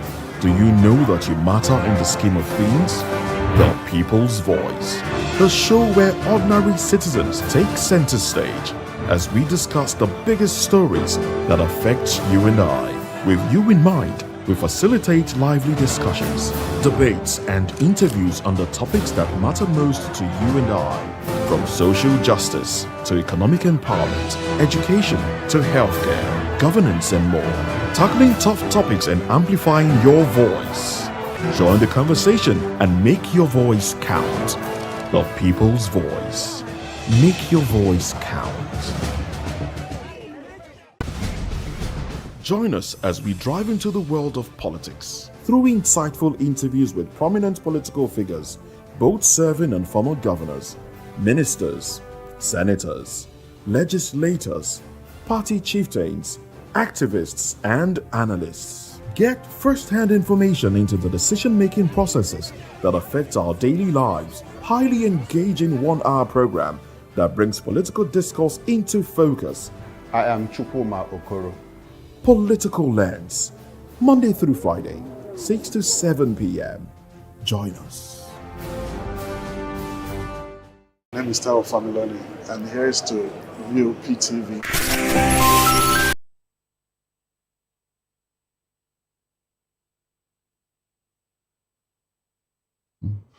Hello there, good evening and welcome to Political Lens on Voice of the People Television. I am Chukwuma Okoro. We are broadcasting on Metro SLTV channel 264, on YouTube and other social media platforms. We are at voptvlive. Now, this is an interactive conversation, so feel free to call in and send in WhatsApp messages to the number Obey Community Regulations. As you call in, as you make your reactions on YouTube and other social media platforms. Now, let's bring in our guest. We've been joined by Barrister Darlington Agomo. He is a lawyer and political affairs analyst. Good evening, Barrister Darlington, and thanks for being part of the show. We appreciate your presence. Good evening, Mr. Okoro, and how are you doing? Very well. Good to see you once again. It's my pleasure. Okay, now on the show today, Senate confirms former CDS Chris Musa as defense minister. U.S. to restrict visas for sponsors of Christian genocide as National Assembly asks federal government to name terrorism financiers. Well, before we get into that, there is breaking news that the President Tinubu has made more appointments of non-career ambassadors. Now, President Bola Tinubu has submitted a fresh list of non-career ambassadorial nominees to the Senate for confirmation. The nominees announced during Thursday's plenary by the Senate President include immediate past sole administrator of Rivers State and former Chief of Naval Staff, Ibok Ete Okwe Ibas, former presidential aide, Ita Anang, former Imo State First Lady, Chioma Ohakim, and former Minister of Interior and former Chief of Army Staff, Abdurrahman Dambazao. Now, Barrister, new list, non-career ambassadorial nominees, and I just listed them now. Ibok Ete Ibas, Dambazao, Ohakim's wife, and Inang Ete. What's your reaction? How does it hit you, this new list? In fact, how does it hit you? It is getting worse, seriously. We thought that this second batch would have given us a relief. But from what you just told me now, it is getting worse. What did IBAC did in Rivers State? The man that violated our constitution, the man that violated our democracy is the one you are rewarding with the ambassadorial position. And you call them non-career. So the career people that have been in that Ministry of External Affairs, what happened to them? Look, this is not the way to reward your cronies. Seriously. I don't think the president understands what an ambassador... Let him go to section 172. Is that? Yes. Section 172 of our Constitution. Please, somebody should go there and you look at the type of person you should appoint as an ambassador. It will help him to know whether these people fit into the bill. He just woke up and maybe by the time we begin to bring out their profile and all that, he will now go back and say, okay, he's withdrawing it, he's doing this, he's doing that. Why is it that whenever it comes to appointment, the president never do due diligence in appointing his people? Why is it that he always surround himself with people that have baggages? It's not about Tinubu, it's about Nigeria, for God's sake. When they are going out there, they are not going to represent Tinubu, they are going to represent Nigeria. I think the president should know this. Barrister, you singled out Ibok Ete Ibas, and you seem to reduce his engagement in Nigeria's political life to his tenure as the sole administrator. Barrister, do you forget that he peaked in his career as the Chief of Naval Staff? Look, what I'm saying here is that the names you read out here. We are picking on Ibas now. Why do you have a problem with Ibas? I have a problem because of what he did in Rivers State. What did he do in Rivers? He was simply sole administrator. He violated our constitution. How did he? People went to court and the court said, look, he didn't do anything wrong. The president didn't do anything wrong. He sacked appointed. Was it Ibas that sacked? The president did. When he came into office, okay, he was told not to tamper with the status quo. But all the people that was appointed by Fubara, he sacked all of them. Barrister, did you read the Gazette, that made him the sole administrator? What did he say? The last time I checked, they told him not to tamper with. No, Barrister, nobody told him. They said before he does anything, that he should get clearance from the president, which he did. The president never complained. And hold on, they told him before you can make any law, any decision. Yes. Was he referring to them? He did. He went to National Assembly. He went to House of Representatives. No, he didn't to get a budget passed and all of that. He never saw. Barrister, he did. He never thought that he was not acting on his own. Barrister, he was not. And the president didn't have any problem with that. I don't think so. Okay. This man was acting on. But are you aware that he served as chief of naval staff? So is he not eminently qualified to represent Nigeria outside? Look. Your professional position should be enough for you. You have served in that capacity. Why not go and rest? But the president doesn't want him to rest. No. He's still useful to Nigeria as far as the president is concerned. Out there, when you are looking at an ambassador, you are looking at those who knows international affairs, those who knows how to relate with other nations, those who are grounded in the art of what? Foreign relations. Okay. They are the ones that can represent you based on the topics or the issues at hand. That's what we are saying here. You don't bring up anybody and say, go and become an ambassador. You are demarketing Nigeria by such action. That's what I'm saying here. Barrister, I understand you. But do you know what it means to serve as chief of Navy staff? Naval staff in Nigeria? Like Dan Bazar, who was former Minister of Defense, as well as chief of Army staff. And Nigeria is passing through troubling and trying times. In terms of insecurity. So don't we need these people who understand the situation to go out there and project Nigeria positively? Isn't that what we need at the moment? From the way you are talking now. How am I talking? Hold on. The way you are talking now, I am very sure that you are going to recommend MC Oluomo for Tinubu. The way you are talking. It depends on the position. Really? Yes. Which position? That fits him. That fits him. If he's fit for purpose, why not? Hold on. He's already doing what he's fit for. Look, I have told you here, from what I know, if you go and look at, oh God Almighty, people with diplomatic finance, diplomatic credentials, people who knows how to talk in a guy, who can, that their persuasive words can sway them in favor of Nigeria. People who knows how to oratory, those who are very good in oratory. These are people you select to go out there because they are going to interface with people out there. Barrister, let's compare notes and do peer review. You know Colin Powell, late Colin Powell. Of course. You know, who served as United States Secretary of State and who is America's, at that point, chief diplomat. Of course. He was Joint Chief of Staff in the United States. And Bush too picked him as Secretary of State. Was that a problem? Do you think that he was not cool in diplomatic relations? Is any of you good? Thank God you have even you have contradicted yourself. How did I? Hold on. Is there anybody that can meet the credentials of Colin Powell? Dan Bazar was the Chief of Army Staff. Hold on. Ibo Kete Ebas was Chief of Navy Staff. Hold on. Naval Staff, yes. Dan Bazar, remember, he was the one that told us to give Boko Haram $100 billion. The first meeting that was, he was the one that chaired it. Remember, when he was the Internal Affairs Minister. He was the one. So these people, their credentials are out there. Barrister, are we looking at their characters, what they did in office, or are we looking at their credentials? If we look at their credentials, Ibok Ete Iba served as Chief of Navy Staff. Listen very well. This was how they brought somebody from Abuja Division of the Judiciary to go and represent us at ICJ when there was a vacant for Nigeria.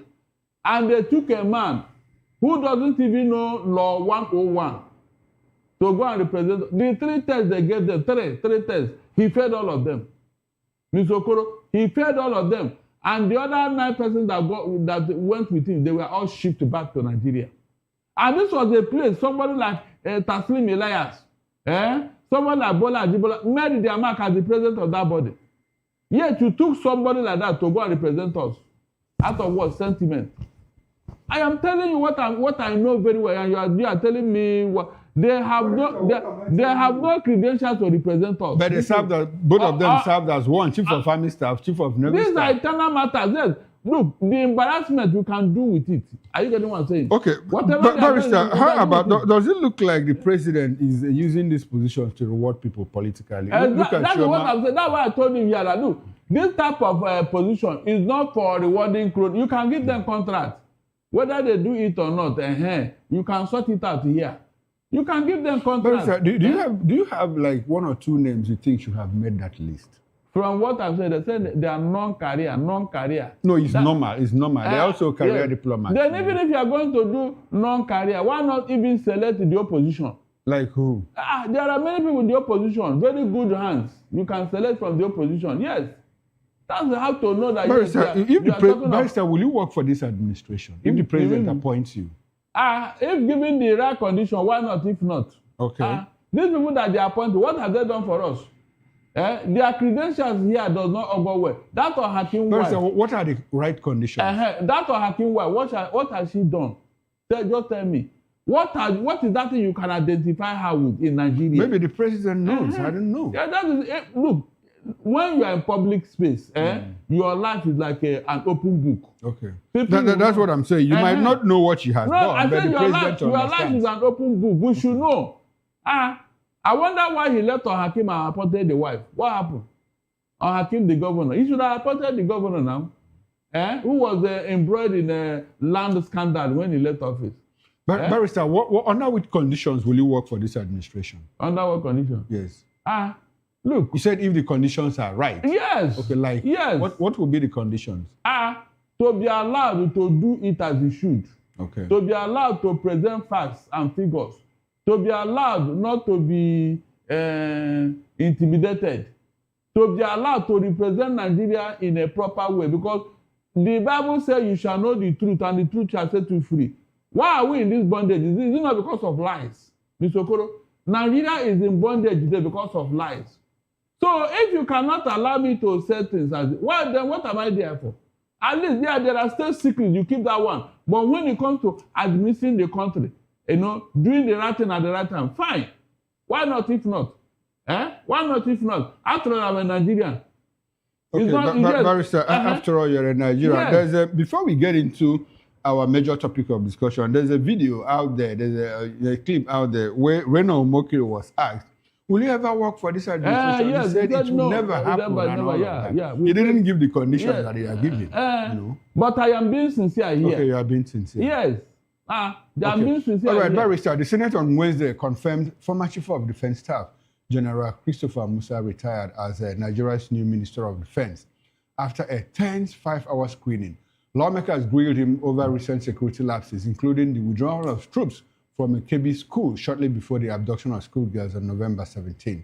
Musa pledged to launch full investigations into the troops' withdrawal, the killing of Brigadier General Musa Oba in Borno, and other attacks on military officers. While he stressed the need for stronger funding, improved interagency coordination, community engagement, and stricter protection of schools under the Safe Schools Initiative. Meanwhile, the session, saw moments of heated debate among senators, with the Senate President Godswill Akpabio insisting on a thorough screening. He nominated Musa was nominated, following the resignation of former Defense Minister Badaro Muhammad, while Musa vowed to prioritize national security, promising a united, aggressive push against terrorism and banditry. Now, Barrister, we have a new Minister of Defense. What are your expectations? Remember that this man was sacked just yesterday. Remember, is that not? Was he sacked or was he removed? Okay, whichever way. Okay. Then, no, I just asked. Then what made you to bring him back as Defense Minister? What made you to bring him back? Were you told this man will not do anything, Mr. Okoro? If all he said when he was there the first time did not impress Tinubu, then they brought him here to keep him quiet. After all, as a minister, he is not on the battlefield. He's just policy formulation. Policy formulation does not do the job. It is the man in the field, in the theater of battle that does the work. And so I don't think he's going to do anything. It will never happen. All this grilling and talking and all that is just for optics. At the end of the day, nothing will come out from this thing. After all, they grilled him the first time, Abi? The first time they appointed, they grilled him. So what is new here? All those things he was saying there, none of them will see the light of day. If you find out who killed Brigadier Musa, what will happen? No, what will happen? If you find out who gave the order that the military should leave that school before the terrorists came to pack those gates, what will happen? Barrister, there will be consequences. Like what? Like prosecuting, apprehending and prosecuting those people. You think it wouldn't happen? Listen. When the dirty girls were taken away, there was a curfew there. 3 of us. Okay. Good. A curfew in that place.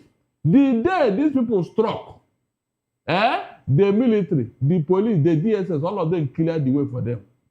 They cleared the way. They came. When they were coming, Amnesty International was making calls, telling this same army, that look, these terrorists are coming in. They are coming in with 15 high-loss trucks. Nobody picked their call. Nobody. Until these guys finish their whatever, and then took those guys away. And today we are looking for Leah Sharibu. Is that not what we got from that incident? Okay. No single shot was fired. Okay, was an investigation carried out? No, I'm asking you. I'm coming. Buhari said that heads will roll. Up to today, no leg roll, not to talk of head. Up to today. This one that happened now, people were in office when it happened. Is that not true? Why we keep here? Whenever they tell you that they will put up a panel, a high-powered panel, forget that thing. They don't want to do anything. Mr. Okoro, they don't want to do anything, so don't dwell on it. Nothing will happen. Barrister, have you ever seen any of their probe or panel that to saw the light of day? Okay, Barrister, the kidnap of the Dapchi girls happened under President Muhammadu Buhari, who, by the way, was a retired Army General, former head of state. It happened under his watch. He said heads were going to roll and nothing happened. Now, the kidnap of the schoolgirls in Kebbi is happening under the watch of President Bola Ahmed Tinubu, who personally, according to him, coordinated as the commander-in-chief. He personally coordinated the release of those Christians that were abducted from the Eruku church. Look at the way now, no. I want to ask you. Now, does it look like? Don't mislead the public. No, I'm not. The president said he personally. Barrister, let me land with my question. Barrister, can I land with my question? How many students were kidnapped? Excuse me, Barrister. Can I land with my question? Okay, go ahead. Now, when those Christians the Apostolic Church victims were released, the president said that he personally coordinated the military operation. Now, are we not seeing a president who is hands-on in solving problems? So when he says, Chief of Defense Staff, go and investigate, let me know who gave that order for withdrawal. Don't you think that he's doing the right thing at the moment? Look, he doesn't need a panel, Mr. Okoro. If you want to do something, he does not need any panel. He knows those who sent those military men in that school. He knows them. It doesn't require anybody probe or whatever. No. For him to do this, that means he doesn't want to do anything. But let me tell you, because of this thing you are saying, I don't understand where you're going. How many students were kidnapped in that school? Are you aware? How many students were kidnapped? Barrister, I'm not talking about this. I'm talking about people that were rescued. The people that were rescued, how many was it taken away? Before you now not telling me that the president supervised. I wasn't there. That was what Bayo Ganona told us. That the president personally coordinated the military effort as the commander-in-chief. We know that it was not 38 students that were taken away. I'm not talking about students. I'm talking about the Christians who were rescued. Look, you are still making the same mistake. How many Christians were taken away? 38. Yes. Is that all? No, that's not all. That's not all. The one that you say, there was no, I can't praise what is done. I can't praise. No, but that's a start. Don't you think that that's a good check-off point? Right, do you know the arrangements he's making for the release of those other people? Listen very well. Those people that he supervised their rescue of their release, who are they? Who are their parents? What did they represent? Are they APC parents or who? How could you have selected the 38 out of the many The Catholic leaders, we are telling you that there are 315 of them. So how many came back? And you want me to praise him for doing what? No, for doing what? Answer me. No, Barrister, you know, this question came as a result of the Musa said, look, that he's going to investigate and find out who gave Leave that order. nothing will Now, happen. Barrister, don't you think that nothing happened under Buhari because there was no consequence? You know, there were no consequences for Oh, action. really? Now we are trying to create consequences to deter future kidnaps and all of that. You mean nothing has happened under Tinubu so far?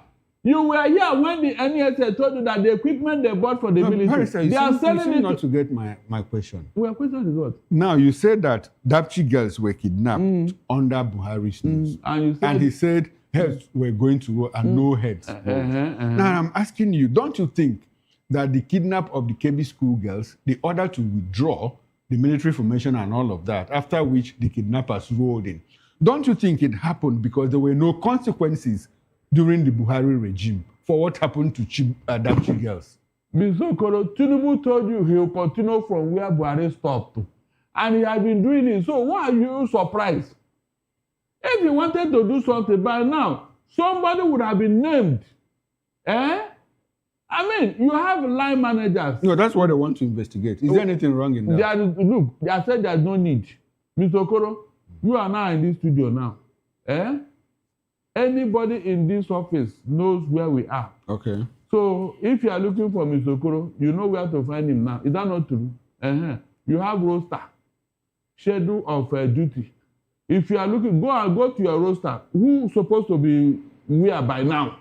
Do you need any panel to find out that, my friend? What are you telling me? Okay, so Barrister, as far as you are concerned, Christopher Musa talking tough about the investigation and finding out it's just mere optics. Yes. You know, it wouldn't amount to anything. From the way things are, Mr. Okoro, the man will not do. He will only perform as far as Tinubu allows him. As far as Tinubu allows him. Now, Barrister, we have seen a few changes. You know, Badaru leaving, you know, citing health grounds and all of that, and we see Christopher Musa, who was removed as chief of defense staff a fortnight ago, and now he's returned as minister of defense. Like you asked, what changed? But do you think that these changes, you know, that have anything to do with pressure from the United States of America? Oh, is it not?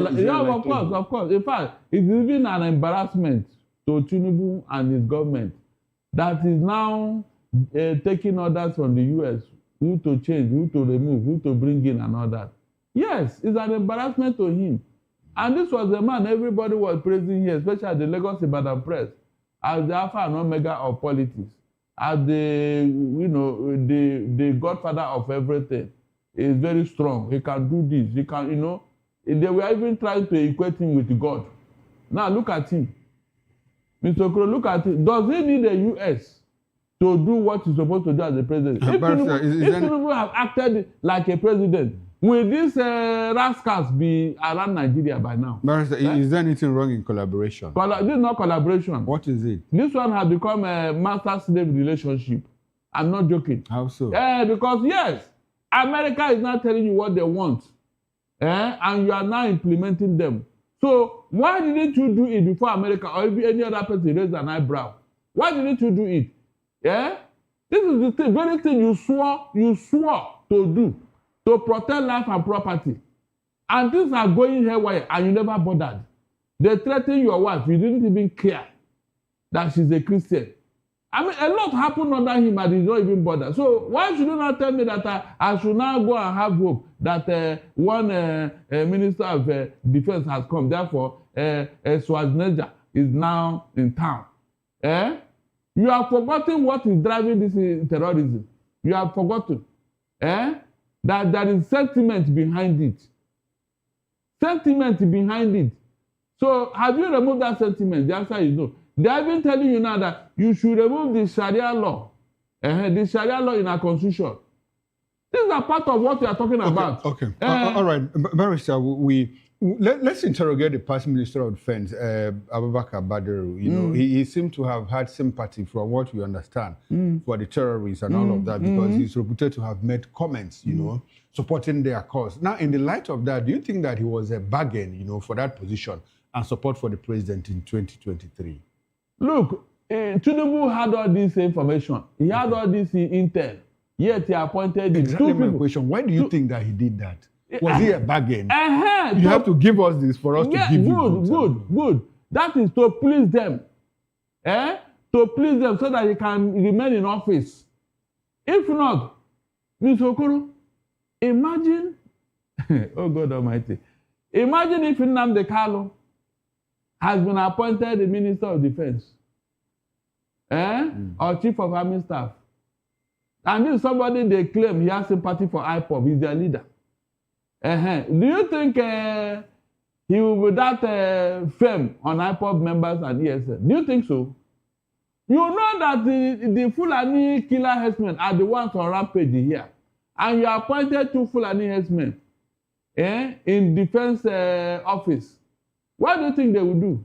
Will they be very frontal? Exactly my question, Barrister. Does it look like it was a condition for support? Of course. You have to give us this, for more like a quid pro quo. You give us this and we give you this. Exactly. When Jonathan wanted to do the job, he brought an Igbo man called Ihejirika, and you saw what he did. That is why I was thinking of, asking myself, where is the strength in our diversity here?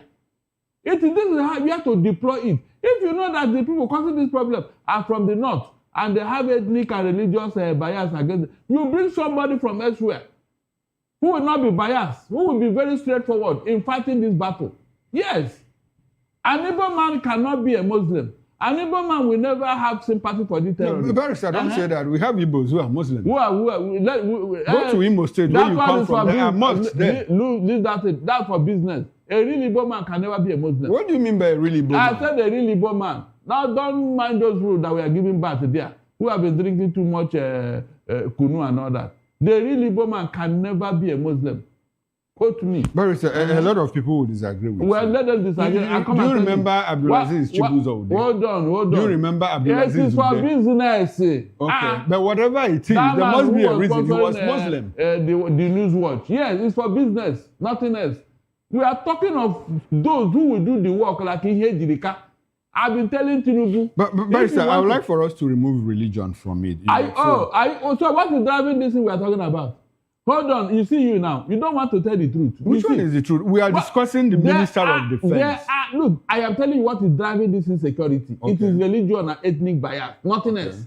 If you remove the two, this matter will end in 24 hours. The sympathy these people have, is it not because of they are their people? Is there any other thing? No, is there any other thing? But Barrister, we have also seen Fulanis condemn what is going on in parts of Which of them? How many of them? So many of them. Who? No, Barrister, so many of them. No, they don't. They speak with tongue in cheek. They are not sincere. They will come out in the open and claim that they don't like what they go. But behind closed doors, like a gumi. But Barrister, talking about the Ministry of Defense, do you see Matawale continuing on that job for a longer time? That will be, in fact, that will be the undoing of the president if he continue to leave that man there. Because even before now, that man had been fingered in so many allegations. In fact, the present governor of that state, Zamfara, is telling you that Matawale, when he was the governor, was sharing dinner and whatever. And Matawala says Daud Alawal was sponsoring terrorists against me. So can you imagine? This is wars against his. But they said the terrorists used to come to the government house and collect. Now, Barrister, we have Matawala say, look, you cannot solve the problem of insecurity in Zamfara state without me. Now, do you think that the president will be bold enough to take him out of that position? It is left for him. Okay. There are actions he ought to take that will tell me that yes, he wants to do something now. I have said it here severally. Let the president give the Minister of Defense a marching order to go and destroy these people that are occupying Benue and Plateau villages. Is that not a good way to start? No, tell me. If it was the Yoruba that people have taken over their home and they are living in IDP camp, will Tinubu keep quiet over it? The answer is no. So why can't he demonstrate? No, Barrister, you cannot say that the answer is no. But Fasoranti's daughter was killed. What did the president say at that point? Oh God. I said taking over villages in Yoruba land. Are they not already doing that? No. The governors of Southwest have been crying out. They had a meeting last week. They said, look. I am talking of villages. That's what I'm telling you. They are farmlands. No, these are what the forest. Okay. Yeah, forest. But that is how it starts. They occupy. Why should they allow forest. you to Yes. fester? As of today, is there any Yoruba man in IDP camp? Please tell me. Is there any IDP camp in the southwest? Just tell me. No, barrister, there is not. But what I'm telling you is there any IDP camp? The governors of the southwest have said, look, barrister, governors of the southwest said, look, we have an influx of terrorists from the northwest, and it is concerning to us, and they are meeting. What has the president done about it? Look. Because you feel that, because the president is Yoruba, that if you had an IDP camp here, that he will flush out the foreigners. And I'm telling you that the people have practically also overrun the southwest. And what is he doing about that? There is no Yoruba man in IDP camp as of today. That is a fact. They can occupy their forests and their bushes and all that. And that is okay by them? Well, it is not left for them to decide whether they should stay there forever or not. And you think that the president is happy about that? Well, what has he done? I'm asking you. Yes. You are not. Don't say yes. No. Because you give the impression that if the Southwest was involved, that the president would take action. And I'm telling you that there is existential threat in the Southwest. So what has he done? Look, the president sees it as a national problem. He doesn't reduce it to Southwest, Northeast, South, or Southeast. That's what I'm asking. Mr. Ogoro, look, it's a matter of time before they will strike. Okay. And he wants to let them strike. No, it's a matter of time before they will strike. All this meeting they are holding, yes, the president is aware. Are you getting what I'm saying? Somebody is giving them the logistics and the backing. But is that enough, Mr. Okoro? Sorry, before the Southwest strikes. Okay. Is that enough? That's one question. Should we have such a thing? Why is it that this is coming from a particular ethnic group and nobody is talking to them? The president have not been very, very frontal. Barrister, you have been talking. Others are talking as well. No, we are look. I said if this president wants to get results, he should have made the pronouncement before now. Okay. Yes, call out the people that are involved. Have you ever heard or seen Tinubu calling out people the way he called IPOB and then Nnamdi Kanu? No, tell me the truth. Have you ever seen him? Even when he went to Benue, it was the third team that told him, no, Mr. President, this is not a farmer header class show. This is okay. All right, Barrister, Nigeria he was even afraid to mention their name. Barrister, Nigeria looks like we are under siege, because a lot is happening. Because our next issue of discussion is also about insecurity. Because the United States government has announced a new visa restriction policy targeting individuals and groups accused of sponsoring or supporting violent attacks against Christians in Nigeria. Well, the State Department, in a statement titled "Combating Egregious Anti-Christian Violence in Nigeria and Globally," said the sanctions will also apply to the immediate family members of those involved. Now, the policy, backed by President Donald Trump, cites mass killings by radical Islamic terrorists, Fulani militias, and other violent actors. Trump has repeatedly warned that Christianity faces an existential threat in Nigeria, declaring the country a country of particular concern and calling on U.S. lawmakers to take urgent action. He also threatened strong military intervention if the killings persist. Well, Nigeria's government, while acknowledging widespread insecurity, insists the violence is not targeted at Christians alone and cuts across communities. It has continued to seek international assistance, including from the U.S., to confront the escalating attacks nationwide. Barrister, what's the significance of this visa ban? It will not amount to anything. I am not interested in that visa ban. It will not solve the problem. Why? America have said it before about those who truncated our democracy and our electoral laws, that they are going to deal with them. But up to today, was anybody banned? The answer is no. That visa ban is not, I don't welcome it. It will not solve the problem because the people you are talking about, they don't take prisoners. Look at what happened in the last 4 or 3 weeks. How this thing escalated. It's like the bandits and the terrorists, they went on rampage. Without regard to what America is saying and what they want to do. It's like America can go to hell while we do our business here. They are not bothered. So if you say visa ban, they can relocate to Canada or Dubai or any other place now. No, when you talk about relocating to Canada or what, when America issues a diplomatic comments like this, they don't do it in isolation. They always have what they call coalition of the willing. No country. No, you cannot do that. No. Are you aware of what is called the coalition of the willing? Listen, please. In this particular case, okay, the people that Nigerians are politicians are doing business with. America cannot tell them not to do business with them. America does. No, it cannot. America on what ground? That's what I wanted to. That's the question I wanted to ask you. Hold on. If they don't see it the way America see, what happens? America cannot dictate for them now. Remember when America wanted to sack Gaza and Hamas and take over their land? Remember, he was working with Netanyahu. Donald Trump and their original intention was to clean out Gaza Strip and take it over. Is that not true?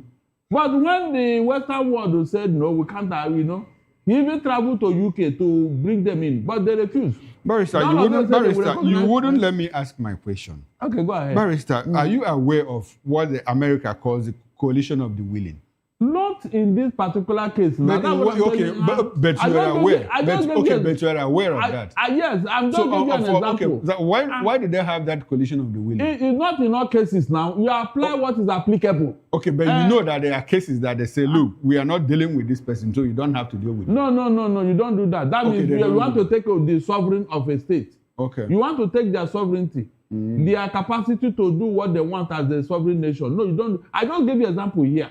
When he wanted to sack Gaza, is that not what you were planning with Netanyahu? Barrister, when Donald Trump wanted to cancel the nuclear deal that Obama made with Iran, and at a point, Boeing in France was very heady. America said, look, you can't do that because you are going to stop your businesses in the US. Look, what did they do? Look, Boeing had to cut. Are you aware of that incident? Listen very well. Barrister, are you aware of that incident? I am aware, but let me tell you, we are talking of economic diplomacy here.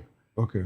And that is the instance I just cited. No, if Canada and Dubai know that they are getting some benefits from Nigerian politicians that the US rejected, do you think they will reject them? That's what I'm saying. They might. They not might. No, don't use the word, please.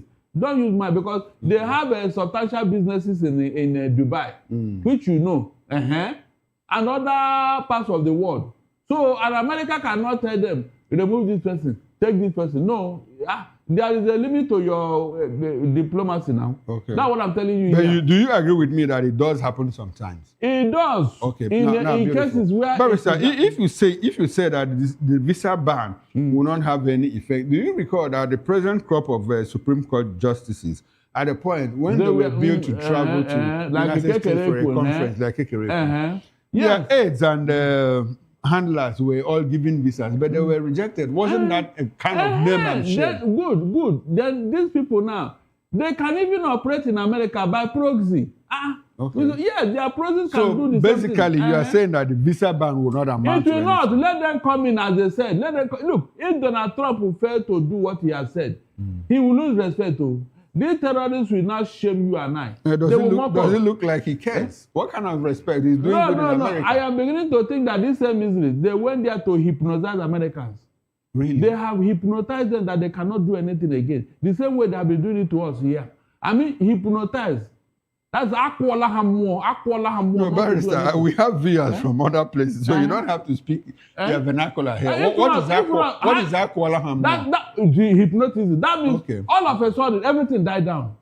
Mr. Okoro, do you think so? It has ended up with talking and the panel and the discussion.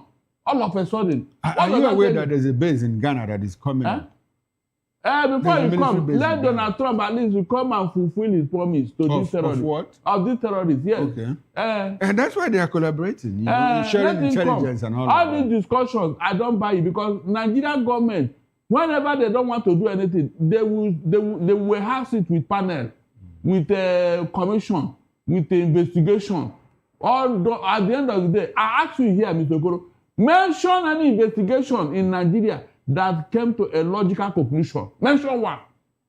When Akpabio went to the National Assembly, what ended that discussion when he was in ADDs? It's not off your mic, and not to today. That's it. Barrister, I'm happy that you mentioned Akpabio. I'm happy that you mentioned Akpabio because He seems to be wearing a new badge of honor. Now, if you watched the screening of Christopher Musa yesterday, a certain senator, on top of my head, I can't recall his name, said, look, you need to take a bow. And Akpabio stopped him and said, no, you don't do that. We are dealing with critical national issues, insecurity. Donald Trump is on our neck and all of that. And you're asking him to bow and take a bow and go. This is a man that, has been brought back. He has a lot of experience. And why don't you let him give Nigerians hope? So does it look like Akpabio is wearing a new badge of honor now? He seems to be interested in doing things right. You mentioned his name. No. He was just saying all those things for the optics. Really? He doesn't mean it. You and I know that. No, but the man was grieved. And so what? What came out of it? What is going to come out of it? These other people, they grieved before. I don't know this one that are underperforming. Mr. Okoro, all the ministers who agreed according to you, what came out of them? Especially that man at the Ministry of Finance and that of CBN governor. We are not greed. You're talking about Wale Edu. We are not greed. Are they not doing well? I mean, they are pushing down inflation. Yes, and you see your economy. Yes, you see your economy. In fact, they are doing fantastic. Barrister, the numbers speak. The numbers Which are number? there. Inflation is dropping. Until they return us. Our foreign reserve is increasing. Are you serious? It's not a gradual thing. Nigeria is work in progress. Yes, under their watch, we are looking for 210 trillion naira, Mr. Okoro. And none of them know where that money went to. These are people that are doing so well. Under their watch, they have not come out to tell us. On 4 occasions, Minister of Finance have been invited by this National Assembly to come and explain certain infractions. But Barrister, did you hear this morning that the NNPCL is looking for a certain 14.9 million pounds that was used in their London office and they can't account for it? Look, I said we are talking of 210 trillion naira. No, I'm talking of NNPCL maintaining a London office. Is that not what is it not the same people? I said the 210, if they find that money, all these other ones like a granite money, let them take it. But let them give us that 210 trillion naira back. No, the 210 trillion naira is a duration of 10 years, It was under APC now. I agree with you. What are you telling me? But I just asked you, did you hear this morning that NNPCL is looking for a certain 14.9 million pounds? It's all part of their London office. It's all part of the money under their. But did you hear that? Is that the only thing? Okay. Is there any time we are not looking for money from any NPC? Have they explained anything to you? And this Minister of Finance and the CBN government are they not supposed to be in charge of our currencies? So what are they doing? Have they come out to give any explanation, Mr. Okoro? Tell me. These are people that you agree, though. They are, in fact, they are financial wizards. But Barrister, don't you give this administration some credit, cut them some slack, because under their watch, we are getting these revelations. Before, we didn't get to hear about all of these things. Hey, my God, though. Do you hide a 6-month-old pregnancy? How can you hide 210 trillion? Was it not the National Assembly that discovered it? That's what I'm saying. So don't you give credit to this administration? I cannot. Buhari was there for 8 years and we didn't hear about it. Yeah, no, hold on. I cannot, because it happened under their watch, so they cannot hide it. That is part of their oversight function. Yes, so what is the credit here? Thank God they did not mention PDP here. It is under their watch. No, but at least they are hearing something and they are saying something. They are saying something and they are saying something. Okoro, please, like we are told, when you see something, say something. And what came out of it? Is it saying or is under investigation? Is it return the money? Mr. Okoro, when you see something and you say something, is that the end of the matter? It's a talk of point. No. I have told you here, no investigation in Nigeria see the light of day. And I want you to challenge me on this. What is responsible for that? It is because you have people who have no credibility running our life in the name of what? Leadership. We have people who are not supposed to be in government, hijacking our resources. We have people who have come to plunder Nigeria. I mean plunder. Okay. Barrister, how do you lose 210 trillion naira in a country? So it's a typical Nigerian thing. It's not. There are good people. After all, when these other people were there, I think we told you that in 1 year they spent 18 trillion naira to do oil subsidy. What did that tell you? I mean, in 12 years. 12 years, they spent 18 trillion. Listen, 12 years. Then under the watch of APC, they spent 17 trillion naira. to man our pipeline. Mr. Okoro, look at that. Barrister, Look at that. what did the article tell you when Desiani Alison Madeke was Minister of? Look, if you compare what is going on here now and what Desiani did, in fact, they should leave that woman alone. Okay, so it's a typical Nigerian I said thing. It has nothing to do with party. Mr. Okoro, listen very well. Oh. If you come into office and you saw 10 naira in the kitty and you take 2 naira to take care of yourself and the God you serve, I will not bother. Because it will not show, it will not reflect. But when you come into office, you saw 10 naira and you took a whole 8 naira. That means you don't have conscience. Okay. That's what I'm saying. That's what happened. So, Barrister, my question now is it a joke? Is a typical Nigerian it's thing. not, no. There are people that have conscience. Okay, I'm not saying that you should be perfect because God has already told you that all have sinned and come short of His glory. God said it. All right. So there cannot be any perfect man. Barrister, beautiful. But now, the Senate and House of Representatives have jointly called on the federal government, another issue that is related to insecurity, have called on the federal government to publicly name and prosecute terrorism, banditry, and kidnapping financiers as insecurity worsens nationwide. Well, lawmakers also pushed for stricter measures, including classifying kidnapping and related offenses as terrorism and prescribing the death penalty for perpetrators, informants, sponsors, and enablers. Debating amendments to the Terrorism Act, senators argued that kidnapping has become militarized and coordinated, causing widespread fear, economic disruption, and loss of lives. Both chambers also urged the creation of a special court for terrorism cases, stronger penalties for arms trafficking, and full, timely release of security budgets, while advocating a strengthened cashless economy to curb terror financing. Well, the House further supported President Tinubu's directive to withdraw police guards from VIPs, recommending that only 7 national officers retain police protection. Lawmakers also stressed improved digital payment systems, upgraded security frameworks, and transparent, expedited terrorism-related prosecutions as essential steps in restoring national security. Barrister, do we have a National Assembly that can only back and by? Because we hear these things every day and nothing comes out. Mr. Okoro, you remember when Pantami was in office as Minister of Communication? Okay. Was it not when this NIMC was heating up? He introduced it. Okay. And what was the reason? He said that with it now, they will trace terrorists when they are making phone calls. Is that not what he told us? Is that not? He said that with it now, terrorism has come to an end. Is that not the reason? And people risk their life under COVID-19 to go and get this thing. Is that not true? Was it Pantami or Adebayo Shitu? I said the Pantami. Okay. You are telling which one be a Pantami. That was the man in charge that time. What happened with that project? Tell me.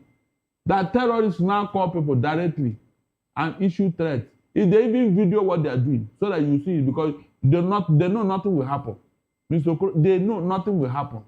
So what are you telling me? This National Assembly, where we are there when this thing was going on? Where we are there? I say this thing is just because they want to please America. This thing is just a way to water down what is happening. But after a few weeks now, they will go back to we have always clamored for those names to be released. Do you think that the federal government will have the boldness to release the actual names? Because some of the time we see breed change, unknown people that we cannot trace and all of that. Do you think the federal government will have the boldness to release the actual names? They will not. They will never. Mr. Okoro, they will not. They will never. In fact, releasing the name is a different thing. Then prosecuting them is another kettle of fish. Can they boldly prosecute these terrorists who have become more powerful than the government? It's like you don't even know what is going on here. You don't know, Abi. These are people that have entrenched themselves in the system. They are in the military, they are in the police, they are in the civil service, they are in government. So how many of them? Remember Melafia? Obada, yes. Before he died, yes. He said that a serving governor in the north is the head of Boko Haram. Is that not what he said in an interview he granted? And the DSS went to arrest him and all that. And shortly after, he died. True or false? When that man made that, why didn't they pursue that link? Tell me. Told you Bello from Niger. Mr. Okoro, told you Bello from Niger have taken part of Zamfara, where he now have a slave camp. when Gumi and other people visit him. Okay. You know what? You used to give them cola. So now that you have come, it's good you came. I welcome your. So as you are going, take some of these people. I don't need them. You can give your government, take them. Is that not how you have been releasing people for us? Okay. And then guns, he will say, okay, take this part of the guns and leave this other one. Did it not happen in this country?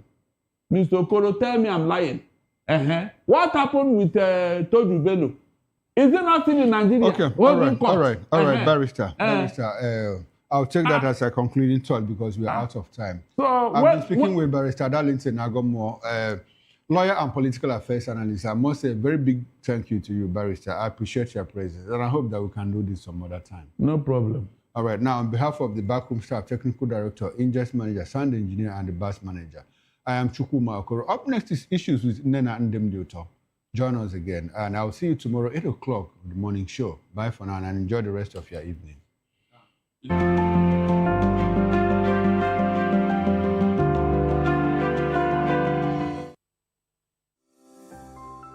VOP TV.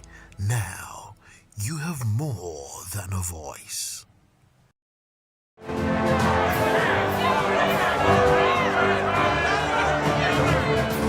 Do you want your voice to be heard? Do you know that you matter in the scheme of things?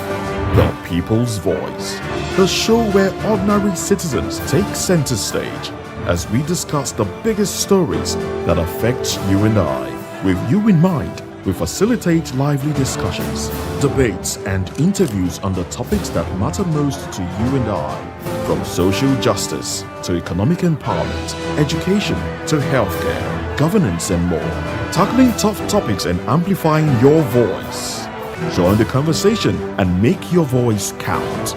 The People's Voice. Make your voice count.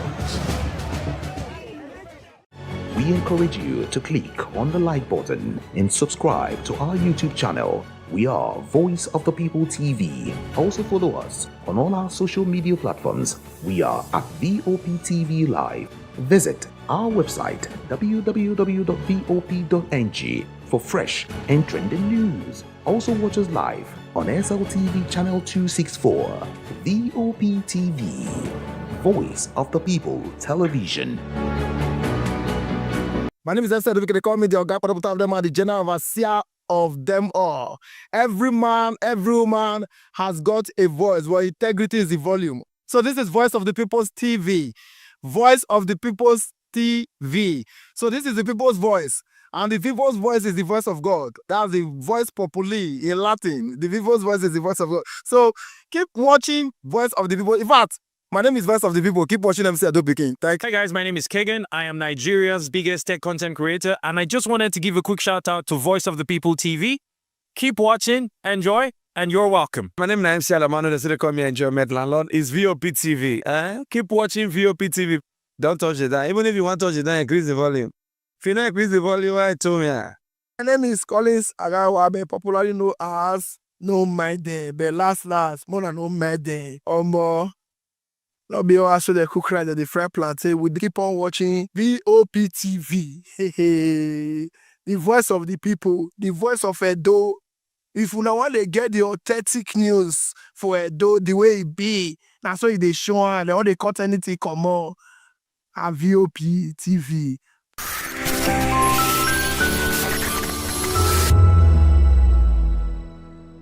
This is African News on Voice of the People Television, where we don't just bring you the news, we bring you Africa's heartbeat, the policies that shapes our world, and the economy that determines our future. African News on Voice of the People Television. Stay with us. My name is Tao Familoni, and here is to VOP TV. Keep watching, stay tuned, do not touch that dial. My name is Made Kuti and you're watching VOP TV. Keep watching. Welcome, my name is Zika Davis. Distinguished ladies and gentlemen, boys, viewers, everybody, boys and girls. This is VOP TV. Do you know what that means? Voice of the People TV. You don't have a voice, don't come here. You better make sure your voice is heard. In a world where truth is the ultimate power and opinions scream the loudest, It's time to wade through the noise Hunger no get tribe. Hunger no get religion. and scan the human interest and trending topics that matter. Stay tuned to The Issues, your plug to the stories making the buzz, from politics to science and technology, social justice, and more. Let's tackle the tough questions and expose the truth. The Issues on Voice of the People Television, Mondays to Fridays, 8 to 9 p.m. The Issues. Don't just react, understand. The red carpets, awards, the razzmatazz, music, fashion, interviews, and more. Spotlight on Voice of the People Television. Let's feed you with all the juicy stories in the global entertainment space, bringing you the glitz and glamour as it is hot. Stay tuned to Spotlight, 1 p.m. Monday to Friday. Spotlight on VOP TV. Entertainment like never before.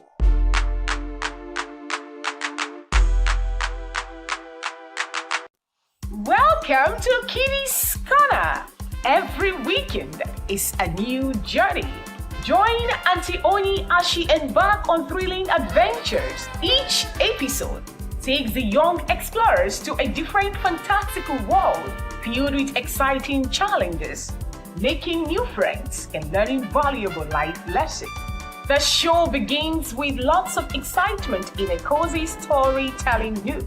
Fairies teach the importance of kindness, honesty, bravery, teamwork, or curiosity. Kitty's Corner is a delightful blend of fun, education, and imagination with catchy songs, interactive games, and heartwarming stories. Join Auntie Oni every Saturday, 10 a.m. to 10:30 a.m. on Voice of the People Television.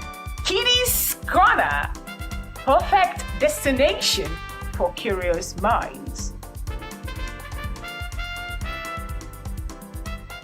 2564 is coming up on Burning 9 right. 2564 Atlantic Tower. What happens in the hush behind hangar doors? Who signs the papers that gamble with lives? Which truths were grounded before they even ever had wings? If you've ever buckled a seatbelt at 30,000 feet, if you've ever stared out of that tiny window and wondered who's really in control of the skies, it isn't just flight, it's power, it's politics, it's pressure sealed in steel. We're peeling back the clouds from runway risks to sky-high secrets. We're diving deep where most dare not to look. Aviation Scope, every Sunday at 7 p.m. only on Voice of the People TV.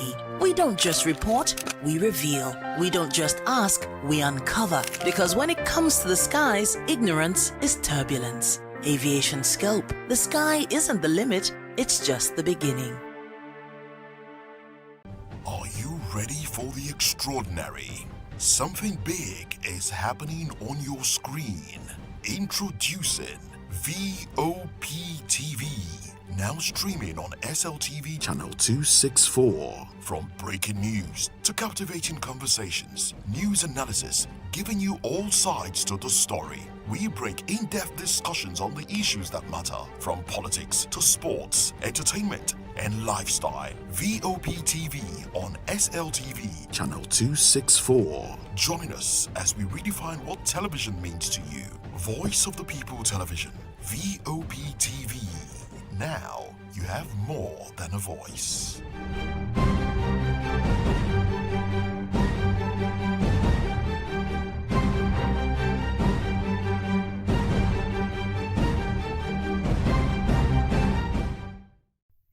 The Ariaria International Market is an open-air market located in Aba, a city in Abia State in southwest Nigeria. The market is one of the largest markets in West Africa and nicknamed China of Africa because of its versatility in the making of wares and leatherworks. Ariaria International Market was established in 1976 following a fire outbreak that destroyed the old Ekeoha market in Aba. The market was originally sited in a swampy area.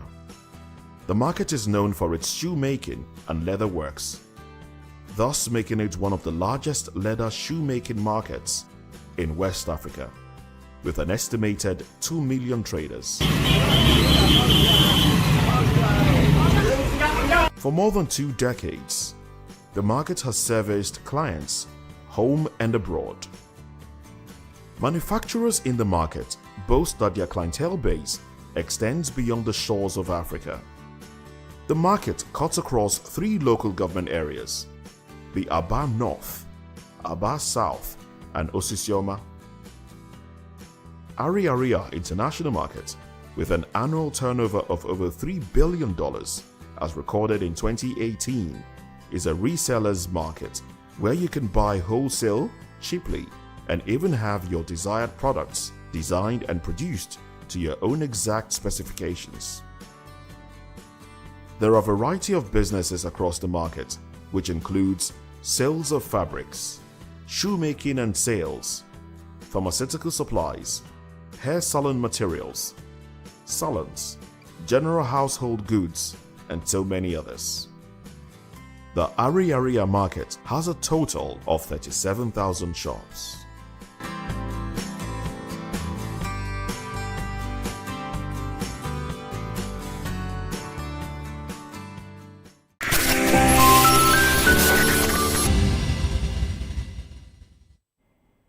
A very good evening to you and welcome to another exciting episode of the Issues on Voice of the People television, where we bring you the most important and pressing issues shaping our nation today. I am your host, Nenna Ndomdioto.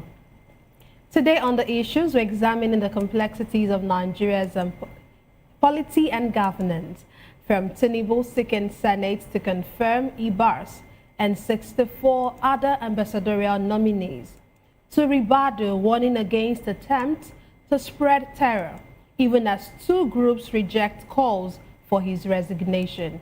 Also, Mieti Allah discloses Fulani herders have faced genocide for 25 years. Join us as we break down the facts and provide context to help you stay informed. We'll take a short break, and when we return, we'll dig deeper into these topics. Don't go away.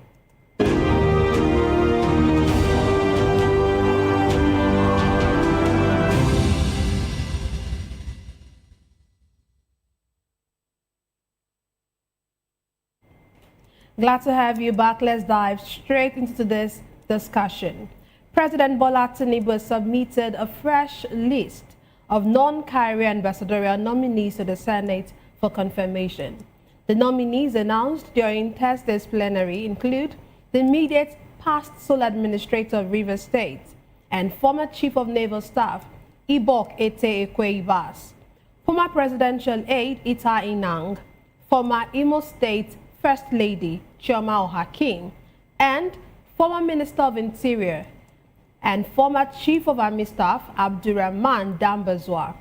The former list that was made public included prominent figures such as former INEC Chairman Mahmoud Yakubu, ex-Aviation Minister Femi Fani-Kayode, former Abia State Governor Okezie Ikpeazu, and former presidential aide Reno Omokri, among others.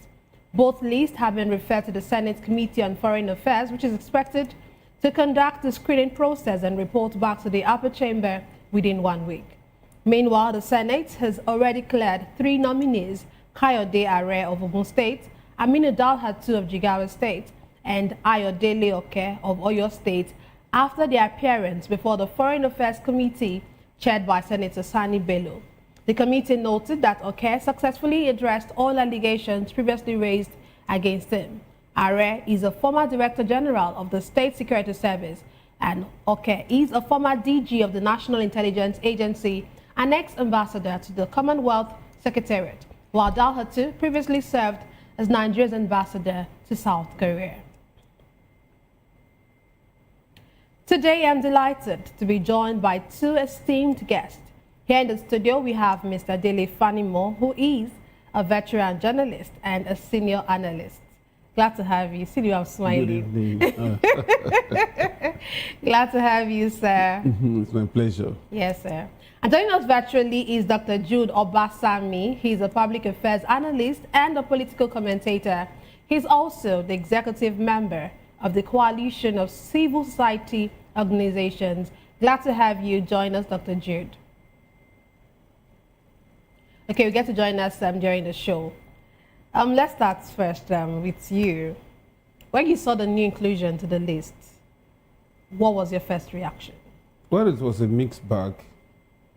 And I think the current list is an improvement on the previous list. Okay. Because where you have Dan Bazao is a PhD holder. He was former chief of army staff, and he had a distinguished career in the Nigerian army.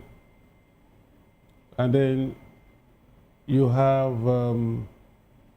in the previous list too, you had OK, former DG of NIA, Nigeria Intelligence Agency, like just having somebody who is at top of CIA in America, you know. And you have somebody like Are, former DG of DSS. So I believe that it's a choice pick. That is not to say that some names propped up that it looks as if it's a kind of compensation for what they have done in the past. For instance, Abbas was chief of naval staff and immediate sole administrator of Rivers State, which can be taken as if it's a compensation for a job well done in Rivers State for the 6 months that he had sway, even when there have been called for him to account for his spendings while he was the sole administrator of that state. So by and large, usually you have non-career diplomats and you also have career diplomats. But I think what would either come as a surprise or otherwise is their country of destination when they begin to post them outside the country. Because there are some countries that are very, very strategic, that somebody who is not in any way in the know of diplomatic nuances, exposure and all that may find it a little bit difficult to cope with the demand of job in some of those strategic countries. So for me, it's a mixed bag. It's a mixed bag. Okay, I was actually going to ask you if the appointments were really driven by diplomatic needs or more about political compensation, which you have spoken a bit about that. I don't know if you still want to talk more about it. We have I think before it was pruned down, we used to have about 193 embassies and what is it now? They call it embassies and envoys. No. Okay. Envoys are the people that are there. Yes. Yes. Foreign missions. No. There are some. I mean, I'll remember in the course of this intervention. But you see, there are some states. I mean, there are some countries that you can appoint an ambassador to oversee 2-3 contiguous countries. It is done. So how the Foreign Affairs Ministry, in conjunction with the presidency, want to post these newly appointed envoys to various countries would also determine the level of scrutiny, the level of putting the right peg in the right hole in the days. I'm sure by next weekend we would have an idea of where each of these nominees would be posted, and then we can now subject it to defeat if they are strong enough or not. I recall when Buhari was the president of the country, he posted one very old man to United States of America. The man was walking on crutches, and it became a butt of joke by this Trump. Trump was in government then, his first term. But is this all Nigeria can offer, you know? So I want to believe that the current administration will take a cue from that and know exactly where to assign some of these envoys.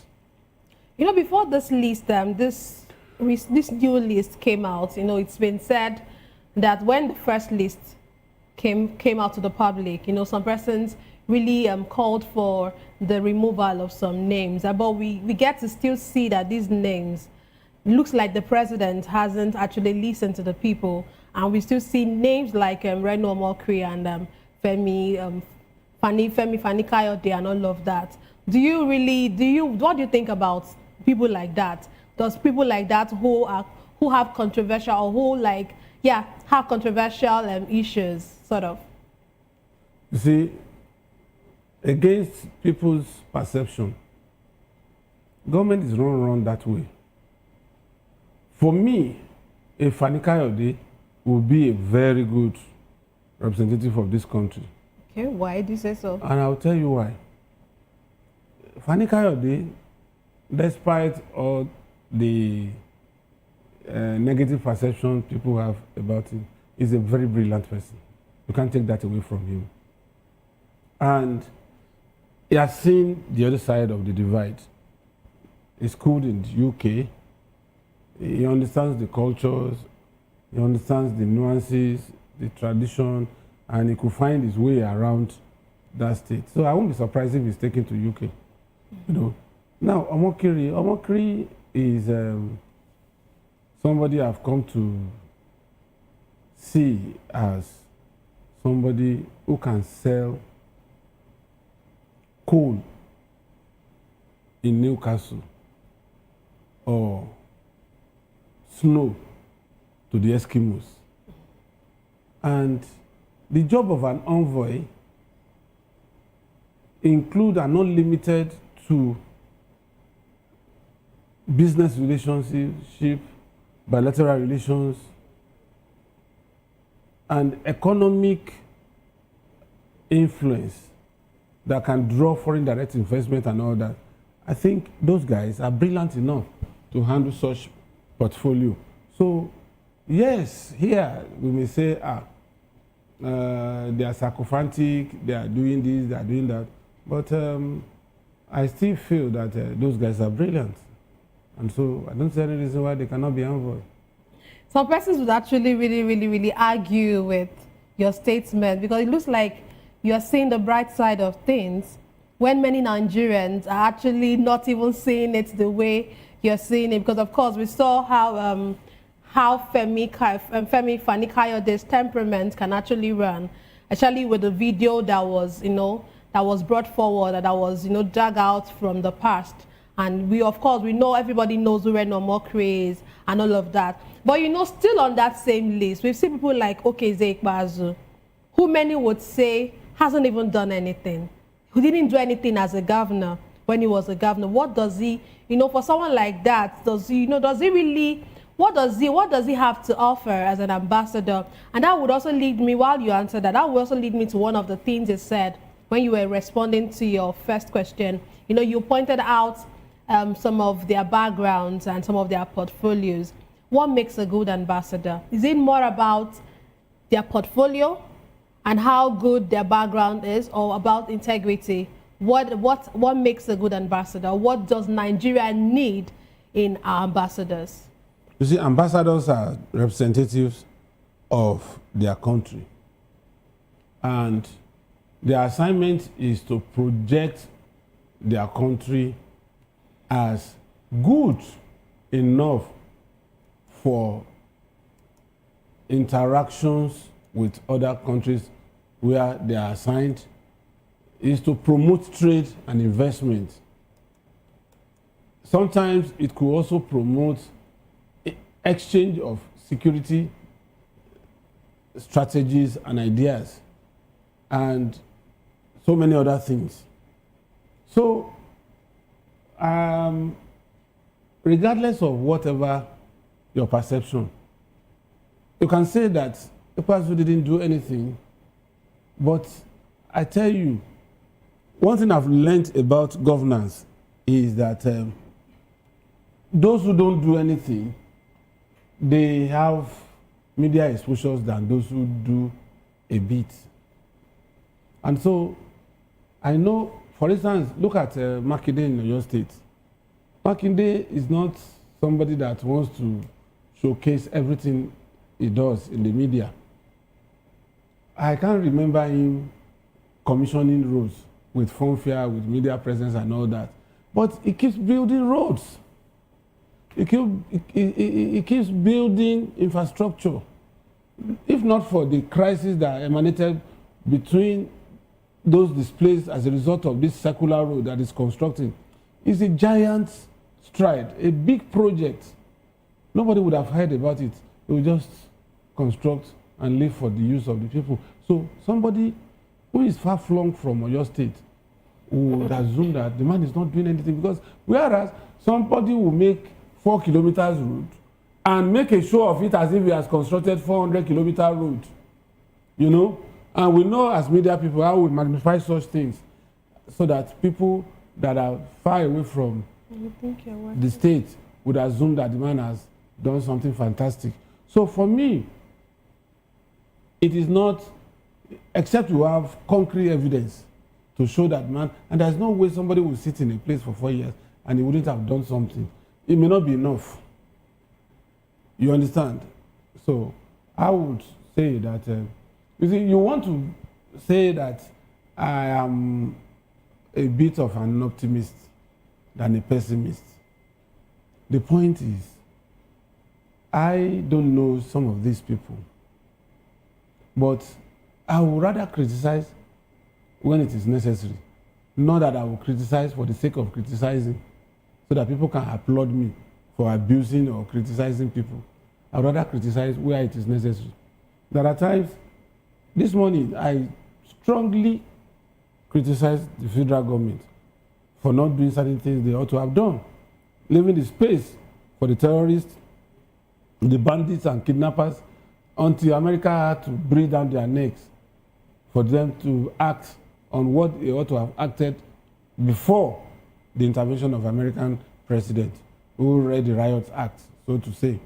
So, for me, these people, some of them have good track record. For somebody to be a DG of NIA, you don't know what that means? Hey, for somebody to be DG of DSS, you should know what that means. And for somebody to rise to the position of Chief of Army Staff, not just that, he is a PhD holder, a doctorate degree holder. You can't push that kind of person aside. He rose to the pinnacle of his career as a Chief of Army Staff. Ibas also rose to the pinnacle of his career as Chief of Naval Staff, a 3-star general. You can't say those ones are not qualified to be. Most of these people had gone on several courses overseas where they had interactions. Just like you recall that when the Pope was to be elected, nobody knew his background until when he was elected. And to imagine that that Pope was once in Nigeria on missionary mission. You know, otherwise, if there was no documentation, nobody would know. But now, you want to tell me that the day he spoke about Nigeria and what Nigeria is up to on this banditry and terrorism and all that, you know that it's somebody that understands the terrain of Nigeria. So it could be one of the yardsticks for appointing some of these people to those positions. But whatever they would do, how they are going to perform in this assignment is just a matter of time. We will all see. We will be able to say, no, this man has not done well. This one has done well. And don't forget that they are going to also make sure that they support the foreign policy of the country wherever they are. So let's see how far they can go. Okay, well, let's see how far they would go. Well, in the list, we have 34 carrier ambassadors and, of course, 31 non-carrier ambassadors. Of course, when you add the trio that have been confirmed, you would say we have like 37 carrier ambassadors. We have, 34 carrier ambassadors. They're like 34 each, actually. So what's the place of carrier ambassadors and what's the place of non-carrier ambassadors? You see, the advantage a career officer would have is the fact that he is a top-notch trained diplomat.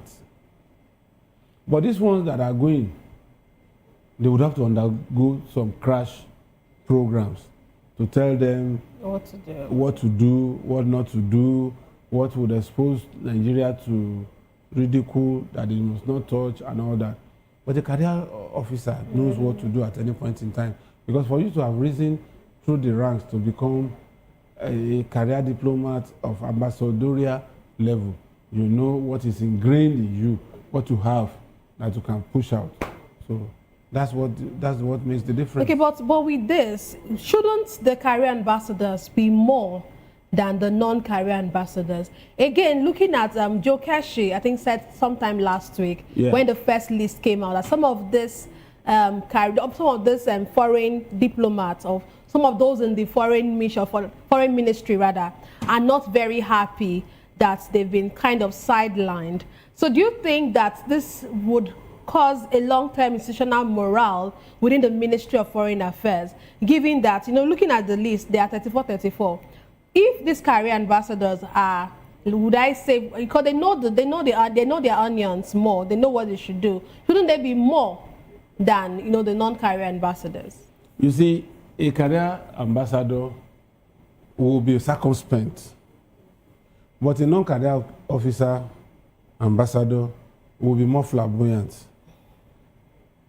And so, I'm sure that the foreign ministry, especially the minister, will know, because he's going to be involved in the postings, he will know those that require the flamboyance of a politician or somebody with other career, manning that chancery, that ambassadorial seat, and as well as the ones that are career officers where they need their temperament, they need their expertise to handle delicate issues.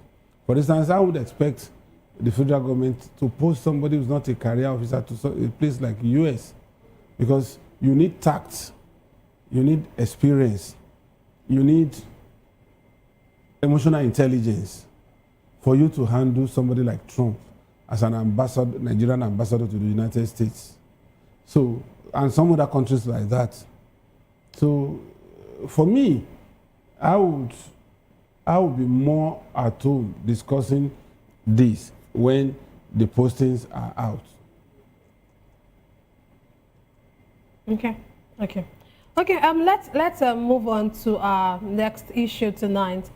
National Security Advisor Nuhu Ribadu has warned that any individual or group who attempts to spread terror or destabilize communities will face decisive action, underscoring the government's commitment to protecting citizens and restoring peace. Speaking during a forum organized by the National Peace Committee, the NSA stated the Nigerian state remains fully committed to law, order, and the protection of citizens. Meanwhile, two civil society groups, the Oodua People's Network and the Niger Delta Stakeholders Forum, have criticized the call for the removal of Nuhu Ribadu as the National Security Advisor. The call was made by a senator who argued that the post should be held by a retired military officer. The unions, however, insisted that the NSA's post should not be reserved only for ex-soldiers and defended Ribadu's competence in intelligence, counterterrorism, and interagency coordination. In a related development, a prominent voice from the Southeast, Joseph Ono, has called on the Minister of State for Defense, Bello Mohammed Matawale, to step down. Ono cited a resurfaced 2021 video in which Matawale, then Governor of Zamfara State, commented on approaches to banditry and violence in the Northeast. According to Ono, such past remarks raise serious questions about the minister's neutrality and suitability for a high-level defense role. Ono argued that the matter should be reviewed to preserve public confidence in Nigeria's security leadership. So let's look at the NSA's warning. Would you say that this warning is a sign of, as a sign of improved intelligence gathering, or simply just a reactive public message that he's just saying just because, okay, he found himself, because it was during a forum organized by the National Peace Committee. So is it just a message just trying to just put out there, or does it signal an improved intelligence gathering? You see, anything done by any of these top hierarchy in the security architecture of this country now, I consider it as belated. Must they wait for America to breathe down the neck of this country before they start showing that tough posture against bandits, terrorists, and kidnappers? For me, I was thinking that Ribadu would be the next person in line to be removed from office, because at some point I felt that it was a wrong choice to have taken Ribadu to that position. One, for the office of National Security Advisor, it's a very sensitive office where you're supposed to have all the security apparatus, both military, paramilitary, architecture. It's supposed to be the hub around which all the security agencies revolve. And maybe because of his low level of exposure, he retired as, I think, Deputy Commissioner of Police when he left EFCC. He was a policeman. And I have a feeling that he's not enjoying good rapport with the military. Because I am a product of the barracks. From years back, decades back, there have not been love, there have been love lost between the military and the police. As a matter of fact, as Deputy Commissioner of Police, the soldier will regard him as equivalent to Lieutenant Colonel. Now imagine a Lieutenant Colonel presiding over a 4-star general. That is the CDS. Then the service chiefs, 3-star generals. The GOCs, 2-star generals. And below the 2-star general, you have 1-star general, brigadier, air commodore, and navy commodore. And below that is you have the navy captain, group captain in the Air Force, and a colonel before you come to the level at which he retired. And he was trained for internal security. He's not trained to wage war. So how is he going to understand military tactics when they are discussing issues of security? In fact, it would have been better if I have my way. I would have suggested to the presidency to move Ribadu to defense. And then the defense. And then that man, Musa, be the national security advisor. Because if you check most of these national security advisors are soldiers. You know, Dasiki was a military man. And some other national security advisors. So, and he saw trances in the last 2 years. You recall that it was once quoted as saying that most of the weapons in the hands of terrorists are from Nigerian army. At some other time, he said there are moves, there are informants in the armed forces. For God's sake. There are certain things you don't say when you're in that office. You are supposed to work on the ground and make your work be effective so that people can see the result. It's not an office for grandstanding. It's not an office where you show off your proficiency in English language, English grammar. But we have found ourselves in this. And let me tell you, ingrained in the psyche of those service chiefs is that superiority complex over Ribadu.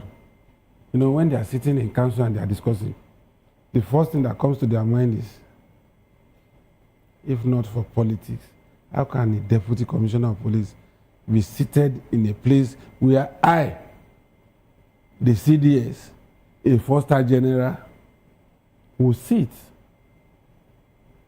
Those are the things that will be running in their minds. So they will just sit. Some of them may not even listen to what he's saying. And it's not a good thing for us. So for me, whatever bravado Ribadu is showing now is late, is belated. In the law court, they call it afterthought. Where was he? He's been in the saddle for 2 years or more. Did he forget to say this all those periods? No. Now that there's a reawakening, you are just mouthing it. I mean, come on. Okay, you know, I actually heard someone say recently that the NSA shouldn't be as powerful as Nigerian or our government has made it to be. That in actual sense, the Ministry of Defense should actually be higher than the NSA. The NSA should just be like an advisor. Do you think, because from what you're saying, the NSA, and from what we are seeing actually, the NSA is higher than the Minister of Defense? Let me tell you, Office of the National Security Advisor is supposed to be very, very strong and powerful. Okay. As powerful as the Office of the Director of CIA. As powerful as taking decisions that borders of national security and taking decisive decisions without recourse to any other person apart from the commander-in-chief. But you know one thing about some of these issues, if you put a small mind in a big office, that office will shrink to its size. But if you put a man with ideas, intelligent big boy, in a small office, the office will be forced to expand to the size of that person. And that is what we are witnessing here. Before now, whoever thought of saying Office of National Security Advisor should be under Minister of Defense? The Minister of Defense is just to coordinate spendings, allocation of resources. The Minister of Defense cannot sit where a soldier is to be disciplined. Okay. The Minister of Defense would only take approval to the president. We want to buy this, we want to buy that. And when it is approved, it pushes back to the agency, either Nigeria Army, Air Force, or Navy.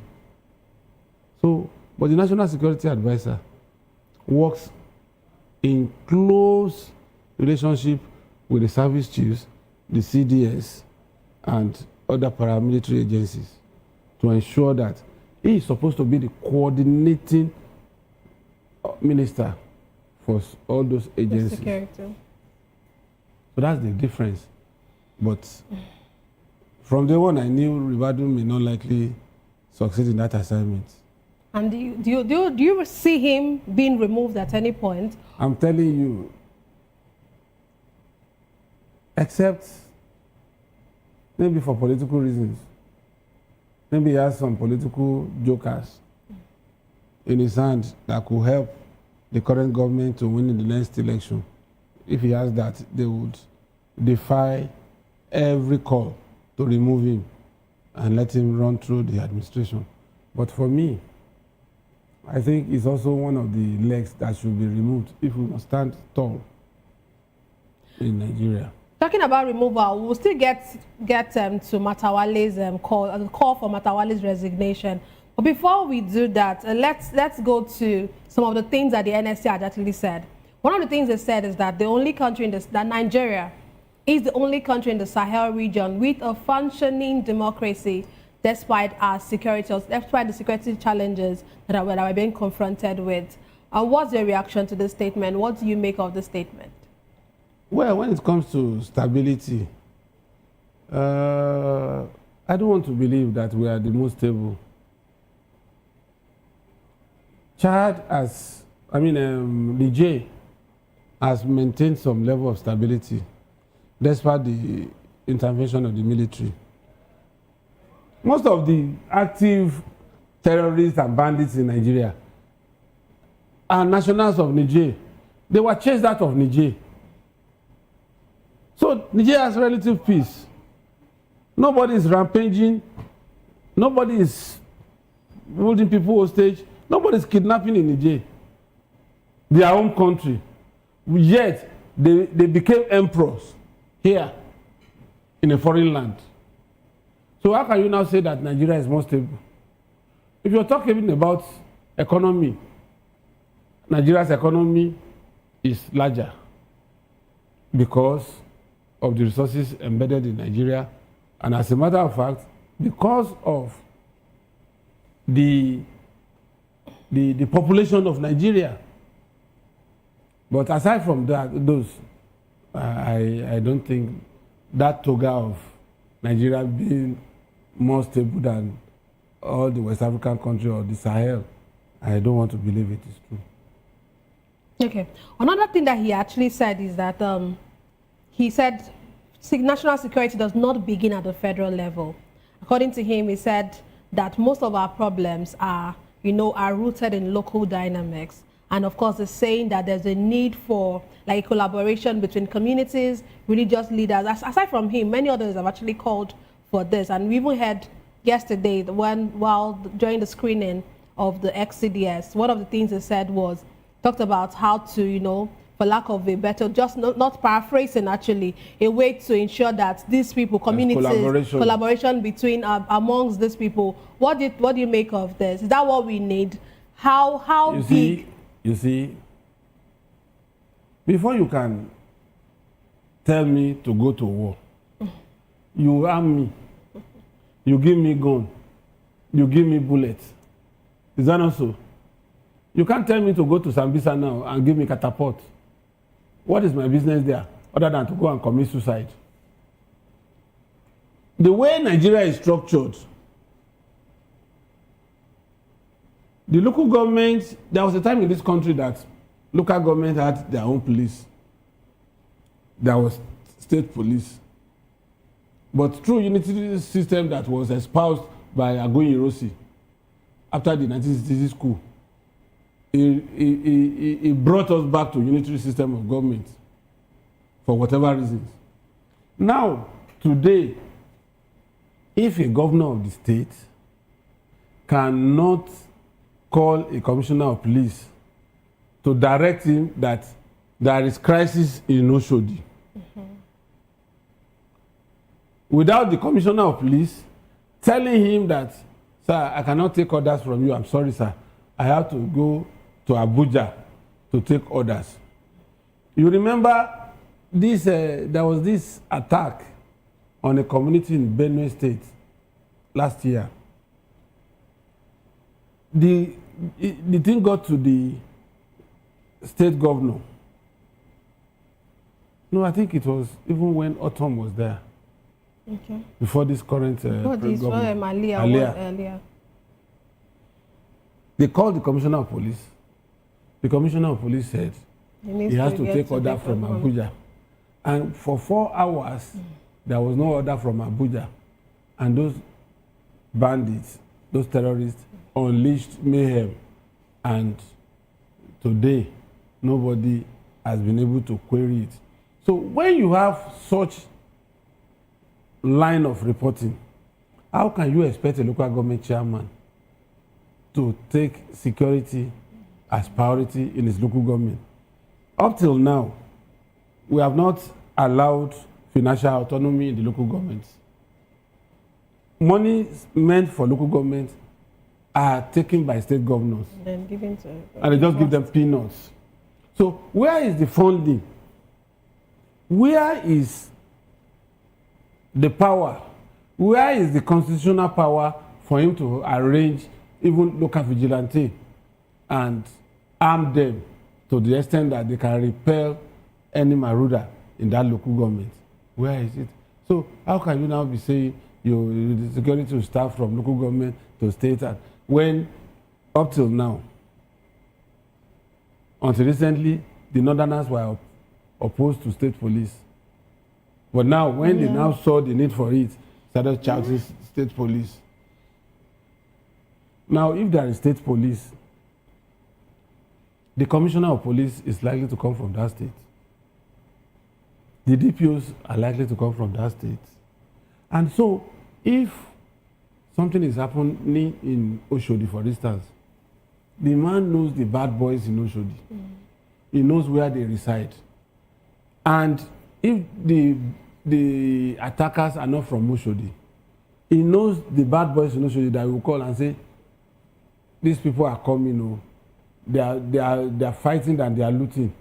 Call them to order because I'm coming to pick you. If you don't call them to order, those ones will want to protect their territory and they will repel. But imagine somebody posted from Adamawa to Oshodi, Makinde police station there. It will take him minimum of 6 months to acquaint himself with the terrain, not to talk of those bad boys. How does he identify them? One, he doesn't speak their language. He doesn't know the terrain. Now, do you know how many days it will cost him to visit important people in Oshodi Solo? But somebody who grew up in Oshodi Solo, he doesn't need to visit anybody. In fact, they know his father. He knows the man that first built his house on a particular street. And he knows the bad boys around that area. So that's why sometimes when the police ask you, if you are attacked, and the police ask you, what type of gun did you notice in the hands of these marauders? If you tell them, and then they will ask, the gunshots you heard, can you just describe how it sounded? They are getting to somewhere. Because they know the bad boys that have AK-47. They know the ones that operate with guns, Dane guns. They know the ones that operate with quarter-size double barrel. So the moment you say, okay, don't worry, we'll start investigation. The moment you leave that station, they'll just say, Kabiru.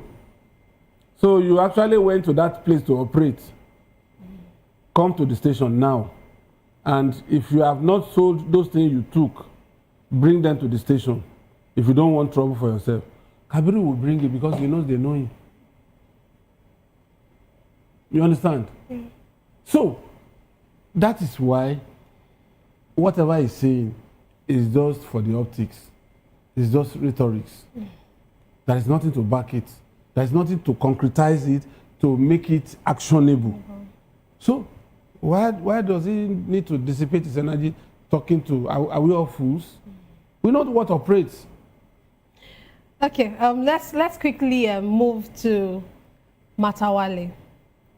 A call has been made that he should resign. And it's not just about Joseph Ono. Other persons have actually said, especially after the video resurfaced, how can someone be saying that banditry, all bandits are not criminals? That, you know, that is where they get them upset. That, you know, they now, it's just like you are pampering a cub lion.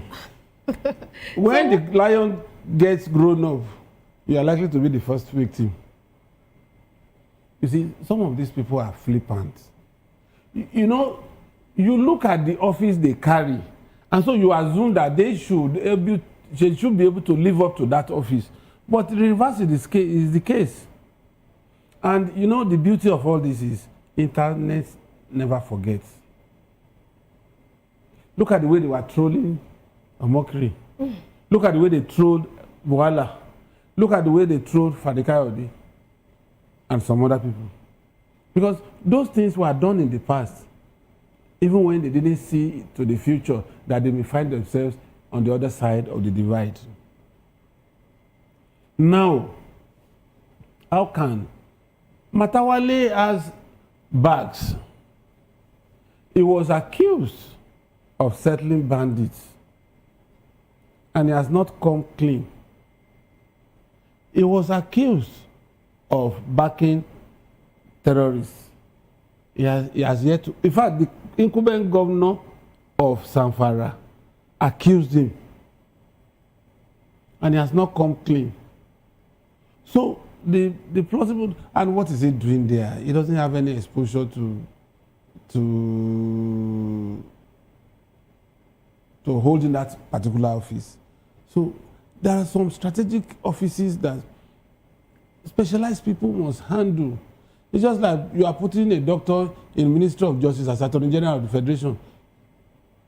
The fresh graduate, law graduate, knows better than him. There are some legal jargons that you will see, you will read and read and read and read and read, you will never understand. So these are issues. I think going forward, appointment to strategic positions should be done in concert with the high level of professionalism that office demands. There are some offices that you can throw anybody to, you know, because they say that management is almost same everywhere. But under this management, I can't, for instance, if they appoint me as Minister of Health today, what do I know?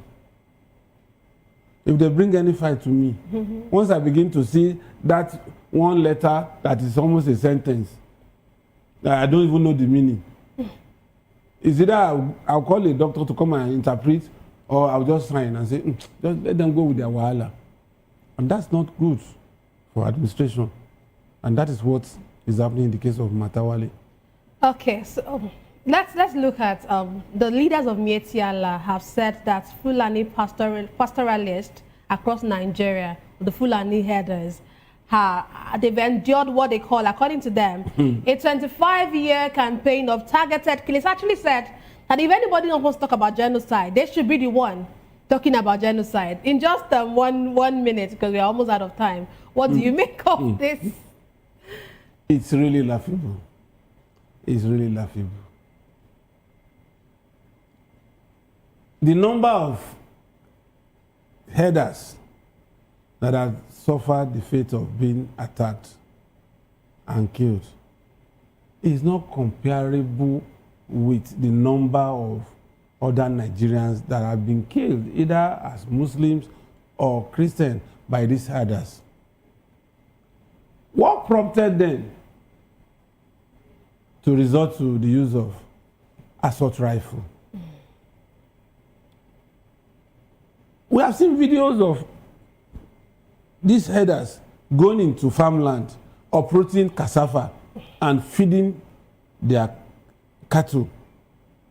and the owner of that farm dare not show up. If it's a woman, they will rape her before killing her. If it's a man, they will kill him.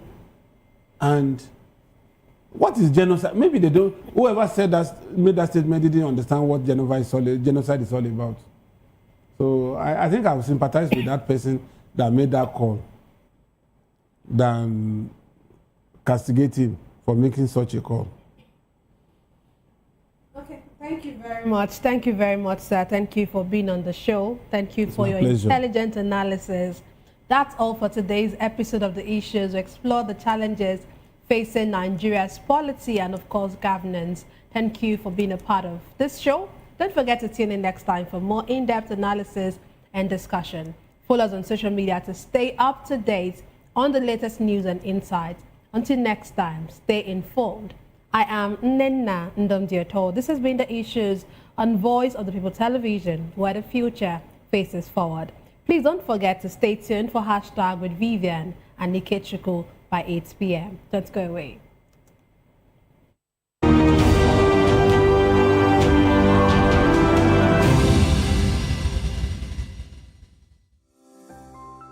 VOP TV.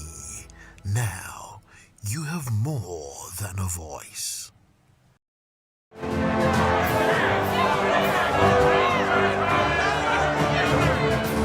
Do you want your voice to be heard? Do you know that you matter in the scheme of things?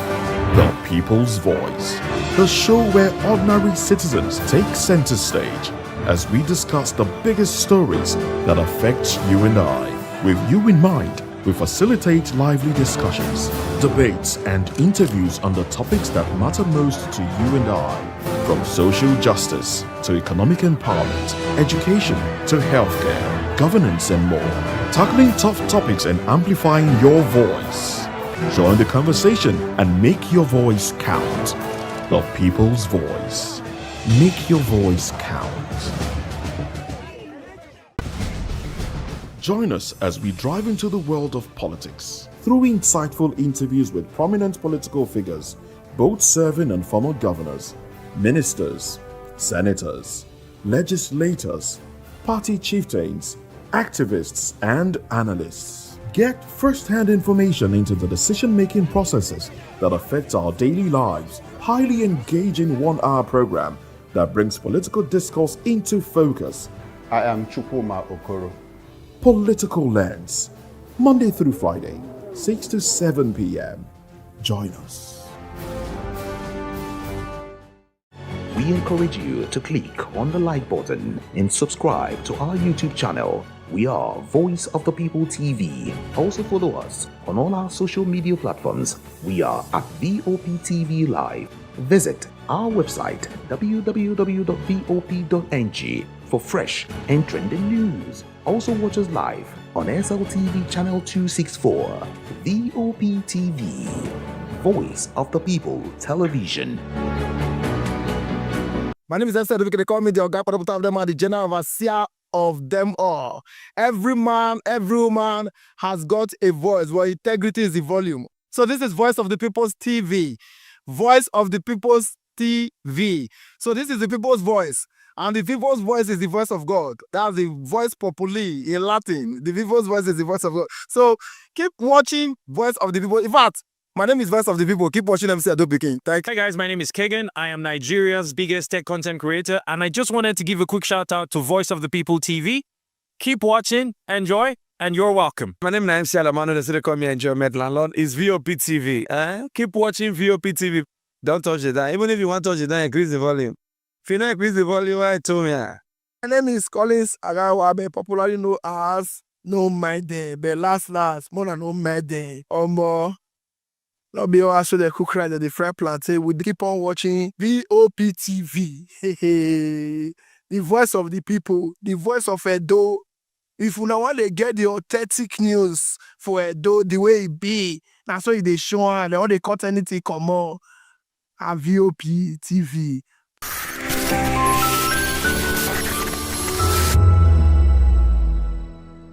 The Oluwo Fish Market, also known as the Ekpe Fish Market, is the biggest fish market in Lagos State. It's located in Ekpe, Lagos State, Nigeria. The Oluwo fish market traders are mostly women because of the chain of distribution, which allows the fishermen to catch the fish and deliver them to the traders, who in turn sell them to the retailers. This strategically located fish market is the biggest in Lagos and reported to be as old as the city of Ekpe, even though the date of the official commissioning of the market is dated 10th November 1989. The name of the market is derived from the name of the family that sold the land it occupies to the state government, the Oluwo family, while chief that most locals call it is the traditional title of the Oluwos. The market is said to have been initially located at the marina front, a short distance from the present abode, before it became too small to accommodate the number of traders' influx. For anyone that have heard of the Ekpe town being referred to as the fish baskets of the state, the root of the name lies in the significance of this fish market as a major producer and exporter of fish to various parts of its parent state, Lagos, and Nigeria at large. The category of most food items sold at the market makes it fall into the category of wet market. Fish, as well as wildlife, typically known as bushmeat, are common sights at the Oluwo fish market. The animals are rather brought in alive or dead, and are also sold in the best form that the buyers prefers.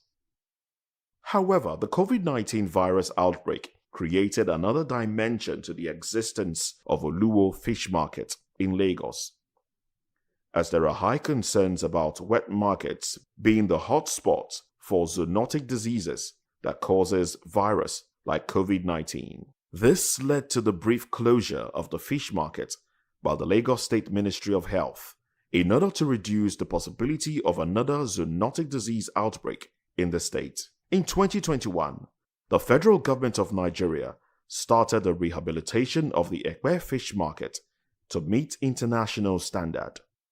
The improvement of the market was designed to meet international standards, improve earnings, and encourage commercial activities.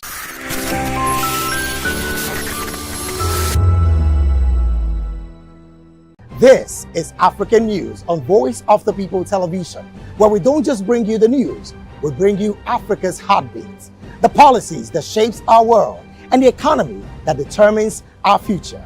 African News on Voice of the People Television. Stay with us. My name is Tao Familoni, and here's to VOP TV. Keep watching, stay tuned, do not touch that dial. Arararara, my name is Made Kuti, and you're watching BOP TV. Keep watching. Welcome, my name is Zika Davis. Distinguished ladies and gentlemen, boys, viewers, everybody, boys and girls. This is VOP TV. Do you know what that means? Voice of the People TV. You don't have a voice, don't come here. You better make sure your voice is heard. In a world where truth is the ultimate power and opinions scream the loudest, it's time to wade through the noise. Hunger no get tribe. Hunger no get religion. And scan the human interest and trending topics that matter. Stay tuned to The Issues, your plug to the stories making the buzz, from politics to science and technology, social justice, and more. Let's tackle the tough questions and expose the truth. The Issues on Voice of the People Television, Mondays to Fridays, 8 to 9 p.m. The Issues. Don't just react, understand. The red carpets, awards, the razzmatazz, music, fashion, interviews, and more. Spotlight on Voice of the People Television. Let's feed you with all the juicy stories in the global entertainment space, bringing you the glitz and glamour as it is hot. Stay tuned to Spotlight, 1 p.m. Monday to Friday. Spotlight on VOP TV. Entertainment like never before.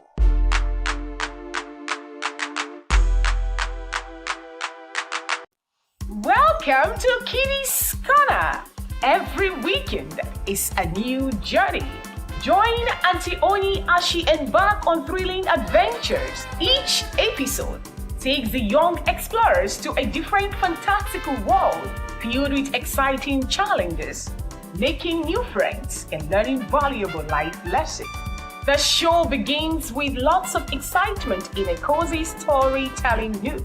Fairies teach the importance of kindness, honesty, bravery, teamwork, or curiosity. Kiddies Corner is a delightful blend of fun, education, and imagination with catchy songs, interactive games, and heartwarming stories. Join Auntie Oni every Saturday, 10 a.m. to 10:30 a.m. on Voice of the People Television.